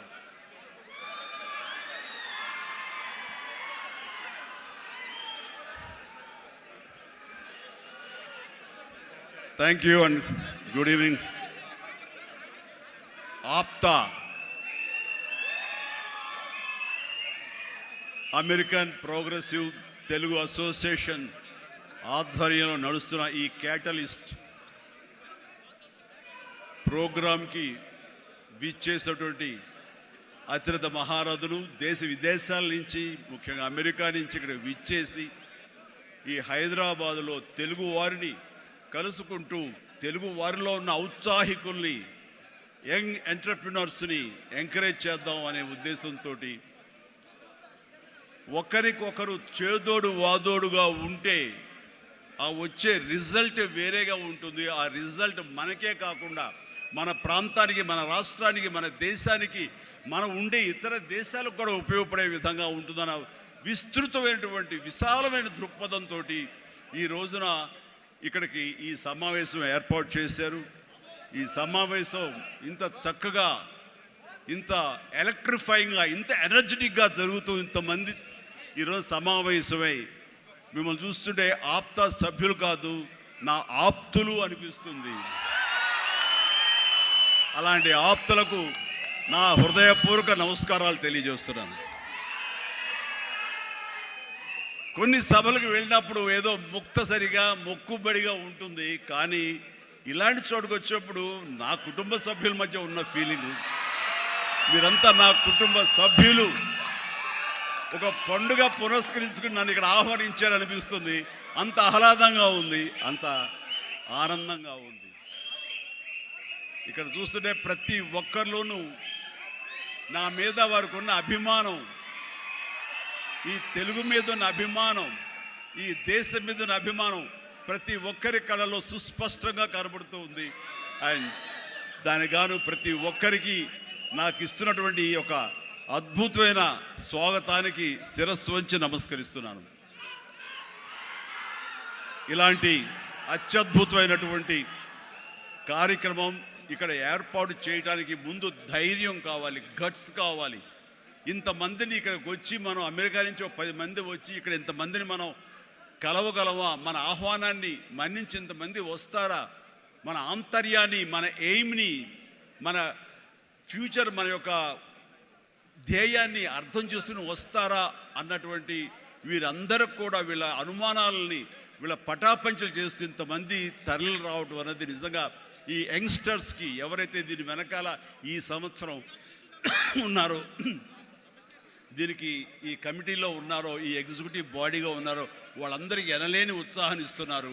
అండ్ నా ఈ రాకకు కూడా ప్రధానమైన కారణం వాళ్ళని ఉత్సాహపరచాలి, వాళ్ళు అనుకున్న ఎయిమ్ నెరవేరేలాగా ఉండాలి. తద్వారా ఎంతోమంది ఔత్సాహికులకు ఇది ఊతంగా ఉండాలి. భవిష్యత్తులో వాళ్ళకి ఇది మరింత ఎత్తులకు ఎదిగేందుకు గాను వాళ్ళు అనుకున్నటువంటి ఆయా సంస్థలు కానీ, ఆయా ఎంటర్ప్రెన్యూర్లు కానీ, ఆయా కంపెనీల్లో కానీ వాళ్ళందరూ అభివృద్ధిలోకి రావడానికి దోహదపడి ఒకరినొకరు భుజం కాస్తూ ఒకరికొకరు చేదుడు వాదోడుగా ఉంటూ, నేను కాదు, నా కుటుంబ సభ్యులు కాదు, నా స్నేహితులు కాదు, నా కమ్యూనిటీ, నా మనుషులు, నా తెలుగువారు వీళ్ళందరూ కూడాను పైకి రావాలనే సదుద్దేశంతో ఈ తెలుగు కమ్యూనిటీని మనందరం ఒక చేసి వాళ్ళందరూ అభివృద్ధి దోహదపడాలి. ఈ రోజున మనం సంపాదించుకున్నాం, మనం అమెరికాలో బాగా ఉన్నాం అనే కాకుండా మనం బాగుండటంతో పాటు మరింత మంది కూడా బాగుండాలన్న సదుద్దేశంతో ఈ రోజున ఈ క్యాటలిస్ట్ అనే ఈ ప్రోగ్రాం ఆప్తా ఆధ్వర్యంలో నిర్వహించడం అనేది ఎంతో ఉదాహరణ. వారందరూ కూడా అభినందనలు తెలియజేస్తాను. వారిలో ముఖ్యంగా సుబ్బు కోట, అలాగే సాగర్ లగ్గిశెట్టి, అలాగే Ramesh Thummu, Madhu Valli chairman of the APTA, అలాగే చంద్ర నల్లం, శ్రీనివాస్ చందు, శ్రీనివాస్ చిమిట, విజయ్ గుడిసేవ, బాబీ అడ్డా. ఇలాగా ఇందులో కొద్ది పేర్లు మాత్రమే ఉన్నాయి. చెప్పాలంటే ఇక్కడ ఉన్న ప్రతి ఒక్కళ్ళ పేరున మనం చెప్పుకొని పోవాలి. వారందరికీ కూడా నా సంతోషాన్ని వ్యక్తం చేస్తున్నాను. ఇక్కడ ప్రత్యేకించి యంగ్ ఎంటర్ప్రినర్షిప్ గురించి కానీ ఎంటర్ప్రినర్ గురించి మీరు చెప్పాలి, ఏదైనా మాట్లాడాలి అంటే ఏం మాట్లాడాలి? ఎంటర్ప్రినర్కి ప్రాపర్ స్పెల్లింగ్ కూడా తెలియదు నాకు. ఏం మాట్లాడాలి, ఎలా చేయాలి దీని గురించి అంటే నాకు తెలియదు. నాకు అప్పుడు అనిపించింది, ఒక మనిషి అభివృద్ధిలోకి రావటానికి ఈ ఎంటర్ప్రినర్షిప్ గురించి మన పెద్ద పెద్ద ఎడ్యుకేషనిస్టులు ఏమైతే నిర్వహిస్తాయో, ఏమైతే చెబుతాయో అవన్నీ కూడా మన కాలేజీకి వెళ్లకుండా బహుశా నేర్చుకున్నామేమో, అవి మన అంతరంతరాల్లో ఉండి మనల్ని ప్రాంప్ట్ చేసినేమో. కాబట్టే అంచెలంచెలుగా మనం ఈ స్టేజ్కి చేరుకున్నాము. అంటే నేను ఒక నోవేర్ నుంచి ఈ రోజున సమ్వేర్కి ఈ రోజున వచ్చానంటే కనుక బహుశా అవన్నీ కూడా నాలో అండర్ కరెంట్గా ఉండి నన్ను ప్రాంప్ట్ చేస్తూ, నన్ను ఎంకరేజ్ చేస్తూ, నన్ను సరైన మార్గంలో నడపబట్టి ఈరోజు ఈ స్టేజ్కి వచ్చానేమో. కాబట్టి నా గురించి, నా ఎదుగుదల గురించి, నేను ఎవాల్వ్ అయిన విధానం గురించి, నన్ను నేను మలుచుకున్న విధానం బట్టి, ఆయా ప్రతికూల పరిస్థితిలో ఎలాగ నేను దాన్ని నాకు అనుకూలంగా చేసుకుని, నాకు అనుకూల పరిస్థితి చేసుకుని ఎలా ఎదుగుతూ వచ్చాను అనేది ఈ రోజున మీతో నేను చెప్పుకోగలిగితే, మీరందరూ చదువుకున్న వాళ్ళు కాబట్టి ఈ యొక్క ఎంటర్ప్రినర్షిప్లో, ఈ బిజినెస్లో, ఈ కార్పొరేట్లో ఏమేమి చెబుతారో వాటి మీరు అన్వయించుకోవచ్చు.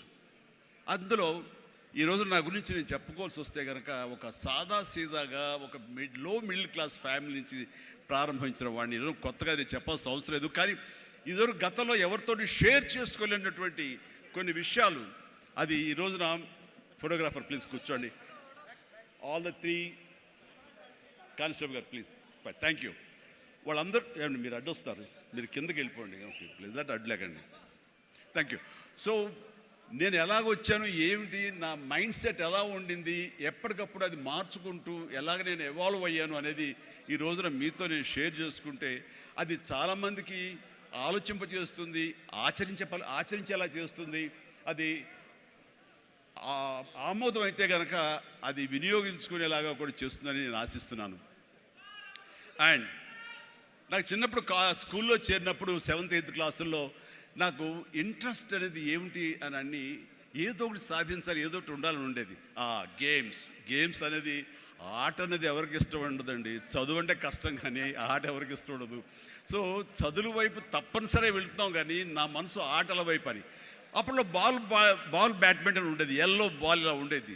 సో 1-2 రోజులు ఆడిన తర్వాత 3వ రోజు ఎవడో ఏమో తెలియదండి, సరిగ్గా కొడితే అది నా కంటికి తగిలి కళ్ళు వాచిపోయింది. ఆ తర్వాత మళ్ళీ ఆ గేమ్ వైపు వెళ్ళలేదు. సరే వాలీబాల్ ఆడదాం కదా అంటే వాలీబాల్ ఆ అవతల షాట్ ఎగిరి కొట్టినప్పుడు నేను ఫింగర్స్తో టచ్ చేశాను. ఇలా టచ్ చేస్తుంది, ఫింగర్తో టచ్ చేస్తే మొత్తం 7 వంగిపోయినాయి. ఆ ఆట అంటే భయం వేసింది. క్రికెట్ అంటే ఆడెవడో మనం బాల్ తీసుకొచ్చి నా బొట్టనవేలు మీద కొట్టాడు, బొట్టనవేలు వాసిపోయింది. ఏంటి మన గేమ్స్ అచ్చొచ్చేలా కనపట్లేదు, నెక్స్ట్ ఇది కాదులే అనుకున్నాగా ఎన్సీసీ అనేది, నేను ఎక్స్ట్రా క్యారిక్యులర్ యాక్టివిటీస్లో పార్టిసిపేట్ చేయాలని నాకు ఎన్సీసీ కనిపించింది. ఎన్సీసీలో ఒక క్రమశిక్షణ వస్తుంది అండ్ ఎక్సర్సైజ్ ఉంటుంది, డిసిప్లిన్గా మనం ఇది అన్వయించుకోవచ్చు, అలవర్చుకోవచ్చు అనే ఉద్దేశం దాంతో చేరిన నాకు కాలేజీ డేస్లో బీకామ్ చదువుతుండగా ఫస్ట్ ఇయర్లో ఒక క్యాడెట్ ఆఫ్ ఎన్సీసీ, నేవీ ఎన్సీసీలో నేను చేరినప్పుడు ఒక క్యాడెట్గా చేరాను. నెక్స్ట్ ఇయర్ పెటీ ఆఫీసర్ అయ్యాను. ఆ తర్వాత క్యాడెట్ కెప్టెన్ అయ్యాను. ఆ తర్వాత సీనియర్ క్యాడెట్ కెప్టెన్ని 3rd ఇయర్లో అయ్యాను. అవ్వటమే కాదు ఈ మన ఇంటర్నేషనల్గా నేషనల్ వైడ్గా జరిగేటటువంటి మన ఆర్డీసీ క్యాంప్ రిపబ్లిక్ డే సెలబ్రేషన్స్లో మా రాష్ట్రపతి రోడ్డు మీద నేను మన సైన్యంతో పాటు నేను కూడా కవాతు చేయడం జరిగింది. వాట్ వండర్ఫుల్ ఎక్స్పీరియన్స్ అంటే, ఓ పక్క నుంచి ప్రధానమంత్రి గారు, పక్కన ఇందిరాగాంధీ గారు అప్పట్లో అండ్ ప్రెసిడెంట్ వాళ్ళందరూ ఉన్నప్పుడు వాళ్ళు నడుస్తుంటే ఇది కదా మనం సాధించామంటే ఎస్ అనుకునేవాడిని. ఐమ్ 9 క్లౌడ్లో ఉండేవాడిని అనమాట, క్లౌడ్ 9లో. నేను ఆ రకంగా చేసినప్పుడు ఎన్సీసీలో సాధించేసాను అనుకునేవాడిని. ఆ తర్వాత నెక్స్ట్ ఏంటి అంటే నాకు దారి కనపడలేదు. మహా అయితే కనుక ఒక సబ్ లెఫ్టినెంట్ గానో మళ్ళీ నేవీలోనో పడవల్లోనో ప్రయాణం చేయాలి, షిప్పులో. అది కాదు, something else is bothering me. ఏం చేయాలి అని అనుకుంటుండగా నాకు అనిపించింది, కాలేజీలో అనుకోకుండా ఒక డ్రామా వేశాను. ఆ డ్రామా పేరు రాజీనామాలో నాకు బెస్ట్ యాక్టర్ వచ్చేసింది. వెంటనే ఆ ఫోటోగ్రాఫ్ ప్రింట్ చేసి మా కాలేజీ మ్యాగజైన్లో వేసిస్తారు. అండ్ అక్కడి నుంచి ఎక్కడికి వెళ్తున్నా సరే అమ్మాయిల దగ్గర నుంచి తోటి వాళ్ళ దగ్గర నుంచి నన్ను హీరోలాగా చూస్తుంటే అబ్బా రాత్రి డ్రామా చూసాము, ఆ చైర్మన్ పాత్రలు అదరగొట్టేసాము, చాలా బాగుంది అంటుంటే అప్పటిదాకా ఎవరు నన్ను అలా చూడని వాళ్ళు ప్రతి ఒక్కరి నడుచుకుంటూ వెళ్తుంటే, సైకిల్ మీద వెళ్తుంటే నన్ను అలాగ చూస్తారు. ఆ చూపులో అందమైన అమ్మాయిలు అలా ఇంకా చూస్తుంటే ఇంకా ఖుషిగా అనిపించేది. వావ్, అది ఎంత ఎంకరేజింగ్గా ఉండేదంటే ఎస్ నా ఫ్యూచర్ యాక్టింగ్ అయితే ఎలా ఉంటుంది అన్నది అక్కడ సీడ్ పడింది. అక్కడి నుంచి నా ఇంట్రెస్ట్ డెవలప్ అయింది. అక్కడి నుంచి సినిమాలు చూడటం, సినిమా మీద దృష్టి పెట్టడం జరిగింది. డిగ్రీ అయిపోగానే ఏం చేయాలి అని నాన్నగారితో వాళ్ళతో డిస్కషన్ వచ్చినప్పుడు నేను మెడ్రాస్ వెళ్ళి సినిమా యాక్టర్ని అవుతాను అనగానే నాన్నగారికి సినిమాల మీద మక్కువ ఉంది. ఆ ఎక్కడ లోకల్గా సినిమా షూటింగ్ జరుగుతుండగా ఆ ప్రొడ్యూసర్ తోటి ఉన్నప్పుడు నాన్న 1-2 వేషాల్లో చిన్న వేషాలు, మహా అయితే సెకండ్స్తో ఉంటుంది, 1 మినిట్ కూడా ఉండదేమో. ఏ సెంటర్గా నాకు ఇది ఎందుకు చేయకూడదు, చెయ్యొచ్చురా, కానీ అది మన ఏరియా కాదు, మనకు ఎవరు తెలిసిన లేరు, అక్కడ దిక్కుముక్కు లేదు, నీకు ఎవరు ఆసటగా నిలబడతారు, బాసటగా నిలబడతారు, ఎవరిని చేయూతనిస్తారు, చాలా కష్టం.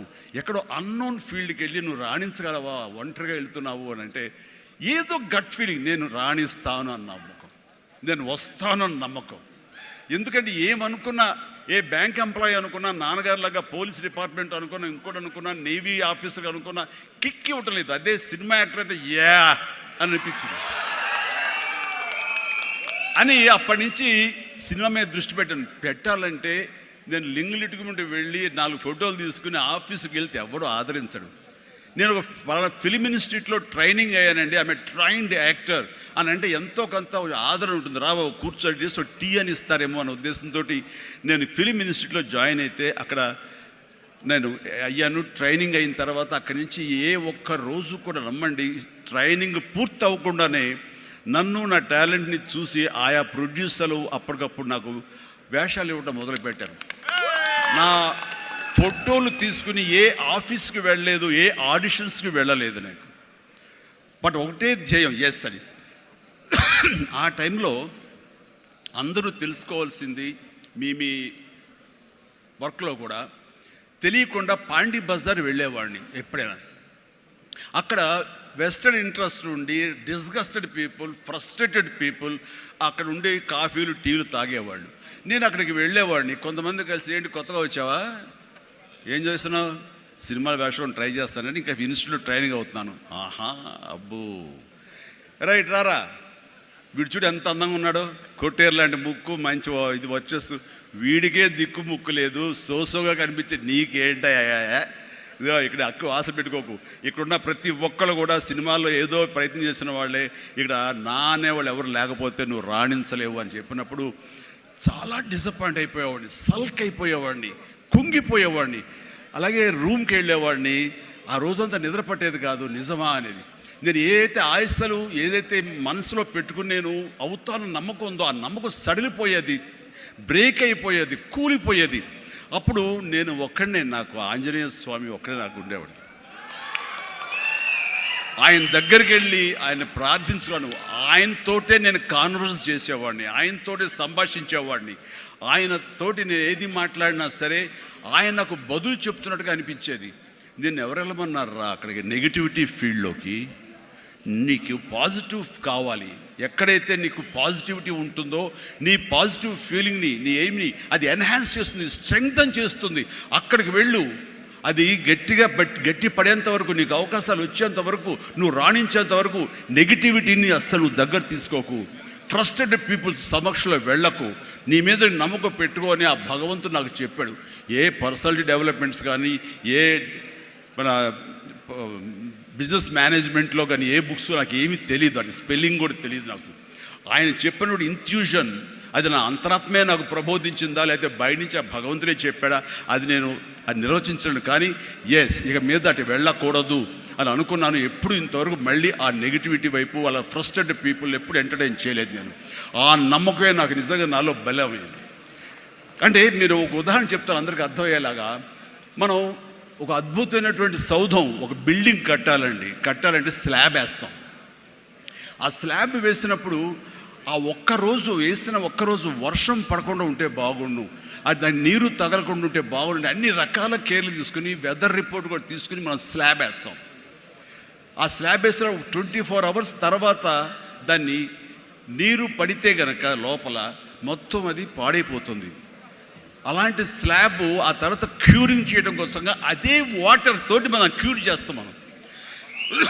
అప్పుడు ఆ వాటర్ దాన్ని స్ట్రెంగ్త్కి బలం ఇస్తుంది తప్ప అది కూలిపోవడానికో అది పాడైపోవడానికో దోహదపడదు. అంటే మనం మానసికంగా గట్టిపడినప్పుడు ఏ నెగిటివిటీ అయినా సరే మనల్ని ఏమీ చేయలేదు. అంటే ఇంకొక ఉదాహరణ చెప్పాల్సి వస్తే కనుక, ఒక పెరుగు తోడుకుంటున్నప్పుడు ఆ ప్రాసెస్లో ఒక చిన్న ఉప్పు బెళ్ళపడ్డా లేదు ఒక నిమ్మకాయ రసం అందులో పడ్డా సరే మొత్తం విరిగిపోతుంది. అదే పెరుగు గట్టిపడిన తర్వాత దాంట్లో అదే నిమ్మకాయ అదే ఉప్పు వేస్తే ఆ రుచే వేరు. అందుకని మనం ఆ యొక్క ప్రాసెస్లో ఉన్నప్పుడు, అది సాధించాలనే మన పట్టుదలతో ఉన్నప్పుడు ఎలాంటి నెగిటివిటీ ఉండకూడదు. నీ మనసునే నమ్ముకోవాలి. నీ ఎయిమే నీకు మెయిన్. కళ్ళ గంతలు కట్టిన గుర్రంలాగా నీ ఎయిమ్ వైపు నువ్వు సాధించుకుంటూ దాన్ని ఏమైనా సరే నా వశం చేసుకోవాలన్న పట్టుదలతో వెళ్తూ ఉండాలి. వెళ్ళేవాడి కష్టాన్ని నమ్ముకోవాలి, పర్సివరెన్స్ నమ్ముకోవాలి, డెడికేషన్తో ఉండాలి. ఆ రకంగా నేను నిజం చెప్తున్నాను. నేను ఎప్పుడు ఎక్కడ ఏ చెడు అలవాట్లకు కానీ, ఎక్కడ ఏ వయసెస్ కానీ, వ్యసనాలు కానీ లోను కాకుండా ఆంజనేయ స్వామి అనేవాడు నా ధ్యేయం. నాకు సినిమాలో నెంబర్ 1 అవ్వాలన్నది ఒకటే ధ్యేయం. ఆ రకంగా ముందుకుంటూ వస్తూ ఉండేవాడిని. ఈ లోపల అవమానాలు జరగకపోలేదు, ఎన్నో డిసప్పాయింట్మెంట్స్ జరగకపోలేదు. అయితే అప్పట్లో నాది బాగా గట్టిపడినటువంటి కాంక్రీట్ స్లాబ్, బాగా గట్టిపడినటువంటి పెరుగులాగా అయ్యాను కాబట్టి ఇవేమీ నాకు లేవు. వీటిని నాకు అనుకూలంగా మలుచుకున్నాను. ఒక గ్రద్ద పైకి ఎగురుతున్నప్పుడు తన స్వశక్తితోటి పైకి ఎదగదు. కొంతవరకు ఎగిరిన తర్వాత అక్కడ ఉండేటటువంటి గాలి పవనాలని అదును చూసుకుని వాటిలోకి ఎంటర్ అయ్యి ఆ యొక్క కరెంట్స్ తోటి అది ఇంకొంచెం హైట్కి వెళ్తుంది. అందుకని నాకున్న పరిస్థితులు నాకు అనుకూలంగా మార్చుకుని నేను పైకి వెళ్తూనే వచ్చాను తప్ప ఎప్పుడూ కిందకి పడలేదు. ఈ రోజుకి పడలేదు. సినిమా ఇండస్ట్రీకి అంత ఇదిగా ఉన్నానంటే నాకు నేనుగా ఏర్పరచుకున్నటువంటి, నాకు నేనుగా చూసిన ఫిలాసఫీ తోటి ఆ యొక్క దీంతో ముందుకు వెళ్తూనే వచ్చాను. అంటే చాలాసార్లు చెప్పాలంటే ఎన్నో డిసప్పాయింటింగ్ జరిగింది నాకు. అంటే ఒక సినిమాలో నన్ను బుక్ చేసి మహానటుడు రామారావు గారితో అప్పట్లో ఒక సినిమా చేశాను, తిరుగులేని మనిషి అని. దేవి ప్రసాద్ గారు ప్రొడ్యూసర్. అందులో నేను, ఫటాఫట్ జయలక్ష్మి, ఆయన, రతి అగ్నిహోత్రి చేశారు రామారావు గారితో. ఆ సినిమాలు చాలా బాగా చేశాను. రామారావు గారి పక్కన మరొక హీరోగా నాకు అవకాశం వచ్చింది. అంతా ఎర్లీ స్టేజ్లోనే అనుకుంటాను. నాకు ఆ సినిమా ఫెయిల్ అయింది.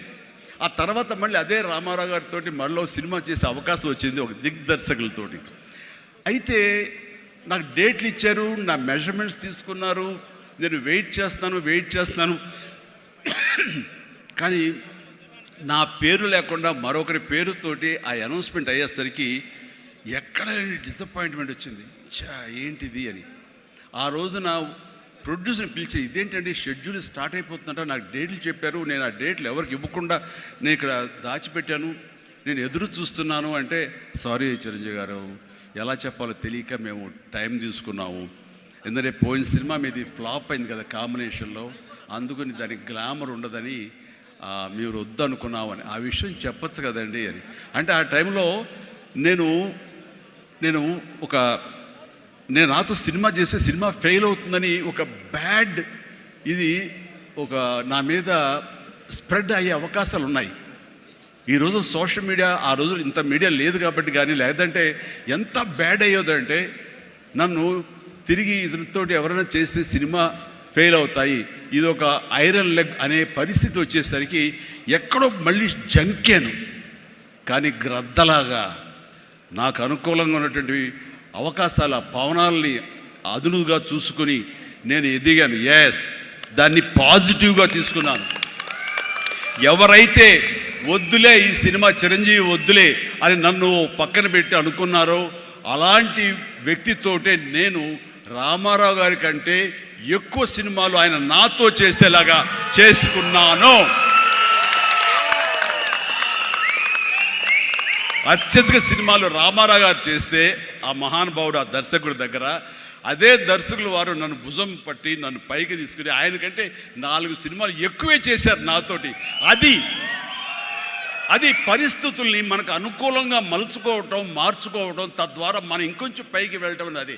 ఆ రోజున డిసప్పాయింట్ అయిపోయి నీ కసి లేకుండా, లేదా ఆ కసిని నెగిటివిటీ పెట్టి మార్చుకుంటే కనుక అది నిన్ను తినేస్తుంది. నువ్వు ఇలాగే ఉండిపోతావు, అలాగే దిగజారిపోతావు, అలాగే కనుమరుగైపోతావు. అలా కాదు, మనం ఎదురు తిరగాలి, పరిస్థితులు మనం అనుకూలంగా మార్చుకోవాలి. అందునే గ్రద్ద ఫిలాసఫీ నాకు ఫిలాసఫీ. అండ్ ఎదిగాను, పైకి వెళ్తూ వచ్చాను. ఆయన దగ్గరే నా రికార్డులు ఉన్నాయి. అది నా ఫస్ట్ సినిమా ₹1 కోటి చూసిన సినిమా అదే. నా రెమ్యునరేషన్ కాదు సుమా, సినిమా బడ్జెట్ 75 లక్షలు వస్తే కనుక బ్రహ్మాండ బడ్జెట్, ఎంత రెవెన్యూ అనుకునేవాళ్ళు. ఫస్ట్ ₹1 కోటి. నా తోటి హీరోలు కూడా ₹1 కోటి తెలుగు సినిమా అనే లెవెల్కి వెళ్ళింది. అక్కడి నుంచి కోటి అనేది మామూలు అయిపోయింది. ఒక్కొక్క ఏరియాలోనే ₹1 కోటి, ఆ తర్వాత నా రెమ్యూనరేషన్ ₹1 కోటి పైబడి అలా అంచెంచుగా ఎదుగుతూ వచ్చాను. నేనేమన్నానంటే, మీ బలం మీ పాజిటివ్ థింకింగ్, మీ బలం మీ కన్విక్షన్, మీ బలం మీ ధ్యేయం నుంచి పక్కదారి పట్టకపోవటం. మీరు ఎవరైనా సరే మీ ఎయిమ్ ఏంటి అనే దాన్ని మీరు ఫిక్స్ చేసుకోండి. ఆ ఎయిమ్ని వెళ్ళటం కోసంగా దారులు వెతుక్కోండి. అవకాశాలు ఇలాగ అబండెంట్గా ఉంటాయి. వాటిల్లో మనకు కావలసిన అవకాశాలు, మన ధ్యేయానికి లక్ష్యానికి దగ్గరగా ఉండే అవకాశాలు మనకి పాపపై కనపడుతుంటాయి. ఆ పాపపై కనపడే దాన్ని మనం గుర్తించగలగాలి, వాటిని ఎంబ్రేస్ చేసుకోగలగాలి, వాటిని మనకు అనుకూలంగా మనం మలుచుకోగలగాలి, అవి మనం బలంగా చేసుకోగలగాలి, వెళ్ళాలి. ఇనీషియల్గా వెళ్ళినప్పుడు డబ్బే సంపాదించుకోండి. డబ్బే కాదు ప్రధానం, నిలదొక్కుకోవడం ప్రధానం. మన ఎయిమ్ వైపు మనం వెళ్ళటం అన్నది అది ప్రధానం. వెళ్ళిన తర్వాత డబ్బు ఆటోమేటిక్గా వస్తుంది. అనుకున్నావా ఇంత వస్తుందని, ఆ తర్వాత డబ్బునే పెంచుతుంది. సో నేను అలాగే వెళ్తూ వచ్చాను. నిలదొక్కుకోవాలి, ఇక్కడ నెంబర్ 1 అనిపించుకోవాలి, నా స్థానం సుస్థిరం. ఇది లేకపోతే నేను బయట నయా పైసాకి పని చేయను. ప్రైమ్ టైం నా లైఫ్లో అయిపోయింది కాబట్టి ఇక్కడ ఏమైనా సరే అని ఆ రకంగా వెళ్ళాడు. ఎక్కడ ఈగోకి వెళ్ళకుండా, ఎక్కడ హర్ట్ అవ్వకుండా, వాళ్ళు నన్ను సినిమాలను తీసేసరే, నన్ను కాదన్నారే అనే కోపం కంటే కూడాను వాళ్ళని ప్రసన్నం చేసుకోవాలి. వాళ్ళు మళ్ళీ అతన్ని మనం బాధ పెట్టుంటామేమో కదా అని వాళ్ళ మనసుల్లో వాళ్ళు వాళ్ళు గిల్ట్ ఫీల్ అయ్యేలాగా చేసి నెక్స్ట్ ఏమైనా సిద్ధం సినిమా చేయాలయా అని అనిపించేలాగా నా బిహేవియర్ ఉండేది. ఆ బిహేవియర్ తోటి వాళ్ళ ఆఫీస్కి వెళ్ళి కూర్చునేవాడిని. అంటే అక్కడ నాకు ఒక పౌరుషం లేదని కాదు, పరిస్థితి నాకు అనుకూలంగా మలుచుకోవడంలో నేను అది ఆ రకంగా కొంచెం తగ్గి వెళ్తాను. నేను తగ్గడం మూలంగా ఆ తర్వాత వచ్చే కరెంటు వేవ్స్ దాని మీద ఎక్కితే అదే తీసుకెళ్తాను పైకి. అది నమ్మిన వాడిని నేను. అలాంటి దర్శకులతోటి, ఆ దర్శకులతోటి నేను హైయెస్ట్ సినిమాలు చేశాను అన్నది ఈ రోజున వాస్తవం. అలాగే ఇక్కడ సినిమా ఇండస్ట్రీలో నీ టాలెంట్ అనేది ఇనిషియల్ స్టేజ్లో secondary. How you behave, how you cooperate with the producers. So all the time how you look in to their benefit, వాళ్ళ బాగులు ఎలా చూసుకుంటావు, వాళ్ళకి లాభం రావాలి ఎలా చూసుకుంటావు అనే దాని మీద దృష్టి పెడితే అది నిన్ను మరింత దగ్గర చేర్చుకుంటుంది. రామారావు గారి ఎగ్జిట్ తర్వాత, ఆయన పాలిటిక్స్కి వెళ్ళిన తరువాత ఒక గ్యాప్ లోపల ఉన్నారు మహానటులు ఎంతోమంది ఉన్నారు. శోభన్ బాబు గారు, కృష్ణరాజు గారు, కృష్ణ గారు, నాగేశ్వర గారు అందరూ ఉన్నారు. ఆ టైంలో ఒక కొత్త వాటికి ఛాన్స్ రావడం అనేది ఎంత కష్టం అనేది నేను ప్రత్యేకించి చెప్పక్కల. ఈ రోజుల్లో మాత్రం కానే కాదు. ఆ రోజుల్లో ఏంటి అంటే నా టాలెంట్ ఉంది కదా ఎస్ అని అనుకుంటే కుదరదు బాబు. నీ బిహేవియర్ కూడా దానికి అడిషనల్గా యాడ్ అవ్వాలి. మనం కొంచెం ఏంటంట అని అన్నామనుకోండి, అబ్బో వీడితో ఎక్కడ పడుతున్నా బాబు, వద్దురే బాబు, ఆల్టర్నేటివ్ చూడండిరా అనేలాగా వాళ్ళ మైండ్ సెట్ ఉంటుంది. మనలాంటి నటులు ఎంతోమంది ఉంటారు. బట్ వాళ్ళలో మనం బెస్ట్ ఆప్షన్ అంటే అపార్ట్ ఫ్రమ్ అవర్ హిస్టానిక్ టాలెంట్స్, మనకున్న నైపుణ్యం కంటే కూడా మన వ్యక్తిత్వం అని కూడా చాలా చాలా ప్రధానమైన పాత్ర వహిస్తుంది. అలాంటి వ్యక్తిత్వాన్ని నమ్ముకుని వాళ్ళ ఆఫీసులకు వెళ్ళి కూర్చుని వాళ్ళతో సత్సంబంధాలు ఏర్పరచుకుని మీలో ఒకడిని అంటూ వాళ్ళకి ఆ నమ్మకం కలిగించి పెట్టి అలా ముందుకు వెళ్తుండేవాడిని. ఎలాగ ఎవాల్వ్ అయ్యాను అంటే నన్ను ఇండస్ట్రీ నాకు చేయూతనిచ్చి ఇండస్ట్రీ నన్ను పైకి ఎదిగేలా చేసింది అనే దానికంటే నన్ను ప్రేక్షకులు ఫస్ట్ వాళ్ళను గుర్తించారు. ఇండస్ట్రీ గుర్తించలేదు, ప్రేక్షకులు గుర్తించారు. ప్రేక్షకులు చేయూతనిచ్చారు. అందుకనే ప్రేక్షకుల పట్ల నాకు ఎప్పుడూ కృతజ్ఞత ఉంటుంది. ఇది మీకు అర్థమయ్యేలాగా తేటతెల్లంగా చెప్పాలి అంటే రామారావు గారు ఎగ్జిట్ తర్వాత ఎవరు అంటలో ఇద్దరు ముగ్గురు పోటాపోటీగా నిలబడి ఉన్నప్పుడు లక్ష్మీ ఫిలిం డిస్ట్రిబ్యూటర్స్ అని విజయవాడలో ఉండేవాళ్ళు. అప్పట్లో ఇప్పట్లాగా బయింగ్ అలాంటివి లేవు. ఏరియాల వైజ్ కొనటం సినిమాలు లేవు, బయర్ సిస్టమ్ లేదు, ఓన్లీ డిస్ట్రిబ్యూషన్. అంటే డిస్ట్రిబ్యూటర్ అనేవాళ్ళు బెజవాడ నుంచి వచ్చి ఎవరెవరు ఏ సినిమాలు తీస్తారు, కథలు నచ్చితే కనుక ఆ కథకి ఇంత బడ్జెట్ ఇచ్చేవాళ్ళు. ఆ బడ్జెట్ తోటి సినిమాలు తీసేవాళ్ళు. అందులో లాభాలు ఎంతో మిగుల్చుకొని మిగతా వాళ్ళు డిస్ట్రిబ్యూటర్స్ వాళ్ళు డిస్ట్రిబ్యూట్ చేసుకుని ఆ వచ్చే డబ్బు వాళ్ళు పంచుకునేవాళ్ళు. ఇది సిస్టమ్. ఆ సమయంలో ఒక కథ చెప్పి మేము సో హీరోని మేము అనుకుంటున్నామని ఆ ప్రొడ్యూసర్స్ చెబితే లింగమూర్తి గారని లక్ష్మీ ఫిలిమ్స్ సంబంధించినటువంటి వాళ్ళ CEO ఆయన వచ్చారు. ఓకే, ఎంత ఎక్స్పెక్ట్ చేస్తున్నారు ఆ హీరో మీద? అప్పుడు 25 crores lakhs, సారీ క్రోర్స్ కాదు, ల్యాక్సే. 25 lakhs 30 lakhs, కానీ మాది బడ్జెట్ ఎక్కువ అండి, 50 lakhs పైన అవుతుంది అని. అంటే ఆ హీరో మీద 50 lakhs అంటే మాకు చాలా రిస్క్. చిరంజీవి అని వస్తున్నాడు కదా, అతని మీద అయితే ఇస్తాం అని. ఎందుకు ఇస్తారు, అతను ఏంటి కొత్తగా వస్తున్నాడు కదా అంటే, రావడం ఏంటి, ఖైదీ లాంటి సినిమా చేశాడు. ఆ ఖైదీలో అతని డ్యాన్సులకి ఫైట్లకి ఎక్స్ట్రాగా జనం విపరీతమైనటువంటి రెస్పాన్స్ ఉంది. మేము జనంలో ఉంటాం, బెజవాడలో ఉంటాం, మిగతా ఊళ్ళ నుంచి ఫీడ్బ్యాక్ తీసుకుంటాం, మాకు తెలుసు అతని పొటెన్షియాలిటీ అని. అంటే చెన్నైలో ఉండేవాళ్ళు, మెడ్రాస్లో ఉండేవాళ్ళు కొంచెం సంశయిస్తూ వచ్చారు. కాదండి, ఇతనైతేనే 50 ఇస్తాం, వాళ్ళైతే మాత్రం 30 కంటే ఎక్కువ ఇవ్వలేము అని వాళ్ళు తేల్చి చెప్పిన తర్వాత ఆయన ఒక మాట అన్నాడు, సాంగ్స్ అండ్ ఫైట్స్ అనేవి అప్పటి వరకు మినీ ఇంటర్వెల్స్, స్మోక్ చేసేవాళ్ళు కానీ, లేకపోతే బాత్రూమ్ వెళ్ళేవాళ్ళు కానీ, లేకపోతే రిఫ్రెష్మెంట్స్ కోసం బయటికి టీ తాగడం వెళ్ళేవాళ్ళకి సాంగ్ రాగానే వాళ్ళు బయటికి వెళ్ళిపోయేవాళ్ళు. ఫైట్స్ అనగానే కొంచెం అసహనంగా ఉండి బయటికి వెళ్ళిపోయేవాళ్ళు. ఎందుకంటే అది డూప్ చేస్తున్నాడు రా, మధ్యలో క్లోజప్స్లో హీరో తప్ప, అండ్ సాంగ్స్లో ఏంట్రా అది అలాగే ఉండేది కామెంట్స్ అని. ఆయన చెప్పిన మాటలు ఇవి నా మాటలు కాదు, ఆయన అన్నారు. కానీ అదే ఈ అబ్బాయి సాంగ్స్ అయితే కనుక ప్రొజెక్టర్ ఆపి మళ్ళీ రిపీట్ తోటి మళ్ళీ వేయండి అని అనిపించుకుంటున్నారు. ఇది మాకు కావాలి, ఇది మాకు డబ్బులు తెచ్చిపెట్టేది, కాబట్టి ఈ అబ్బాయి అయితే కనుక ఇంత ఇస్తాము అని తేల్చుకోడంటే అప్పుడు వీళ్ళందరూ తప్పనిసరి, అంటే ప్రజలు కోరుకుంటున్నారు కాబట్టి, డిస్ట్రిబ్యూటర్స్ ఇన్సిస్ట్ చేస్తున్నారు కాబట్టి నాకు ప్రొడ్యూసర్ అప్పుడు నా వైపు చూశారు. అది పోయి ఏమైందంటే రామారావు గారి తర్వాత రామారావు గారి ప్రొడ్యూసర్లు ఎవరున్నారో అంతమంది ప్రొడ్యూసర్, దేవిప్రసాద్ గారు, చలసాని గోపి గారు, త్రివిక్రమ్ గారు అండ్ వాట్ నాట్, ఏడు నాగేశ్వరరావు గారు, ఇలాంటి నిష్ణాతులైన ప్రొడ్యూసర్లు అందరూ ప్రతిరోజు నా షూటింగ్లు ఎక్కడ జరుగుతున్నా, ఎవరితో జరుగుతున్నా, ఏ ప్రొడక్షన్ జరుగుతున్నా సరే వచ్చి నా దగ్గర కూర్చుని వాళ్ళందరూ కలిపి ఈవినింగ్ స్నాక్స్ తింటూ ఉండేవారు. అప్పుడు అనేది ఇది కదా నా బలం, ఇది కదా నేను సాధించుకున్నాను అని.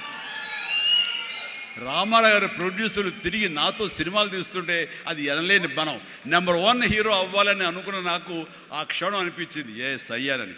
అయ్యానని ఒకసారి కాలర్ ఎగరేస్తే ఏమవుతుందో కూడా నాకు తెలుసు. అందుకనే అణిగిమణిగే ఉండాలి, ఎప్పుడు సబ్జ్యూడ్గానే ఉండాలి. నెంబర్ 1 అనేది నా మైండ్లో ఎప్పుడు పెట్టుకునేవాడిని కాను. స్వేర్ కష్టపడి పని చేస్తే ఆటోమేటిక్గా ఆ నెంబర్ అట్లాగే ఉంటుంది తప్ప ఎక్కడికి పోదు.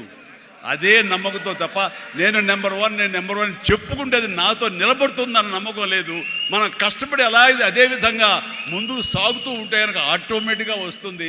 ఆ నెంబర్ 1 స్థానం అలా నిలబడి ఉంటుంది. అది గట్టిగా నమ్మిన వాడిని.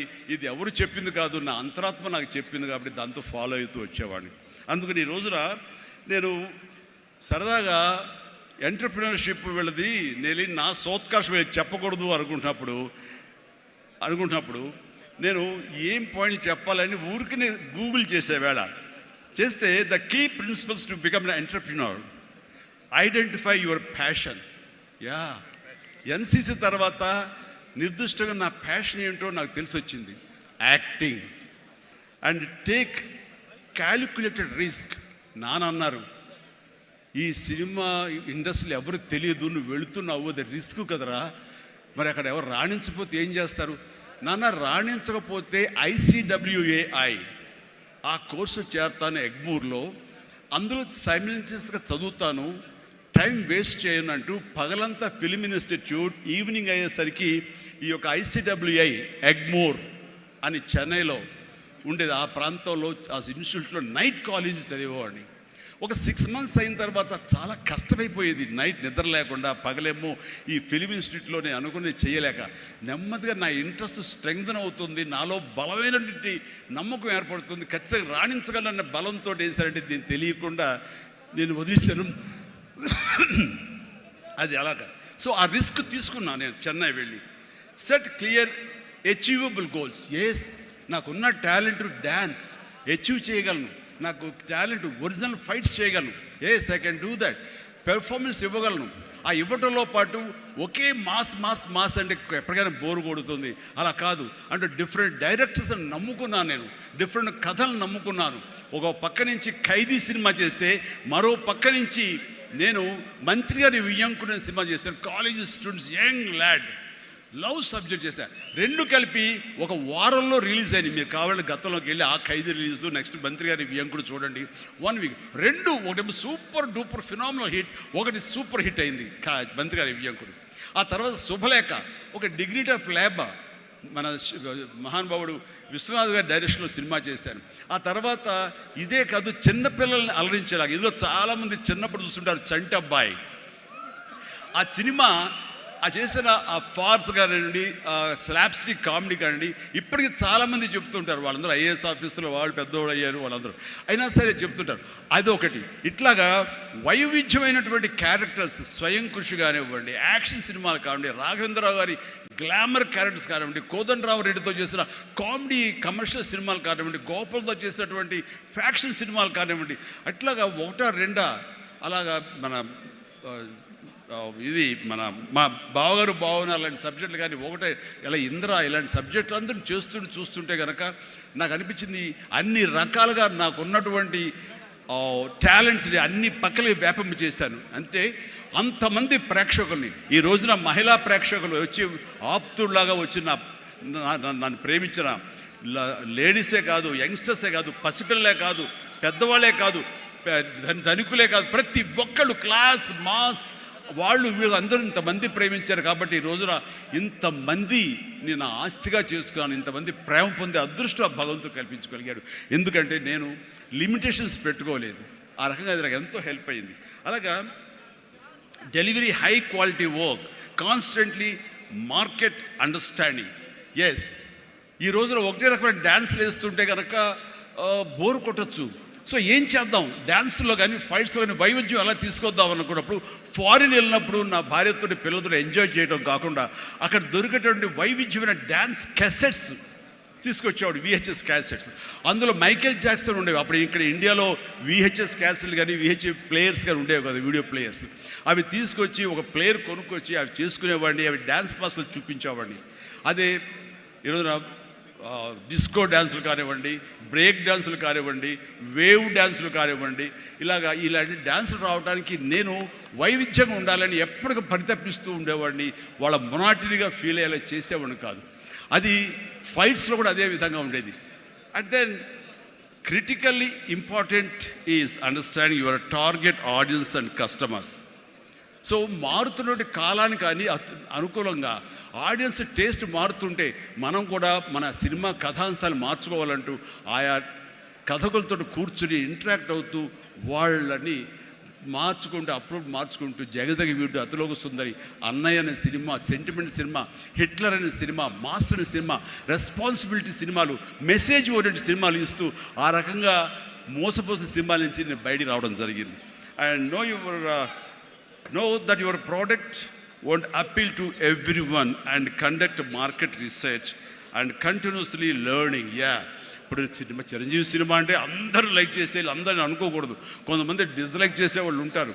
కానీ డిస్లైక్ చేసేవాళ్ళని కూడా మనం ఇంప్రెస్ చేయాలి అంటే కనుక మనం ఏ విధంగా మన యాక్టింగ్లో మార్పులు చేర్పులు చేసుకోవాలి అనుకుంటాడు.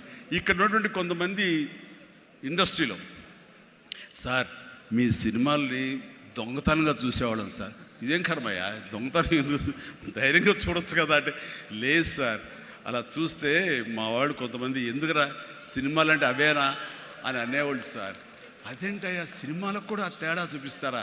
అవును సార్, అందుకని మీ సినిమాలు మీ డ్యాన్స్ అంటే మాకు ఇష్టం సార్, అందుకని సెకండ్ షోలకి ఎవరికి తెలియకుండా కామ్గా వెళ్ళిపోయి చూసి వచ్చేవాళ్ళం సార్. ఏమిటి అసలు అవి చూసి కాలేజీలో ఆ పెర్ఫార్మెన్స్ ఇచ్చేసేవాళ్ళం సార్, మాకు ప్రైజులు వచ్చేసేవి. ఆ రకంగా అందరినీ కూడాను, ప్రతి ఒక్కరిని కూడా నేను నా వైపు ఆకట్టుకులాగా చేయగలిగాను. అలాగే learn from mentors and successful entrepreneurs. ఎవరైతే మీకంటే ముందే సాధించారో వాళ్ళని మీరు ఆధారంగా చేసుకుని వాళ్ళు ఏ విధంగా అంత స్థాయికి వెళ్ళారు, టాటా వాళ్ళు కానీ ఇంకోళ్ళు కానీ వెళ్ళారు. అంటే నా విషయంలో రామారావు గారు, నాగేశ్వరరావు గారు ఆ స్థాయికి వెళ్ళారంటే క్రమశిక్షణ, టాలెంట్ అనేది ప్రూవ్డ్. కానీ ఇక్కడ క్రమశిక్షణ అనేది చాలా ఇంపార్టెంట్. అందరితో సత్సంబంధాలు పెట్టుకోవడం ఇంపార్టెంట్. నిన్ను క్రిటిసైజ్ చేసే వాళ్ళు ఉంటారు, ఆవేశపడకు, వాళ్ళ తప్పు వాళ్ళు తెలుసుకుంటారు, నువ్వు సంయమనం పాటించాలి. అండ్ అట్లాగా నేను నా సీనియర్స్ నుంచి నేర్చుకుంటూ వచ్చాను. Learn more mentor and successful entrepreneurs of course. అలాగే నెట్వర్క్ అనేది చాలా ఇదిగా ఉండాలి మీకు, అంటే డిస్ట్రిబ్యూషన్ సైడ్ కానీ ఇంకోటి కానీ మీ ప్రోడక్ట్ మార్కెటింగ్ చేసుకోవట్లేదు. అలాగా నా విషయంలో నాకు అండగా నిలబడింది, నన్ను ప్రజల్లోకి నిరంతరం తీసుకెళ్ళేది ఎవరంటే నా అభిమానులు. మీ ఎంటర్ప్రినర్స్కి ఎలాగైతే కనుక నెట్వర్క్ ఉంటుందో, అబ్జర్వ్ చేసుకుంటారో, డిస్ట్రిబ్యూషన్ ఉంటుందో, మార్కెటింగ్ స్ట్రాటజీస్ ఉంటాయో, అలాగా నా అభిమానులు ఎప్పటికప్పుడు నాకు అండదండలు అందిస్తూ కొండంత అండగా నిలబడ్డారు. వాళ్ళు నా కోసం ప్రాణం ఇచ్చే లెవెల్కి వాళ్ళు ఉన్నారు. నేను అన్నాను, మీరు నాకు ప్రాణం ఇవ్వక్కర్లేదు, మీ యొక్క సహాయ సహకారాలతో రక్తం ఇచ్చి ప్రాణాలు నిలబెట్టండి అన్నాను. ఆ మాట పుణిగి పుచ్చుకుని 25 సంవత్సరాలుగా ఈరోజు కూడా వాళ్ళు రక్తదానం చేస్తూనే ఉన్నారు. వాళ్ళందరికీ నిజంగా జీవితాంతం నేను రుణపడి ఉంటాను. అందులో భాగంగా ఎక్కడో ఉన్నట్టు నా మాట, ఇక్కడ మాట్లాడిన నా మాట అమెరికా దాకా వినపడింది. కాబట్టి ఆప్తా ఎన్నోసార్లు నా పేరు మీద బ్లడ్ బ్యాంకులు నిర్వహించారు, రక్తదానాల శిబిరాలు నిర్వహించారు. ఈ రవి కానివ్వండి, మధు కానివ్వండి, ఇలాంటి వాళ్ళందరూ కూడాను ఇవి చేశారు. ఈ రోజున అన్ఫార్చునేట్లీ రవి వర్రే ఒక బ్రెయిన్ స్ట్రోక్ వచ్చేది ఆగిపోయినప్పుడు, ఆ విషయం తెలిసినప్పుడు అతనికి వీడియో పెట్టాను నేను. వీడియో, రవి డోంట్ వర్రీ, ఇవన్నీ స్మాల్ థింగ్సే, బట్ అన్ఫార్చునేట్, సో త్వరలో కోలుకుంటావని అతను నేను మెసేజ్ పెట్టినప్పుడు అతను పొందిన ఆనందం అంతా ఇంత కాదు, అది ఎంతో ఉత్సాహాన్ని ఇచ్చింది. ఈ రోజున కోలుకుంటున్నాడు. ఈ రోజున ఈ సభ రవి రావాలి, అన్ఫార్చునేట్ రాలేకపోయాడు. కానీ నెక్స్ట్ ఇదే సభ ఇక్కడ జరిగితే కనుక రవి వస్తాడు, నేను వస్తాను, మీతో ఉంటాను. మీ అందరి ఆశీస్సులతోటి రవి లాంటి ఎంతూజియాస్టిక్ గాయ్ కోలుకుంటున్నాడు. వాళ్ళు మధుతోటి, సాగర్ గారితో, మన ఇతర ఫ్రెండ్స్ తోటి, సుబ్బు చంద్రశేఖర్ గారితో, వీళ్ళందరితో కూడాను మళ్ళీ కలిసి ఈ యొక్క సభల్ని ఇంతకంటే అద్భుతంగా చేయాలి. అండ్ ఆ రకంగా నేను మీ ఎంటర్ప్రినర్షిప్ యంగ్స్టర్స్ ఎలాగ రావాలి ఏమిటి అనేది నా గురించి నేను చెప్పుకోవడంలో తెలియకుండానే మీకు అందరికీ చెప్పాను. అది మీకు అందరికీ అర్థమై ఉంటుందేమో అనిపిస్తుంది. కాబట్టి ఇది నాకు గొప్ప అవకాశం. ఈ తీరుగా ఈ రీతిగా ఇదే విధంగా మనం వెళ్ళగలిగితే కనుక ఎవ్వరికి అడ్డుండదు. ఇక్కడ ఒక్కొక్కళ్ళు ఒక్కొక్క గ్రేట్ ఎంటర్ప్రినర్స్ అవుతారు. ప్రతి ఒక్కళ్ళు మీ మీ సలహాలు సంప్రదింపులు మీ సీనియర్స్ తోటి మీరు ఆయా సమయంలో ఇంటరాక్ట్ అవుతూ what to do what not to do how to go about it అనేది మీరు తెలుసుకుంటూ ఎప్పటికప్పుడు మీరు అప్డేట్ చేసుకుంటూ రిస్క్ ఉంటుంది. బట్ మన జీవితాలు కొలాప్స్ అయ్యేలాగా మాత్రం రిస్క్ వద్దు. కానీ మీడియం రిస్క్ తీసుకుంటూ మీరు ముందుకు వెళ్ళకపోతే అభివృద్ధి ఉండదు. ఛాలెంజ్ సినిమా ఎంతమందికి ఇన్స్పిరేషన్ వచ్చింది అంటే ఆ రోజుల్లో ఏమి చేయాలరా అని తొయ్యనంటే వాళ్ళకి ఆ సినిమా ఒక దిక్సూచిలా ఉండి ఈవెన్ మనం కూడా అచీవ్ చేయగలమనే నమ్మకం వచ్చింది. అలాగా సినిమాల ద్వారా ఇతోధికంగా నేను చాలామందికి మార్గదర్శకంగా నిలబడ్డాను, ఇన్స్పిరేషన్గా నిలబడ్డాను. ఆ రకంగా మీరు కూడా ఈ వండర్ఫుల్ జీవితం ఒకే ఒక జీవితం దీన్ని సద్వినియోగపరుచుకుంటూ మీరు మరింత హైట్స్కి ఎదగాలని మరింత అభివృద్ధిలోకి ఎదగాలని ఇదే సభ 1 year లోపు జరిగినప్పుడు మీరు ఫీల్ అవ్వాలి. లాస్ట్ టైం మనం వచ్చే January 25 కానీ ఈ January 26 ఆ ప్రాంతాల్లో మనం ఎంత ఎదిగాము ఇది అంటే చిరంజీవికి మీరు చెప్పుకుంటే కనుక అంతగా మించి నాకు కావాల్సిన ఇంకేమీ లేదు. ప్రతి ఒక్కరిని మనస్ఫూర్తిగా ఈ అవకాశాన్ని సద్వినియోగపరచుకోండి. మీ యొక్క అభివృద్ధికి దీన్ని thank you thank you thank you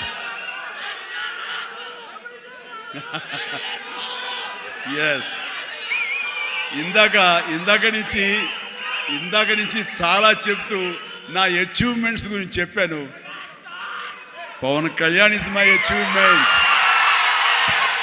Ram Charan is my achievement, నా ఫ్యామిలీలో ఉండే అందరు బిడ్డలు అందరూ కూడా నా అచీవ్మెంట్. వీళ్ళందరూ చూస్తుంటే ఇది కదా నేను సాధించానని. మొన్న పవన్ కళ్యాణ్ ఇంటికి వచ్చినప్పుడు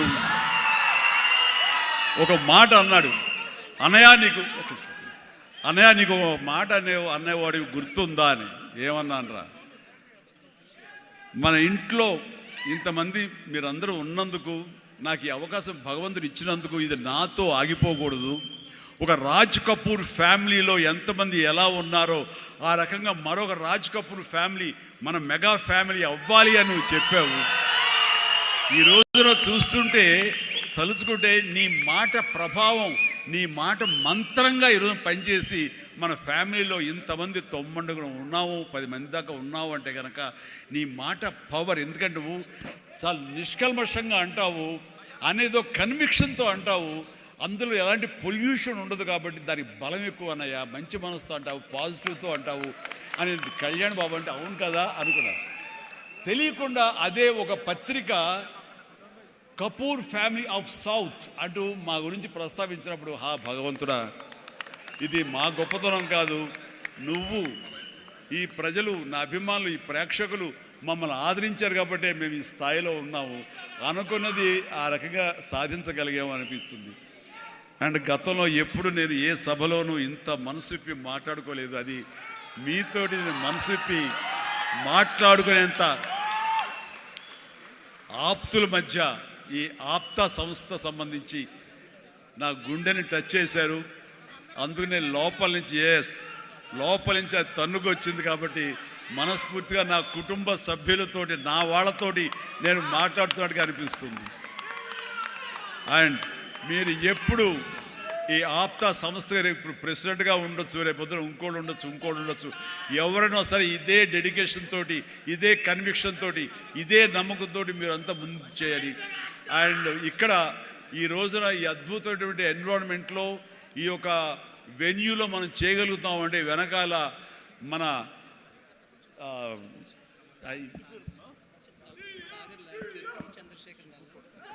ఈ వెన్యూ ఇచ్చినటువంటి మా గోపి చల్మశెట్టి అనిల్ అంటారు. గోపి నాకు అత్యంత ఆప్తుడు, నా ఇంటి మనిషి. మేము ప్రతిరోజు కలుసుకుంటూనే ఉంటాం. అతను కూడా మామూలు సాదాసీదా స్థాయి నుంచి ఈ రోజున తనలో ఉండే ఆ ఇంటెలిజెన్స్ అవనివ్వండి, ఆ ఇంటలెక్చువల్ థాట్స్ అవనివ్వండి, ఆయన చెప్పాలంటే సైన్స్ చదువుకొని సైంటిస్ట్ ఆయన. ఈ రోజున మన దేశం గర్వించే విధంగా గ్రీన్ ఎనర్జీలో ఆయన పాయనీర్ అయ్యాడు, నిష్ణాతుడయ్యాడు, హైట్స్కి వెళ్ళాడు. ఇప్పుడు ప్రపంచపరంగా కూడా మనందరం గర్వించే స్థాయికి తను వెళ్ళాడు. ఈ రోజున ఈ హైటెక్ సిటీ తనదే. మన అందరి కోసంగా ఈ వెన్యూ ఏర్పాటు చేసినటువంటి నా మిత్రుడు, నా తమ్ముడు, నేను అనే గోపి, మీరు అనేటువంటి చలమశెట్టి అనిల్ని మనస్ఫూర్తిగా అభినందిస్తున్నాను. అనిల్, నీ ముఖం ఎవరు చూస్తుంటారు, ఉంటే ఇటు వస్తావా నా పక్కకి? గోపి ఎక్కడ వెళ్ళిపోయాడు దొంగ? జస్ట్ వస్తున్నాడు సార్, వస్తున్నారా? యా ప్లీజ్ గోపి కమ్యా. ఒక బొకే ఉందండి, ఒక బొకే ఉందా?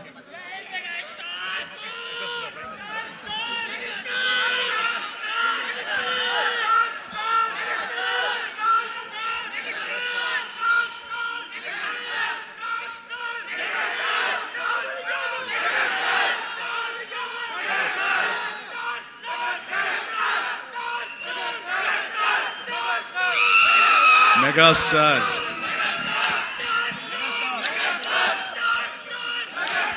Thank you.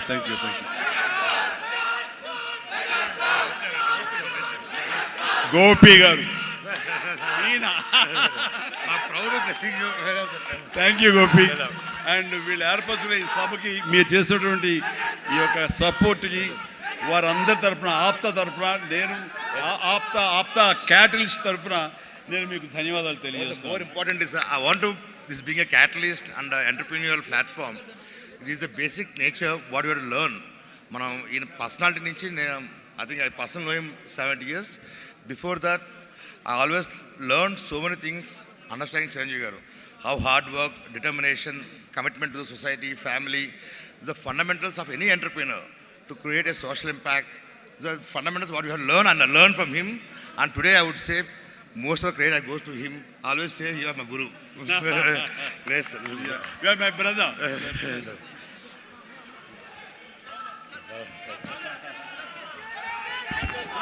అందరూ దయచేసి కూర్చుంటే చిరంజీవి గారు వచ్చి కూర్చుంటారు. మీరు ప్లీజ్ స్టేజ్ ఖాళీ చేసి అందరూ దయచేసి స్టేజ్ పక్కకి వెళ్తే చిరంజీవి గారు వచ్చి కూర్చుంటారు. ప్లీజ్ దయచేసి అందరూ స్టేజ్ మీద నుంచి ఖాళీ చేయాలి. మీరు చిరంజీవి గారు వచ్చి కూర్చోవాలి అంటే దయచేసి మీరు అందరూ ఖాళీ చేయాలి. స్టేజ్ మీద నుంచి ప్లీజ్ దిగండి అందరూ. మీ చిరంజీవి గారు ఇక్కడ ఉండి 2 నిమిషాలు కూర్చోవాలి అంటే అందరూ ప్లీజ్ ఖాళీ చేయండి.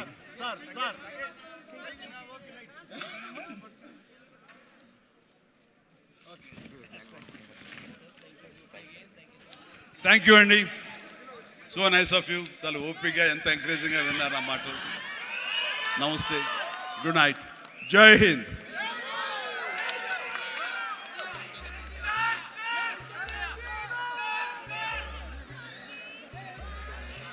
జై Chiranjeevi.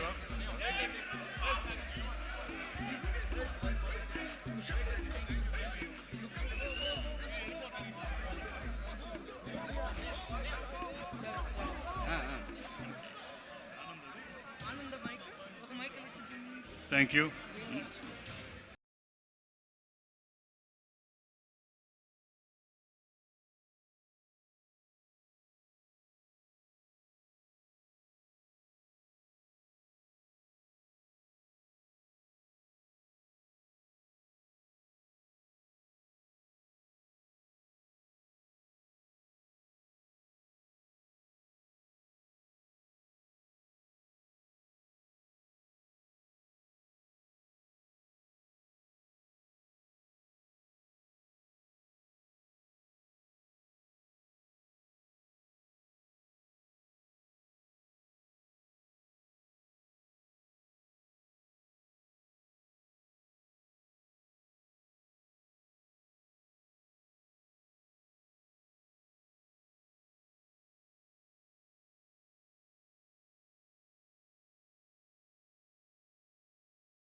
Hello, please.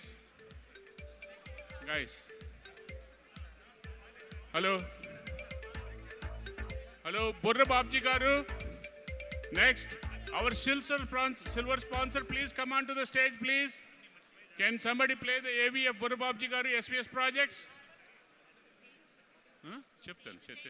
Can the bouncers please report to the dais? Tej, okay. I think I'll go ahead and call Tej Pakyala and Venkatesh Pakyala onto the stage. Our silver sponsors, Tej Pakyala and Venkatesh Pakyala onto the stage. AV, please. Son of Krishnamurti Garu and Rama Hello, Devi Garu, please stays sit in down. Dallas along with Please his wife sit down, Alekya guys. and 2 kids. He's a Please, true please. visionary and a relentless We are entrepreneur disrespecting who the has built sponsors, a legacy with sheer determination and good. hard work. As the founder of Anvaya Capital, Yeah. he has led the charge in the real estate industry, managing an impressive portfolio of 350 million in assets under management. His journey is deeply rooted in the principles of entrepreneurship and resilience taught by his mother, which continue to guide his every step. He also runs a successful international tax firm offering invaluable services to clients across the globe, along with his father and brother Venkatesh. With a sharp eye for detail and an unwavering commitment clear to the stage, excellence, please. he has contributed significantly to the Andhra Pradesh Telugu Association APTA, Sit serving down. as the internal audit chair and later as the co-chair of the APTA Business Forum. He has consistently empowered the Telugu community with his leadership and expertise. Mr. Ravi Varre, President of Camelot Integrated Solutions, It's a wrong embodies one. the Please stop. transformative essence of a butterfly. An entrepreneur.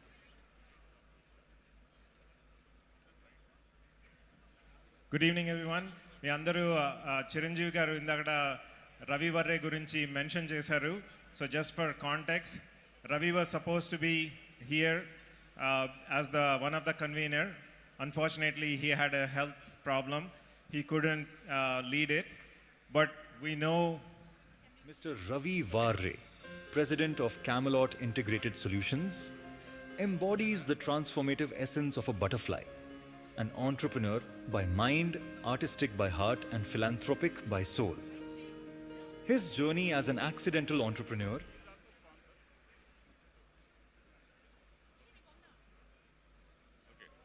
Next, Tej Pakyala. Tej, please. Tej Kiran Pakyala, son of Krishnamurti Garu and Rama Devi Garu, who stays in Dallas along with his wife Alekya and 2 kids, is a true visionary and a relentless entrepreneur who has built a legacy with sheer determination and hard work. As the founder of Anvaya Capital, he has led the charge in the real estate industry, managing an impressive portfolio of 350 million in assets under management. His journey is deeply rooted in the principles of entrepreneurship and resilience taught by his mother, which continue to guide his every step. He also runs a successful international tax firm offering invaluable services to clients across the globe, along with his father and brother Venkatesh. With a sharp eye for detail and an unwavering commitment to excellence, he has contributed significantly to the Andhra Pradesh Telugu Association APTA, serving as the internal audit chair and later as the co-chair of the APTA Business Forum. He has consistently empowered the Telugu community with his leadership and expertise.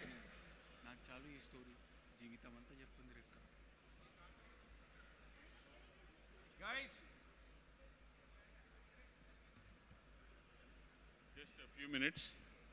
They are getting the flag.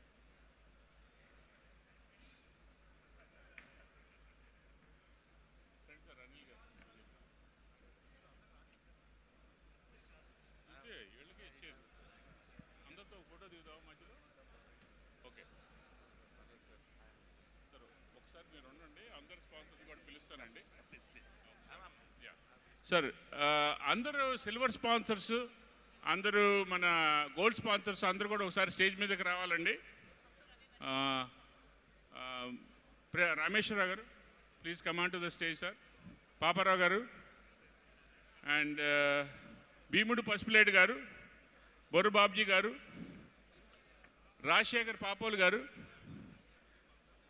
Bhaskar గంగిపాములు గారు, Krishna Adabala, Kumar Nallam, doctor N V రావు గారు, ఉమేష్ కునుపరెడ్డి గారు, సుమందుడి గారు, రాజు events, రాజు కదిరి బాబురావు గారు, అది పాపారావు గారు anyway, Sivaprasad Uppala, తోట చంద్రశేఖర్ గారు. Please all come on to the stage please. ఇద్దరు చదువు మర్చి ప్లీజ్ స్ప్రెడ్ అవుట్. ధర్మేంద్ర వరద గారు ఎక్కడ పెట్టు సార్, గోవిందరాజుల చాగంటి గారు, గోవిందరాజు ప్లీజ్. Thank you. ఉండండి మీరిద్దరు అందరూ ఉండండి, మీరు కూడా రండి sir. Number gold sponsors anybody, Bandadu Raghavendra garu please. All sponsors come on to the stage, will take a picture together please. Bandadu garu please spread out. Bandadu garu, any other gold sponsors here today? Harithota garu, Suresh Katamreddy గారు, వెంకటసన్న గారు. Silver and gold sponsor, anybody here? Please come on to the stage. Silver and gold sponsors. Vijay Gudsev, come on to the stage. Come on to the stage, please. We are running out of time. Please, any sponsor, silver or gold, please come on to the stage. Sir, so Chandra Nallam, please come on. Chandra, Shiva Malabanti. Shiva Malabanti. Only sponsors, please. Silver and gold, please. Silver and gold sponsors only, please. Yes. Thought Satyanarayan garu ravalandi. Thought Satyanarayan garu, please come on to the stage. So, sir, Anil garu తెప్పించండి sir కుదిరి. Sir ఒక్క నిమిషం, వాళ్ళకి ఎక్కువసేపు మనకు time cut చేసాము. అనిల్ గారు తెప్పిద్దాం. మీరే ప్లీజ్. సుమన్ గారు ప్లీజ్ ఒక్కొక్కళ్ళు. తర్వాత మనం one by one.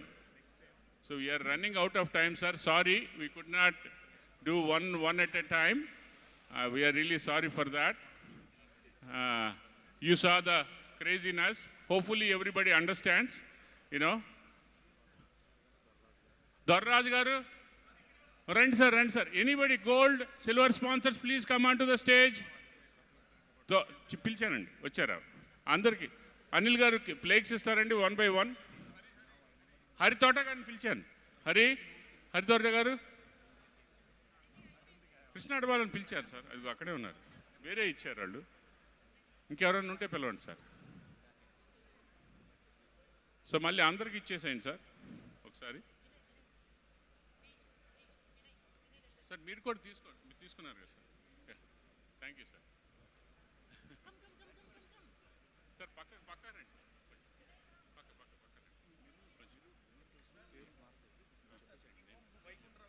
Yeah, tea homes Vaikuntharao గారు, please come on to the stage.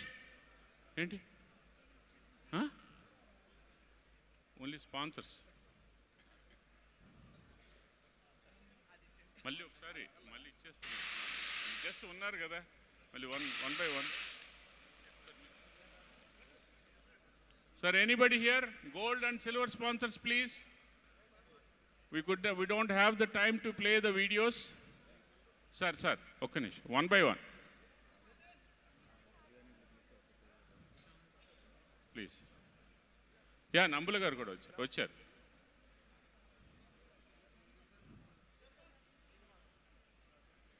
Delay అయిపోతుంది సార్.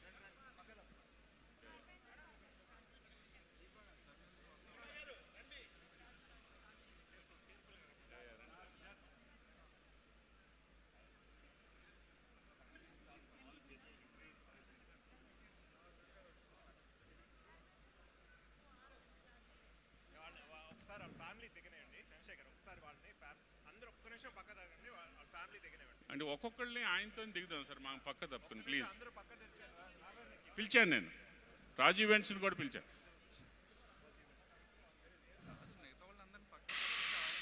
అంతే, అదే చేస్తున్నాను సార్. మనం ఆయనతోనే ఒక్కొక్కరితోనే దిగుదాం సార్, ఎందుకంటే మనం వీడియో వేయట్లేదు, మనం పక్కన ఉండదు ప్లీజ్. ఆయన ఇచ్చేసి ఆయనతో it's recognition for him. Sir వాళ్ళిద్దరిని వదిలేసి ఒక్కొక్కరికి ప్లీజ్. we థ్యాంక్ యూ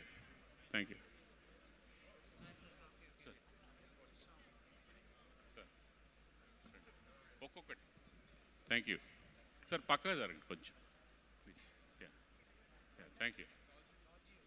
అందరూ ఉన్నారు, అందరికి ఇవ్వాలండి.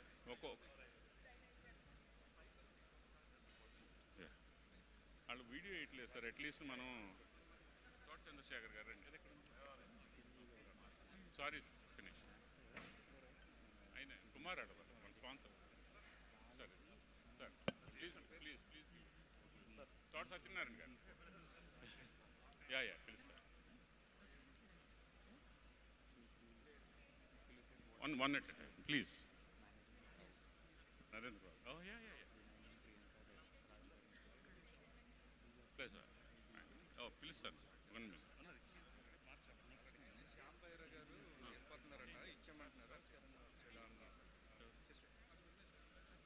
Finish sir. Narendra Babu Nambul garu finish please.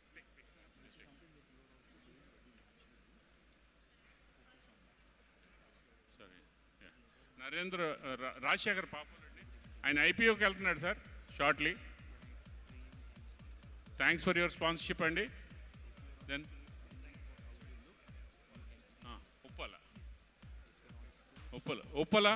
Uppala Sivaprasad Uppala. వెళ్తా పర్లేదు. టీ హోమ్స్ వైకుంఠరావు గారు ఉందా? ఒకటి ఇద్దాం, ప్రస్తుతానికి లేవు. టీ హోమ్స్ వైకుంఠరావు గారు, మీరు కూడా వెళ్తారు సార్?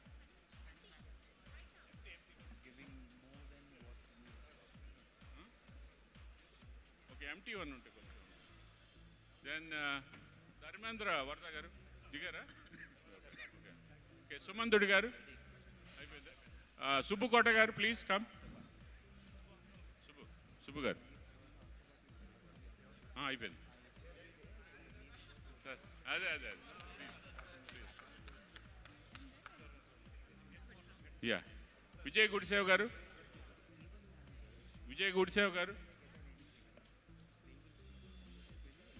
ఉన్నారు, వస్తున్నారు. సురేష్ చెల్లంపతి గారు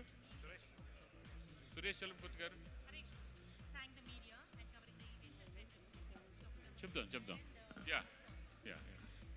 వెళ్ళిపోదు. 1-on-1 తీస్తున్నాంలేండి, కొంచెం సేపు ఉంటారేమో.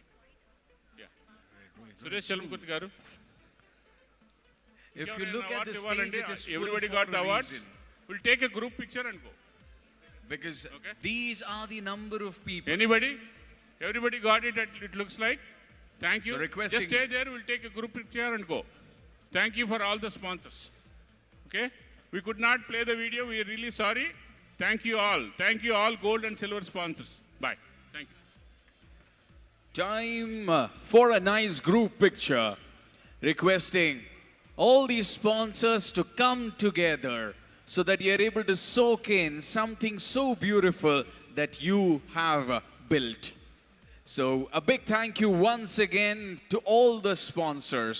The title, the gold, the silver, every little bit of help that you've extended has come together. And the final shape of what that has translated into is right in front of your eyes. APTA Katalyst 2025, sponsored by Ace Urban, wouldn't have been possible without you. Thank you so much. Also, I would love to thank the media. For the quality of coverage that they have provided, your patience and your respect to quality content that was being churned here, the way you have covered it. For that, all I can say on behalf of APTA Katalyst is thank you, and a big thank you. And also a big shout out to the camera team who have relentlessly covered this entire event. Even if a decade down the line, if you want to revisit these memories, it's only because of you that it would be possible. To the entire camera team. We want to thank Mr. Anil Chalmalsetti for his gracious presence here. And please give a round of applause. Sir, ఒక్క నిమిషం అండి. We missed one అండి. We missed one. It's a Raju events by Raju Events అండి. వాళ్ళ బాబు David Raju and his son.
Right, so next up is the registration team, the team that managed such a massive volume so seamlessly. As the advisor, we had Mr. Doraraju. And we have another advisor, Mr. Ramesh Tumugaru. And as chair for the registration team was Mr. Shiva Molavanti. And the co-chairperson, Rajesh Tangelamudi Garu. Another co-chair was Harish Mumareddy Garu. Another co-chairperson, Channa Rao Garu. Apart from that, part of the registration team were Nagakumar Narina, Funny Veju, Shivakumar Parimi Setti, Amar Lagisetti, Yalla Varaprasad, Kanakadurga Seetala, Amar Lagi Setti, Adabala Chanakya, Sai Kiran Garikapati, Chandana Sai, Jarugu Potraju, Sai Chaitanya Designing Team, Shiva Wangala and team. requesting the entire registration team to please join us on stage. We would love to thank you for the endless, tireless service that you have rendered across APTA Katalyst to make it a rousing success. Music.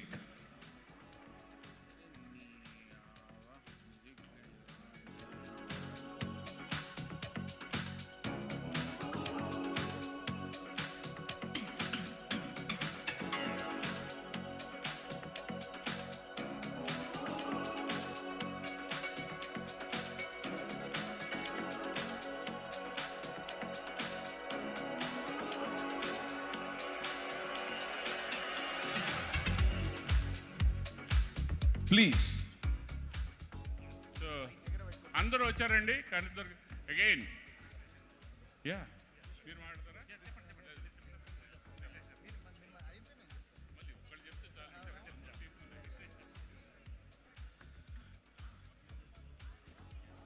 Hello అండి,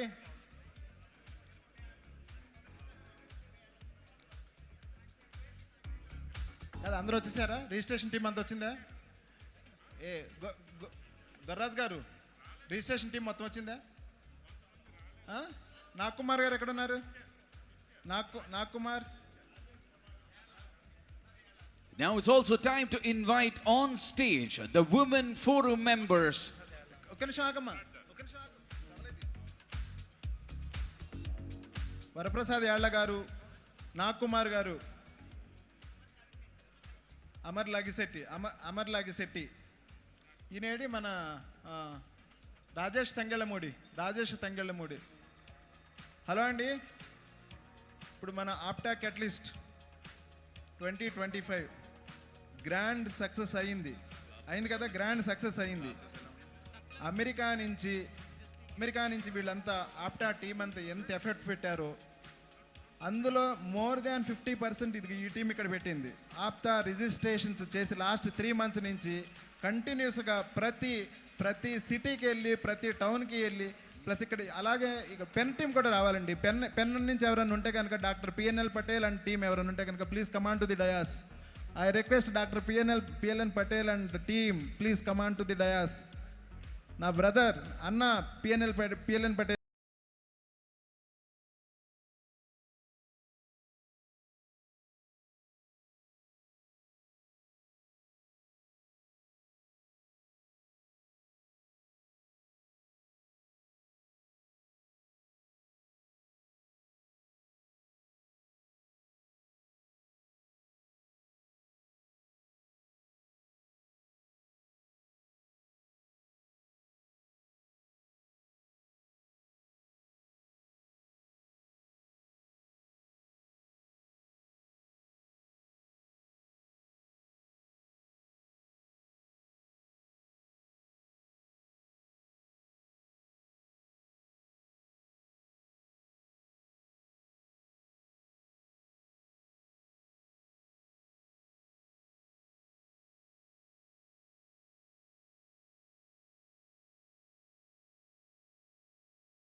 Please, can you make some noise? Put your hands up in the air.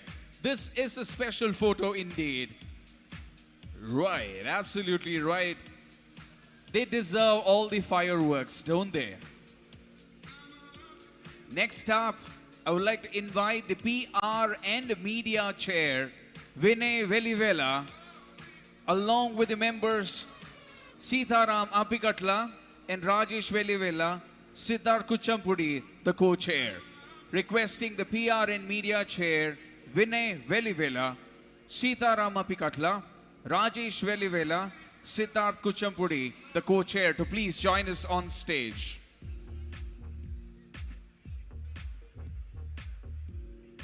Also inviting the PR and the media team, the chair Ram Dondapati Garu and Vinay Velivela, co-chair Siddharth Kuchampudi and Pawan Nunagaru, to please join us on stage.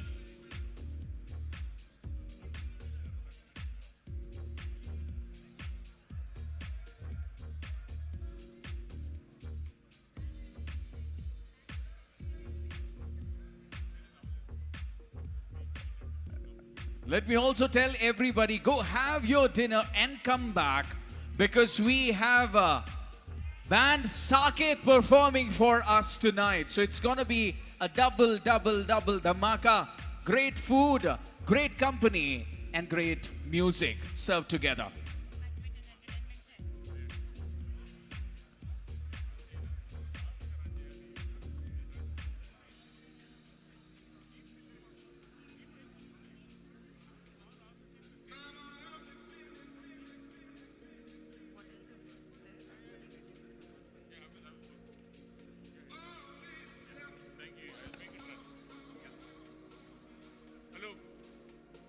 Hello, please now. Yeah. Now, PR and Media, Ram Dandapati, Vinay Valivela, Siddharth Kuchimpudi, co-chair, member, Pavani Nunna, please come onto the stage. Sir, thank you. Yeah, next up. Yeah. When you, no, it's going in the sequence, and ఒక్క నిమిషం sir మా team ఒక్క నిమిషం please I need to go and recognise all the team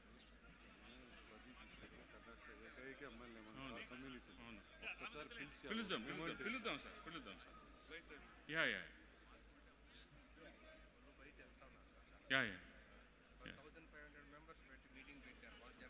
sure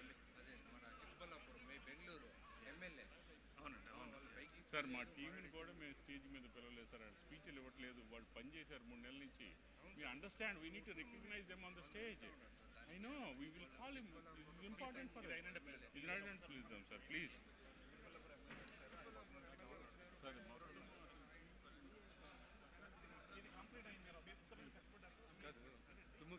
వాళ్ళు ఉండేటప్పుడు పిలిచి ఇచ్చేస్తే బాగుంటుంది. మనోళ్ళు ఉండేటప్పుడు మనోళ్ళు చేతిలో ఒకే ఒక సెకండ్ అంటే ఒక మెమోంట్ తెచ్చుకోండి sir please PR and Media.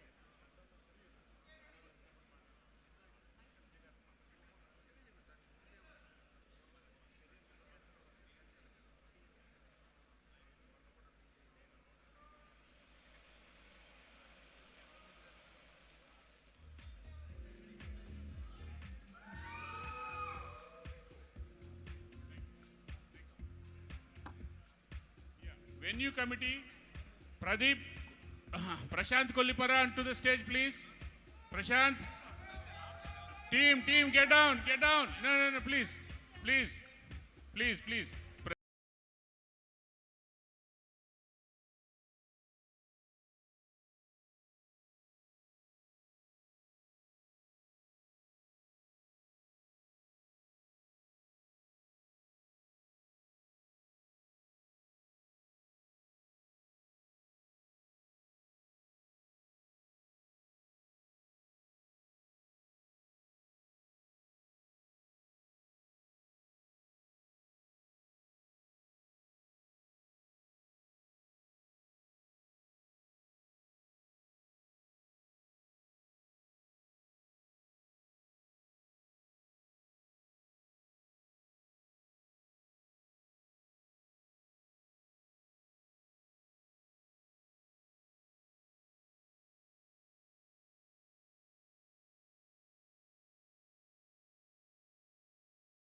Thank you, Rajesh and team.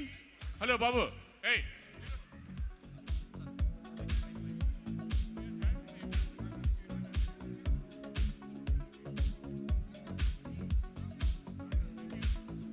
Then Banu Food. Banu Chandan Narhar City. Chair Naresh Babu, member. Banu. Led food lo annada? Sorry. Banu vache. Banu, please come. Please. Please. Hello, please. Rajesh garu. Rajesh garu.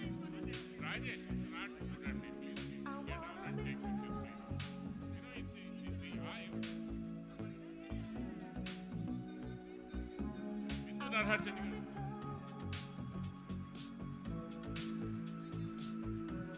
Thank you. Hotels Committee, Shiva Koparati, Naga Kunsani. Shiva Koparati, Naga Kunsani. Shiva Koparati, Naga Kunsani. Please, please. Thank you very much. Guys, thank you. Thank you, Andy. Thank you very much. Thank you. Sir, ready. Naga Kunsani. Shiva Koparati. Shiva Koparati. Sir.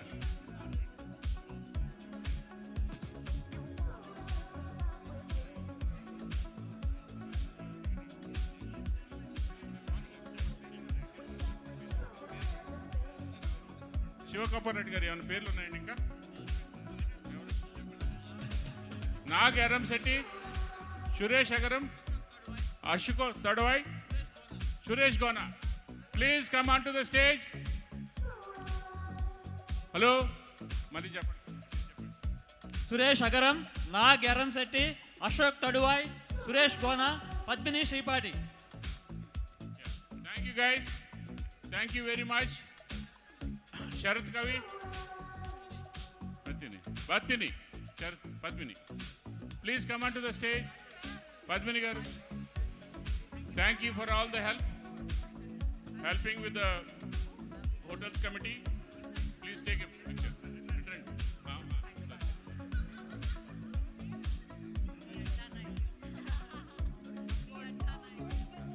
Thank you.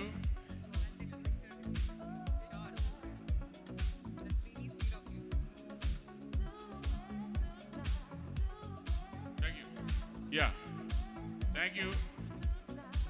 Buyers team, again, say here, Shiva Koparati. Everything, the hotel and both are done.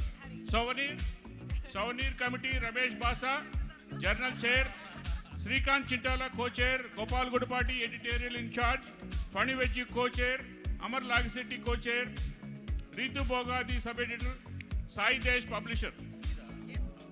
Please come onto the stage, please. Sai Desh, everybody. Sare, please. Please. Yeah, thank you. Thank you, everybody. It was a very hectic, doing souvenir work, so much manual labor work, editor work. Thank you for everybody to make it happen in a timely way. I know there are some mistakes. We'll rectify them in the digital version. Thank you. Yeah, thank you. Yeah, Ramesh Basa and Gopal Gudikar did a tremendous job. Ramesh and Fani, they all worked on the, goodie bag sorting and all the distributing as well. Thank you. Thank you very much.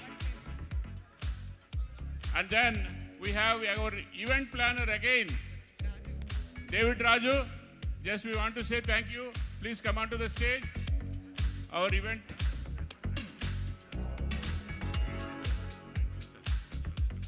Once again, let me remind you, we have a little more. Nah, not just a little more, a lot more for the evening left. We have a musical night planned ahead. So we have Sake then band who will be playing for us. So grab your dinner, come back here. The night has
ఒక 2008లో ఒక విత్తనంగా వేసినటువంటి మేము నాటిన విత్తనం ఈరోజు మహా వటవృక్షమై శాఖోపశాఖలుగా విస్తరించి ప్రపంచవ్యాప్తంగా ఉన్న ఆప్తులందరికీ ఒక ఆలంబనగా, ఒక వేదికగా పరిణామం చెందిందంటే అది మాకు ఎనలేని ఆనందాన్ని ఇస్తుందండి.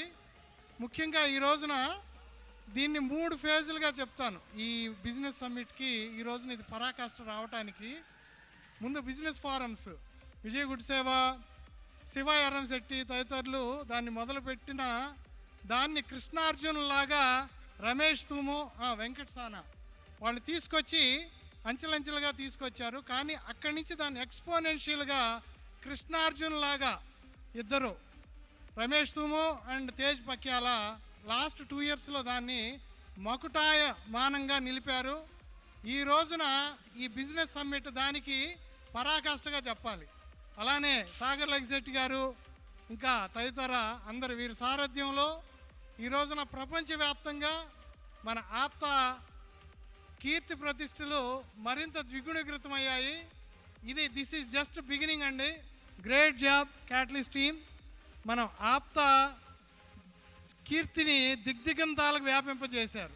Thank you so much, wonderful job. అలానే ఈ సందర్భంగా మన లీడర్షిప్ అండి, ప్రతి సంవత్సరం 2008 నుంచి మొదలుపెట్టినటువంటి ఈ సంస్థ ఆవిర్భావం నుంచి ఉద్యోగాల కన్నా పర్సనల్ ఫ్యామిలీ టైమ్స్ ఎంతో సాక్రిఫైస్ చేసి వందలాది అవర్స్, ఇంత టైము నాకు తెలిసి ఏ తెలుగు ఆర్గనైజేషన్లో ఇంత టైం స్పెండ్ చేయరండి మన ఆప్తాలో చేసినంత.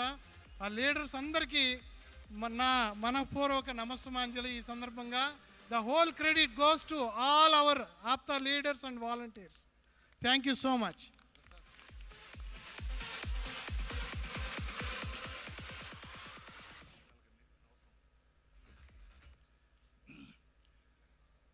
నమస్తే అండి, నా పేరు ప్రసాద్ సమేట. నేను one of the founders of APTA and we started APTA in 2008. 2008లో స్టార్ట్ చేసినప్పుడు మా ప్రయారిటీ ఏంటంటే అసలు ముందు మెంబర్స్ని కనుక్కోవటం, వాళ్ళందరినీ పట్టుకోవటం, ఒక తాటిపై తీసుకురావటం, వాళ్ళని ఆర్గనైజేషన్లో చేర్పించటం. ఇది దాదాపు ఒక 3-4 ఇయర్స్ జరిగింది. తర్వాత మేము రియలైజ్ అయింది ఏంటంటే కాస్త ఈ బిజినెస్ ఆస్పెక్ట్స్లో కూడా కొంత కోఆపరేషన్, కోఆర్డినేషన్ ఉంటే బాగుంటుందని చెప్పేసి చిన్న business organization, business forum start చేసాము. ఇది కూడా 2010 ఆ ప్రాంతాల్లో స్టార్ట్ చేసినట్లున్నా. ఇఫ్ ఐ రిమెంబర్ వెల్, న్యూజెర్సీలో స్టార్ట్ చేసాం. అక్కడి నుంచి ఇది రకరకాలుగా అభివృద్ధి చెంది ఇప్పుడు ఈ రోజుకి ఈ స్టేజ్కి వచ్చింది. ఇన్ఫ్యాక్ట్ ఇది స్టెప్ నెంబర్ 1 లాగా అనుకుంటాను నేను. ఇప్పుడు దాదాపు మనకు ఒక 10 to 15% ఆఫ్ ది పీపుల్ దీనిలో ఇన్వాల్వ్ అయ్యి ఉంటారు బిజినెస్లో. నా ఉద్దేశంలో ఏంటంటే అట్లీస్ట్ ఈ టర్మ్లో సాగర్ గారి ఆధ్వర్యంలో దాన్ని ఇంకో 30-40% ఇంక్రీజ్ చేయగలిగితే చాలా బాగుంటుందని చెప్పేసి నేను ఆశిస్తున్నాను. I'm sure Sagar will definitely do that and Sagar team has also gut lot of interest in that. అలాగా కాకుండా ఈ అభివృద్ధి అనేది మనకి ఆటోమేటిక్గా కనిపిస్తుంది కాబట్టి మనం దాని గురించి పెద్దగా వరీ కావాల్సిన అవసరం లేదు. ఒకరికొకరు చేతిలో చేయవేసుకుంటూ తీసుకెళ్తే ఆటోమేటిక్గా మనం డెవలప్ అవుతాము. తర్వాత బిజినెస్లో ఈ రకమైనటువంటి cooperation is very very important. Cooperation ఉంటే ఏ బిజినెస్ అయినా మనకి సక్సెస్ఫుల్ అవుతుంది. And I'm sure things will happen. And I wish the new team all the best and hope everything will be going good. And next time, at least 40-50% of the people too, again we'll probably host a bigger meeting like this. And I request all of you to keep waiting for it and then keep participating into that. Thank you very much. Good. 2015 before membership వస్తే before Gopal after Gopal అని తనకంటూ ఒక చరిత్ర సృష్టించినటువంటి Gopal. Few words.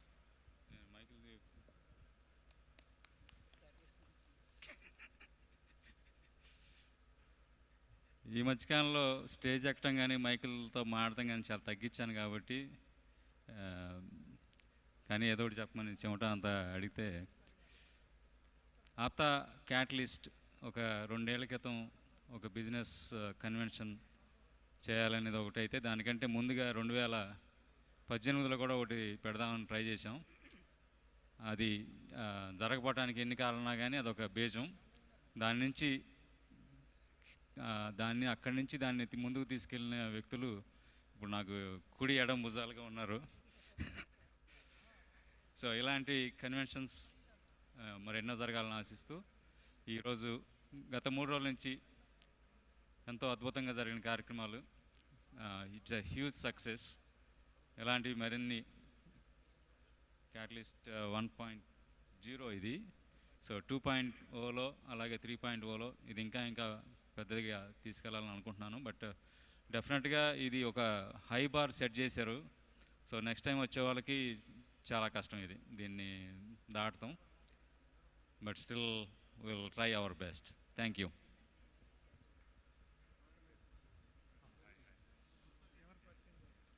Lokesh Peddireddy ఈ కుర్రాడు మన ఆప్తా లాగానే యూరోప్లో తెలుగు అసోసియేషన్ ఒకటి ఫామ్ చేశాడు, అంటే కమ్యూనిటీ కోసం. ఏంటమ్మా పేరు? ఇది మన ఆప్తా ఎలాగైతుందో American progressive Telugu association Europe పెట్టి మిగతా ప్రోగ్రెసివ్ తెలుగు అసోసియేషన్ అలాగే ఉంచామండి. So Europe progressive Telugu association, అలాగే Africa progressive Telugu association, Gulf progressive Telugu association, అలాగా 70 కంట్రీస్ అప్రాక్సిమేట్లీ చందుగాతో 22 నుంచి ట్రావెల్ చేసి మన network build చేసుకొచ్చామండి.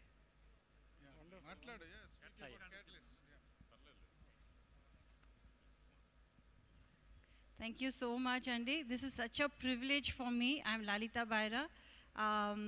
Mana AGBC APTA Global Business Conference ki I am the business woman chair. So thank you, Spandana. It's a great privilege to be here today in AGBC. Asla enta baga jarigindante the crowd, I mean enta mandi vacharu, mana aaptulo vacharu, and women especially, because I did the women panels. We had a whole team doing, they're cheering me over here. But women panels lo asla we had such wonderful women come over there, and anta every program was inspirational. It was I mean it was just beyond imagination. Anta baga chesaru. There was one lady who came and said, I thank the entire APTA team. Akkadi nunchi ekkadi nuncho vachi ikkada vachi chesaru. She was just an ordinary woman who came to me and who actually thanked me. I recorded her and I'm going to post it on the leadership group because I thought it was so nice that uploorku andaru chala ba chesaru, but she was really saying that, you know, APTA valla meer akkadi nunchi vachi you have come and did this for us annadi it is a great vishayani. Thank you so much for giving me this opportunity, and we want to take this much further. Thank you. Thank you, everybody.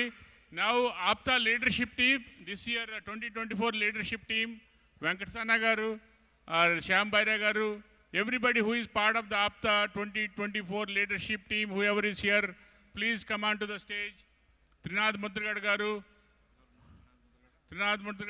anybody who is part of the APTA 2024 leadership team, please come on to the stage.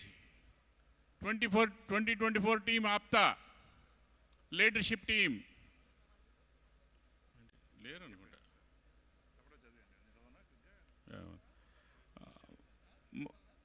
Shyam Baira Garu, Trinad Mudragad Garu, Subbu Kota Garu, Venkatasana Garu, Suresh Chilamkurti. Please, anybody here? Okay. If they are not there, let's continue with the Shyam. Yeah, Subbu Garu, please come on to the stage. Yeah, Yaltan. Next.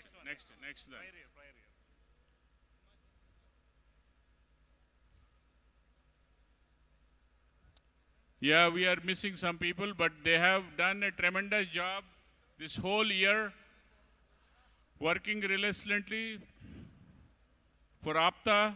Really thank you. 2024 leadership, appreciate it.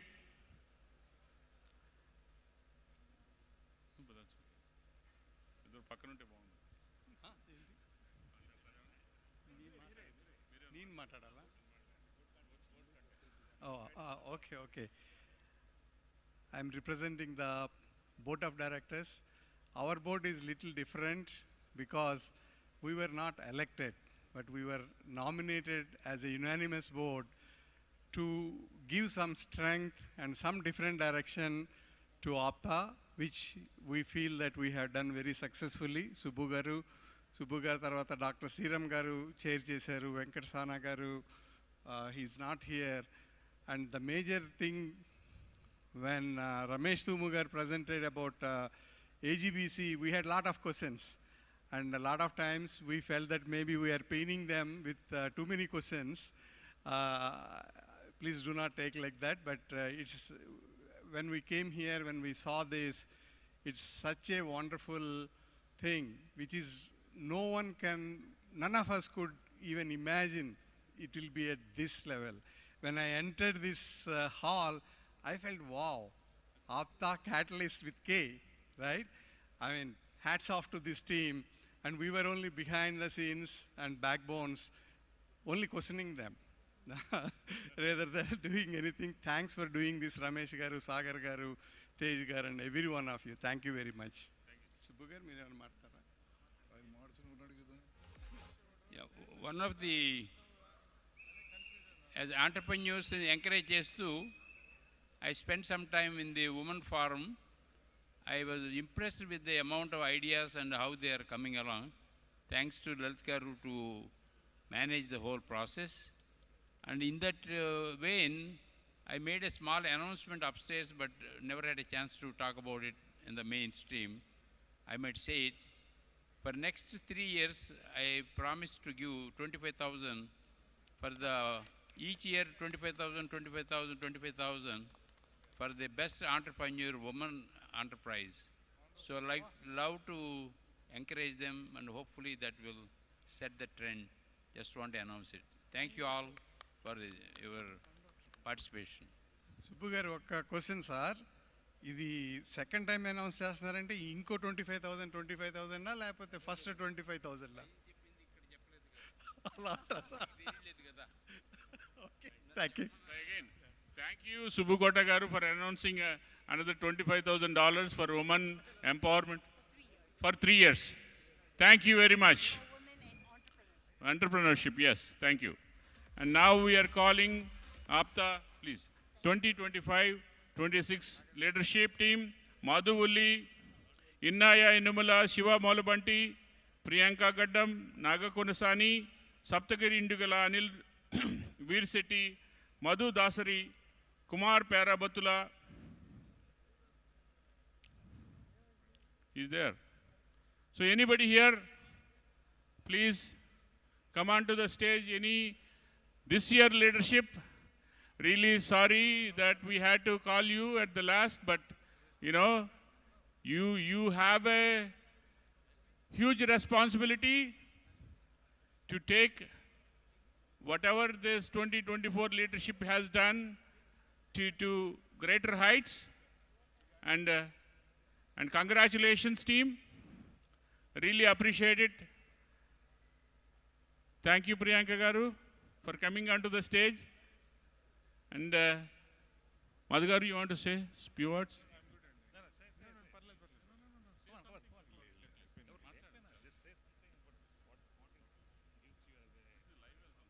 So as a team, we have done great job, Andy. Thank you, Ramesh garu, Sagar garu, Chandrasekhar Nallan garu, and entire crew of this, Catalyst event.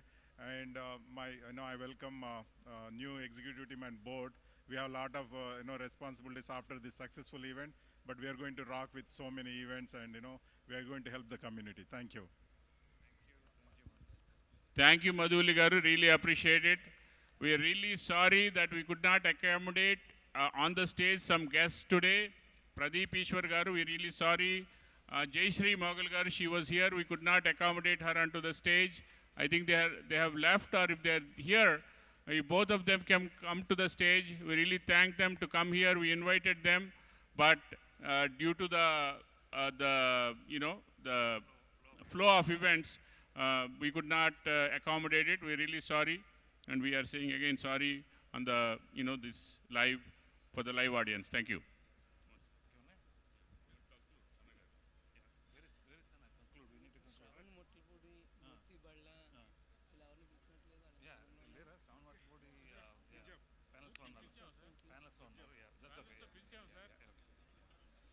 Thank you, Andy. Prashant, you want to say something? Once again, reminding everybody, I know the concert is going to be cut short, but please don't miss the music that's going to be served piping hot for you by band Saket and his team. So people who are there in the dinner section, request you to grab your feet, come over, grab your food, come over, enjoy your food with some amazing, amazing music that's going to be served right here on stage at APTA Katalyst 2025. I just want to let everyone know there is a lot of effort to make this whole event happen. When we are architecturing this whole event, there are a lot of people who got involved during the design, and many people, many volunteers, many vendors who got involved to make this whole event, to have this one of the biggest stage which no one can imagine.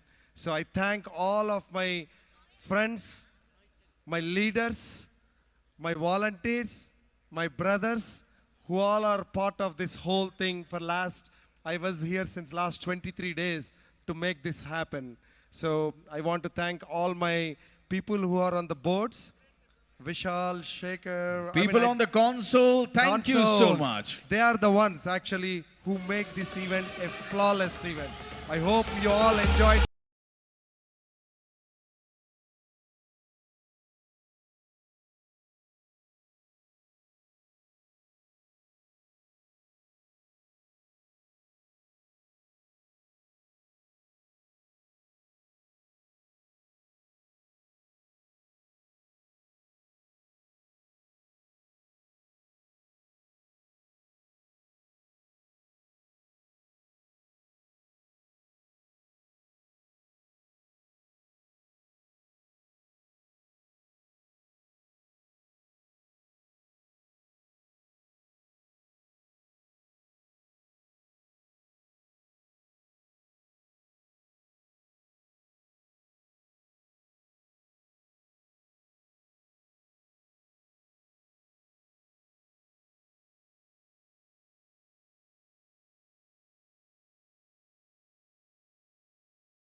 Let's give it up for Band Saket.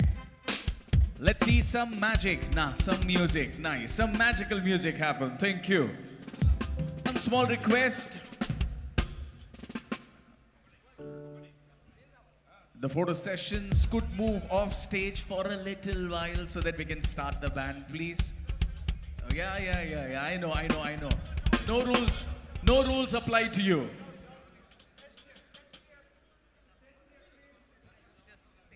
Sure. The APTA Katalyst 2025 has come to an end, and it really feels very sad right now. But once again, thanking Priyanka Garu for this wonderful opportunity. And this is Aishri signing off.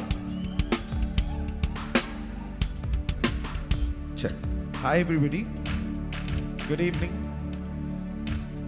ఇక్కడ ఉన్న వాళ్ళందరికీ hi. నాకు తెలిసి ఇక్కడ ఒక 25-30 మంది ఉన్నారు. వినిపిస్తుందా నేను మాట్లాడేది? షూరా? ఓకే.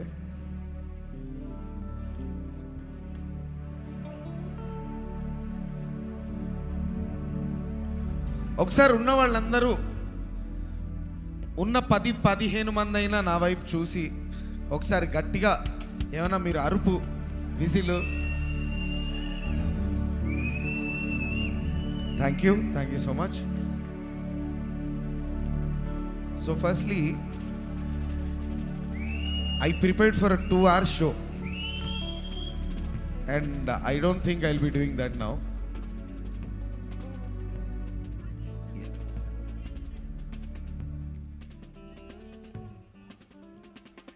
సో నాకు తెలిసి ఇక్కడ మీరందరూ కూడా ఎంత యుఎస్లో ఉన్నా చెక్ ఇక్కడ పాలిటిక్స్ కానీ ఇవన్నీ బాగా ఫాలో అవుతారు కదా. లాస్ట్ డే కాబట్ట. థ్యాంక్ యూ భయ్యా. లాస్ట్కి వచ్చేసరికి పవన్ కళ్యాణ్ సాంగ్స్ అడుగుతున్నారేమో అనుకున్నా. లాస్ట్ డే అన్నారు. Thank you. మీరందరూ జనరల్గా జిఎస్టీని బాగా పర్సనల్గా తీసుకున్నట్టున్నారు. ఎందుకంటే నేను పేమెంట్కి పర్ఫామ్ చేద్దాం అనుకున్నా, అంటే పేమెంట్ అంత ఆడియన్స్కి. బట్ ఆ పేమెంట్ సరిపడా జిఎస్టీ ఏదైతే ఉందో ఆ జిఎస్టీ అంత ఆడియన్స్ కనిపిస్తున్నారు నాకు. But yeah, GST is the most important thing now in India.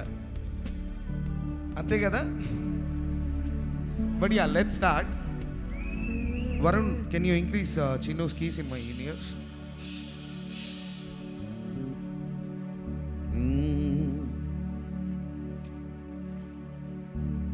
So let's do a couple of songs and call it a day.